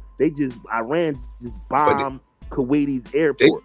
They beat with all those other Muslim countries, though. They beat with all of them. They just hit the 89th floor in a building in Dubai. They just smacked that motherfucker on the 90th floor, the top of the building, smacked it. Then this hotel where these U.S. motherfuckers were staying, they sent the missile right through the room. They ain't even hit Bahrain, Dev. Hit right through the motherfucking room. Mm-hmm. Yeah, 10 different countries all together. I don't think any other nation that's ever got hit. Now. It's up to 12 now, Dev. Oh, okay, yeah, that's a world record. But I look at Israel as almost like Blackwater. They're like a private military they're the only company that's moving out. Iran is not aggression. They're firing everything from their homeland. Israel got jets. They got mobile shits. They're a little bit mobile, but Iran is literally. That shit is a big ass. Like I'm watching this called Intel Cam on YouTube. Dog, that shit is like the fire in Kuwait, right, man? That shit, and I've been to Kuwait, so I know exactly where that shit at. Like, that shit is nice. Like, you take the. I know where the oil fields at in Kuwait. Yeah. Yeah, you take the bridge over there. You come through Dhahran. You take the bridge over there. Kuwait's under American control. Yo, yeah, and see that's they got the most valuable currency too. That's the thing. Yeah, that's why they get that shit. That's the thing. These Arab countries are allowing for America to bomb Iran from their lands, and they like. Yeah, that's why. That's because they exactly because they got smoked with Iran for decades. Yeah. And the ones that aren't under Iranian control, like Palestine was like kind of was getting help from Iran. Iran had a lot of say that what went on in Palestine and shit like that. But other countries that don't have Iranian type influence or whatever, yeah, they got American influence and they beefing with them. Yes. But I'm saying though, America. But I'm saying the United States, their clock is coming down to the end. You only going to be able to take so many hits. American targets are being hit. Military bases are hit, like physically hit. Tore up. And the only place that you firing is Tehran. I don't know. That's not really traditional. The Fifth Fleet headquarters in Bahrain is over. It's gone. It's a wrap. So you can't even now you got to take your ships to India, right? And you just bombed the Iranian ship in India and Sri Lanka. So now you got to go to India if you need any repairs on your ship. That shit was on its way to a parade for some sort of commemorative memorial. Unarmed. It wasn't even armed. Yeah, that was crazy. Art, I want to ask you: Do you think World War III will result in Americans being attacked on American soil for the first time since we've been alive? I think is it likely? No. Is it possible? Yes. I gotta remind people, Doug, it was a whole motherfucking Chinese fucking air balloon just drifting over motherfucking America and shit, and they didn't realize I remember that it was floating over America till that shit was like in Cleveland. Like they knew they just didn't want to alarm the public. They didn't want to alarm the public. Psycho, yeah, Psycho know that. We talked about it, but they didn't shoot the motherfucker down until it got. Yeah, because it was over American. They had to wait till it got to the East Coast and over water to shoot it down. Shot it over the water. But they didn't realize it until it got to like Cleveland or some shit. They knew Psycho. They just did not want to alarm the American public. No, they didn't. They didn't realize it at first. They found out, and then they couldn't shoot it down. By the time when they found out, they couldn't shoot it down because they was like, all right, we're gonna wait till it get to the East Coast. Yeah, and we're gonna shoot it down. I disagree. There were reports coming out. But that shit was floating around in America for a while before they even, because it came from Canada. It came from Canada. I disagree. They had intercepted that balloon, and they was they even knew where the intel was even going back to. I think they was monitoring. They knew what was going on, but they didn't catch it at first. I'm telling you, Pastor. But this is what I'm gonna say, Swarthy. This is what I'm gonna say. I'm gonna say that whatever attack is gonna be more of a terrorist attack more than it's gonna be an army attack. And this is another thing. And this is another thing. America can't put no troops on the ground and look at the topography of Iran. It's a death trap. Too many mountains. You thought Afghanistan was hard for us. Too many mountains. Too many mountains, dog.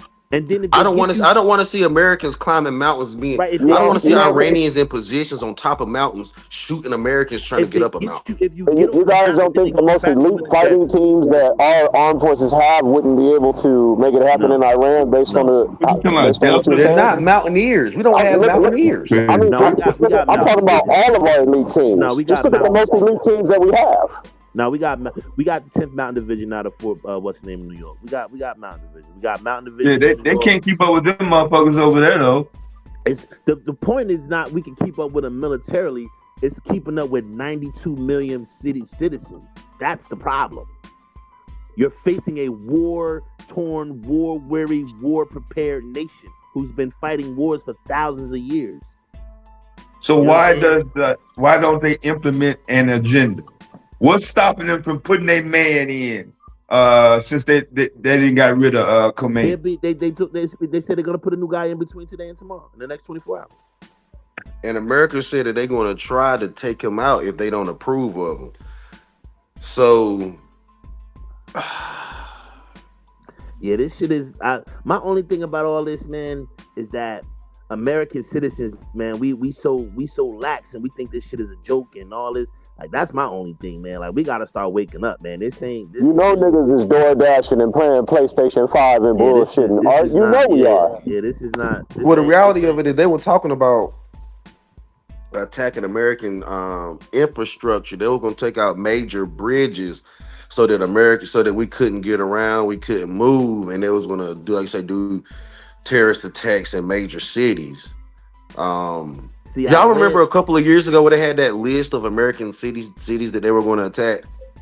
Yeah, it turned out to be Cap. Yeah, I don't know if it's Cap. I don't know all if this it's shit cap. All this shit cap. I mean, like, for real, because what I want to know is anybody preparing for this? Because I'm not. I am. Well, you're not prepared for it because you don't believe shit stink.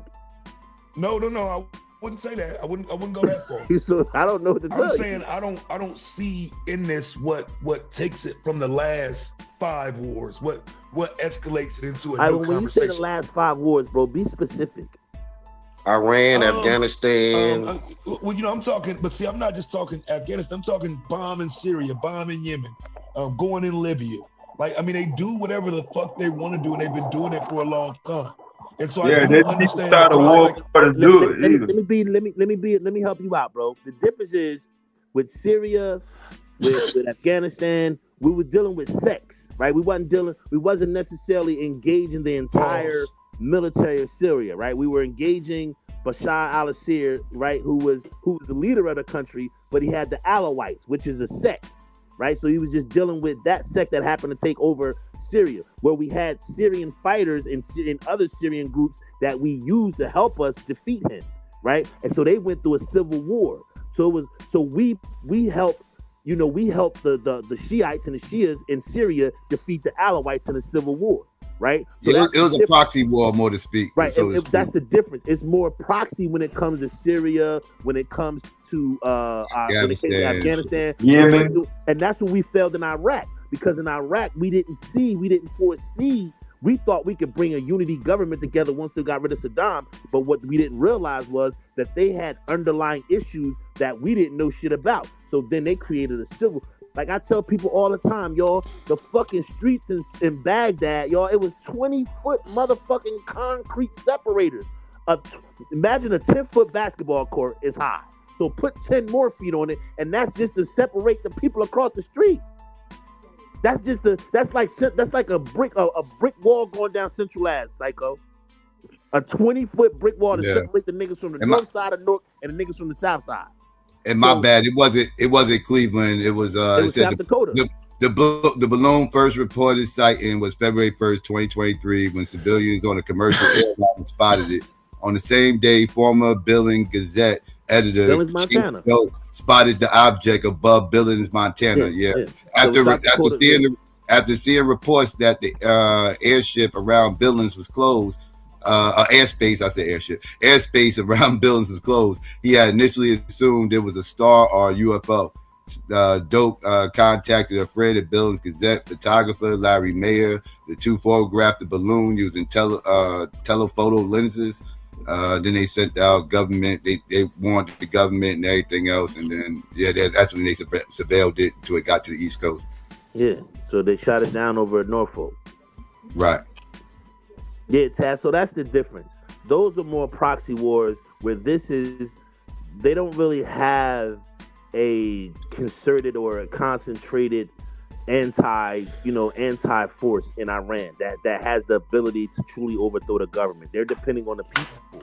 And when the people tried to uprise last month, the month before last, they killed 40 to 50,000, probably more. They probably killed 100,000. You talking about overthrow their own government? Yes. That's what America is hoping. America is hoping that the citizens is the ones. But if of 92 million people, they did overthrow the government that the Americans had in there in '79. No, they didn't. That government was West. Say it again, Taz. know what I'm saying? Ain't that how they always have set it up historically? Now, I guess what I would be asking is, are you saying they're not inclined to do it now as they would have been in the past? They don't have a unlike Syria and Iraq, it's not a formidable, it's not a formidable opposition, right? The opposition is not formidable, right? They can be crushed quickly, even with the bombardment of what they're facing from Israel and America right now. They have so many deep IRGC cells that they can't really foment a challenge. So they're trying to use the Kurds and the northern part, the Kurds that border northern Iraq. They're trying to use them as a force to come in and kind of engage the Iranian army, and then kind of get them off their pivot, and then try to use the citizens to rise up. But it's just like, it's just too many. Like it's too many. It's too many fucking their army really runs the country. Those Khamenis and all those, they're just figureheads. They're just theocrats. They're just religious figureheads, right? They don't really even have the power like that. They're more deities than anything. The true power in Iran is their army. The IRGC is a true strong power. Yeah. That's why, that's why a lot of those Kuwaits and Bahrain, that's why they don't make a move. And they built that army like that based on losing that war to Saddam, because Iran and Iraq fought a war for 8 years, and Iraq put foot in their ass. So they learned from that. Yeah, Iran was whooping their ass, and then when Saddam took over, that's when Iraq started. And because Saddam got shit from us. Right. Yeah, exactly. We was giving Iraq weapons and biological weapons, and we was giving Iran guns. No, we wasn't giving Iran shit. We ain't never. Yeah, we was helping Iraq. Yes, we was helping Iraq. No, we ain't give Iran shit. Iran ain't fucked with us since 1979. That's real. Nigga, we had motherfucking agents in Iran. Both sides were funded by the CIA. Opposition forces than they were people that, because there was some opposition. I'm giving you that, but I'm just saying they also had support. Shit ain't been good with the United States and Iran, like you said, since 79. 1979. Right. And all that was based on because even that was based on the revolution. That was based on the revolution on Iran. Right, but the revolution is based on not wanting that word Western civilization, which doesn't really means white Christian nationalism. Same reason why Cuban uprising and shit. Right. They don't want that shit. Western civilization shit. That language means, okay, you're gonna turn us into a white ethno state. You're trying to turn us into a white ethno. Iran got all the shit that America got going on. Right. They got Gucci, Prada, Hermes. Right. Like they got women wearing. They got the women ain't wearing burqas. The women walking. That's where people go to get what hair transplants and sex and gender changes. They go to that's like the second place outside of was it Turkey? Yeah, like niggas is going over there getting all kinds of cosmetic surgery. But they're not white. They don't adhere to whiteness. They don't adhere to Christian values. They don't have a monotheism. They have a theism, right? They have a theocracy. They don't have a democracy. But they was one of the first ones to let the women take their burqa off their head though. Yeah, they did.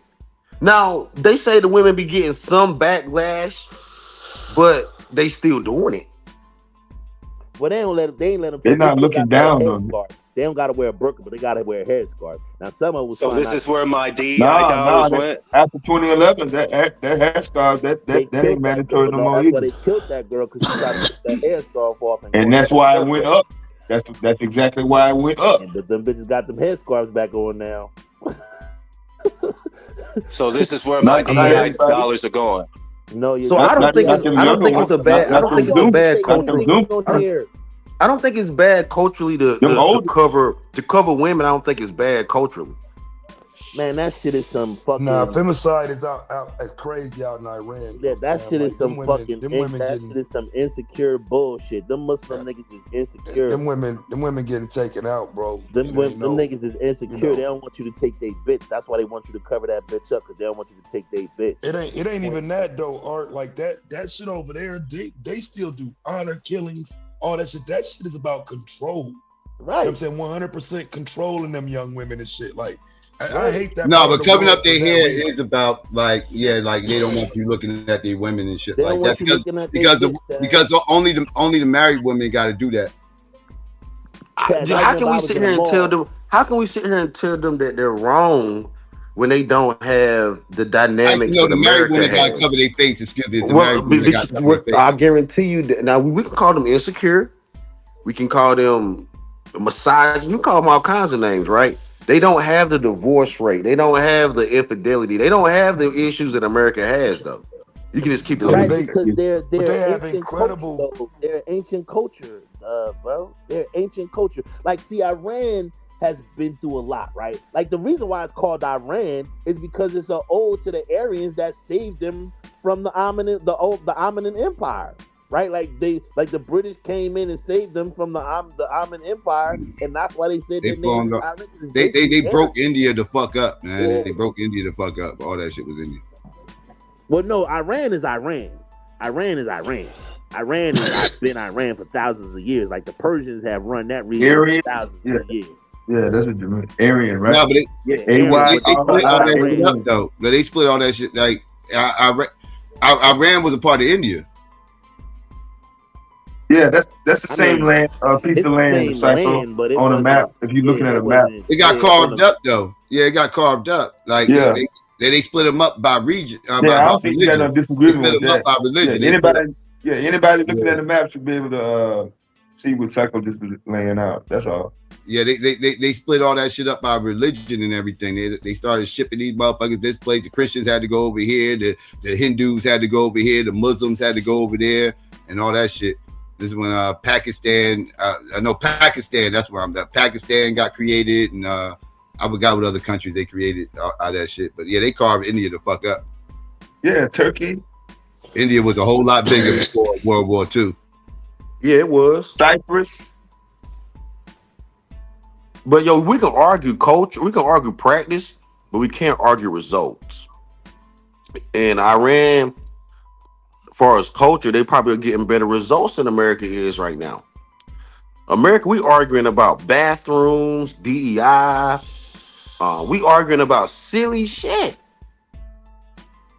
Yeah, I would have to disagree with that. Maybe we should put burqas on Americans. Yeah, what? Maybe not. Yeah, that's not gonna happen. Well, I wouldn't say it's not going to happen because I've seen it in America. I've seen women in burqas in America. The Roman Catholics, they did the same thing to their women in Greece. It's not just the women though. We got to get on the men, Arabic, the women. Muslim tradition. It's not just the women. We got to get on the men, the women, and the children. Women that everybody got to get under control. The only men, the women that could be outside in public with nothing covering their face or bodies was hoes and homeless women. Well, that's the only women that need to be uncovered is the hoes or homeless women. Because they actually uncovered. They are uncovered. I mean, yo, we got to get this shit back under control. I'm lost here, man. Come on, Pastor, man. Nobody, man. Fuck you talking about, nigga? No, nigga. We got to get this shit under control, my nigga. America is too free. That ain't making society better, nigga. So, this shit's too free, nigga.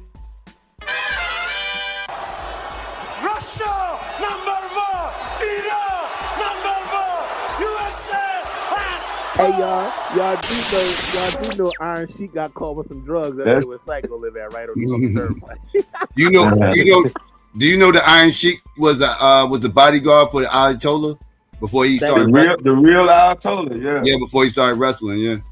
Yeah. Hey, Psycho, remember when him and what's his name got caught with them drugs in the Garden State Parkway? Yeah, they got in trouble over that shit because they this back when wrestling, but it wasn't known that the good guys and the bad guys actually didn't hate each other. He was in the car with the nigga that he be on TV with, y'all. They got caught with weed and coke and shit in the car. In the middle of they beef and shit, they in the car smoking weed and drinking and shit, getting drunk. Somebody told a story that they was with some. That was on 1 and 9 too. Yeah, 1 and 9. Yeah, Route 1. It was Route 1. Matter of fact, it was Route 1. It was Route 1. It wasn't the Garden. It was Route 1. Somebody told a story. I can't remember who it was. I don't know if it was a rapper. I don't know if it was a rapper or Mike Tyson. And somebody told a story that they was with the Iron Sheik, right? And they was in a hotel. And the Iron Sheik had walked by the hotel and he said, damn, that's the Iron Sheik. He said, so the Iron Sheik came in and Like, brother, do you have a beer? So the dude said, I gave him a beer. He said, this motherfucker came back 2 minutes later. Ooh, brother, I smell weed. Can I party? He said, man, by the time, he said, I'm shaking his sniffing lines. I can't. Oh, he wild boy. He died, but yeah, he was a wild boy. Because they come to the great stories from the old wrestlers and shit. That should be hilarious. They do this over here in the great Satan that they call us now. We need to pull back on some of this shit, dog. We really do. We got to get our culture under control, man. We really do. Look, I don't think they have the drug problems that we have. I don't think they have. We have some social issues that makes us ripe for the taking. Can I say something? What you're talking about is gonna happen with this motherfucker that's in office, because he's got them motherfuckers in South America. Now the fucking people in Ecuador talking about today they went and killed all these motherfuckers with the help of the U.S. and drugs and shit. You don't want to wish that on the country, bro. You don't want nobody to tell you what you can do and what you can't do. You don't want that. You don't want to live nowhere. Like, bro, I was in Saudi Arabia and I used to watch them dudes that was on their way to executions and shit, and all black, handcuffed to their fucking faces, they handcuffs around their neck and their face. And I used to ask my lieutenant, like, what the fuck they going? He's like, oh, they going to get publicly stoned and killed, because they would publicly stone those people. You don't want that, bro. You don't want to live like, man. Like, are you pro death penalty or are you pro? Man. Are you against the death penalty, Dean? Yes, I'm against the death penalty. Okay, never mind. Okay, never mind. Okay. Like, if you touch a kid, you should die. But outside so, of that, so you're not against the death penalty when it comes to kids, because I got so many kids and I got so many grandkids. Right? I understand. That's what you don't want to live like that, bro. You don't want to live nowhere where people outside of you have autonomy over you, right? And tell you how to live your life. You got to learn and live. Life is an experience. Life is like I always feel like I look at the nigga. Like, remember the song Dave the Dauphin, Slick Ricky, like Dave the Dauphin, not Dave the motherfucker. Dave the Dauphin shooting story and all that, right? There's a nigga like that in my hood, yo. Like Sav was just the nigga that we kept in the dope spot just to keep the shit safe, right? When Sav got his shit together, Sav driving a motherfucking G-Wagon right now. Sav drive trucks and get money. So what if they would have killed Sav? What if they would have? I agree with you. So I agree with you. I don't believe in the death penalty. And I had that nigga in the crib. Like, that nigga lived better than me. I don't believe in the death penalty. I don't technically think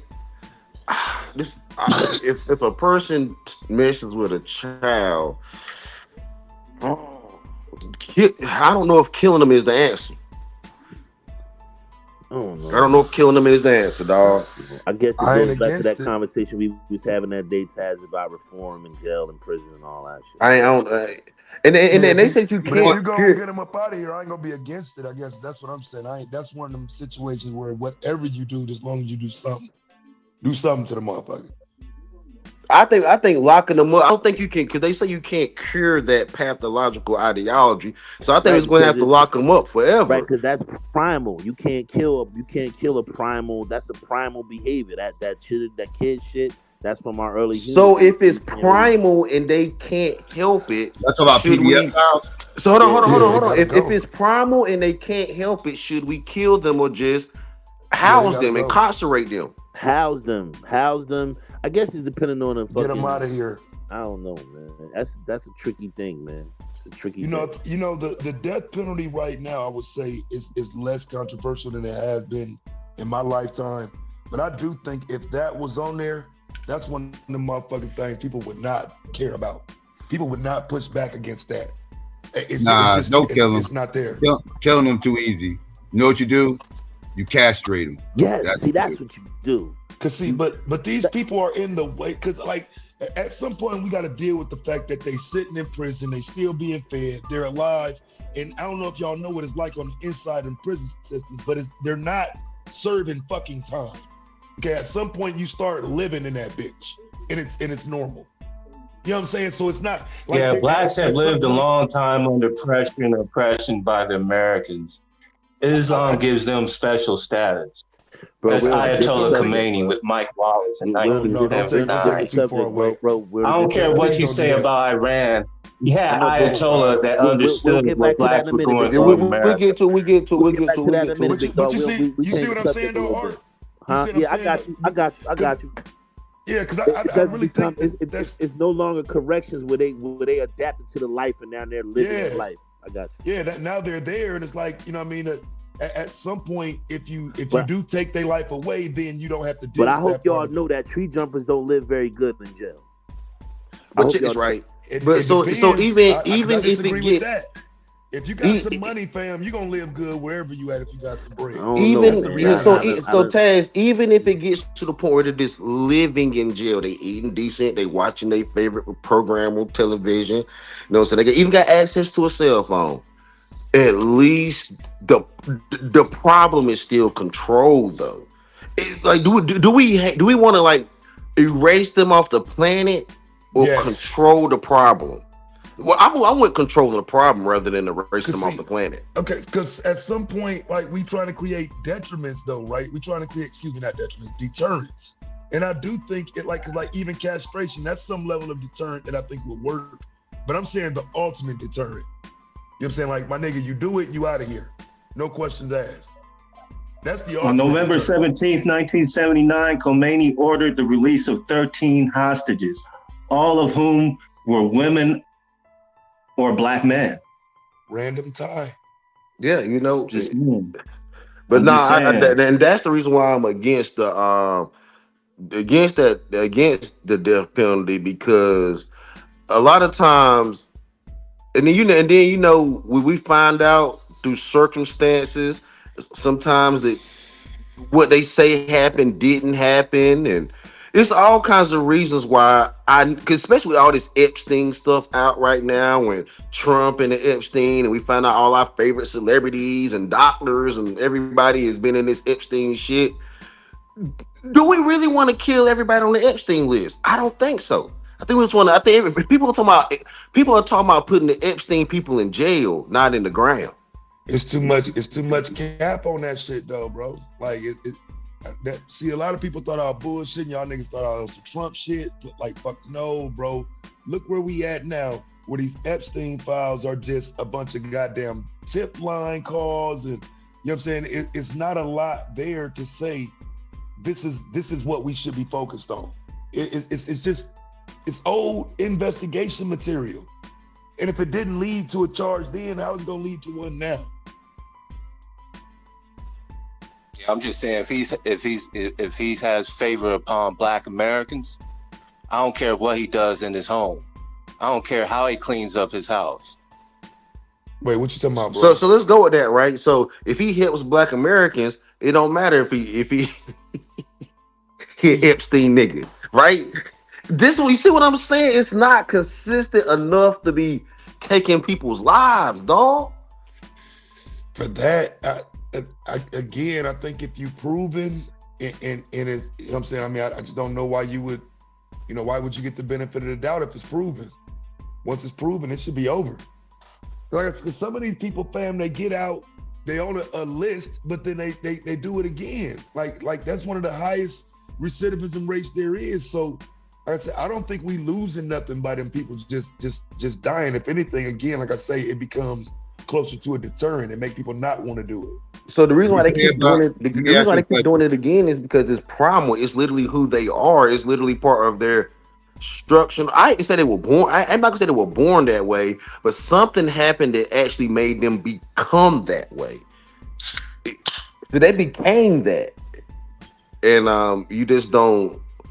It's hard. It's hard to make the argument they was born that way, and they're using that gay logic to support it. Yeah, to make that argument. But I don't think people were born alternative either. I agree. I think something happened that they born with sex. I don't think you're born with a sexual preference. Something happened. Like a lot of children. Like, you know what? Kevin Hart made a joke one time. He was like, he was joking about kids doing gay shit. He's like, yo, quick. Like, well, first of all, that kid wasn't doing gay shit. That's just the kids being kids, just running around doing stupid shit. I do think people get put. I don't know, man. Something happens to make you actually become that, right? A lot of niggas, like, they get their first kiss, or they, blah blah blah. Oh, nah, I know I like women now. Got my first kiss. You know what I mean? It is what it's something, but something happens to make you identify with whatever you identify with. Whatever. I know I like women now. What? I think that's what happens with children. I think that's what happens with children. I really do, because if we want to go that, if we're gonna go, you were born that way, then that would mean that children were born heterosexual. That everyone's born heterosexual too. I'm not saying born that way. I'm saying social environment, your social cues and your social environment dictates what you learn. Okay, so when you get your first kiss, and you've seen 1,000 kisses before you get your first kiss. True. I agree with that. I agree with that too. Yeah, 999 of those kisses were men and women though. Yeah, that is true. And that's true. That's true. That's true. Not in 2026.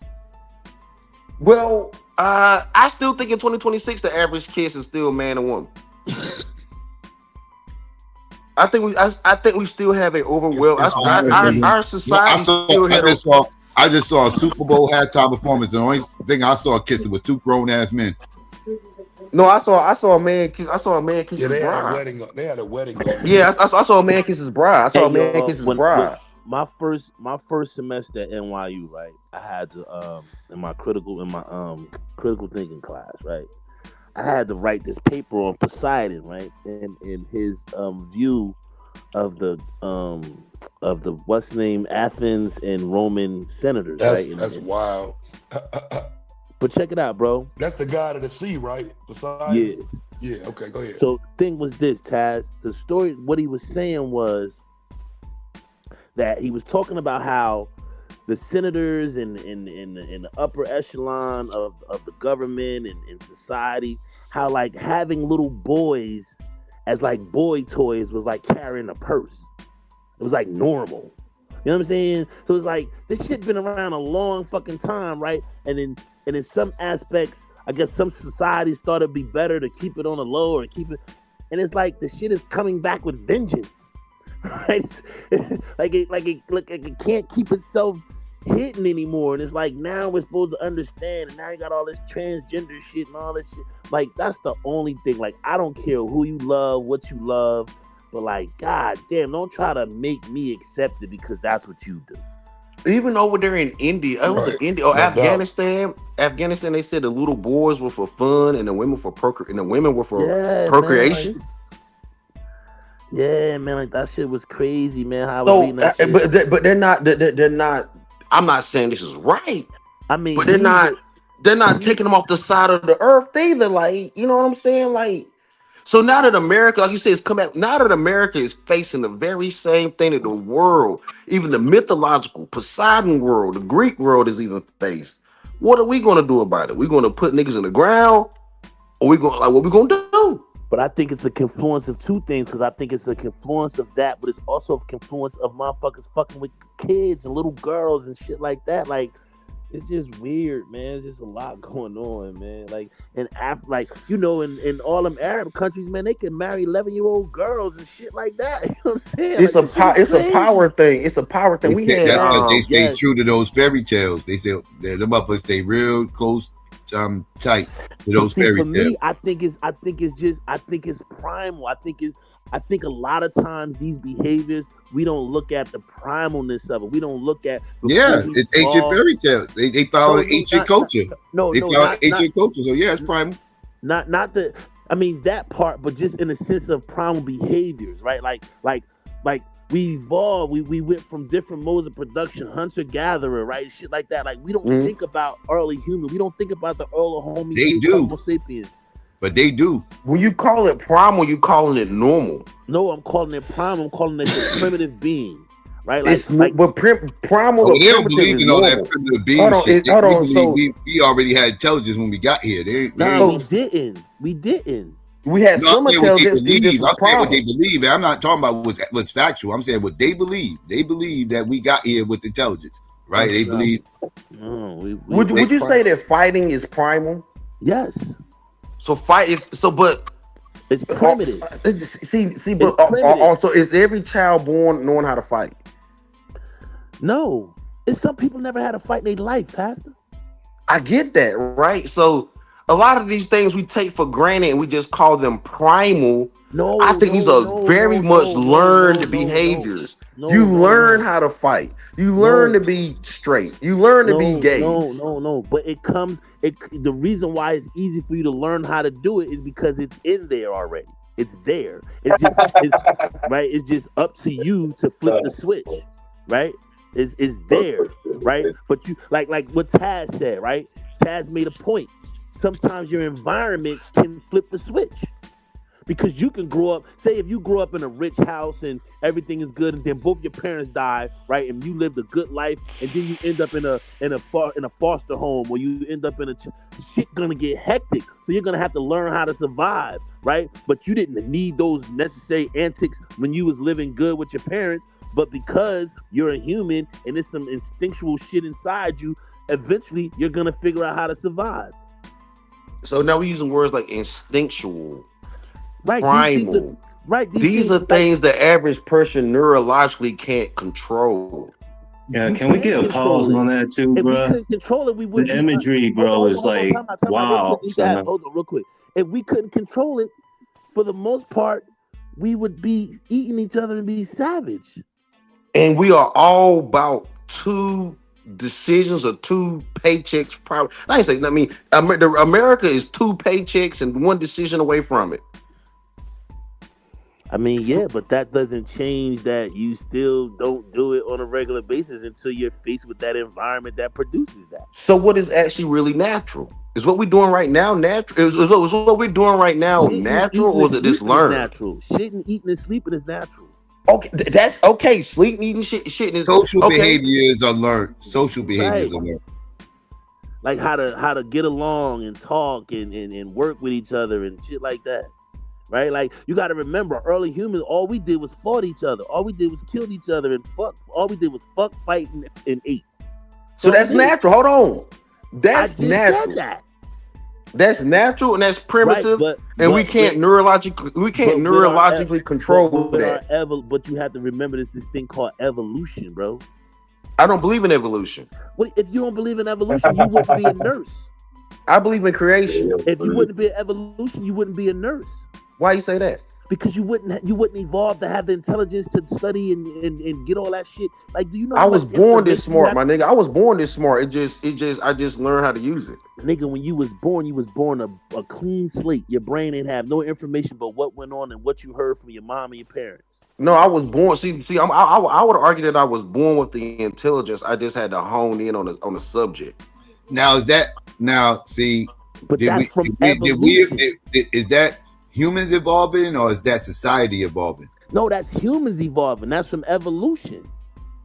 Because I'm talking about like from the time we became modern humans. Did we evolve, or did society evolve from that point? We evolved, and then we evolved society. Man is the one that creates the environment. Right. So we but we didn't. But the behavior evolved, right? Like the behavior, the behavior evolved, right? Because man, I think about it like this. To this day, if you go into the Amazon jungle, you go into the South Pacific, there's still nomadic tribes that don't live like us, that don't know nothing about refrigerators, microwaves, televisions, don't know nothing about none of that shit. Ain't never seen none of that shit. You have to remember that. We have to remember there are millions and millions of people who don't know shit about what we live. They don't know nothing about StreamYards, know nothing about debating, none of that shit. But could you take a modern human from 200,000 years ago, a baby from 200,000 years ago, let's say a baby, right? Because it'd be hard to teach an adult. Let's say a baby from 200,000 years ago, put him in modern times. Is that baby going to grow up normal? No. I believe it will. It's not going to have the capacity to. Its physicality is not going to have it because their brain is not the same. A baby from 200,000 years ago doesn't have the same physiology. I don't think the brain changed from 200,000 years ago. I don't think it either. Because that's like almost arguing with Bicameral Minds. It's a book. That's a racist ass black. You my nigga, but that's a racist ass argument you're making right now because you're arguing brain size, scope. It has nothing about race. It's not brain size. See, listen, bro. Listen. Before you start jumping on me, listen to what I'm saying.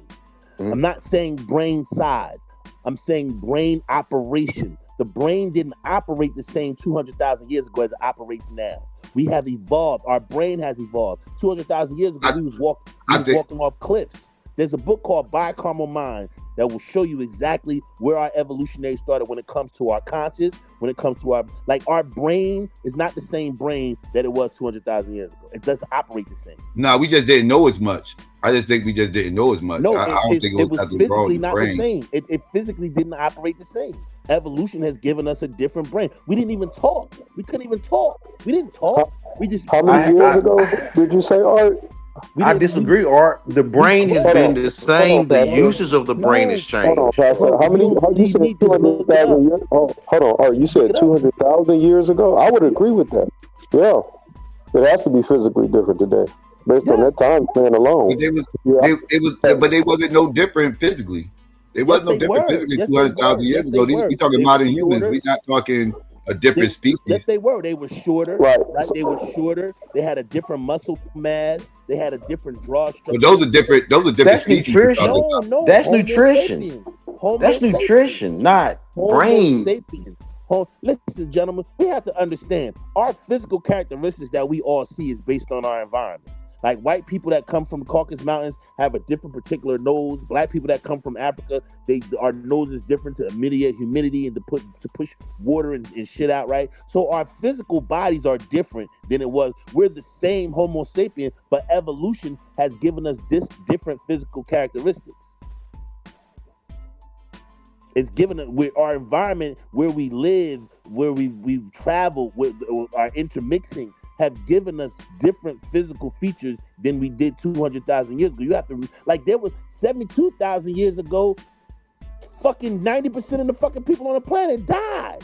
It was only 1,000, maybe 5,000 people left to repopulate this motherfucker to where it's at now. So we have to remember shit like that. There were extinction level events that caused human disruption. So it's a book called Bicameral Minds, man. Y'all can check it out, man. It's a heavy thing on our brains and shit, and how we evolved and how we learn to talk and all that shit, conscious and all that shit. Yeah, that shit is real deep. I don't think it's a necessary because the reason why I brought up, I would like to go back to brain size and skull shape is because what you're trying to argue is the synapsing of the brain or the neurodynamics of the brain change. Skull shape or brain shape. I'm saying the functions of it was different. So you're saying that our brains now synapse or the neurons function change as an organ. You have to remember your brain is an organ, right? I know it's an organ, right? So we got a spleen, right? We got a gallbladder. That shit don't do nothing. We don't even need it. So is the spleen and the gallbladder? We don't even need it no more because digestion. You do need a spleen. You do need a gallbladder for digestion. Which one you don't need? The gallbladder or the spleen? Which one? You need both. Well, they say the spleen more or less, but most people end up losing their. We have a spleen in our body, but it no longer serves a purpose. Now, was upon a time where the spleen served a purpose. It still does. It still helps with digestion. They just don't. They just lowered the. It's one of those things, the spleen or the gallbladder, that don't mean shit. That don't got no. Well, it's the spleen. It's the spleen that don't mean shit. But but most people end up losing. Most people end up losing their. Well, especially women end up losing their gallbladder and. You losing their gallbladder, but see, they have digestive issues though. But see, this is the thing about it, right? The spleen hasn't changed, the gallbladder hasn't changed. No one is saying that it's changed. I'm saying that it no longer serves a purpose in our body, nigga. You gotta listen. I am listening, with me listening to you, I'm still saying they do serve a purpose. What purpose do they serve? Digestion. Your spleen still helps you in digestion. Will be just fine. If you lose it, you will be fine. You will still be able to digest, but not maybe. If your brain die, you're fucked. How about epigenetic data markers? If you lose your gallbladder, epigenetic data markers. If you lose your gallbladder, you will still be able to digest food, but maybe you will need some help. But you'll be just fine. If you lose your brain, you're fucked. So that's been the same even then, 2,000 years ago. What I'm saying to you is, The brain didn't function the same way 200,000 years ago as it does now. You didn't have think the it does. You didn't have the ability to speak. We walked off cliffs. We didn't even have the ability to rationalize that. Oh shit! If I keep walking off this cliff, I'm gonna die. They had communication. Obviously, they had holographic. They had holographics and they had communication. But it wasn't. Hold on, Pastor. So, Art, you're saying that humans weren't talking 200,000 years ago? Yes, they were not talking. Oh, hey, Dev, remember that day I was at the job? I was on the panel, I think over there with Q. We was on Q's platform, and I had read a little bit of that article I had saw about it was questioning how early humans started speaking. It's interesting you brought that up. I don't know. You got to show me a journal or some statistics or something. Yeah, I'm just saying before I can say okay, no, for real. I'll go do the work, and if what you're saying is correct, then I'll agree with that. But I got to go do the work on that one. Nah, niggas have been communicate. No, communicate. It's not about talking. Fuck talking, nigga. Half of us need to talk less. Half of us need to talk less. Half of us need to talk less, and I may be one of the niggas that need to talk less. However, communication has always been a thing. So Arthur talking about, he's talking about English, Spanish, Arabic. He's talking about different languages and dialects and shit. We evolved into that, but communication has always been a thing. That's the point that I'm trying to fucking make to you. We evolved into that. What the fuck? What the fuck I've been saying? And I used the wrong word. I should not have used the word. Damn, I fucked up. I fucked up. I fucked up, man. I fucked up. Yeah, you fucked up. You used the right word, nigga. I fucked up, man. So let me say what. Let me read it. Early humans likely did not use complex spoken language, relying instead on gestures, body language, and simple vocalizations, which means while early hominids lacked the necessary throat anatomy, lower larynx for modern speech, they may have used primitive sound-based communication. What the fuck? It said primitive species though. But it said primitive species though. Like, did it say that about modern humans? No, modern humans. While early humanoids, Australopithecus humans, they may have used primitive sound-based communication. Right. Gestures, first theory. Many researchers believe that for vocal speech, early communication was primarily gestural. Right? Yeah, but it said early humans though. But that it's other humans besides. I'm about to continue. Anatomically modern Homo sapiens with the capacity for complex speech appeared around 200,000 to 300,000 200,000 years ago. Right, exactly. That's when modern humans came around. The planet was not positioned low enough to produce the full range of sound used today. Evolutionary development, Homo, blah, blah, blah, blah. Early communication evolved limitations of natural sounds and involuntary noises like grunts. So we didn't talk, gentlemen. It was evolutionary. We didn't talk. Yeah, but that again, primitive humans didn't talk, bro. It said we started. Homo sapiens with the capacity for complex speech appeared around 200 to 300,000 years ago. Right. That's us. So we had the ability to talk. Right. Through evolution. Them niggas that was grunting was talking. Gentlemen, Homo sapiens did not pop up on our own. We evolved from something else. I know, Arthur, but remember I said if we take a baby from 200,000 years ago and we like teleported him up to today and raised him up today, would he be normal? No, he would not be normal. Yeah, he would, but check this right. Normal. He would not be normal. Grunting is still talking. No, it's not. That's talking. That is talking, dog. So I want to ask you, Arthur, because if a person's grunting, they telling you like they can be a grunt that let you know they're in pain. They can be a grunt that can let you know I'm experiencing. That's not communication. That's grunting. That is communication. I mean, okay, you can if you want to use it in a primal sense, yes, but it's not because you brought the fact you brought up the fact that I was a nerd. Complex. Complex language. I didn't bring that up. It is complex language because you brought up the fact that I was a nurse, right? It's not complex language. Hold on, let me say this real quick. So if I go into a room, I'm in the emergency department, right? And I go into a patient's room, right? And they in this grunt, and they grunting so bad that they can't be brought to words. I have to understand they're communicating extreme pain. Right, but but you're understanding that by their gestures. You're understanding that by their No, words. I'm understanding it from their grunt. But that's a gesture. That's a gesture. Because their face is moving, their body is moving, they're probably moving their hands, bro, that's they're communication. probably holding the area that hurt, they're probably moving, gyrating. So you're reading that based on their gestures. It's communication though. I'm not saying that. But it's not complex communication. It's not complex communication. It's not complex communication. The only reason I would Yes, it disagree is complex communication. Because I have to read from their grunt and how they're. I have to read from their. Yeah, bro. And I'm only saying this because I've had to deal with that in my previous work experience where the people were non-verbal, and you do have to be able to communicate with them non-verbally. Right, so their but only way to communicate is to make noise. Bro. We're not saying that it's not. But it's as complex as they get, though, is what I'm saying. Right, Art. So, as complex as they get, but can they open their mouth and say what you say? Absolutely not. So you still communicate. So you're still understanding their communications through their gestures, not through actual words. But it's still communication, right? We do agree on that point, right? Okay. Not communication. No, I came in the middle. I came in the middle, so I don't know what the overall point was. Yeah, we're saying it's not. We're not saying it's not communication. We're saying it's not complex communication. Okay, yeah. I guess I could agree with that. Okay. Although I don't like people with special needs diminished in any way, shape, or form. All right. Like they're just as complex as you, nigga. You ain't better than them. Huh? Say it again. You ain't better than them. They just as complex as you. What are you talking about, bro? Did you come to fuck the conversation up with a kid? And someone says when they grunt, it's not. Hold on.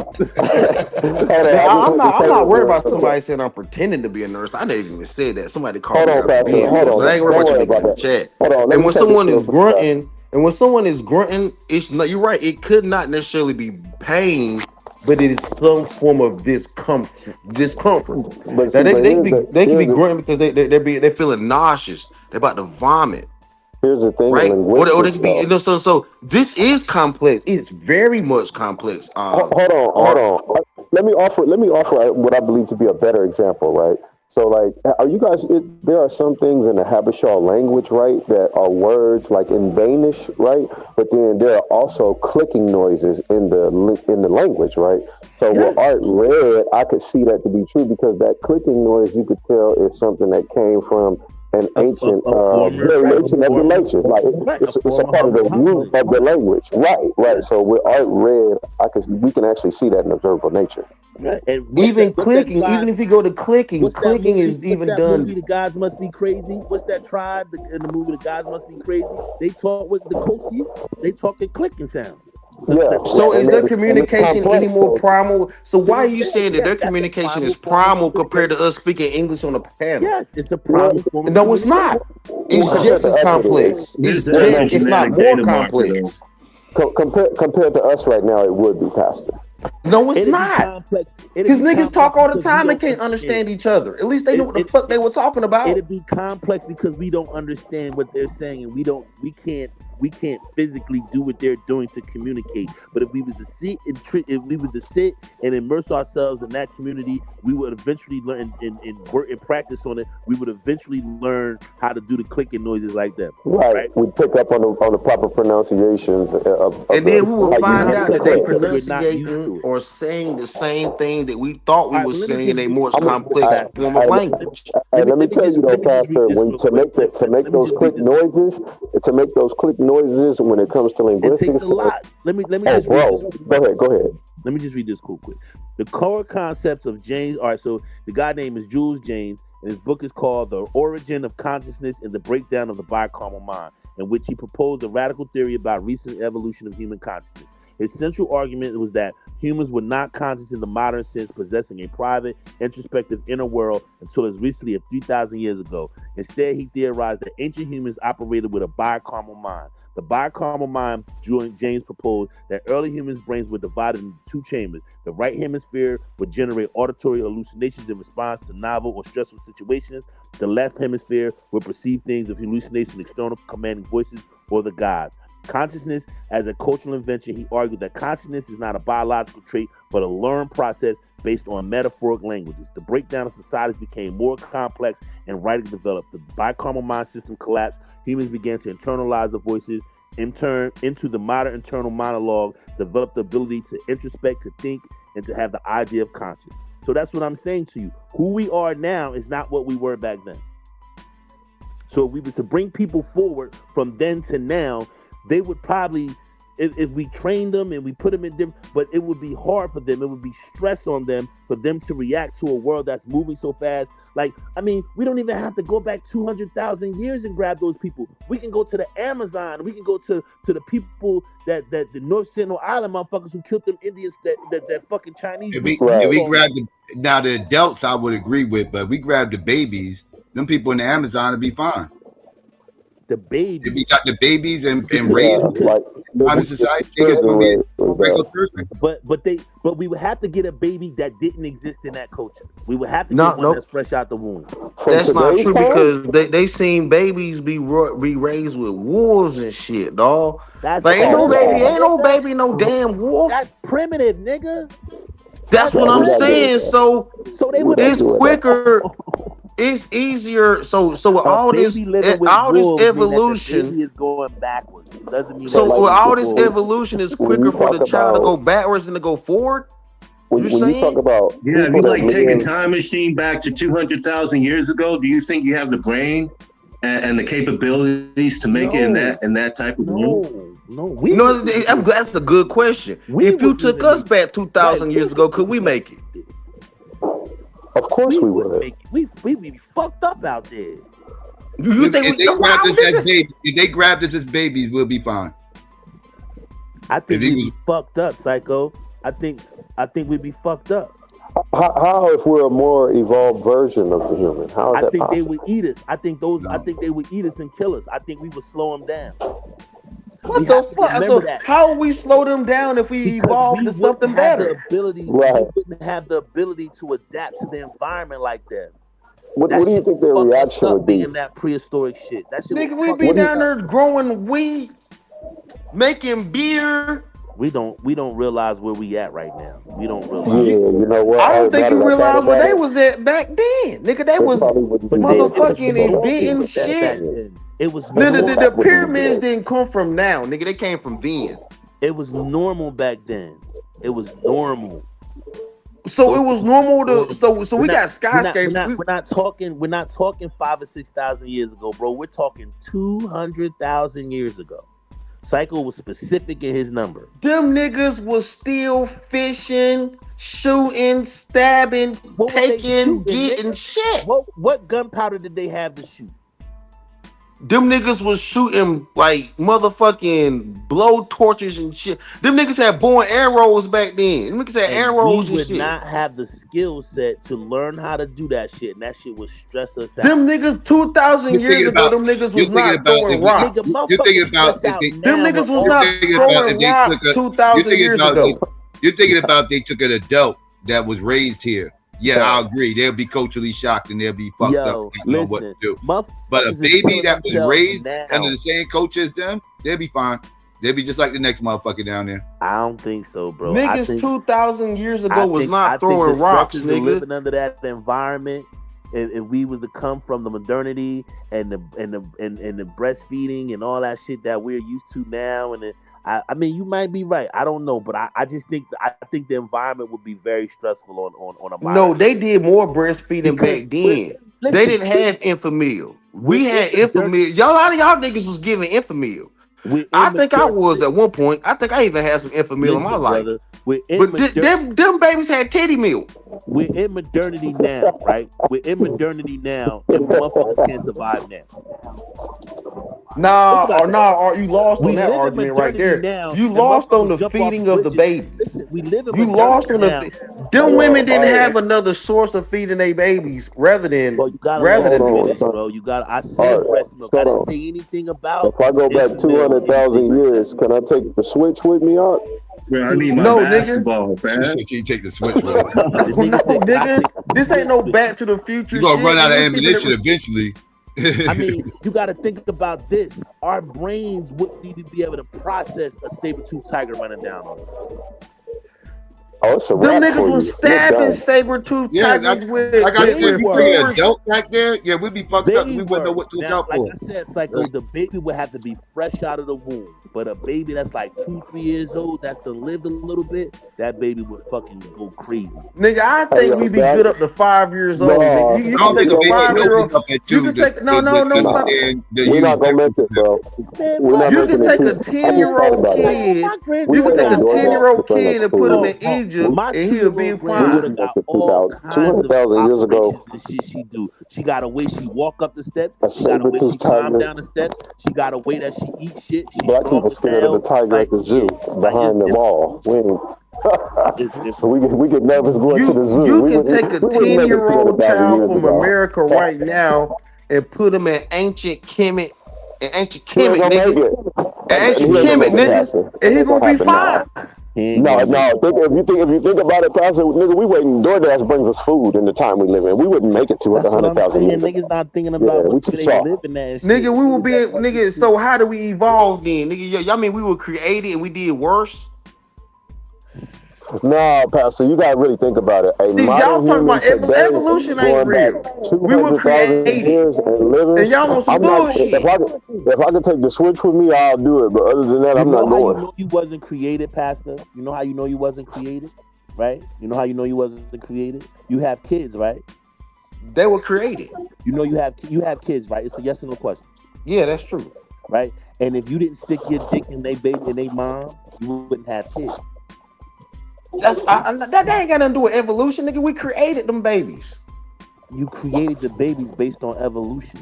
No, we didn't. Niggas was having babies back in the gap. They were fucking too. God, Jesus Christ, this is nuts. This is nuts. We didn't evolve. We didn't evolve into procreation. Procreation was around for even the Neanderthals. Bro, them niggas was fucking too and making babies. We wasn't Neanderthals. Do y'all know how many forms of hominids there have been? We're not the only hominids, gentlemen.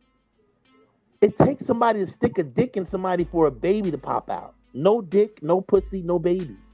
That's primitive, dog. We know we can do that. Well, show me another way to get a baby. There ain't no one. Well. You got IVF. And what does that take? That takes the cum from some balls to insert into a vagina.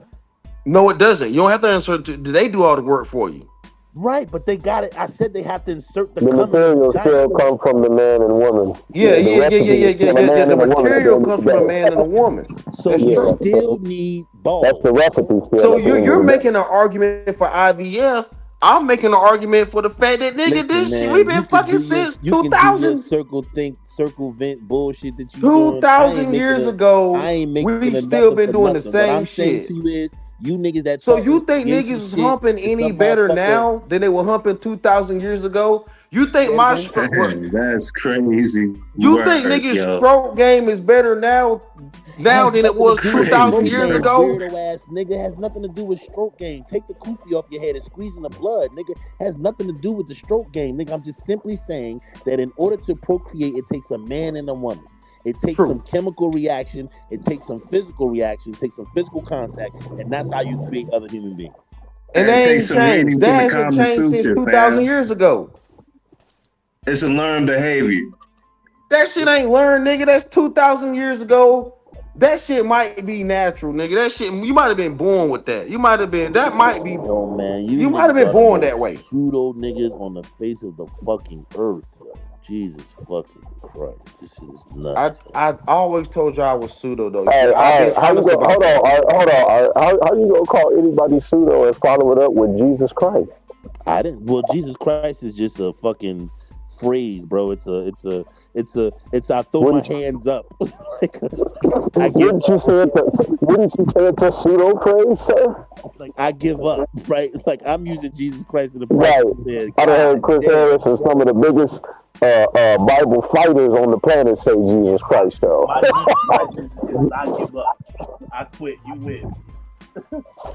That's what my. But nah, Pastor, you ain't gonna make it 200,000 years ago. Like being a modern Negro today, door dashing and driving a car. Now you wouldn't make it. The baby has to be fresh out of the womb and transported instantly. From 2,000 years ago? I mean, from 200,000 years ago here? Yeah. I think that the baby has to go expeditiously in order for it to survive and grow up normal. And especially if it takes its brain from this point, because its brain is going to be different from the people that it's village, the people that it's with, and the minute it starts showing different things, they're going to kill that motherfucker out of jealousy. Nah, yo, I think that That's why I gotta go back with the switch. The humanity hasn't changed as much as we think. Cause they were giants back in the biblical days. Now we just got tall niggas. You know what I'm saying? Man. So like, man, I give up, man. Like, you know what I'm saying? Like, ain't shit changed, dog. Next conversation. This nigga's driving to face. Go compare something, man. Go take a Bud Light break, man. Next conversation. Hey,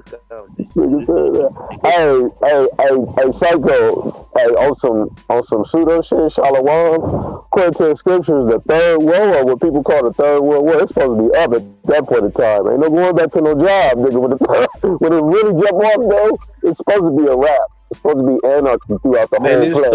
This third world war is going to so the third world war is supposed to be the finale. It's going to test humanity to the point where the true tetragrammaton, the true third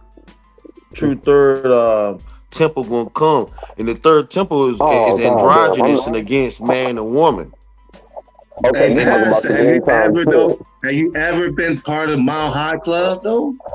Have you ever tried to like set up an airplane with like your own bedroom where you could get down, bro? What the fuck is we? What, nigga? This shit is wild, nigga. We have evolved into this, nigga. This why evolution don't work, nigga. But the third world war. That's what I was saying, though. That's what I was saying. Whoa! I'm gonna say this about World Wars, and I'm gonna get up on out of here. It's supposed to be a preeminent Armageddon-like war. So the third world war is supposed to be the shit.com type shit. It ain't supposed to be no, well, maybe it'll be an inside terrorist attack. No. Like how the skies look in Tel Aviv, that's how the sky's gonna look over here when it really pop off, though. This is what I'm gonna say.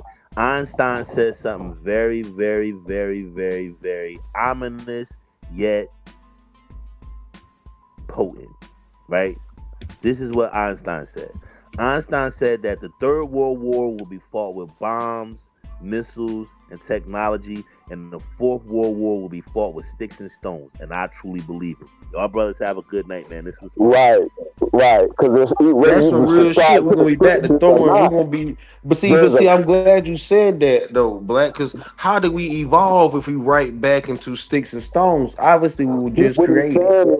See whether you believe I won't, because he said that he wants to leave on that.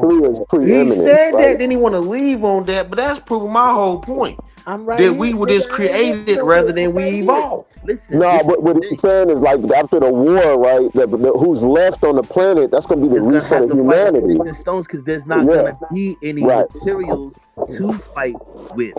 Because so how did we evolve if we so stupid enough to leave ourselves depleted to primal weaponry? Because we're still primitive at the end of the day. Exactly, because we haven't changed in 200,000 years.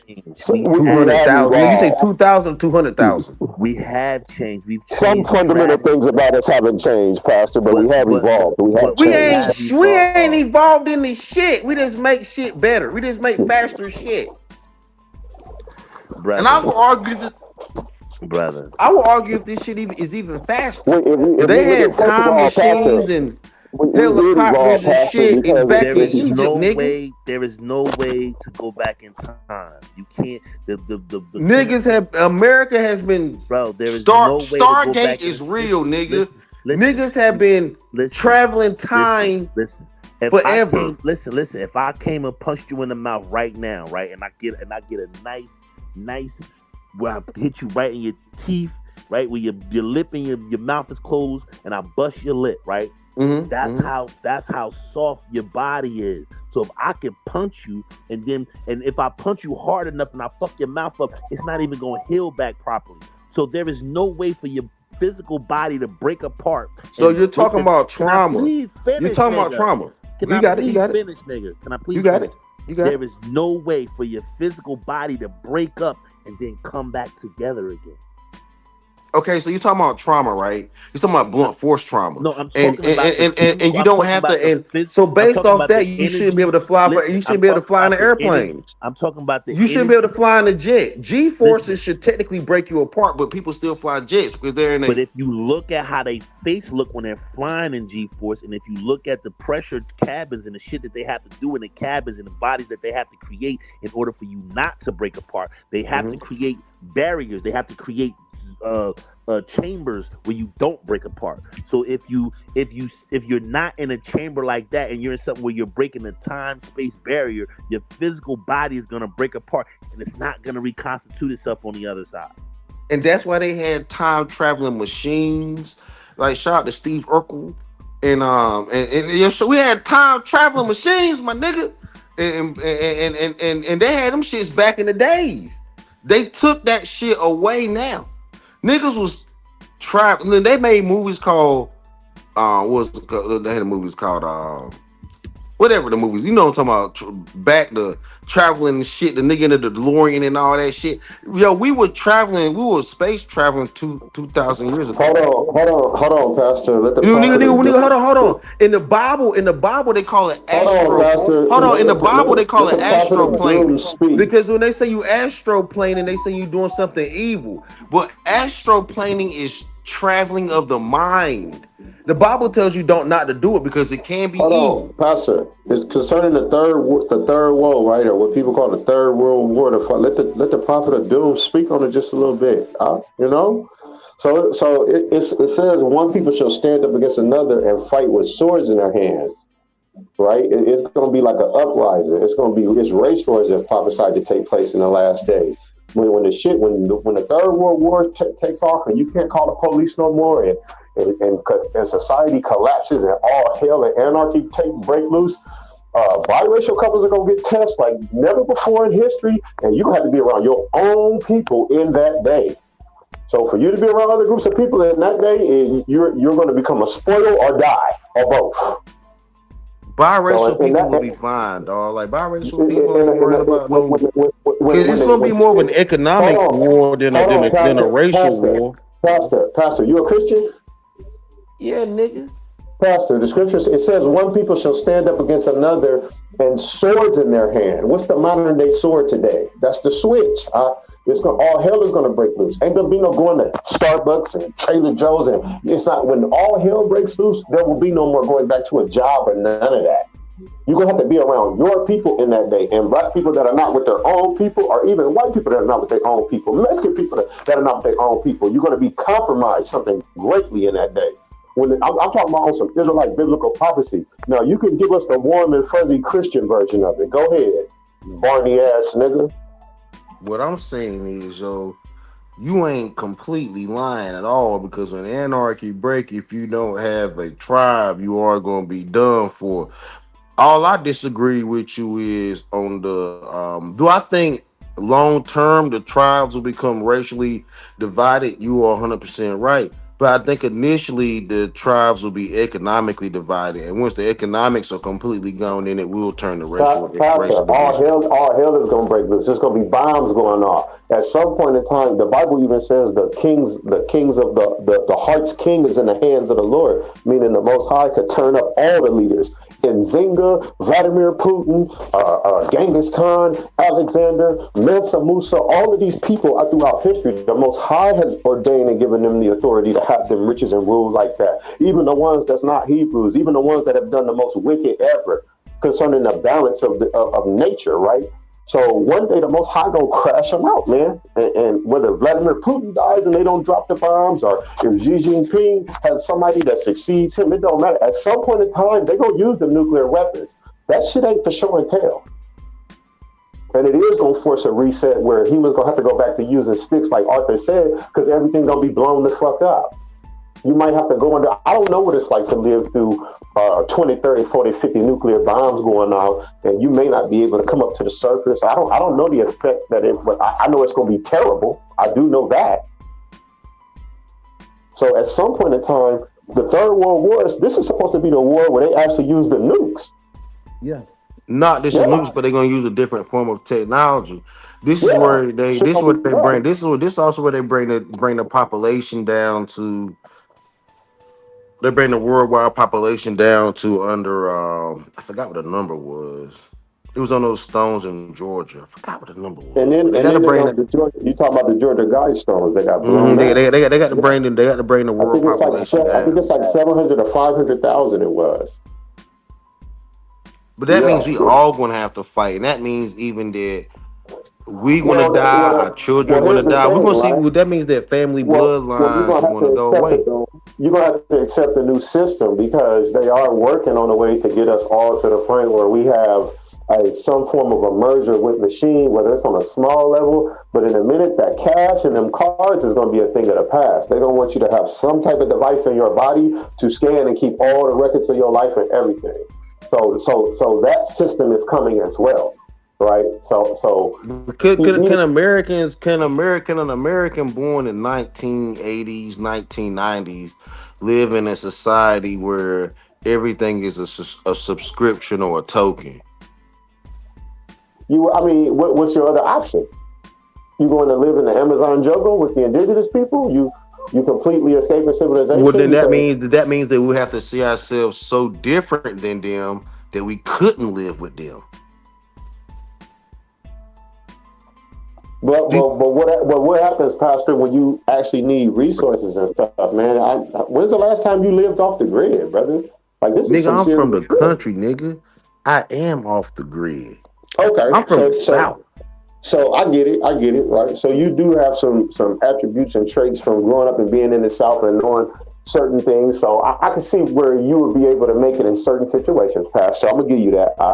Well, it's gonna be up there on that day. Biracial couples may have to be together with each other because in that day, right, all the other groups, their militias are gonna come for Black people in that day, and you're either gonna fight or die. So do you think all these militias in America? Do you think all these militias in America are anti-Black? So that's a good question. They're going to hunt us. They're going to hunt us because, Pastor, when all hell breaks loose, it ain't going to be no 911. The police going to have to get home to protect their goddamn family when the shit really jumps off, bro. So are militias anti-Black? That's what I was asking. The white militias for sure are coming for us. So white militias are anti-Black? No, nigga, we cool. So you think that these white militias are gathering together to one day attack Black people or just survive as white people? In a day of anarchy where there's no police station you can reach out to, when the green light for whoever wants to do as they please is there, yes, of course, that's what they train them for. To attack Black people. To exterminate us. What? Okay. And that's going to be the day that they can do it. That's going to be the day where you're going to have to fight. You're going to fight or you're going to die. And you're going to get along in that day because you're not going to have a job to go back. Everybody's going to get in order that day because some of your primal instincts as a human are going to kick in when civilization crashes like that. So that means we haven't evolved. Y'all are back to the fact that we were created and never evolved. We did evolve, Pastor. But no, we did not. But when you look at the implications of World War III and what it could cause worldwide, like Arthur said, after all of them bombs and after all of this is done, there's going to be a reset, some sort of humanity. How many nuclear bombs does it take for the whole planet to be where you just can't live here anymore, no matter where you are? I don't know, man. Would you say 20? I would say 20 could definitely do it. If 2 did it, well, I know Hiroshima and Nagasaki made it back though. Hiroshima and Nagasaki made it back. So how many nuclear bombs you think will make it to where the water is undrinkable, the sun is blocked out, and it's just no way possible you can live here? How many you think it takes to wipe out all of humanity? I do not know. I don't know. I'm gonna say, well, because in today's time, you don't have as much nuclear fallout because of the advancements in weapons technology. I'm gonna say it'll probably take like 50 or 60 of them to go off. And I know between America and Russia, they both sitting on like 4,000 or 5,000 of them. So I think after 50, you can't live here anymore. There's no way possible humanity can continue on after 50. I don't know. I think they can because they got underground bunkers and niggas can live for like 2 or 3 years underground. I think they can. But after 2 or 3 years of the fallout that's going to come from 50 nuclear bombs going off, Pastor, you think after 2 or 3 years it'll be safe for you to resurface? Yeah, I think the ocean, the salt, you underestimate the ability of salt to break down shit. So I think when you walk over, because look how much pollution look you see during C-19, right?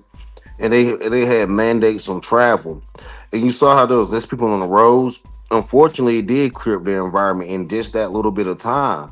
I mean, Hiroshima and Nagasaki actually made it back way quicker than they projected it would. So I don't know if nuclear fallout will be as devastating as we think it is. But that's 2 nuclear bombs. Could you imagine if they had dropped 12 on them? If they had dropped 12 on them, it would have taken longer. It would have taken longer, but I think they still would have. They say that I think they still would have bounced back. I don't think man can cause as much damage as they think. You don't think the nuclear bomb was a mistake? I don't know if it was a mistake or not, because like, if I had nuclear, if I was the president, and I'd be fucking niggas up all the time, nigga. I'd be shooting shit at niggas for no reason. Here's what you don't understand, Pastor. When the nuclear bomb was created, just the devastation of the destruction that comes from it, and how many people it can kill, and how many people it can affect, and it can even affect people into a couple of generations based on the radiation, right? When you look at how much destruction a nuclear bomb can do, when you look at humanity, you have to have a sense of knowing this is going to get out of hand soon. It's going to get into the wrong hands, and they're going to use them. So, America not wanting Iran, like the suicide bombers and the people that have killed themselves for Allah, these people are from places like Iran, right? Iraq, right? So imagine them with 50 nuclear bombs. You think America even using a nuclear bomb is being in the wrong hands.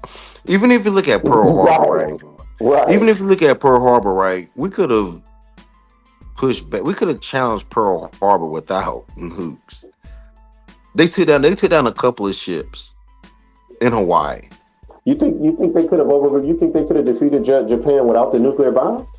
Yes. But let me ask you this, Pastor: if so, right? Then why use them? Because it was in the hands of bad people, nigga. Why you think nobody else has done it? Who was winning that war? We didn't have to do it when we did it. Who would you say was winning the war up until that point? We were, and that's the reason why they had to do this whole surprise attack that we knew about, that we had let happen. They wanted to use that technology. They had been practicing with it in Nevada and and off the coast of even off the coast of Hawaii. They were letting them shits go. So why wouldn't they just? They wanted to play around with that tech, right? It was a critical mistake in human history. No, it was not, right? No, it was not. They wanted to play around with tech, right? The creation of the nuclear bomb was a huge mistake in human history. That's like it's like weaponizing the heat of the sun in some context, Pastor. It wasn't. That shit was us playing around with tech that we created. Like you remember last year do you remember last year they were talking about all these aliens off the East Coast and all these aliens? Now we seeing those planes in Iran fly like we've never seen them shits fly before. We're seeing drones do shit and shoot. We're seeing drones chase niggas down and shoot them up. Dog, like let me tell you, man. Y'all think we evolved? We have always been dangerous, nigga. The rocks have just got faster and stronger and bigger. Yeah, but Pastor, we went from having a rock and a slingshot to a nuclear bomb. Like that's the OG switch. That's not evolution, nigga. That's just niggas getting more efficient at destruction. But if and it's not true evolution, why don't we have the mental capacity to create it? If people had true evolution, they would have mental dolphin-like telepathy to be able to just send like text messages what they want, what they really want to the next human being to have a more utopian society, nigga. That would be evolution. I don't think it discredits the forms of evolution we've experienced already. Just because we didn't get to that level of evolving, it doesn't mean we haven't evolved, though. Nah, niggas ain't evolved, nigga. We ain't. You talking about communication, nigga? We still using words, nigga. We ain't using telepathy, nigga. We ain't using telepathy. We still using basic ass words that niggas don't understand half the time. Half the time you saying something to a nigga and he think you saying something else. We have not evolved into true telepathy. I mean, I would agree with that, Pastor, but what I'm saying is we have evolved as humans from 200,000 years ago. Of course we have. We didn't have the mental capacity that we have today because of look at our technology compared to the technology we had then. Niggas still can't communicate and talk to each other without arguing. So we failed at evolving into communication. We haven't made it to telepathy. We're talking about the switches in World War III. We are cooked, nigga. We are cooked. This evolution y'all talk about we cooked. We are cooked. So, Pastor, you going to fight in Iraq? No, nigga, I'm not throwing no Iraq, nigga. That shit's over, nigga. You talking about Iran? No, I'm not going over there either. You going to fight in Iran? No. Are you? Why would I fight an Iranian? No. If I got drafted to fight an Iranian, are you a foundational Black American? I am. So American is in there, sir. You should be proud to go. Well, no, I would not go. I would not go. If I got drafted, I wouldn't dodge it. He didn't want to say I give it to you, Pastor. You still admitted, I stand on this. Yeah, but I wouldn't dodge it. I wouldn't. If I got drafted into the army, I wouldn't dodge it. Nah. But I ain't trying to go. Hell no, nigga. Like, I ain't trying to go over there and hurt them Iranians. I don't have no problem with them niggas. Where's the pride of your country? No. I can still love America and say that I don't hate Iranians, nigga. I don't got no hate for them niggas. I don't know them like that.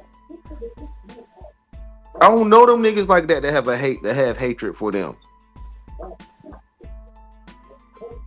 Yeah, y'all gonna have to fall with Bibby. Yeah, man. I'm gonna stay prayed up. Lord willing, the supernatural save the Israelites. They're gonna have to fall with Bibby, Marley the God. America. Like even when I talk shit about the Pan-Africans and them African niggas and them Caribbean niggas, I don't hate no Caribbean niggas enough to really like fuck them niggas and I hate them niggas. Yeah. Like, I just be talking I know you just be talking shit, nigga. I be talking FBA shit, my nigga, but I don't be like hate them niggas. I know you be talking shit. But some of those other niggas don't be talking shit though. They be for real though. But I know you be talking shit. I be talking shit. There's to be talking shit, but like. Even if it was an Iranian, I had a nigga. I used to have a prepper channel. I used to have a prepper channel on YouTube, and I had an Iranian nigga that was on. That come on my channel. We used to talk all the time about man. I knew him in real life out in Texas. We used to go pick up ammo and shit together back in the day. We used to sell ammo and shit on the streets, and that nigga he got deported though, back to Iran. They deported that nigga. Pastor, you associated with illegal immigrants? Mm-hmm. He said, mm-hmm. I did, yo. I did. He said, mm-hmm. I did, yo. Because hey, Marley the God, Pastor, check this out though. Some real shit. So, Black people, please pay attention. So shit's about to go down. World War III is at the door. We're gonna have to get up out of here and join the global south or make a country and join BRICS Nation in the global south. Nah, I ain't joining BRICS, my nigga. It's time to I go. I think the American dollar is going to survive this shit. Yeah, I may be crazy, but I think it's going to survive this shit. Pastor, it's time's running out. You feel me? I think the peak of America as a country and society has already passed. And I think when you look at any country or any kingdom or ruler or landmass, right, there's always a changing of the guard, if you will. So you see, talking about New World Order, and this is why I know that you on some spiritual war. Looking to be next, you know. This is how I know you on some spiritual warfare shit. They want to rule the planet.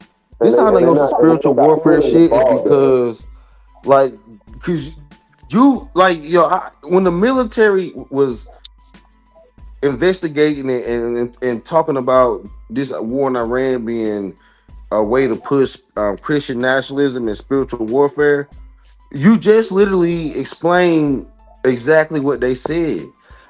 They can bring in this fourth Reich, or they can bring in this we'll call it the fourth industrial wave, or either the fourth or the fifth industrial wave off of your record. Pastor, you a Christian?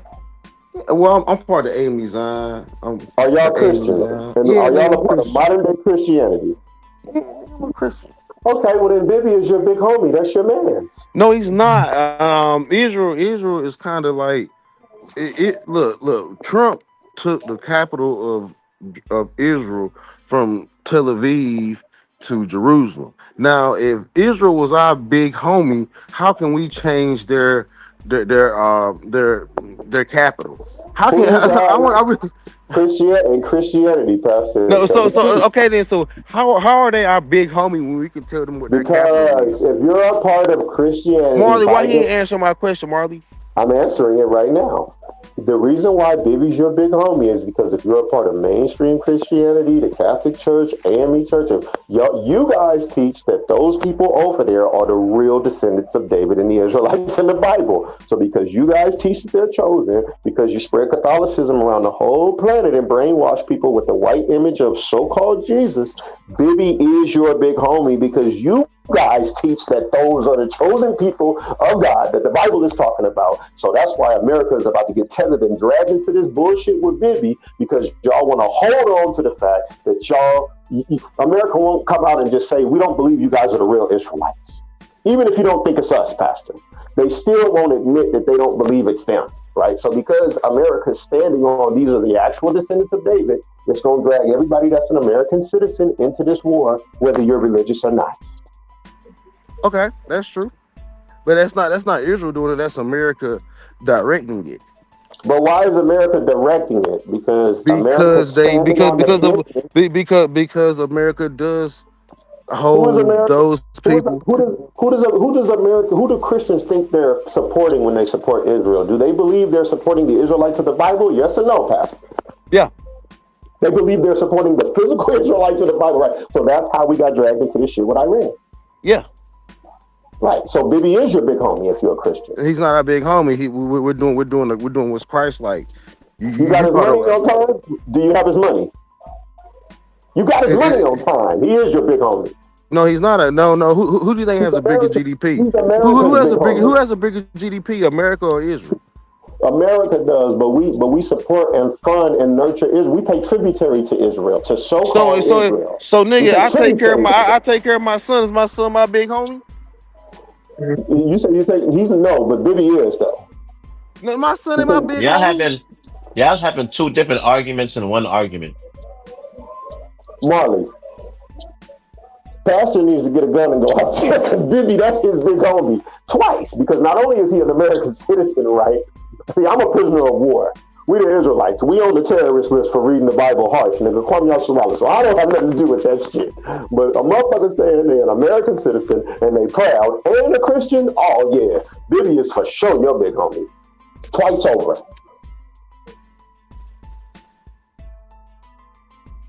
Nigga, I'm your big homie, nigga. You an Israelite, nigga. I'm a Christian, nigga.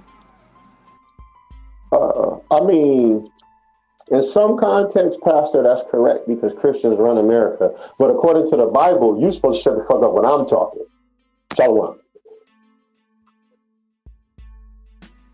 All I'm saying is I'm your big homie on this world, dog. And Christian ran America, I'm gonna concede to that, Pastor. But according to the true context of the Bible, when I'm talking and the other Israelites are talking, you ought to shut the fuck up and bobsled and be on quiet, nigga. That may be true. It's not the practice of it, though. All right, man. So, I don't know what to say, you know. I mean, to the black people that don't believe in the Bible, that's atheists. I mean, even to y'all, I gotta say this, man. If you're an American citizen, you still about to get dragged into this shit because America teaches the whole planet that the people in Israel, the Jewish Ashkenaz, the European people saying that they're Jewish, America is standing on those are the Bible, biblical Israelites and chosen by God. So even though y'all are not religious and you're atheist, you're still going to get dragged into it because you're an American citizen. And anybody who speaks against Bibi, you get silenced and you get quiet. And Donald Trump even treads on water. Donald Trump is not as bold when it comes to being and checking Bibi. I've never seen him do it.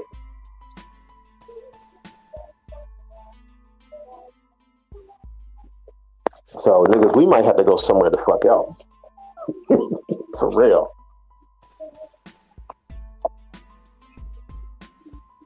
They ain't ready for that conversation, Marley. No, they not. Because I could argue all the stuff that we've been doing just to be seen as just to be treated fairly as Americans hasn't been to the success that we needed to where we can be confident to stay here in America. When you don't want to be a part of the police force or the armed forces and you don't feel a sense of pride of protecting and defending your country, that's a sign that it's not really a country. Even though I know America will let you talk crazy about the leaders and monarchs of the country because you can be a spoiled little brat like that in America. In other countries, you get put to death. Other countries talking shit about the leader of the country, that's your ass. But over here in warm and fuzzy America, you can call DoorDash and talk shit and hate the government. You can talk boldly against the leaders of America, but you can't do that in other places. Other places, you'll be in jail or get put to death. Or put to death. Now you're right. Niggas can do whatever they want here in America, son. Niggas can do whatever the fuck they want.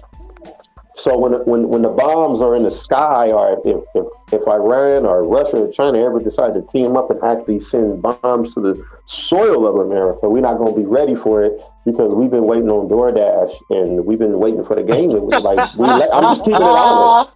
Yeah, we become so involved as humans. A lot of us don't. When's the last time niggas even been in an actual fist fight? How you gonna maneuver through bombs and the rest of society noticing the crumble of the government? So now you got people out going and trying to steal resources and gather guns and do That's what I was saying. That's what I was saying the other day. Niggas want this shit. Niggas to lose. You know what I'm saying? I want to ask niggas, who y'all going for in the war? Y'all going for America? Yeah.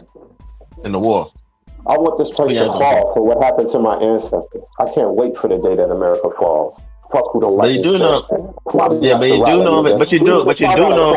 But you do know. You do. My children know. Nah, but you know. But you do know. But you do know if it falls, right? The Constitution is now removed, right? Because niggas could come and change the whole Constitution. Niggas be like, fuck all of that shit, put niggas back into slavery if they want to. Black people, this is your opportunity to fight though. You better get some regalness about yourself, black people, and understand there's gonna be a people that rule and a people that get ruled over. Now niggas, that day we need to look to take back control of the planet. Now when the shit is done and over with, and they got the people coming in to change all this shit, niggas gonna have to fight for all that shit all over again. You know what I'm saying? Niggas gonna be at a disadvantage because niggas ain't got no weapons because they already got weapons. Whatever they use, they beat America with. So we definitely ain't got no weapons for them because we ain't had no weapons for the niggas over here. So is that something that y'all really want? Y'all really want America to lose? I do want to see the fall of my enemy. See, these niggas want to see America lose See a Hebrew Israelite, he believes in seeing the women poor in the streets so he can get about 5. So see, like them, the Muslim niggas believe in 72 virgins in heaven. These Israelites believe in 7 broke bitches in America, in destruction and anarchy. And you a soft and warm and fuzzy Christian with a Mr. Rogers in the Neighborhood shirt on, quoting John 3:16 like a goofy. With the wrong understanding of it. Y'all, so the Christians are going to bring the spiritual warfare that's going to give your Israel. That's going to give you your Israelite wives. Pastor, the truth been coming out. Y'all ain't never stood on business. Are we going to stand on this real business, right? You never have. So, oh yeah, niggas is really going to fuck up Iran, nigga. Your church teaches that love your enemies is in contextually talking about black people loving the people that put them in slavery. Y'all ain't never showed black people in the book of Leviticus or gave them the context of who Matthew was even written to. So no. So the Amy Zion Church. No, we talk about forgiveness. We talk about forgiveness, and that's something that I don't think that black people. When it says I think a lot of black people need to do better with forgiveness. When it says love your enemies in the book of Matthew, do you guys tell black people the truth that Matthew was written by a Jew, Matthew, an Israelite, to the other Israelites, his countrymen, about Yahweh Shai, who the world eagerly calls Jesus Christ, who is an Israelite? Do you guys teach black? You a racist Israelite. I'm just quoting the truth of the Bible. Do you guys tell black people the truth about the context of that and how that's not talking about an enemy of another group or race of people? Do you guys tell that truth? No, that's just your racism that you want to propagandize and spread in the church. You want to militarize so you can't complain about Christians militarizing Christianity when you want to militarize it too. No, I'm just saying. You just mad that you can't militarize it in your broke ass Israelite way. The Israelites ain't got no money. The Israelites ain't got no money. They ain't got no money, nigga. Right. No, I'm just saying, Pastor. But why wouldn't you teach the truth though? Why wouldn't you tell black people this is not saying love the people that put you in place? Why wouldn't you tell the congregation the truth? Or not just black people, why wouldn't y'all tell the truth of what it really means? Oh shit! The Most High supposed to be with you, right? You want us to spread a propaganda that's going to put some money in your pocket, when y'all ain't got it, dog. So you lied to put money in your pocket. Y'all got it. No, we're not even lying. It's about what do you? There's a racial ideology that you want to push for y'all people to get money. Let's find out. I know the Israelite women are tired of wearing Kmart and roses. Can we find out? Yo, I'm sorry that Mexican women dress better than Israelite women. I'm sorry that Mexican brides. The Mexican women dress better than the Israelite women. Y'all women might as well put on soccer shoes and shit. The sisters that rock with us and women that learn from us have more respect for us than Christians. But they dress horrible and they have no access to nothing. Like y'all can't even afford to put them in burkas. They just be wearing a lot of clothing. You're running from something, though, Pastor. No, I'm not running for nothing. Answer my question then. Does the AME church teach that in Matthew when it says to love your enemies, that's talking about the other races of people? Yes, they do. It talks about other races of people. So you're lying to people, not just black people. You're lying. No, it does say love your enemies, and your enemies are other races of people. Yes, Pastor. Who wrote the book of Matthew? The book of Matthew was written by who was it written by? John? Who was it written by? The book of Matthew is the Gospel of Matthew, so it's by Matthew. And it's not by Matthew. Okay. So John, it was John, and who else was they giving? If you disagree with me, that's fine. It might be the accounts of Matthew. Hold on. It may be the accounts of Matthew, but I don't know if it was technically written by. But you got it. I see what you're saying, Pastor. But what I'm saying is the account is Matthew, and his message is to the other Israelites about a particular Israelite who the Bible is calling Jesus, right? So that's the context of the whole book. It's by the Israelites to the other Israelites about the Messiah of the Israelites. That's the whole context of Matthew, right? Do you know the Bible says that Saul and David were enemies continually, right? So what race of people would Saul and David be in the Bible? They're both Israelites. So there's a context to enemy in the Bible. There's an enemy of your own people, and then there are enemies of other races of people. And because the church has taught black people that where it says to love your enemies is talking about another race of people, you asshole. No, so you talking about two broke niggas arguing. So that was two broke niggas, two broke niggas arguing that happen to be Israelites. That's what I'm saying.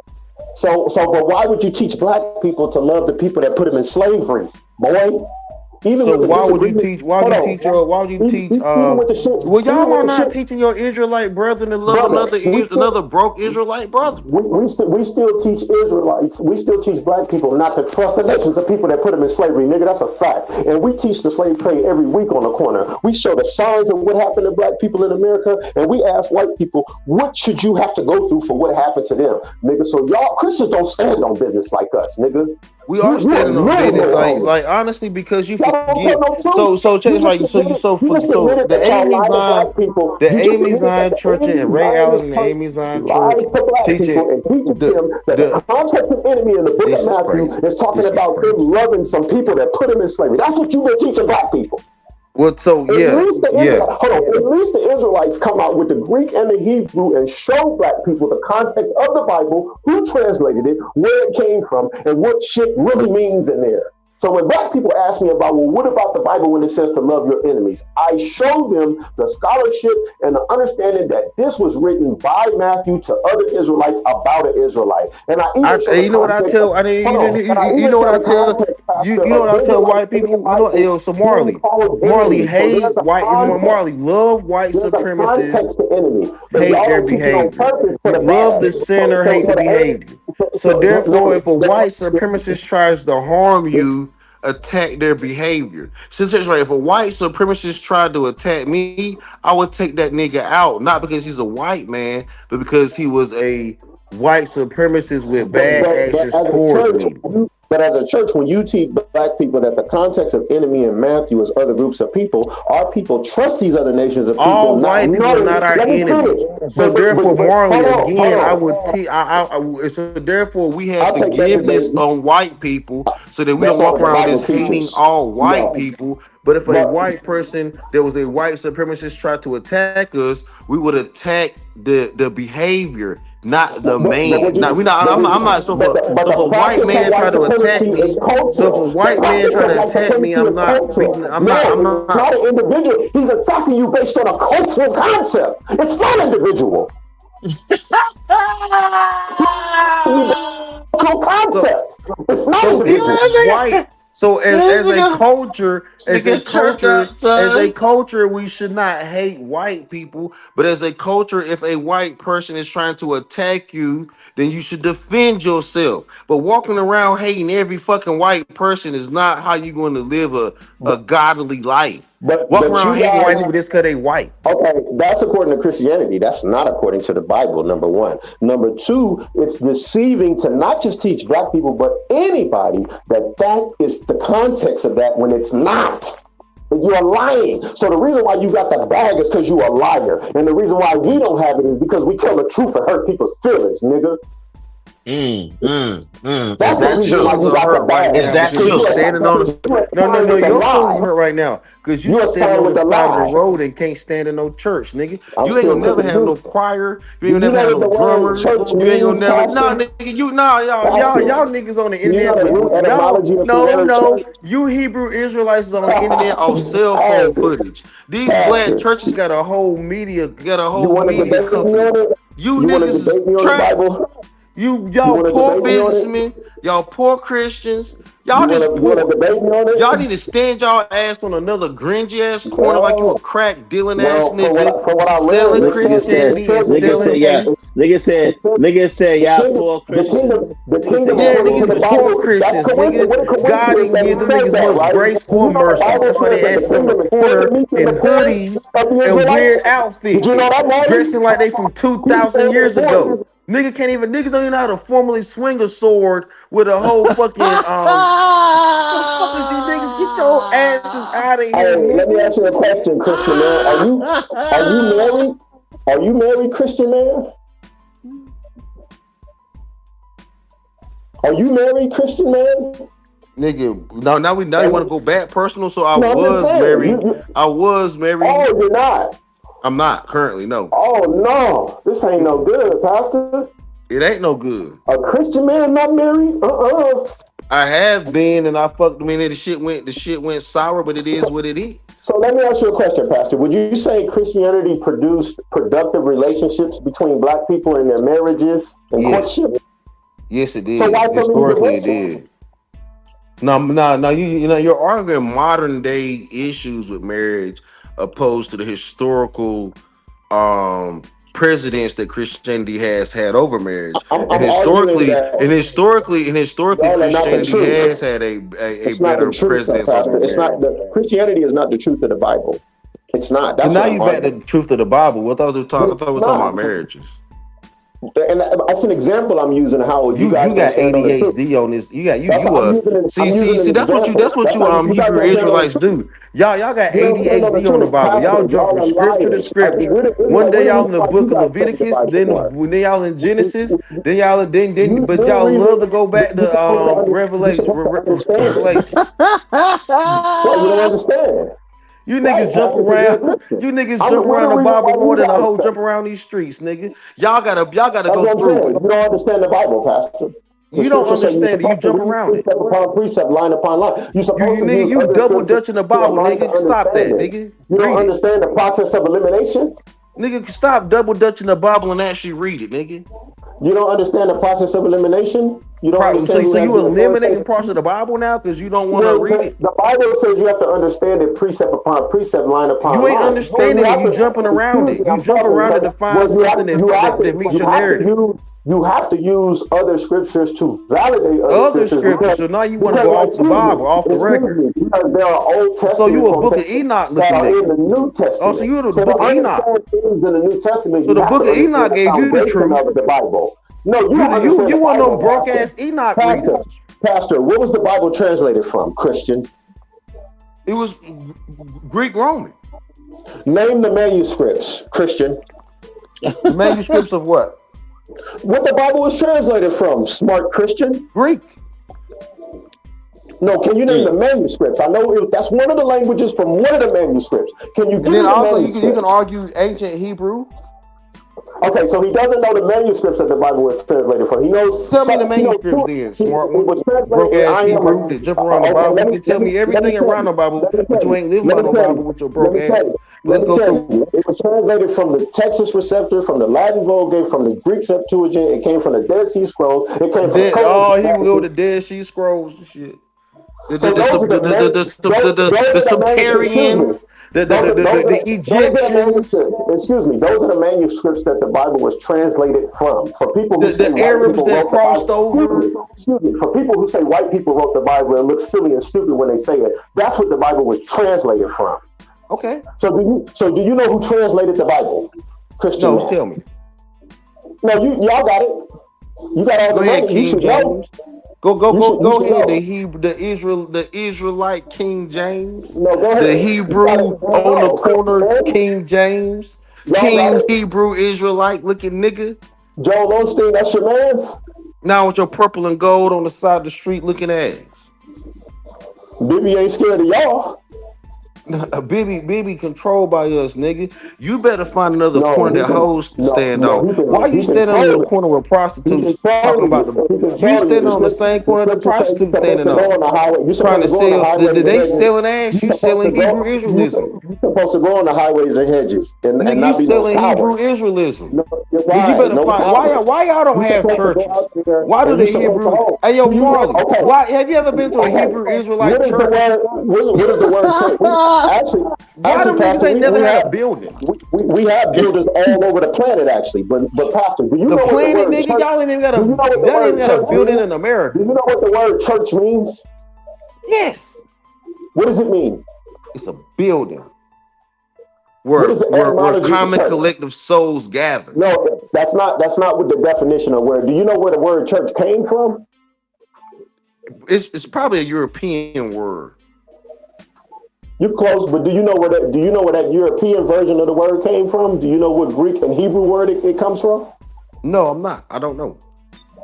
So church is the English version of the Scott word kirk, which means calling out of the people of Israel. It comes from the Hebrew word kalal. So the fundamental and root etymology of the word church is actually the race of people, you idiot, smart Christian. So dummy, you teach that on the side of the streets, and that still you still ain't got a church. You been no, but you still have a church though. We have churches all over the world.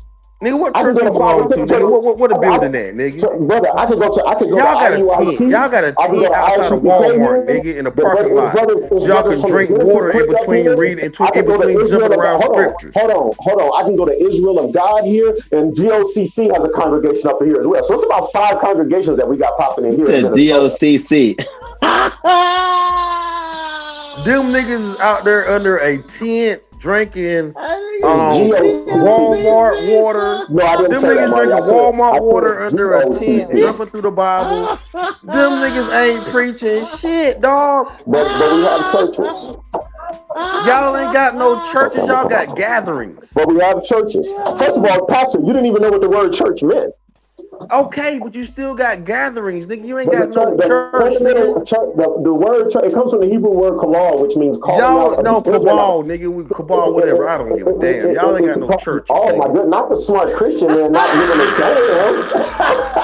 damn. Pastor, oh my goodness. Nigga say y'all niggas ain't got no church. I don't give a fuck what y'all niggas said.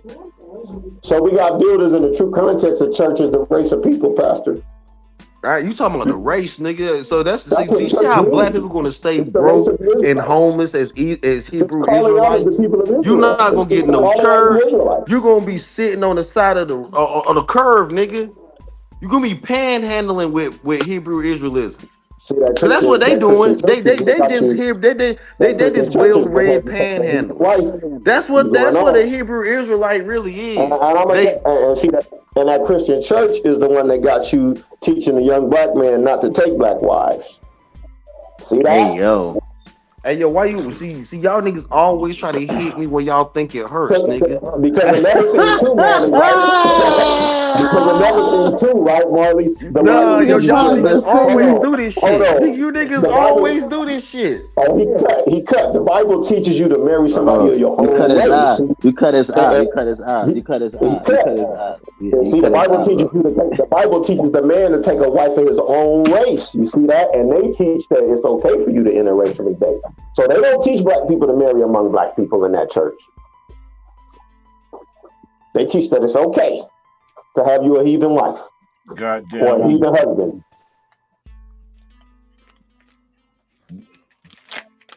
Israelites is the only way. Yes, say it one more time. Israelites is the only way, man, for the niggas. No, it's not.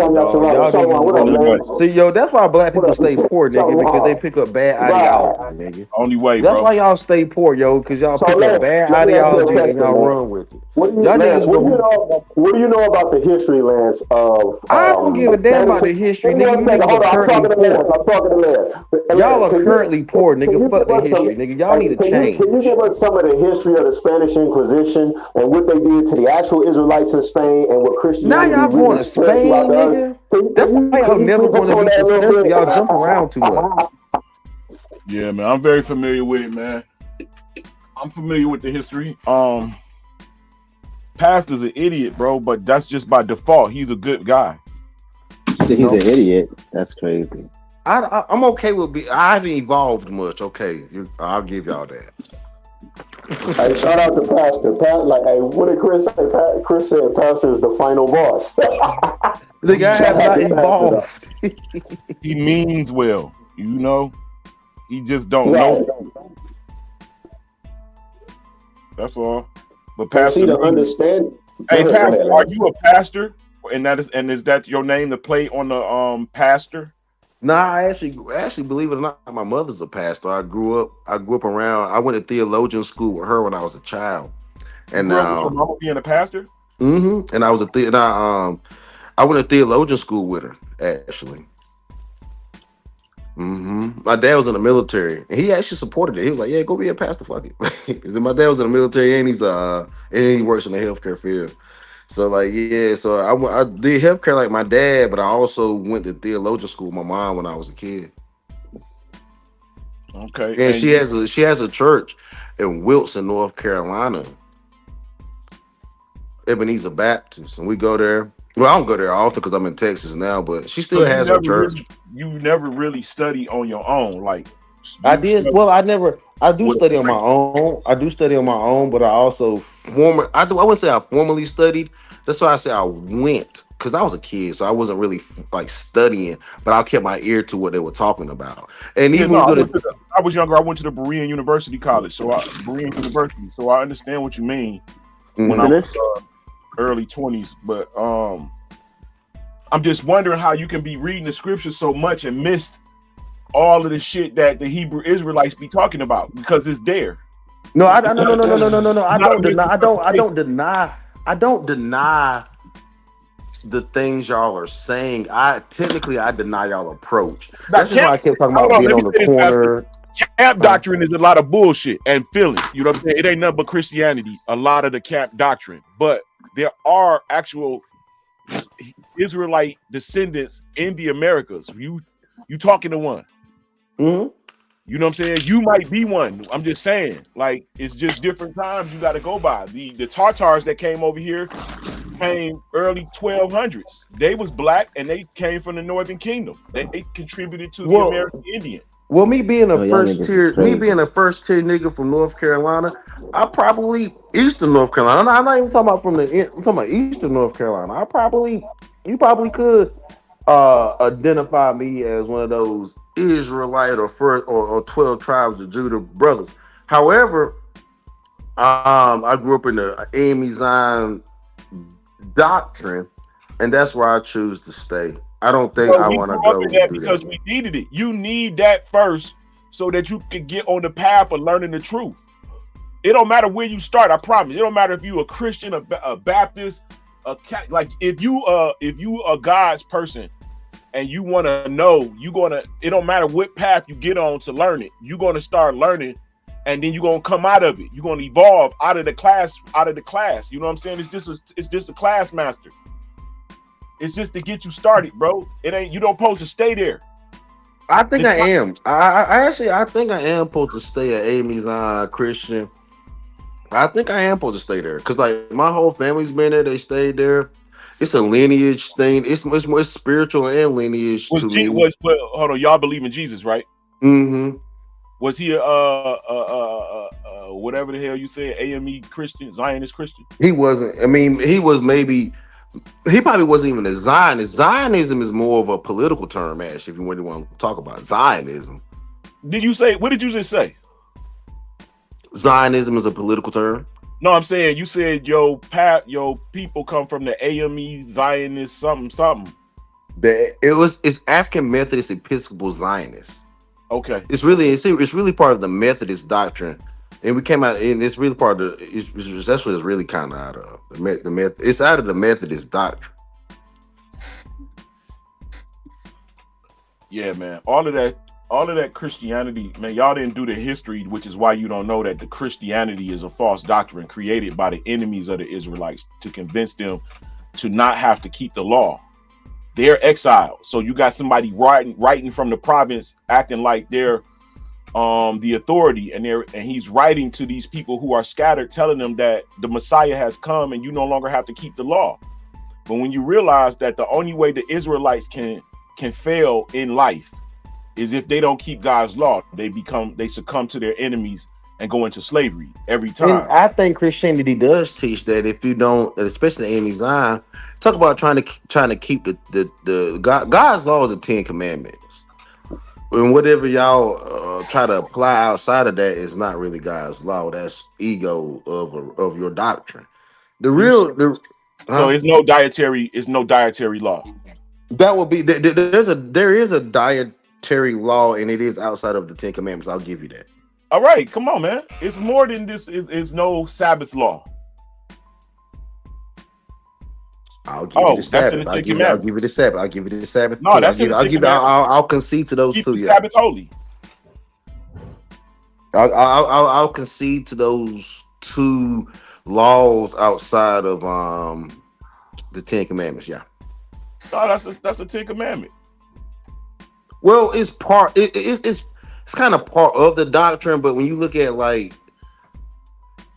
because if you look at like having no idolatry, that could be into keeping the Sabbath. It's still kind of in there, but idolatry meaning like no other false gods. Worship Jesus as God, and you don't supposed to. Well, you're not supposed to worship Jesus as God. No, you so that means you don't believe in the Holy Trinity. There's no Holy Trinity, bro. That shit made up. What the fuck? God, that's where our doctrines start to separate. That's where our doctrines start to kind of separate. All right. The Most High Spirit is non-discerning. He doesn't have a body that humans can see. Do you agree? No, he came in the form of Jesus. The Most High literally says that no man can behold the glory of God. Like he literally says it. He came in the form of Jesus, and then that's why you have Jesus speaking to God right before he passed. He speaks to his heavenly Father right before he. All right, God. All right, bro. Mm-hmm. Where are the Israelites when Jesus' story is happening? Where are they? They're in captivity, and then they were in captivity. No, they weren't. Yeah, they were. No, they weren't. Where were they then? The Israelites were scattered. The northern kingdom was already in Asia and Eurasia, and the southern kingdom is in Egypt and in Palestine. They were scattered in captivity. They weren't in captivity, bro. They were scattered and became different cultures, different people. So they were scattered as freedmen? No, that's not true. Some of them were freedmen. Some of them were American freedmen. Yes, but that's way later. I'm talking about during the time of Jesus. The Israelites are exiled out of Jerusalem, bro, and it's only the poor who didn't have the money to traverse that are there. Only the very small working class poor that are there. The rest of them are Gentiles that the other kings had placed in the land. And that's why the Bible say that the people of they're imposters. They're imposters that are there now. I guess so there's imposters that maybe have moved in. They are imposters. Those imposters is the ones who wrote the New Testament, my nigga. That's not true. Oh my! You just said that those are the same people that's been in rule since 70 AD. Those are the ones who wrote the New Testament. I'm trying to tell you, the Israelites were in exile. There is no nobility nor priestly people in Jerusalem at that time with authority to publish any writings, bro. That's why I don't believe in the New Testament. That's why I know that Jesus is a false God created by Satan. Satan deceiveth the entire earth, even the very elect, if he could. I was deceived. I became a Christian. I worshiped Jesus. And then I was awakened and realized that God, the Most High Spirit, says take no other God before him. And we have. Jesus has become a God that all 4 billion people worship him, bro. He's a false deity. And how I just handle you is how I'm gonna handle my brother Rio tomorrow. No, you didn't really handle me. You gave me a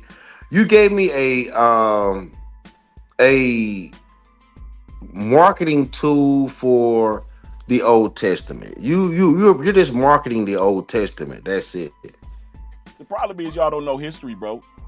The problem is you don't know history. Okay. You don't know that the Israelites were not in the land. They were getting slaughtered. If they were seen, bro, they were being cut down. All whom they saw is what Josephus said. All whom they saw, they slew. So the Israelites exiled. They ran away. They weren't nobody trying to go back to that shit to get cut down again. So what beef do you have with Jesus, nigga?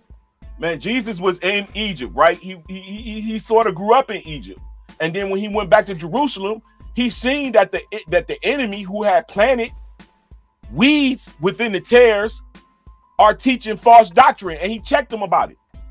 That's all that is. He's not God, bro.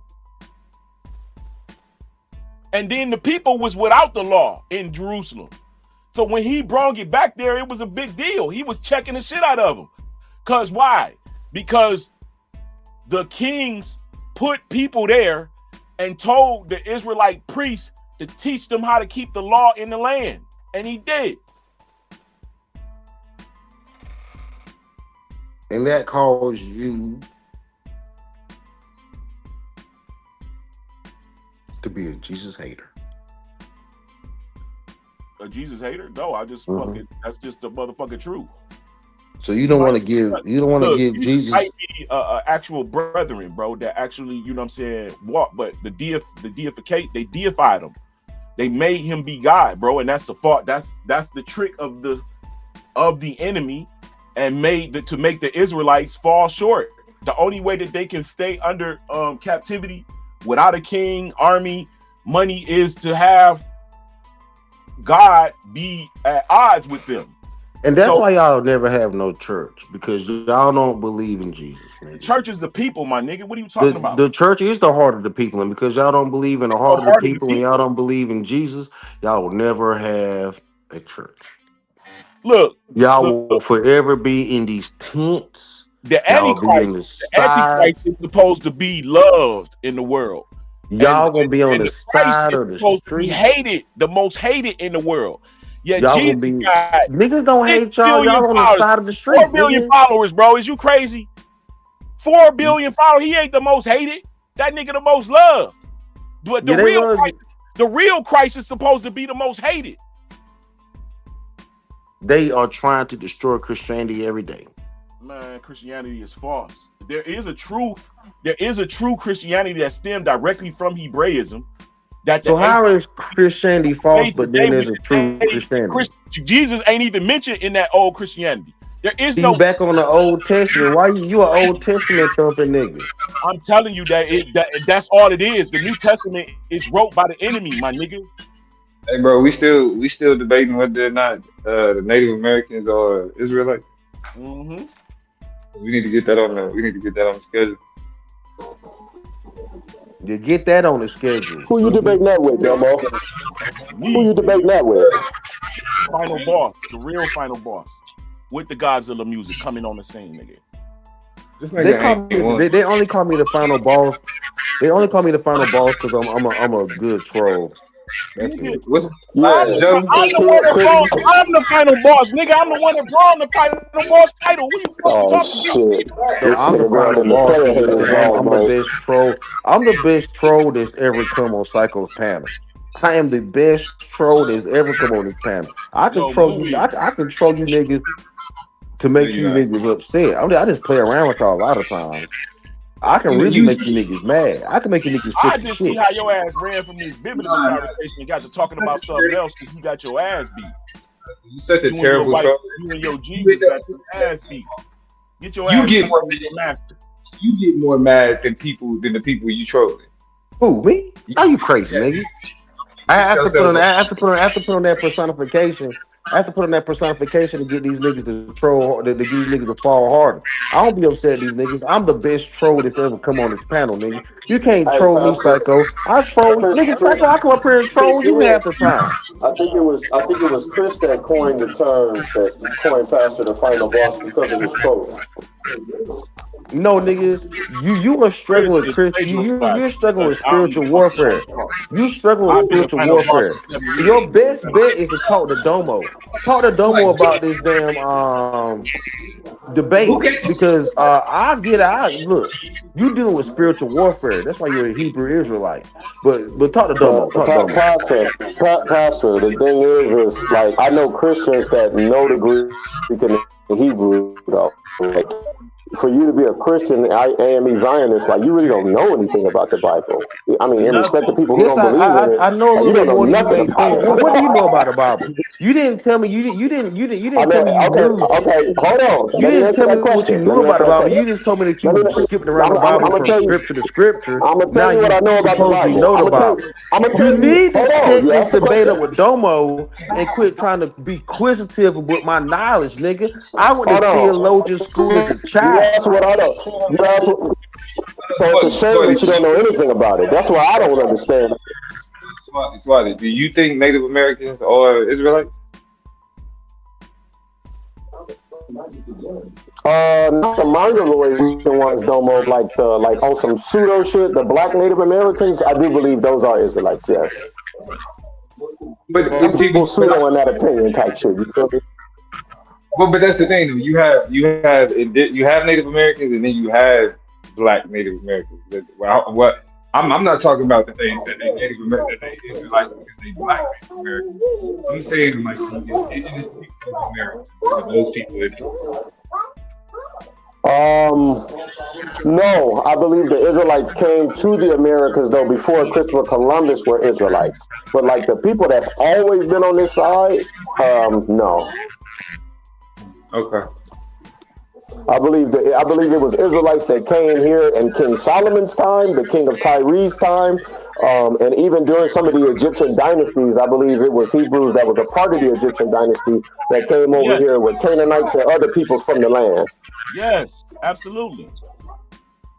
So if you're gonna debate it, why you giving up your whole debate right now, smart one? Just set it up. That comes in the premise, smart one. Nah, you ain't gotta get no premise, nigga. Set it up. The premise, nah, nigga. That's why I got doing a debate league, nigga. Because when I set my shit up, like I'm not answering no questions. Well, you'll get watched. I ain't worried about getting. You niggas can't watch me like nigga. You niggas crazy, nigga. Nah, nigga, stop playing. Nigga, if I ever settle down and come up with a true debate against you suckers, y'all done. All right, well, we'll see you then. We will see, nigga. See you then, buddy. I ain't your fucking buddy, nigga. You're right. You're not. But anyway, I stepped away for just a minute.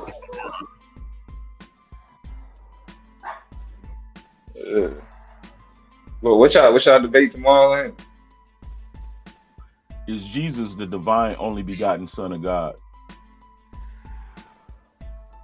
Yeah, he gonna watch. Who accepted that debate? He gonna watch. Rio. So this is stupid. Talking about he gonna watch. I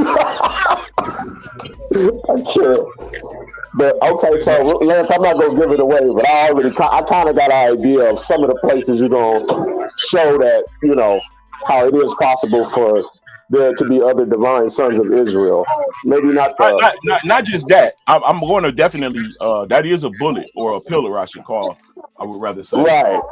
But definitely we know that the children of Israel has always been called the only begotten, firstborn, and fervent love of the Most High. Right. Second Ezra chapter 6, and you're quoting verses 59. Yeah, exactly. All the way down. Right. These are exactly where you're coming from in the Bible. King James Version. Oh no! So the debate is whether or not that title is talking about the character of Jesus Christ, or if it's talking about Israel as a whole. I kind of cover all of that. He's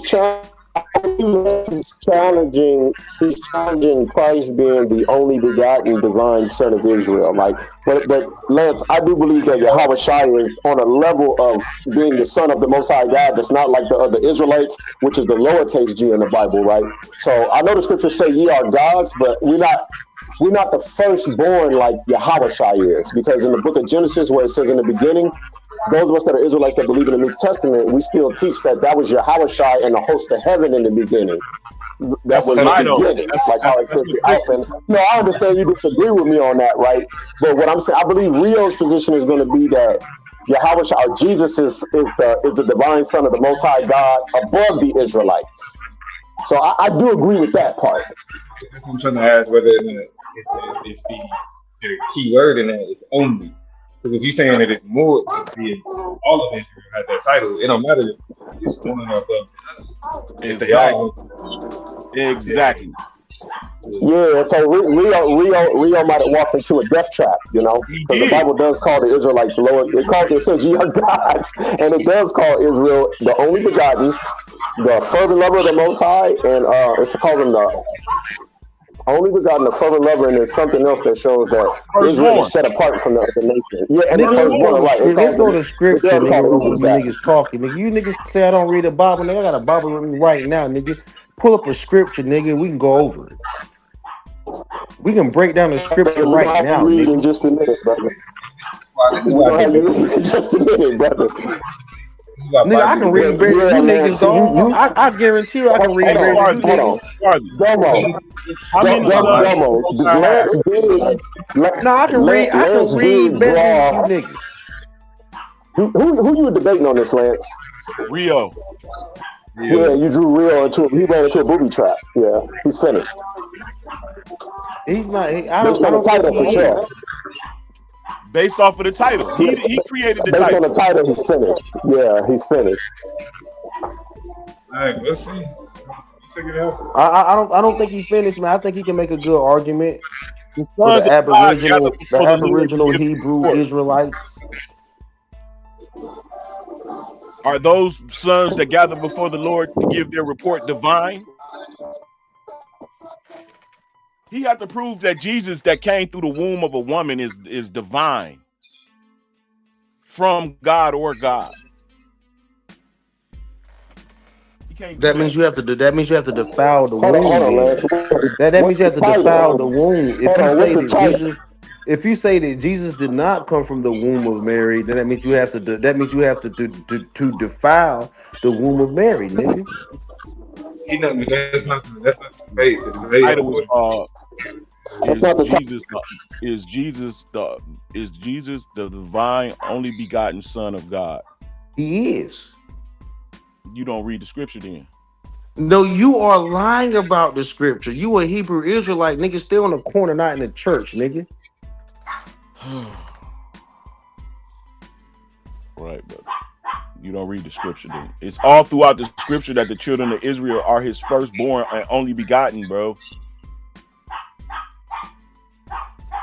He says, I called my son out of Egypt. Give me the scripture. Give me the scripture. Hold on. I got a question for Swarthy. Swarthy, you there? Swarthy. Is Swarthy there? No. Swarthy said something. Hold on, can you hear me? Yeah, we hear you. Can you hear me? Swarthy. Yeah, I hear you now. Swarthy, what's the capital or lowercase j? Like, what does that mean scripturally? So the lowercase g, right? It acknowledges that the Israelites are judges, but they're not the same level of the Son of the Most High as who Jesus is, right? So Jesus is a divine Son of the Most High God, but he's the prince or the king, if you will, of the Israelites, right? So he's on a higher level of being a divine son than us. We're not the same as Yahweh Shai, right? He's on a higher level concerning his supernatural state and existence. That nigga a bad Israelite. That nigga, you see, you even a better Israelite. I can talk to you. That nigga a bad Israelite. Nigga, you talking about me being a bad Christian? Nigga, you suck at being an Israelite, nigga. You ain't even made it to the corner, nigga. You made it to the internet. Pastor, hold on. So Swarthy, did they have capital letters? Hold on, Swarthy, did they have capital letters in the writings in Hebrew? No. So who changed the capital letters?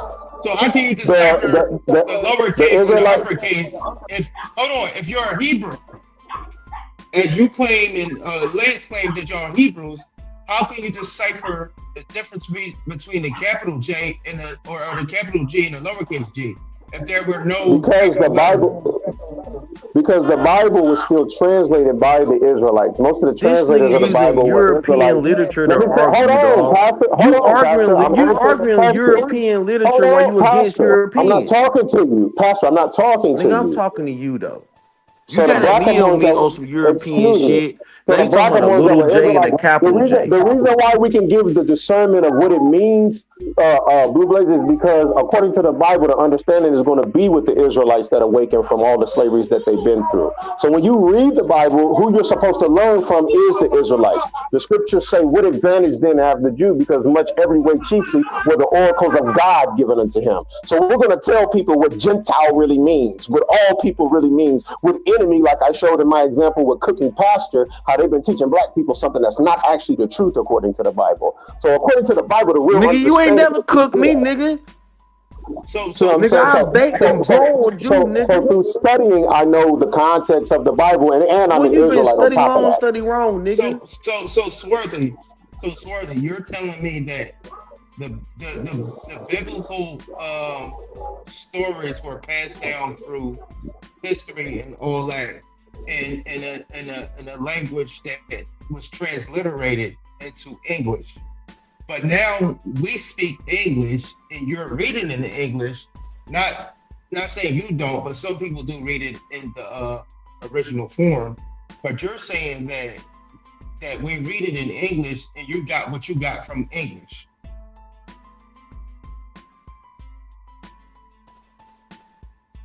If you understand what I'm saying, like from you reading it in That's English, my whole argument.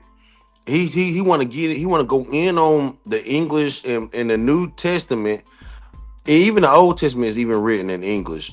And now he wants to try to tell me how I haven't converted it in Greek and ancient Hebrew and the Samaritans and the ancient Arabs that found the text and gave it to the Greek and translated it and called me a stupid nigga that don't know shit about the Bible. I get it, but he is doing the same thing. The word is transliterated. It's not translated.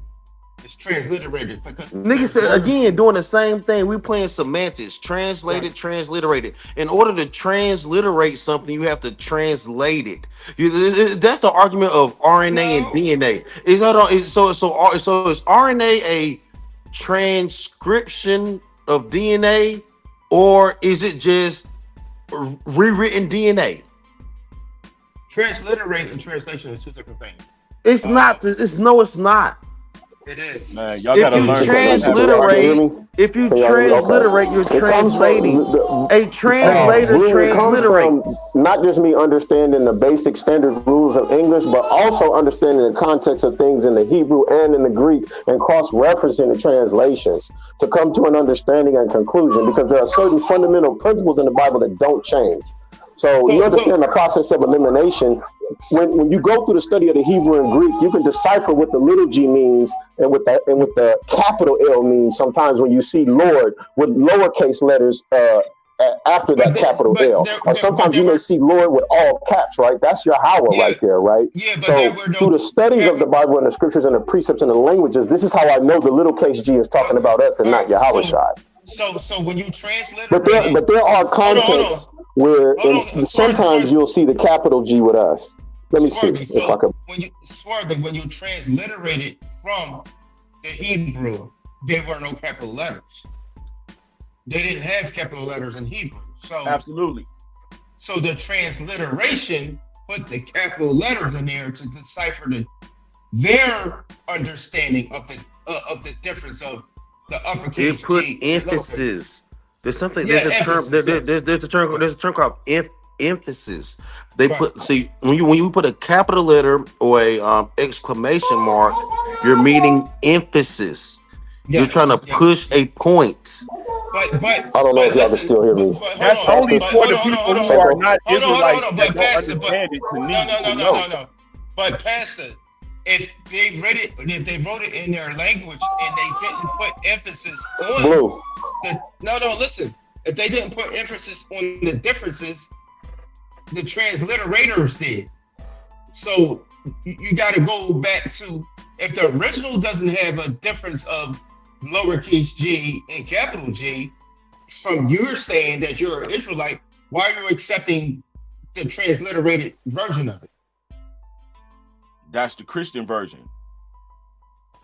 The transliterated version of Hebraism is the Christian version, bro. I get that, but you know how you got one word, word, and it can take 5 positions. They purposely picked the word that would lead you away from the truth when it comes down to the translation. So now you need to talk to Swarthy about that then. Oh, he just don't know. I know for a fact, because I know I know who wrote the New Testament. It wasn't the Israelites; it was their enemies that was in the land. King Herod is the enemy. King Herod is an Edomite, bro. King James is the enemy. No, he's not. King James was an Israelite himself. What are you talking about? King James wrote the King James is wait. You just said something that's key. So I don't know if you're a Hebrew of this faith. Do you believe that you are what your father is, Lance? You are what your father is. You also are what your mother is too, but you take on the nationality of the father. Okay, so how the fuck is Jacob Israelite and Esau is the enemy? Esau positioned himself as an enemy. How? By hating his brother. No. That's no. Where in the fucking scripture did Esau hate his brother? Where did you don't remember he tried to kill his brother, nigga? No. His mother told him that when your brother sees you, the mother caused that this thing. The mother said when your brother sees you, he's going to kill you. So when Esau saw Jacob, what happened? He killed him. No, he hugged him. What the fuck? Y'all don't even know your scripture. No. He hugged him. Y'all niggas don't know the scripture. When Esau, you missing the point when Jacob came and told him that everything he have is his. He tried to apologize to him, and then Esau was like, "You good, bro?" No. Yes. Esau. So okay. So no, hold on. So let's talk biblical. How is the birthright given to the children? What you mean? Because it goes to the firstborn. So who was the firstborn? Esau. Okay, so what we talking about? Esau was wicked. How was he wicked? The same way that Judah's firstborn son was wicked and God took him. No. How was Esau wicked? Tell me how Esau was wicked. Genesis 27:41. He hated his brother. Is that after something happened? He hated his brother. Was that after the birthright? He hated his brother. He positioned himself as an enemy. Was that after the birthright was? It wasn't stolen. He gave it away. So how did Jacob get the birthright? He bartered it. No, how did Jacob? See, this is the shit y'all niggas do. Y'all some weird ass niggas. How did Jacob get the birthright? Talk to me. He bartered it from Esau. Esau traded it, nigga. No. If the birthright was given, listen, So did Jacob act when? Esau traded the birthright to Jacob. His mother enforced it to trade. Listen, Isaac was blind, right? Esau. Hold on, was Isaac blind? The birthright. No. Esau bartered the birthright to Jacob. And his mother knew about it. And she made sure that barter was honored. That's what happened. So, no, let's talk about the story. Isaac? Ain't no conversation. I know. Was Isaac blind? Was Isaac blind? Did Jacob put on furry wool to act like he was Esau? And trick his father to give him the birthright? Yes or no? See, these niggas don't want to talk that shit. They scream biblical, but when the biblical reads what it reads, oh man, he sold his birthright. But why did fucking Jacob have to put on furry wool and act like he was his brother to get the birthright?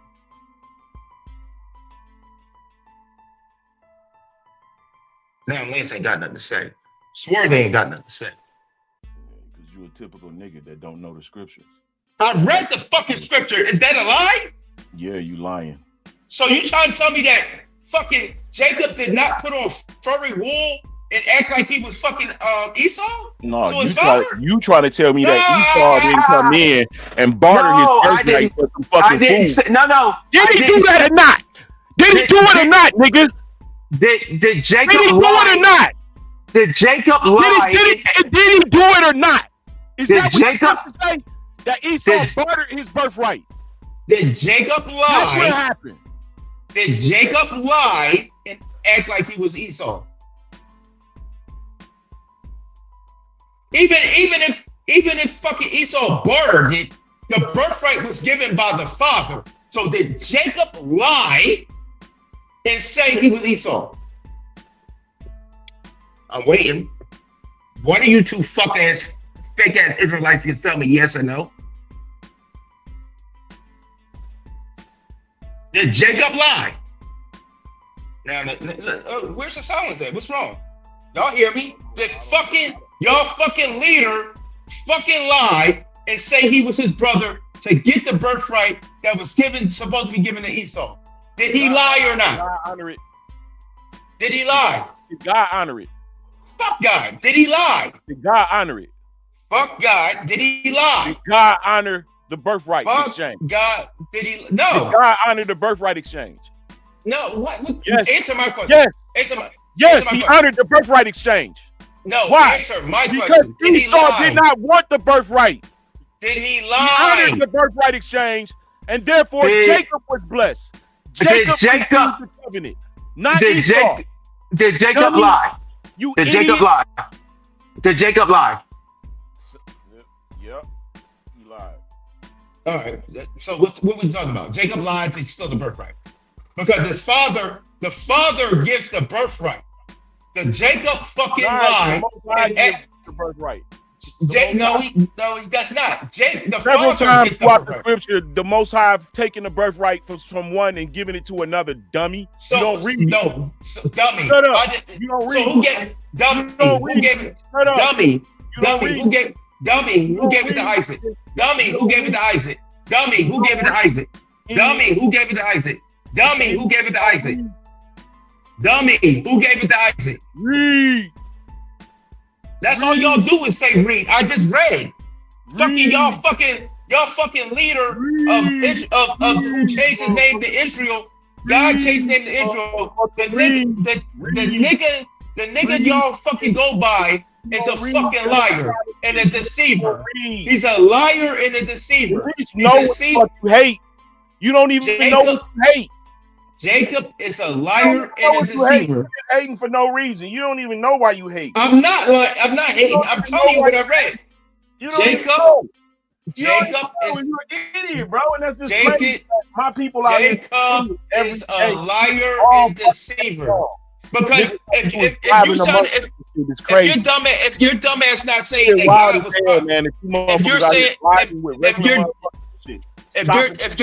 if your dumbass not smart enough to say that your fucking most powerful entity in the world could have fucking made Jacob born first, you're a fucking idiot. Jacob should have been born first, then we wouldn't have this problem. Read. Jacob should have been born first. Read. If I don't have questions. You wouldn't have any questions. You just said Jacob. Yo, you confused, my nigga, because you don't read. You go off of watching videos and shit. No, you're dumb. You don't dumbass read. just said Jacob lied. Your dumbass just agreed that Jacob lied. What are we talking about? Jacob lied. He's a fucking liar. Y'all following a fucking liar. You are Israelites, so that whole means your whole existence is a fucking lie. Politicians lie. Are you subjected to a president that lies?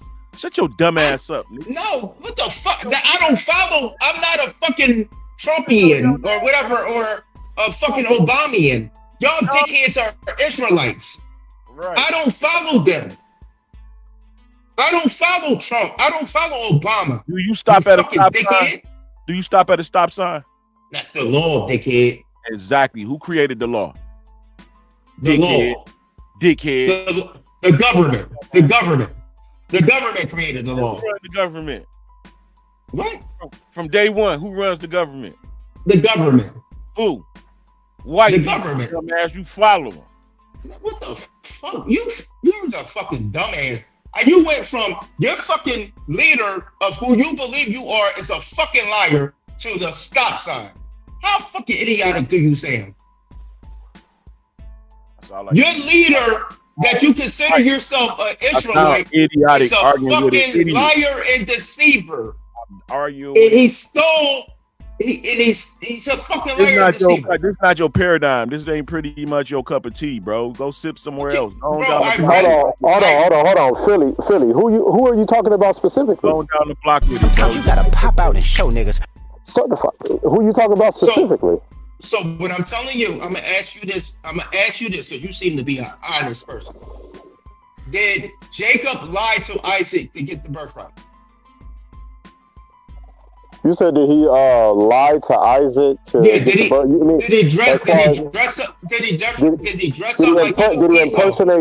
he impersonate Esau for the birthright? Yes. That's a lie. Is that a lie? You said what? Is that a lie? That he impersonated Esau to get the blessing? Right. Is that a lie to a blind person? It's not a lie. What is it? Are you saying is that a lie to a blind person to act as if you're somebody else? Yes. Yes, it is dishonest. I would have to say it is. Okay. All right. So what are we talking about? That's what I said. So, Are you hold on, Lance. Are you aware? Birthright, because Esau bartered his birthright. Not No, that was his blessing. No, he got the he did barter his birthright, but Jacob did impersonate Esau for the blessing. To get the blessing, yes. Yes, but he did. Who's the blessing supposed to go to? It was supposed to go to Jacob because when it talked about No. In that time period, who's the blessing and birthright supposed to go to? Eldest child. That would be Esau. Okay, I'm done. I don't need to hear nothing else. That's all I want to know. Bro, it was a prophecy being fulfilled. Right. Okay. Because it was always supposed to go to Jacob. Right, and Rebecca knew that. So that's right. So see, this is Swarty. This is where my problem is. If the blessing was always supposed to go to Jacob, why didn't God just make Jacob be the firstborn? Because concerning Jacob's predestination, that's the role he was supposed to play in civilization and human history, bro, and his existence. That was the part that he was given. Just like Esau was given. Hold on, let me finish, Philly. Just like Esau was predestined to be the wicked and rule with the sword. Right, those are the most wicked people that ever existed. No other race of people has destroyed the earth in the way that the Edomites have. So even though other groups of people have enslaved other people, they have a unique type of evilness to them that's only exclusive to them. That was their predestination. That was Jacob's predestination. Because everybody likes to bring up the fact that Jacob dressed up like Esau to get the blessing, but nobody talks about Esau willingly selling his birthright and despising it. Nobody wants to talk about that part. I told him he hated it. So I didn't mind answering your questions directly, but I noticed y'all focus on that part. And when we talk about Esau willingly selling his birthright and despising the birthright, it crickets. No, I'm not in crickets because you can't do that. Because the blessing and the birthright goes to the firstborn. That was what's supposed to be. Right, but what do you have to say about Esau despising his birthright and also selling it and also bartering it away? What do you have to say about Esau despising his birthright and bartering it away? I have to say that was a non-secular because you can't do that. He clearly did. That's he why did, though. The transition. He tells you why he done it. So if he can do that, why didn't they just go both to Isaac and say, "Hey, Dad, I'm selling my birthright to my brother because I'm hungry." No, that's even worse. Like if you don't provide, you don't look for God to be your provider, and you turn to a man and sell your birthright. That's even less faith in you. You don't believe the birthright is a real thing, and you figure you want something tangible. We do that shit all the time today. So did Esau say, "Hey God, I'm selling my birthright to my brother for some soup"? You think he got to tell God that, or you think God planned it out like this? So the birthright is given to the oldest that's just how it works. So that's my question. Several times through the scripture, the oldest doesn't get the birthright. Right, because Simeon was the oldest of the Israelites, but Judah ended up being the head tribe. And I believe he was the fourth born. So there are situations and scenarios where other people have been able to get the blessing and the birthright. But specifically the situation with Esau, right? Right, thank you. But specifically the situation with Jacob and Esau, right? Jacob was predestined to have the blessing and the birthright.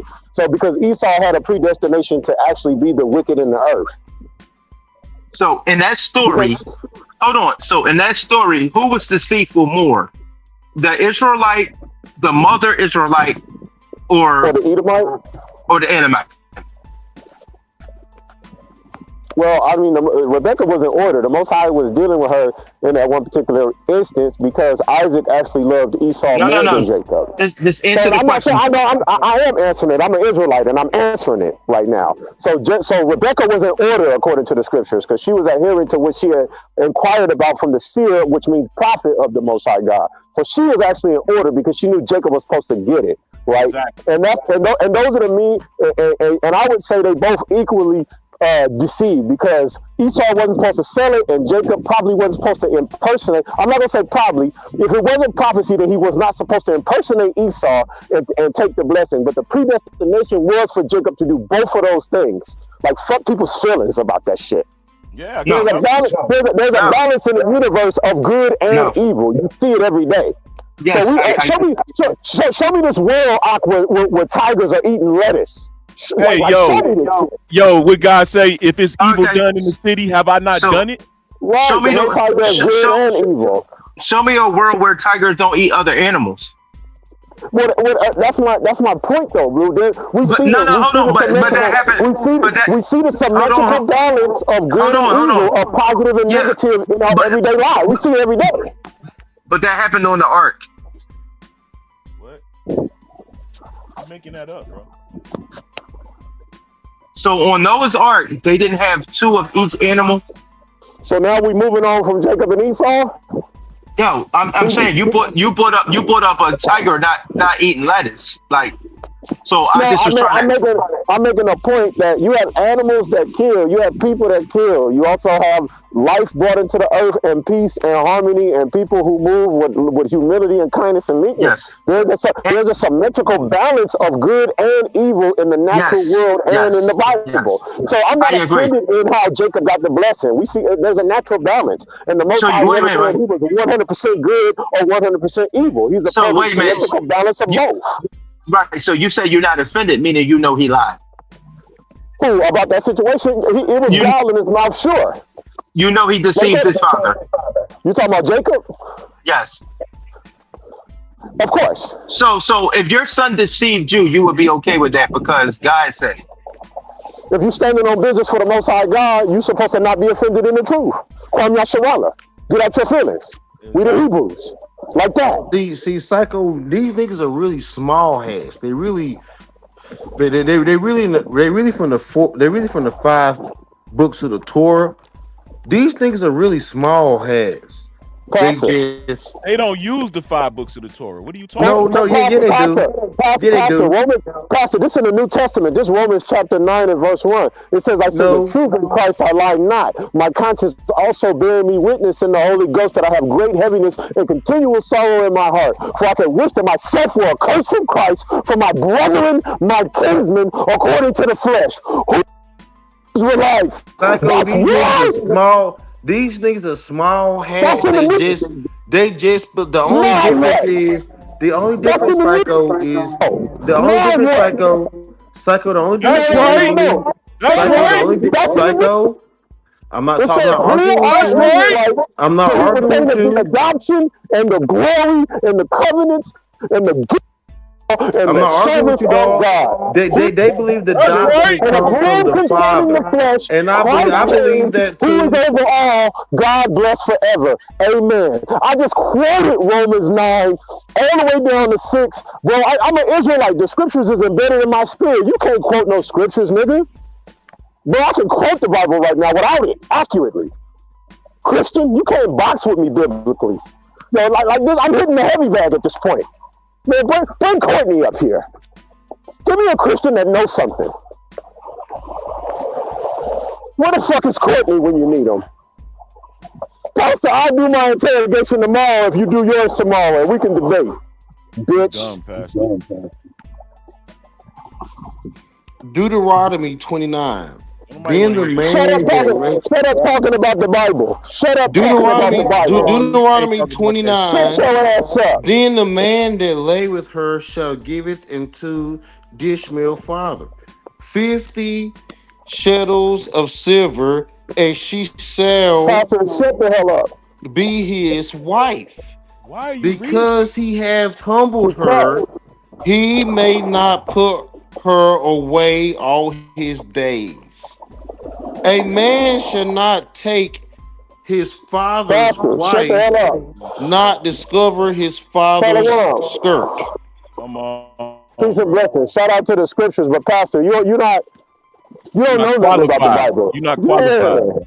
How am I not? But you niggas are? You random niggas on the internet are? But me and Lance understand Man, things you in the niggas, Hebrew Lance can go and to the you. Greek I won't and the perish you to Latin hell, and the but you English niggas can. You and we niggas read shut your resources devilish and ass we done up, it nigga. Go and we done suck it a devil's scholastic way. dick, nigga. Go Do you suck know a the devil's context of dick. devil? You some Do you even know evil the context niggas. of devil? Do you know the context of that? No, he don't. He don't. He don't understand.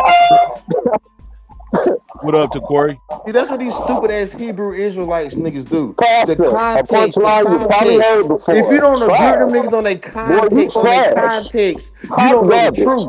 These niggas are 100% evil total. niggas. No These niggas have scholarship. horrible You know a little wives. something These about niggas have poor politics, wives. and you a Y'all whole have ass nigga taken with a these women. I non-black read the wife. Bible to you niggas. You a You bitch. married your wife And and you that's didn't give her hard no to swallow. silver. And you got You pause, and married you your got right wife for and you your didn't give her no Jesus. silver. You gave her bad You a fabric bitch. and no place to Hey, sleep. A corner to stand on with your poor ass.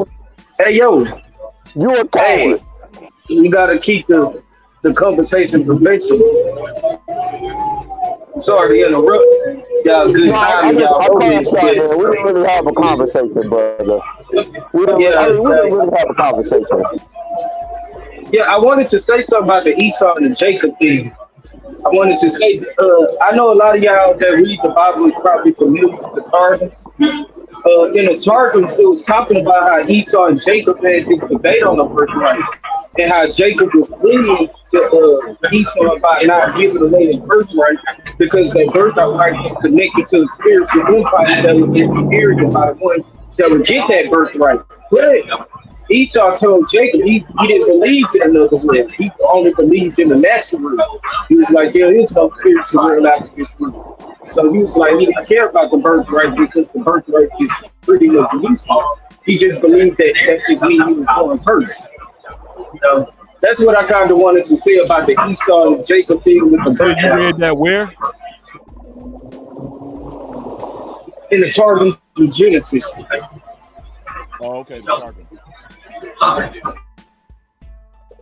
Yeah, the Targum, it goes a little bit more into detail with the book of Genesis.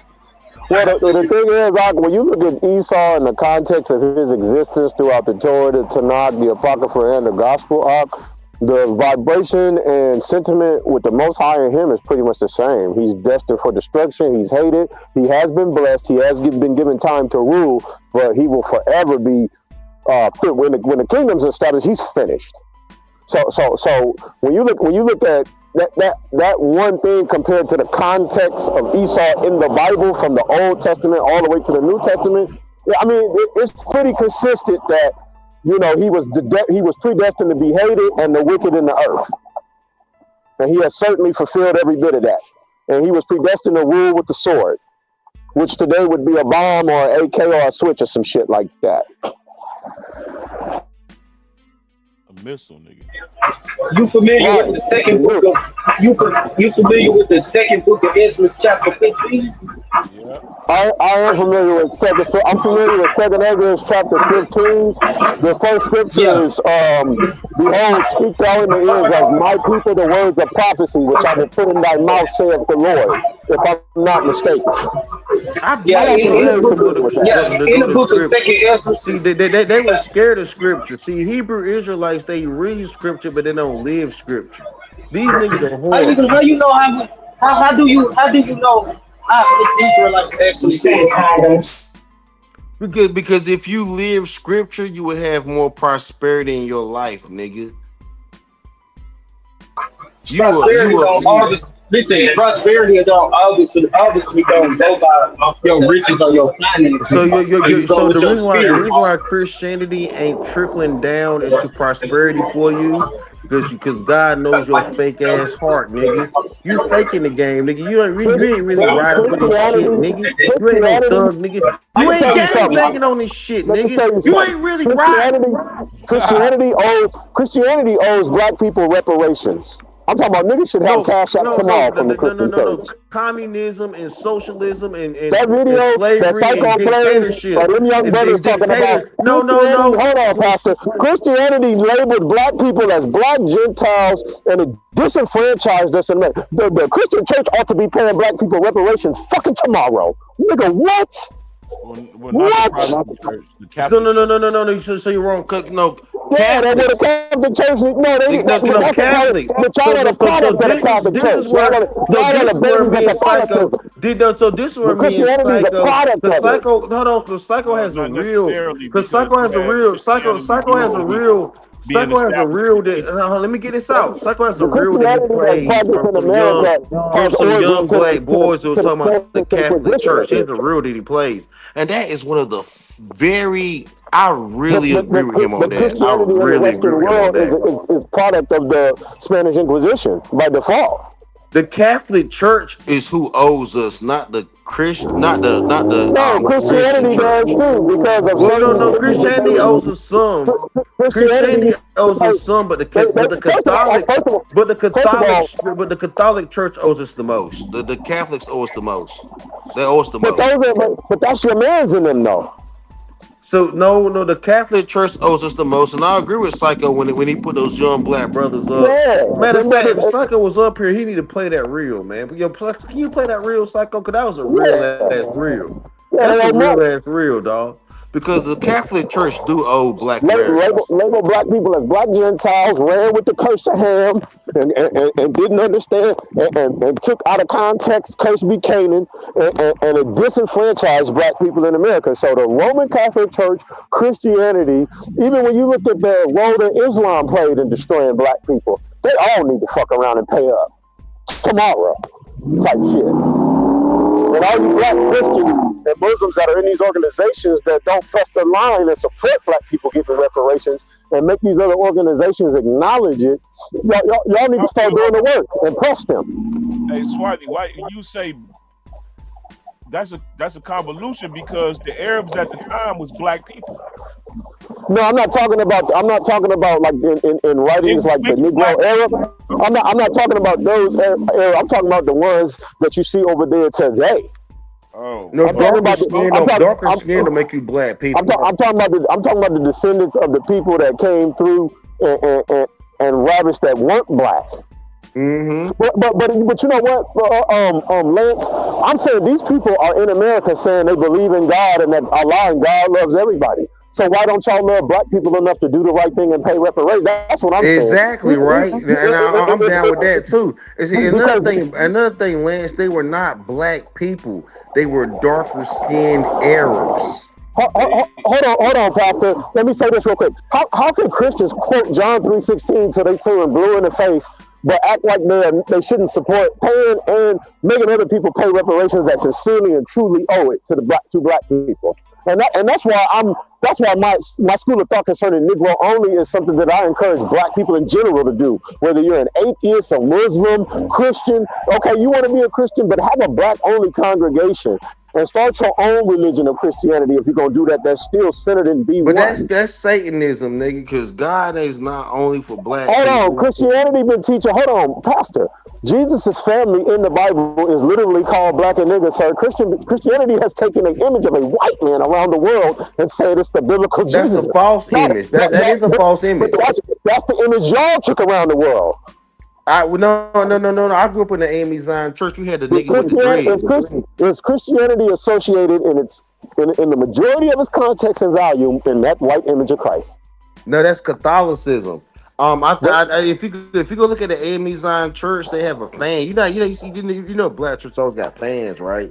They're fans and shit, and they got a black Jesus with dreads. You tap dancing. Well, I'm not tap dancing. They got a black Jesus with dreads on the fan. But that's not. If we Google pictures of Jesus right now, is a black person going to appear? So have black people worship the Roman Catholic Giorgio, the gay ass Jesus? Yes, we have. But Christianity is also the face of Christianity.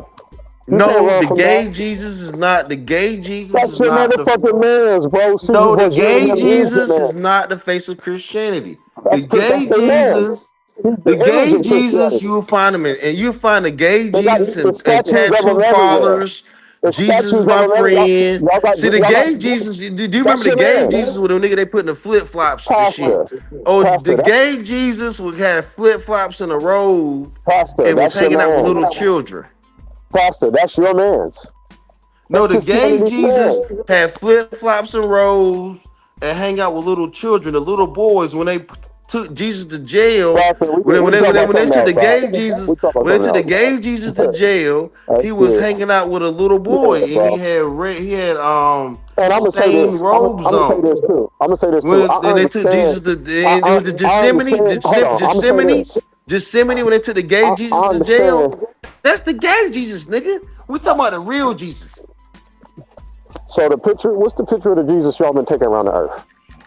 The gay Jesus. That's what I'm saying, Pastor. And y'all ain't repented from that lie.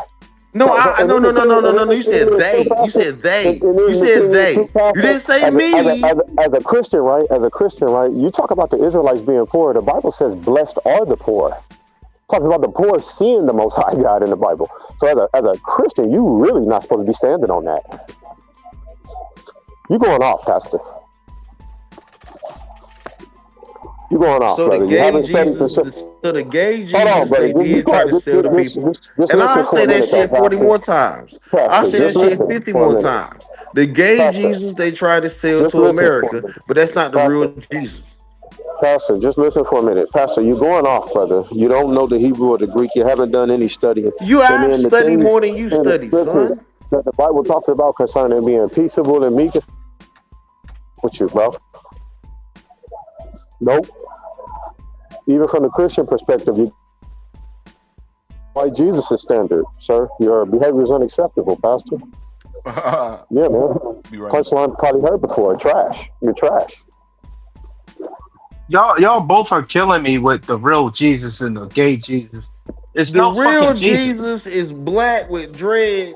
The gay Jesus had flip flops and got caught in Gethsemane with the underage child and went to jail. There's no Jesus though. Nigga, Jesus is real, nigga. They've been multiple Jesus, like they've been multiple niggas in Scream. No, they've been multiple Michael Myers. They've been Jesus, Lucifer, bro. Satan, and all kinds of shit. Nigga, they've been multiple niggas proclaiming to be Jesus.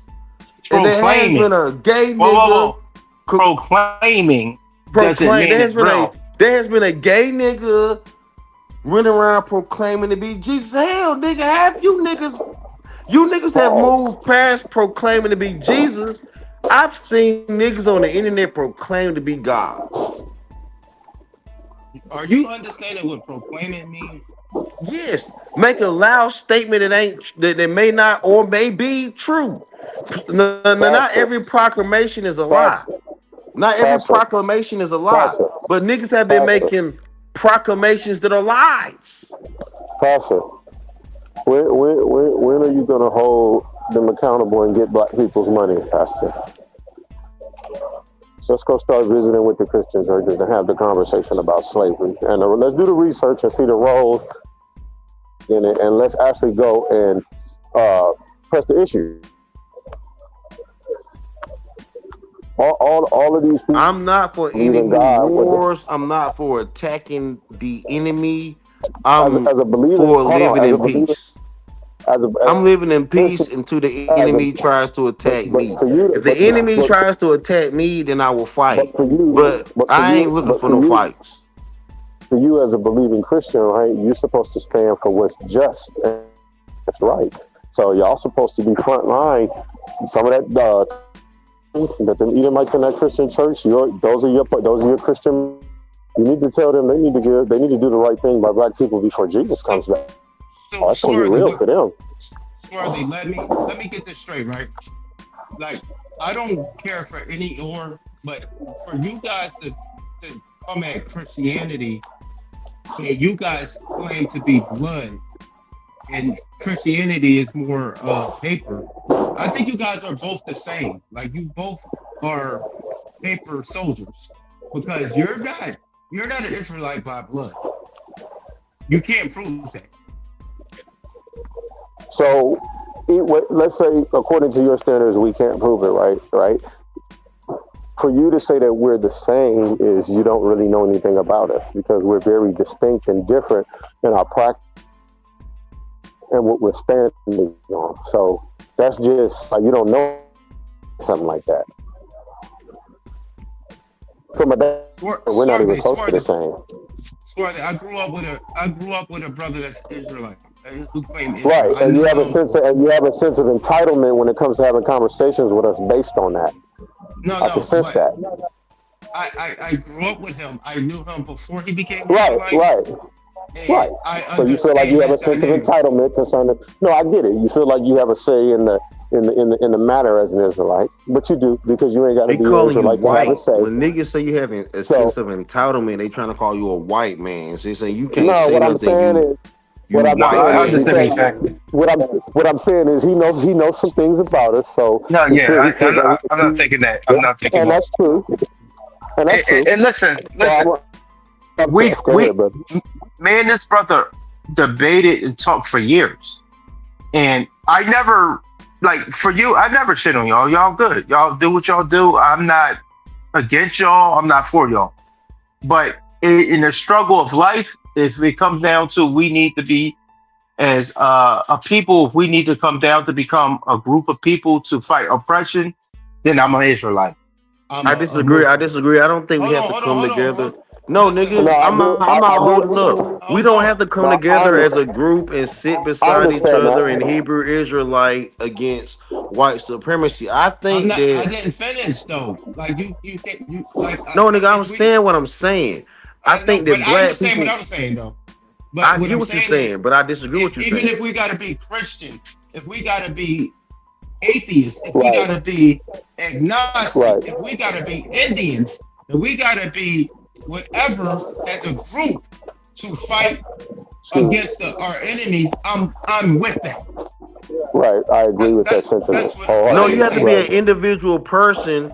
So you have to be an individual. Right. You have to be an individual person willing to fight for a common cause. So I agree with you. Is there a common cause that we should push against? No, you don't agree with us, bro, because that's what he just said. Don't fucking agree with you, niggas. I don't want to agree with you, bitch ass niggas anyway, niggas.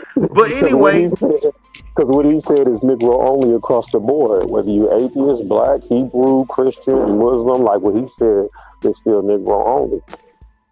No, that's a common cause, nigga. Y'all want a common cause no matter what. Yeah, y'all sound desperate. Y'all sound desperate. No, it's not a comment. You're making it into something that it ain't. So again, that is what it is. We'll take atheists. We'll take anybody. Just agree with us. We're not taking anybody. You're not understanding what I'm saying. What I'm saying is to become a united front as a people. We either going to be this lane, that lane, or that lane for us to get what we deserve. That's what I'm saying. I'm not saying that we all are that, but we have to become one united front as you said. What you say? You are AME Zionist. Like if we all back behind your movement and said, we all American AME Zionists, and this is what we want. You wouldn't be cool with that? No, I don't need you to do that. I didn't ask I don't need you to do that. No, I don't need. No, I'm not cool with that. I'm not cool with that. Nor do I need you to do that. But if that got us reparations and what we need and whatever, you wouldn't think that would be a good thing? No, I just need y'all to have reparations is a commonality. Whether you are atheist, agnostic, AME Zion, Catholic, I don't want you to have to belong to a group to get your reparations. I'm not asking every black, huh? That's the only way you're gonna get it. Not saying that's not true. That's not true. I'm saying, see, you're thinking a group. I'm thinking united. Like you're thinking of two different things. Unification in a group are two different things. So if we all say, we're American Methodist Episcopal Zionists, and this is what we fucking demand, we're going to get it. That's what I'm trying to understand to you. No, what I'm telling you is we're a group of Americans, whether you're AME, whether you're on the corner looking broke Israelite or a homeless nigga. You're still an American. But we're not going to get reparations that way, jackass. That's what I'm trying to tell you. Yes, we will, jackass, because we're Americans that they did wrong. I'm not forcing you to be a fake Christian to get money. I'm not forcing you to be a fake Christian to get reparations. It's not what we being have to fake. be is and I know the brothers that's pro black and B1, they're gonna love this. So concerning what you said, right, Blue, what we have to do actually is we have to be Africans from West and Central Africa that were stolen off the west coast of Africa. That's what we all have to identify with. We have to identify with slave, Negro, and African. Yep. And I know that's gonna hurt a lot of people that don't want to do that, or that might be some other shit, but that's the truth though. We gotta, to get the money, that's what we gotta. So the fringes, the tomahawk, all that gotta stay at the door. You have to be these things: Negro, free black men, slave, black, and African. You got to be all of that. Yep. So that's what we would have to humble down and all agree on. Exactly. And that's coming from me. We just have to agree on certain things. We don't have to agree on a whole doctrine. No, it's not a doctrine. We have to agree with what we have to identify with to get the reparation. Exactly. That is a certain thing. That's not a whole doctrine. That's what the fuck I just said. Uniform code of conduct, man. Uniform code of conduct. So we have to identify as Africans from West and Central Africa, black, Negro, slave, free, black man, etc. We have to identify with those things collectively. Right. So if you're saying you're an Israelite, or you're a Christian, or you something else, you got to leave that at the door when we go to get the check. And I agree with that. And I'm willing to do that. I'm willing to work with Christians. I'm willing to work with this damn sorry ass corner Israelite. You didn't hear me, man. We all have to identify as black, African, Negro, and slave, and freed black man. Those are the things. I'm okay with that. I'm okay with that. That's what I'm saying. That's all I'm saying. I ain't arguing with you on that part. You can still be a Christian. You can still be an Israelite. You can still be a Moor. Right. That's what Philly is saying. But I'm no, he bringing that Israelite shit in the mix. No. What I'm saying is we have to identify as West and Central African, Negro, black, and descendants of chattel slavery. That's what we have to identify with. I said one group. I didn't say it had to be them. We have to come together as a people, as one united people. Whether you're a fucking Indian or a Hebrew, if we say that we are fucking black and we deserve this and this is what we want, we're black. So black is the unified. No, I'm not saying we have to identify with. No, I'm not saying that's what it is. But what I'm saying, as a people, whatever term we come up as a people, this is who we are, and this is what you all was. Fuck it, we won. But so we can unify under the term black. But Blue, to get the reparations, right? Wouldn't we have to identify with what the history is saying about who we are and where we came from? Wouldn't we just have to identify, because that's the evidence? Yes, but we can tie that to that. Whatever term we design, we are not saying like ADO, whatever the American descendants of slavery and all that new shit they got. This is who the fuck we are. We want this bread, y'all owe us, and we're united, and we ain't stopping until we get it. Whatever the name is, I don't give a fuck if it's sugar daddies. Whatever the name is, that's who we are. So you niggas are modern. We have to. No, but to get the money, to get the money, we gotta identify as African and African American. Sugar walls, did he? So you niggas are modern day. So you niggas are modern day Jesse Jackson. You niggas are modern day Jesse Jackson. Just change our name. You a modern day Jesse Jackson, nigga. No, that's where the history and the evidence is. No, you a modern day Jesse Jackson. Let's change our name to get along. No, what Swarthy is saying is more appropriate. I'm just making fun of the shit. But on some Jesse Jackson shit. No, we are descendants of slaves. That's what we are. So on some Jesse Jackson ADOs, FBA, Tariq Nasheed shit. Let's ride with it. No, it's not ADS. We DOS. We're descendants of slavery. Give us our fucking bread. American descendants of slavery. We are 17. We are 1776 American descendants of slavery, FBA, Tariq Nasheed. No, Pastor, we can't use that. We can't use the reason why we can't use that is because it's new and it has to and because even if you go SYA, you still have to use the history of African Americans and descendants of chattel slavery and descendants of Africa. You still have to use that. So instead of bullshitting, let's just get right to the chase and identify what we have to call ourselves, which is African American and descendants of slavery, and that's how we're gonna get the money. No, yes, but nobody. Okay, cool.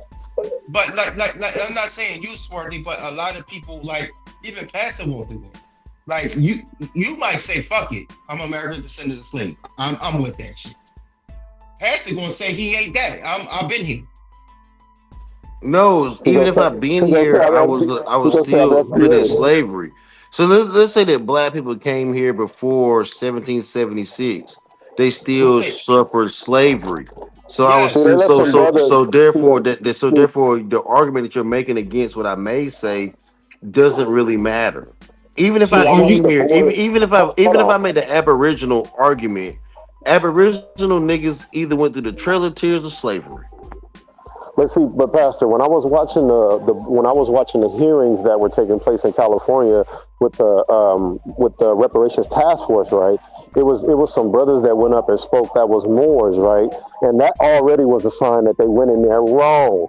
You're supposed to leave the fez outside, man. As soon as I seen the fezzes, I was like, oh, hell no. Look at this shit, man. First, you're not a Moor first. It's not about making Christianity first. So the atrocity. That hurt us.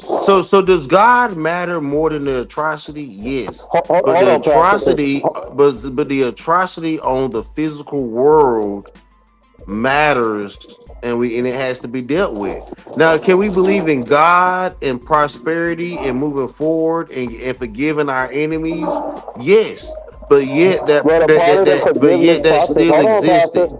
Hold on, Pastor, but a part of the process of forgiveness is the people who have descended from the people who have done wrong, saying it wasn't okay that I inherited riches gotten by deceit and destruction and death and disarray of people's genealogies and destruction of people's families with all the horrific crimes that took place against black people and the violence that took place against us. So a part of the process of forgiveness is the Catholic Church and the Christian Church and everybody that's an American citizen humbling down and saying, I would not be able to do what I'm doing in America had these people not been destroyed. We're going to pay tribute to them from now on, and they never ever have to work another day in their life. And that's a grain of sand of a gesture of humility to the Most High God on the fucking beach. That ain't even the definition of fair.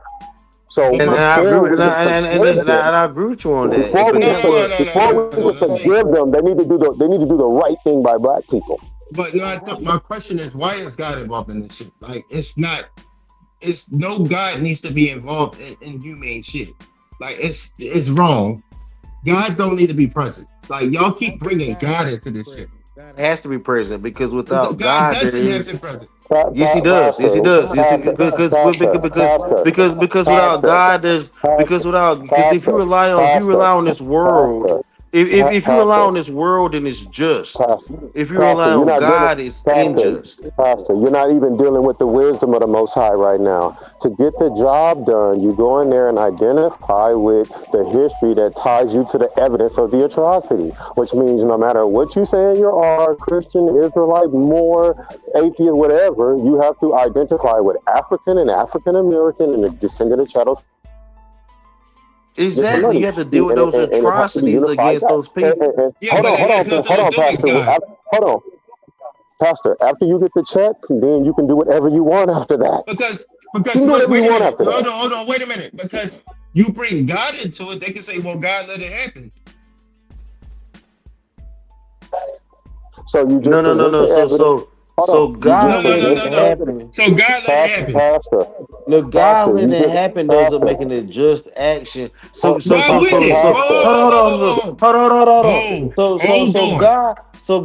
it happen in order for Judgment Day. So those people will be judged. It doesn't matter. God let it happen. So for reparations, they can it wasn't adorned. It was not adorned. Listen, slavery's not adorned by God. God let it happen. Pastor, so now you're making an argument that slavery was adorned by God. Yeah, it was. What the fuck wrong with you? Pastor, slavery was not adorned by God. No, Pastor, that's no. Why he led. That's why he led people out of slavery. That's why he led Moses in Israel. That's why he led them out of captivity. See, Pastor, we can't take you in the board meeting. We got to leave you outside, and the 4 Moors that went in there with the feathers on it. We can't take you in there, bro. Yo, he can't make it. He can't make the cut. He's gonna fuck it up first. Nigga, I don't give a fuck, nigga. I'm gonna be out there protesting you niggas. You compromise niggas. I'm gonna protest you compromise niggas that make a deal in the boardroom. You niggas talking about I can't make a deal in the boardroom. You niggas is taking butt breaking deals, nigga. You broke bad mountain. Broke breaking deal, taking niggas. You niggas willing to go into a deal. You niggas willing to go into a janitor closet with a white man and take a breaking a bat broken deal. You don't even know. Nigga, yes you will, nigga. You broke Rat Mountain deal, taking niggas. You can't even get go in the closet. Yo, you can't even get trapped in the closet taking deals with white men. Talarico go flip you over trapped tables. in the closet taking deals with white men. Flipping over tables, fam. He got you. Somebody get past. You're not standing up Christianity. Yo, somebody gotta get Pastor up out of here. Yo, Pastor can't even get out the shit he would do. He can't even get out the shit that he would allow. Niggas, send the money, then. Send the money, nigga. Y'all niggas some broke brat. Y'all some broke bat Christians. You niggas horrible, nigga. I like to say that about y'all. Y'all willing to take dirty deals Pastor, from white listen, men. I'm gonna tell you this. Dirty deal from white men to kick me out. I ain't gonna make the cut. I ain't gonna make the cut. But y'all let Pastor, these... listen. I said some shit about you yesterday that I was really willing to come to Dallas to fucking fight you, but you a fucking troll. You will not come to Dallas and punch me, nigga. I will be at. Hold on, stop. I didn't say fight you. Hold on. I will be at.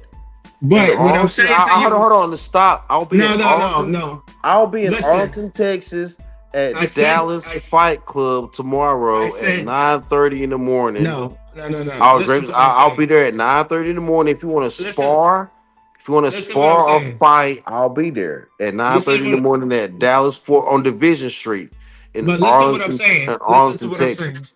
In Arlington, Texas, on Division Street. And I'll be there. I'll be doing push-ups and shit. Training. I said, listen, you can spar, nigga. No broke bad mountain. No broke bad mountain Christian mandate shit, nigga. We can spar. We can glove up, nigga. We can glove up, nigga. Pastor, I realize you're a troll. So I'm not trolling when I say that. I mean, that's part of me trolling, but that's the truth. Yeah, I didn't take you serious after the shit you started. But you can't. But I'm telling you, that's a real place I'll be. I know, but taking this trolling. You can take it as trolling, but I'll really be there. You can show up if you want to. No, but what I'm saying, I live in Delaware. I'm not going to show up in Texas tomorrow. But what I'm saying to you is this. But what I'm saying, I know, but hold on. But what I'm saying to you is, like, the shit that we discussed prior, it was some real shit. It was on some different shit. But I realized that you even say that you're a troll. So I would never take you serious because you actually say that you're a troll. Yes, I do. I will say that because there's an art to trolling. It's an art to taking niggas and what they say is true and pressing them on it. And when I press you on that shit, when I like you made a violent, you made a threatening or damn near violent comment towards me, and that's just why I said, I'll be there if you want to be violent, nigga. So I'm doing is I'm pressing you. I'm pressed. Part of being a troll. But you're trolling though. You're really but I mean it though. Part of being a troll is pressing niggas on what they really say. That's not no. And I'm telling you that I'll stand on what you just said. I will stand. I will stand on you with what you just said. So how far? So I'll troll with you. I will definitely troll with you, but I'll bring it to reality. I will definitely bring it to reality. So why troll? Because I'm willing to bring you. No.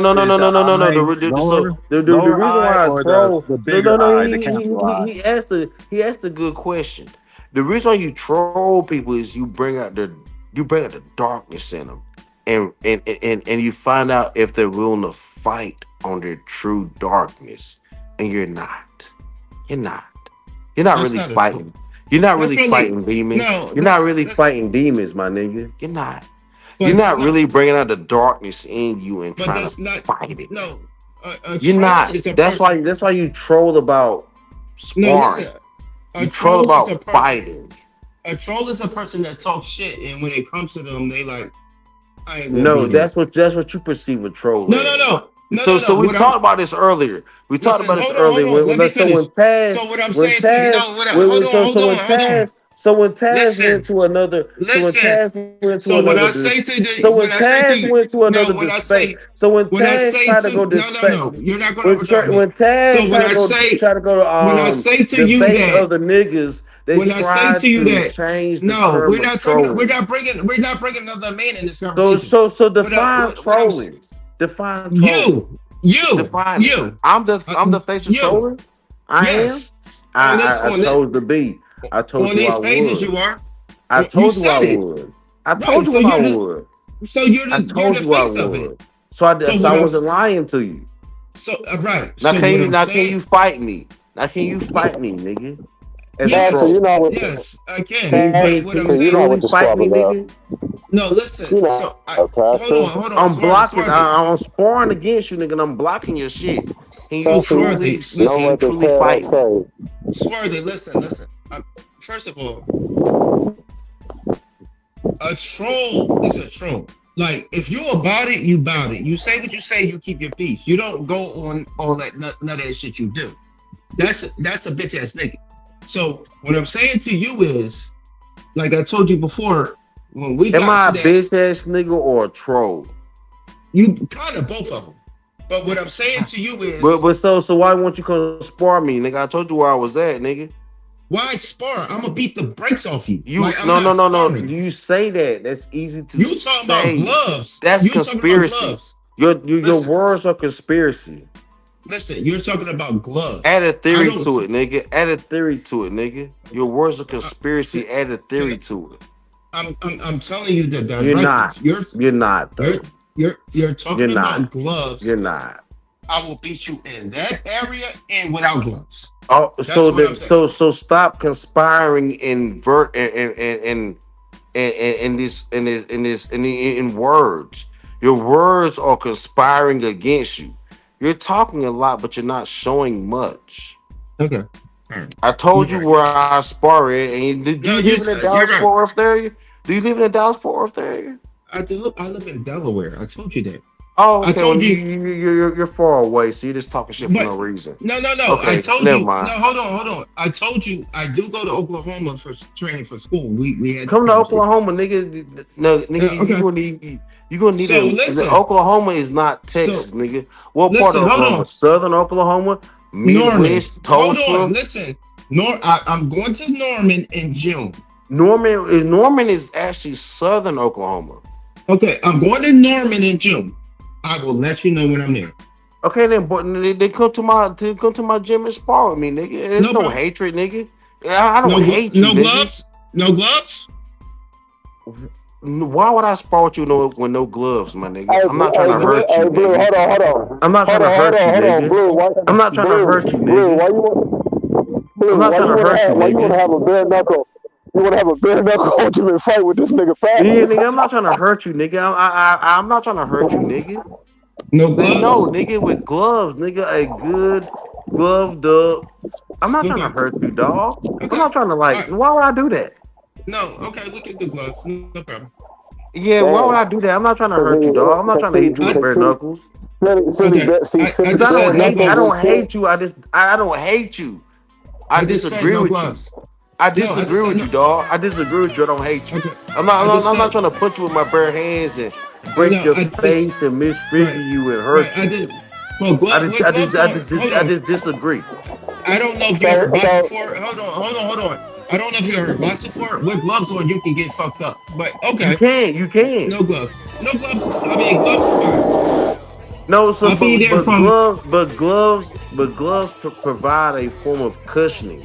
Which is what? 8 ounces, 10 ounces. Hold on. is sometimes on these panels we need 8 some ounces, 10 cushioning. ounces. Pause. Sometimes we need some cushioning. Like, I'm not trying to hurt you, nigga. Like, so we're verbally sparring right now, my nigga. But 8 even right ounces now, or nigga, 10 I'm not trying to. ounces. I'm taking hard shots at you, my nigga. But I'm not trying to hurt you, my nigga. So I don't need to go. I don't need to go gloves off with you. Hold on, 8 Pastor. ounces or 10 ounces. I don't need to go gloves off with you, nigga. I don't want to hurt you. Okay. He said he's cool with the gloves. I disagree with you, nigga. Pastor, he said the gloves is cool. He said the gloves is cool, right? So y'all boxing? It don't matter. We can kickbox or box. I can kickbox. It don't matter. Oh shit, Pastor, I might have to pay you a visit. We said what? It don't matter. I might have to pay you a visit. Yeah, nigga, I do Muay Thai, nigga. We can do like. I'm not mad. Coming real, it's the next episode. Hold up. Hey, for my niggas who be thinking we soft, we don't play. We gon' rock it till the wheels fall off. Hold up. Hey, for my niggas who be